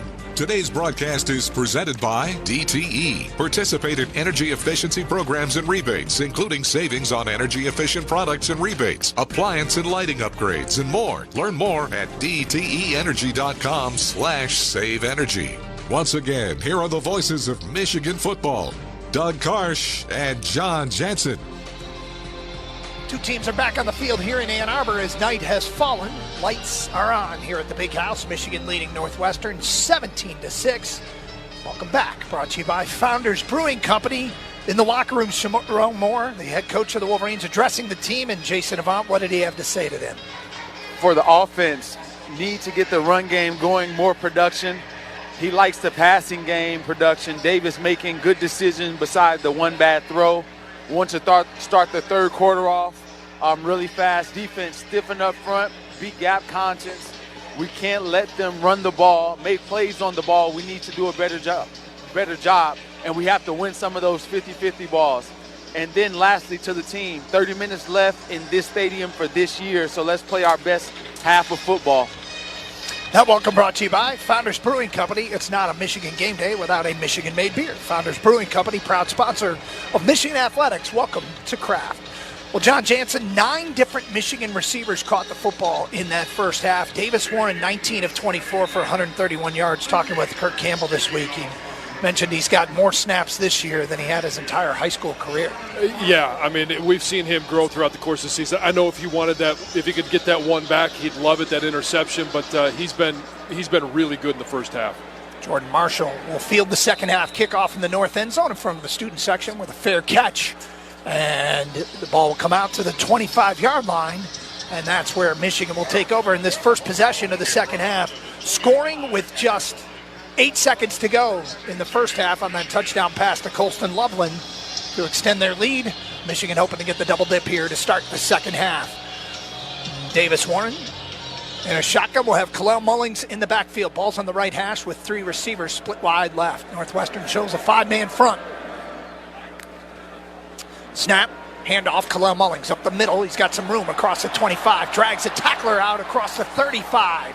And down at the 38-yard line, 13 yards on first down for Kalel Mullings up the middle. Well, if you're looking to set the tone here coming out in the second half, that's the run that you want to have. Kalel Mullings is not going to be tackled by an arm tackle. He's running through safeties. And that's the thing is he's not even hit by a defensive lineman or a linebacker. He doesn't make contact with the Northwestern defender until he gets into the secondary. And that definitely sets the tone here. Longest run of the day for the Michigan offense. First and 10 from the 38-yard line. Davis in a shotgun. Hands it off to Kalel again. He's got room across the 45 to 50. Down the near sideline into Northwestern territory. 30, 20, hesitates, gets knocked out of bounds inside the 15-yard line. And that is the longest run of the day for the Michigan offense. Kalel Mullings has got Michigan in the red zone, knocking on the door early here, third quarter. And a great job of Kendrick Bell down the field blocking, which allows that one to go for another 20 yards at least because he's putting the effort downfield. But a great job by the offensive line, just collapsing everything from right to left, collapsing it down, giving him a huge hole to run through. Ball spotted at the Northwestern 15-yard line, 42 yards on that run from Kalel. Donovan Edwards now in the backfield, first and 10, Michigan. Davis Warren in a shotgun. Handoff to Edwards up the middle. Dances to his left and knifes forward down to the 13-yard line. Gets what he can. It'll be second down and long. So what was one of those comments by Sharon Moore coming out of halftime? Got to get the run game going. I think they listened to him loud and clear. Second down and 8 now for Michigan. 13-16 to go here, third quarter. Wolverines on top, 17-6. Davis Warren in a shotgun. Kalel Mullings back in the backfield. 2 receivers split to the right, 1 to the left. Tyler Morris in motion from right to left. Snap, toss, sweep. Kalel Mullings cuts back inside the 13, down to the 10. And that's where the ball will be spotted as he's dropped right there. It'll be third down and 5 for Michigan. A little bit of a change-up. Kalel is one of those guys that they love to run in between the tackles. They give him a little pitch, get him outside the tackle. He ends up cutting it back just a little bit, but trying to stretch the field as much as they possibly can and give him some of those cutback lanes. Michigan 5 of 8 on third down. They're looking at a 3rd and 5 here from the Northwestern 10-yard line. Ball's on the right hash. They go 3 wide to the wide side of the field with Kalel Mullings in the backfield. Davis Warren in a shotgun. Snap, handoff, Kalel up the middle. He's got the first down to the end zone. Touchdown, Wolverines! Kalel Mullings' second touchdown run of the day, and Michigan takes the opening kick of the second half and goes 75 yards all on the ground, and they now lead it 23-6. How about that? 5 plays, 75 yards, all on the ground. You want to talk about, we mentioned the double dip. They score on the 2-minute drive at the end of the first half. They come out, Kalel says, coach says, we want to make sure to establish the run. They go 5 runs in a row, punch the ball in the end zone. That's a great drive. Dominic Zavada on for the extra point. Good snap, good hold, good kick. And Michigan now leads Northwestern 24-6. Hard running by Kalel Mullins, but it's about time we saw some really nice blocking up front by this offensive line. That Kalel Mullins 10-yard touchdown run brought to you by your Southeast Michigan Ford dealers. Think Ford first. This is Michigan football from Learfield. Pioneer State Mutual has been insuring Michigan for over 100 years, and as a Michigan-only company, we're focused on helping our neighbors with over 230 agents statewide. You get all the benefits offered by the national companies with the convenience of an agent who works nearby. If you're ready to make a change, visit insuringmichigan.com to quote your auto or renter's insurance today, and feel confident knowing you'll also have a local agent who can answer your questions. Pioneer State Mutual, insuring Michigan since 1908. Honey, did you pay the rent this month? Because I just received a late notice. Sorry, what's that? Wait, are you gambling online again? Me? No, not at all. If managing the bills and your betting has become a challenge, self-excluding from online gambling or sports betting might be for you. Learn more at don'tregretthebet.org. A message from the Michigan Gaming Control Board. Have a gambling problem? Call the National Problem Gambling Helpline at 1-800-GAMBLER. From the biggest of the big games to the littlest of the little. There you go. Go! Run, James! No. First base! Go, go, go! Whenever you shop Meijer, you help support hundreds of local sports teams across the Midwest. From some of the biggest stadiums in the state to the familiar fields down the street. You're helping make a difference to the people and places you call home. Learn more at Meijer.com/community. Check, check, and check. That's the sound of me getting a jump start on my holiday list. But I can't take all the credit. Kohl's makes it too easy. I got my daughter a mini instant camera, my husband his favorite cologne, my sister Kookaburra by UGG slippers, and that's just the beginning. Then I got 20% off some of my other gifts. Yep, it doesn't get better than Kohl's. Select styles. Offer valid to November 23rd. Coupons do not apply to Tech, Sephora at Kohl's, and Kookaburra by UGG. Some exclusions apply. See store or Kohl's.com for details.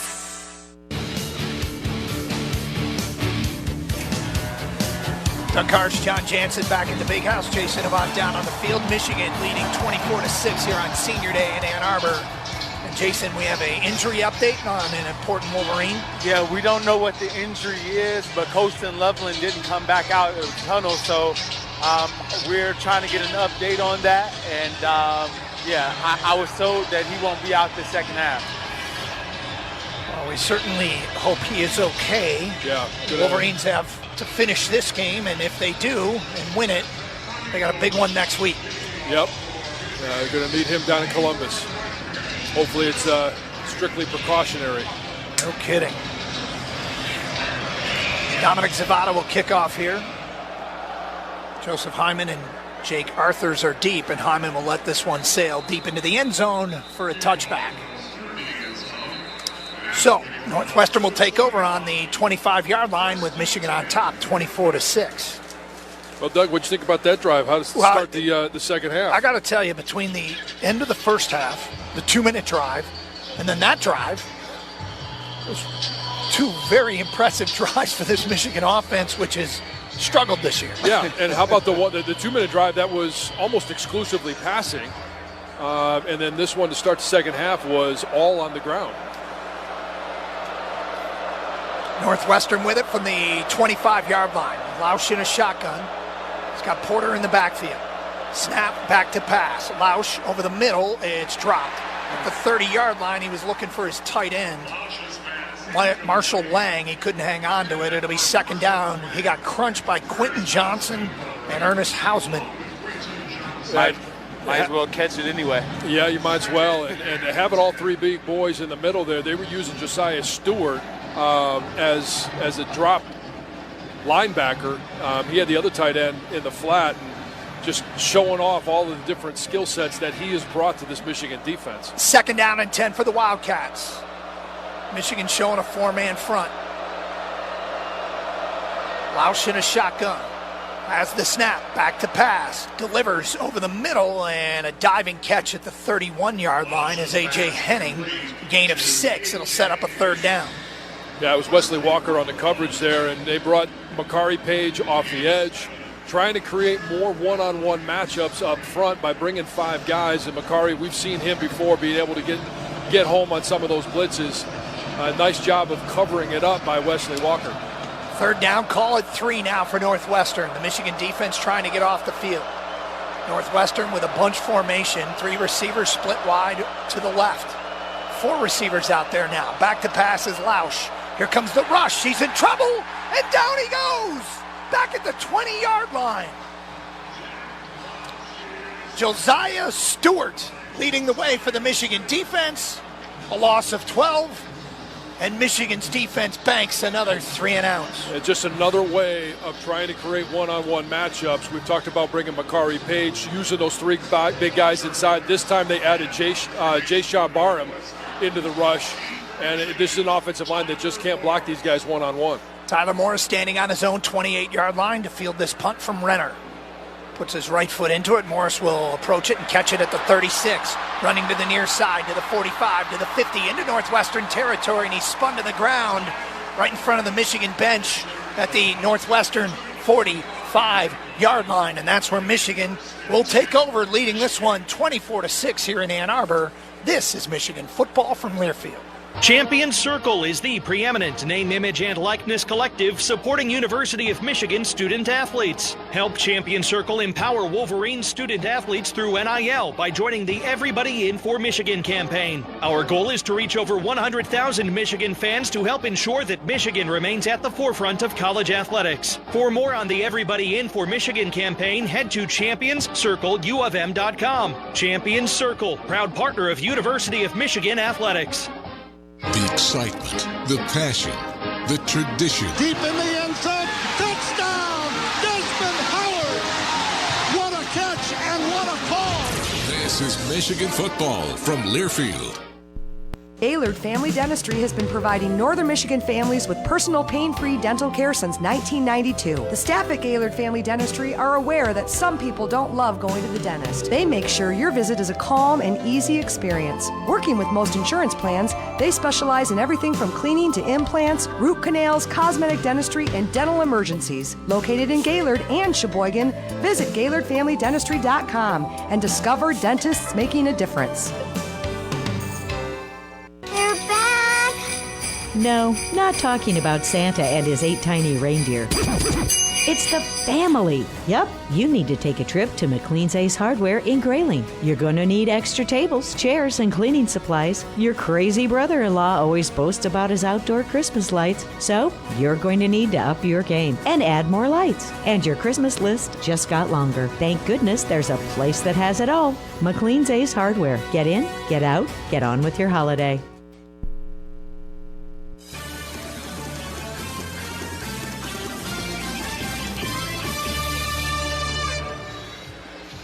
Doug Karst, John Jansen back at the Big House. Jason Avant down on the field, headquartered in Brighton with other convenient locations across the state. Foguth Financial Group is the proud wealth management partner of Michigan Athletics. Visit FoguthFinancial.com to learn more. Foguth Financial Group, peace and purpose for your money. 24-6, Michigan on top, scoring just before the half and then scoring to open the third quarter. A chance to break this game wide open with the football on the Northwestern 45-yard line following a 19-yard punt return by Tyler Morris. But guys, if you're just joining us or did not hear, Colston Loveland did not come out of the locker room at halftime. Unspecified injury. He was speaking with the media this week, and Colston said people are asking many of the Michigan players with NFL futures, why are you still playing? And Colston said, the coaches have dedicated too much time. My family's dedicated too much time. I owe a lot to Michigan. As long as I'm healthy, I will play. Unfortunately, he is not healthy and is in the locker room. Who knows what happens? It might have been a previous aggravation of a previous injury. We know he missed a game earlier in the season, so we'll just hope for the best that he will be available next week. 1st and 10, Michigan from the Northwestern 45-yard line. Davis Warren in a shotgun. Takes the snap. And will fire over the middle. He's got Tyler Morris at the 35. He's got the first down to the 34-yard line. Grayson Metz on the stop, not Uline as well. Gain of 11 on first down, move the chains. Great job by selling the run to Kalel Mullins. I mean, everybody came off the ball there and sold the fact that it was a run, opened up an easy pass for him. 1st and 10, Michigan from the 34-yard line. Davis Warren will take a snap from under center. Kalel Mullins, the lone running back. Davis takes the snap. They go reverse to Frederick Moore, 35, 30, and chopped down at the 26-yard line of the Northwestern Wildcats. Good gain, though. Gain of 8 on first down. Fredro is having a good game tonight. We've been looking for one of these Michigan receivers to step up. It looks like number 3, Frederick Moore, might be the guy. Oh, it could be. I mean, we've seen Tyler Morris with 6 catches. We're seeing them use Fred Moore in a number of different ways, and all while Samaj Morgan, who's been a nice target for Davis Warren, is out for the game. 2nd down and 2 for Michigan. Empty backfield here for Davis Warren. Now they bring Kapana in motion. Back to pass is Davis Warren. Pump fakes, and he'll throw it into the dirt in front of Tyler Morris. Incomplete. Nothing there. They were trying to set up a screen. Trying to get one of those quick passes to Tyler Morris. Again, that's how they opened up the game. Quick screen pass to Tyler Morris, another short pass to Tyler Morris. Trying to get the ball in his hands with blockers in front of him to see what he can do. We did see Micah Apana in the game there for his first snap, the freshman running back.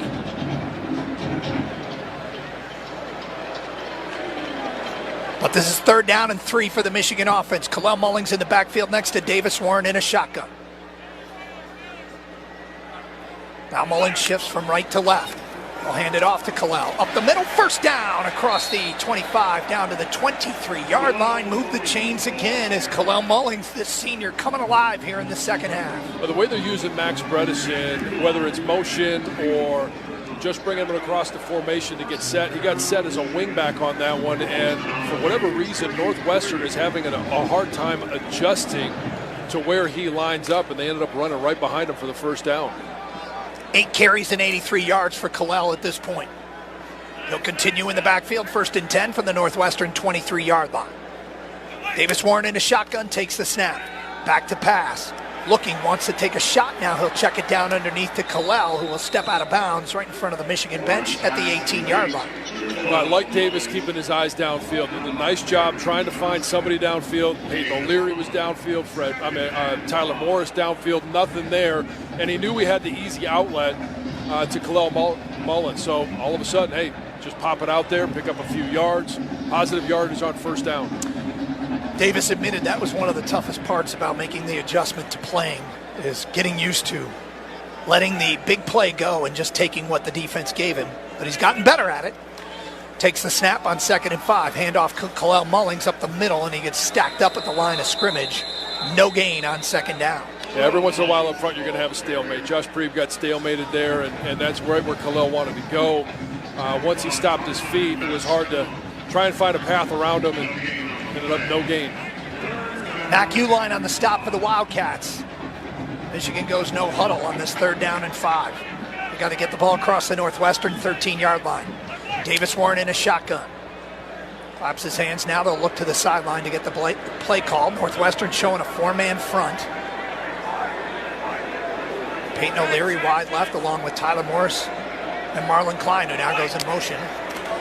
And they'll hand it off to Kalel Mullins up the middle, and he's close to the first down. Did he get it? He did. Down to the 12-yard line on 3rd and 5. Move the chains again for Michigan. Well, they bring Marlon Klein across, take him back, and cut off the end man on the line of scrimmage. And Kalel did a great job of selling that run front side. Clearly, the target was going to be right behind Josh Preeb. They were able to pick up a nice first down.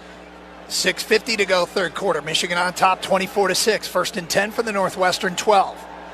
Davis will take a snap from under center with Kalel Mullings, the lone running back. Tyler Morris goes in motion. They'll go jet sweep to Morris. Turns the corner at the 10. Knife between a pair of defenders down inside the 5, and he's brought down just shy of the first down at the Northwestern 4-yard line. Great job. Hogan Hansen was split out left. That reverse comes right behind him, and for a young player to have the awareness that, hey, I'm at the point of attack. I got to make sure my feet in the right spot, my hands are in the right spot. If he does anything wrong, he could possibly get called for holding out there. That was a tremendous block in the open field by Hogan. Kenny Soares on the stop on that run. It's second down and 1 for Michigan. Davis Warren under center. They go I formation with Max Bredesen in the backfield behind Davis, and they'll hand it to Kalel Mullings behind Bredesen, leading the way down near the goal line.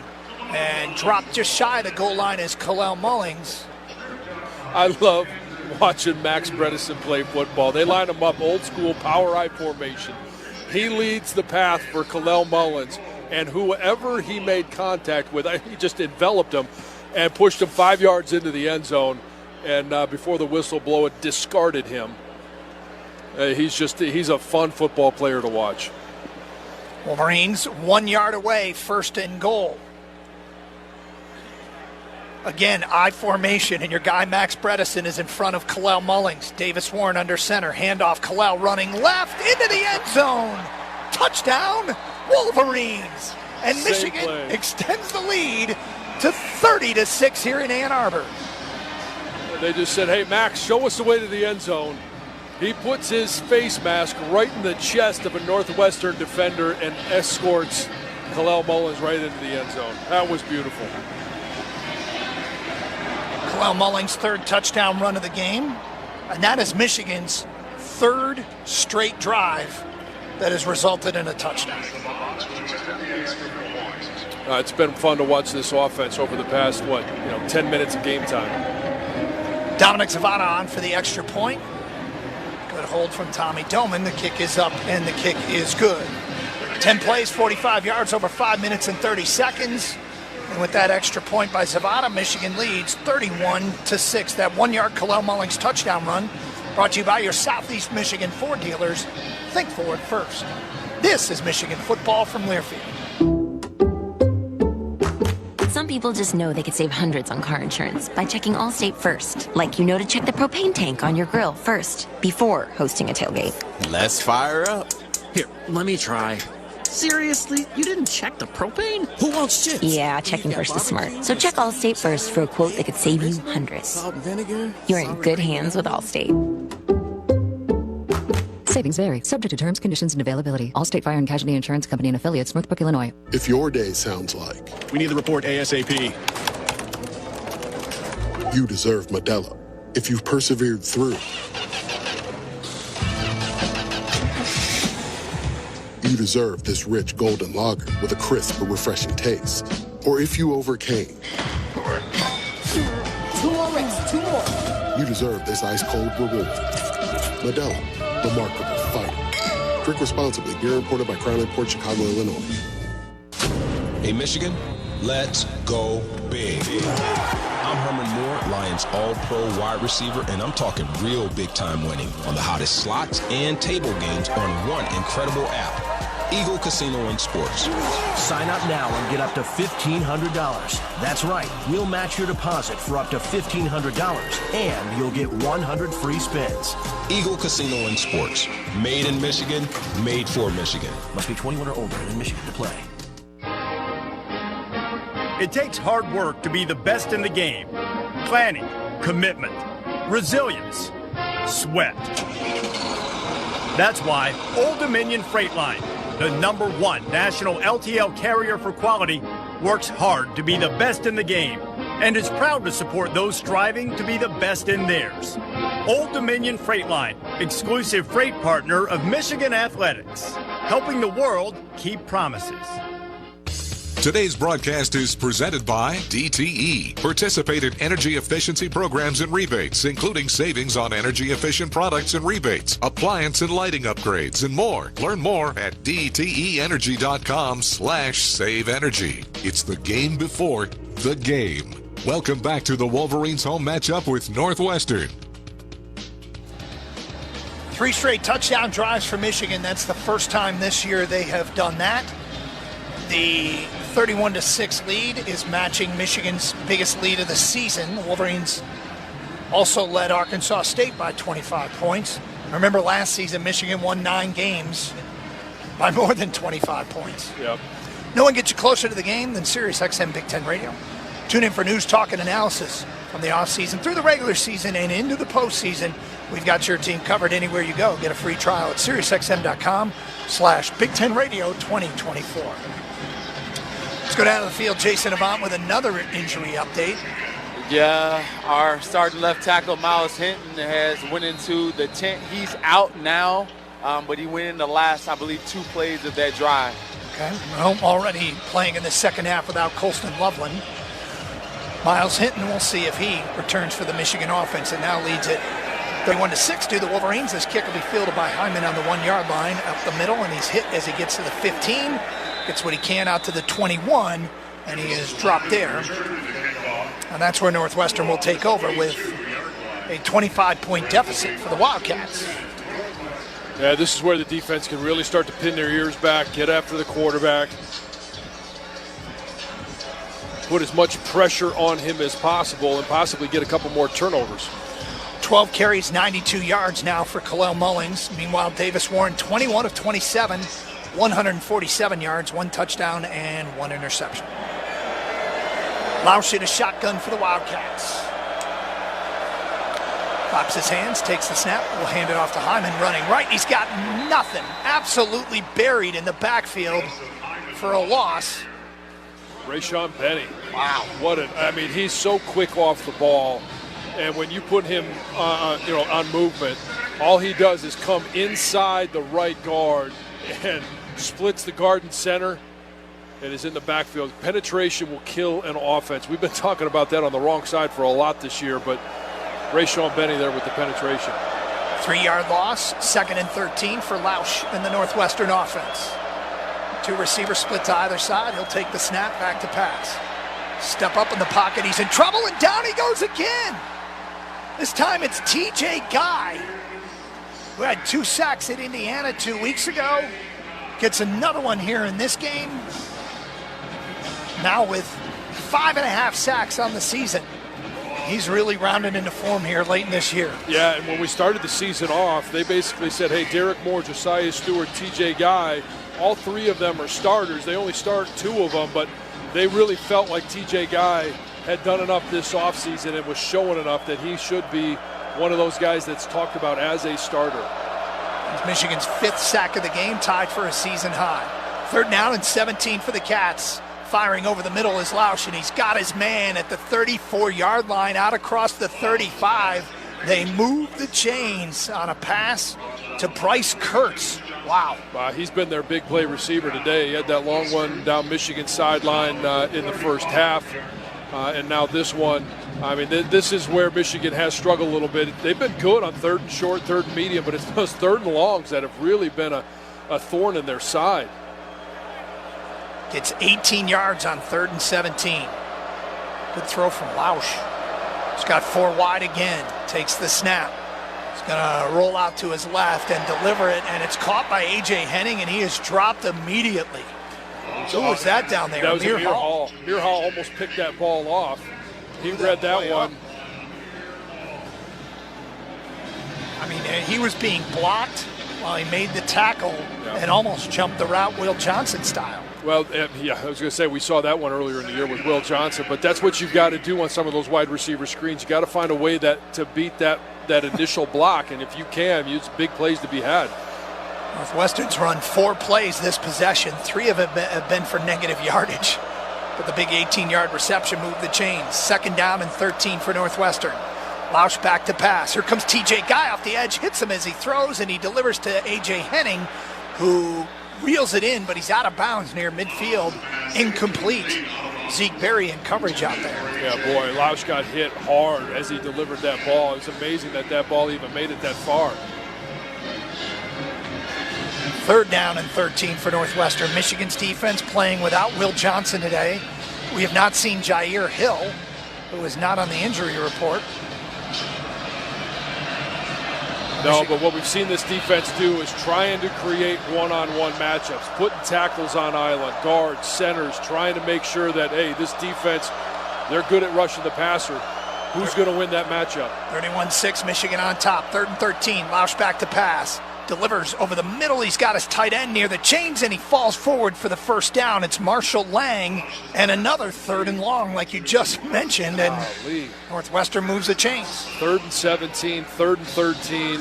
I mean, those are gifts. You've got to find a way to get off the field when you've done all the hard work to get in that position. 1:55 to go here, 3rd quarter. 1st and 10 Northwestern from their own 46. Lausch back to pass, steps up, delivers over the middle, and he overthrows Kurtz. Takes a big hit from Wesley Walker. Incomplete, and it'll be 2nd down. Well, I'm not sure what some of these officials are looking at. Josiah Stewart was tackled on that play, tackled from behind. He had a beeline on the quarterback. Back officials looking right at it. I'm not sure how that's not a hold. But again, the ability to apply pressure, whether they get home or not, Lausch is feeling it. 2nd down and 10 for the Wildcats. They split 3 receivers out to the right. Lausch in a shotgun. Takes the snap. They'll hand it off to Hyman. Nope. Lausch will keep it and deliver it incomplete to A.J. Henning. That might have been a backwards pass. He's rolling out to the right. Yeah, they're spotting it as a fumble. Yeah, he threw it. That was indeed a backwards pass, and it'll go in the books as a 3-yard loss. When you see a quarterback do that, he's really worried. Even though that one was designed, hey, I'm going to run out, he's just worried every time he throws the ball that he's going to take a shot from this Michigan defense. Feels like Northwestern, however, has Michigan right where they want them. 3rd and long. 3rd 13. Lausch in a shotgun, 2 receivers to the left, 1 to the right on this 3rd and 13. Michigan brings an extra pass rusher. Lausch steps up, fires, and it's broken up. Amir Hall steps in front of Kurtz, gets a hand on it, give him a pass breakup, and Northwestern now will be looking at a 4th down and long with 1:26 to go here, 3rd quarter. They're going to leave the offense on the field. Nice position by Amir Hall. He's in his hip pocket the entire time, and I know it's really hard to be patient, wait for that ball to get there. Couldn't get around him, but nice job of not giving him a free one by getting PI on that play. 4th down and 13 for the Wildcats. From their own 43-yard line, they have to get it across the Michigan 44. 2 receivers split to the left, 1 to the right. Lausch in a shotgun. Michigan fakes a blitz. They back out of it. 4-man rush coming. Delivers over the middle, and it's intercepted. Jumping in front of that one was Mason Curtis, the freshman. It's first interception, isn't it? It is his first interception, and there's a flag on the field. I think it's going to be a sideline warning for Michigan. After the interception, sideline warning, Michigan. It's their first of the ball game. There's no yardage penalty involved. First down and 10, Michigan. Timeout on the field. How about the freshman out of Nashville with his first career interception at the Michigan 42-yard line, and the Wolverines will take over, leading this one 31-6. Let's go back to our studios, and I got Rob Joyce at the update desk. What's up, Rob?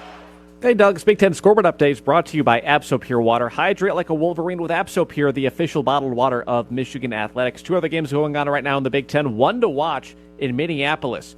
5.5 to go in the 3rd quarter. Minnesota leads Penn State 22-16. Nittany Lions appeared to have tied things up right before halftime. Scored a touchdown to go down 17-16. Gophers blocked the extra point, returned it for 2, so went into the half up 19-16, and then have added a field goal since. The other game in progress, late 3rd, all Nebraska 34-10 over Wisconsin. Earlier today, Ohio State routed Indiana 38-15 in a top 5 battle. Illinois, a late touchdown to stun Rutgers 38-31 in Piscataway. Iowa handles Maryland 29-13. 1 game still to come. 10:30 tonight from the Rose Bowl. UCLA and USC in their annual rivalry. One playoff hopeful nationally has already lost today. Number 9 Ole Miss fell at Florida 24-17, and chaos in the Big 12. All the favorites. Pair of 5 and 2 teams. Arizona State leads BYU 27-9. That's a top 25 tilt. And number 16 Colorado trails at Kansas 23-21 early in the third. That's your check of scores. We'll recap the rest of the day in college football, get to the highlights of our game, and get post-game reaction all on the SeatGeek post-game show. For now, guys. Thank you, Rob. How about that score from Minneapolis? Oh, my goodness. There's about to be chaos, dude, in the college football playoffs. The Big Ten might not like what went down today. Indiana might have played their way out. Penn State might be playing their way out. Of course, it depends what happens around them. Well, yeah, I mean, you already had Ole Miss fall. They were a top 12 team. Now you've got BYU just getting ruined by Arizona State. I mean, it's in Colorado right now being down to Kansas by 2 points. It's going to be a wild ride here at the end of the season. Well, Ward Manuel sort it all out. Yes, he will. I'd love to be able to sit in that room and hear what the discussions are. I don't want it anywhere near that room. That's the most thankless job in the world, being in that room. Yeah, but if you got no SIP, you're just a fly on the wall. All right, then you get a chance to hear what's going on. I mean, because we're talking about one-bid leagues at some point. I mean, the Big 12, whoever wins that conference, they're going to only get one team in at this point. How about the freshman Mason Curtis? Nashville, Tennessee. Came down to Michigan or Ohio State, said he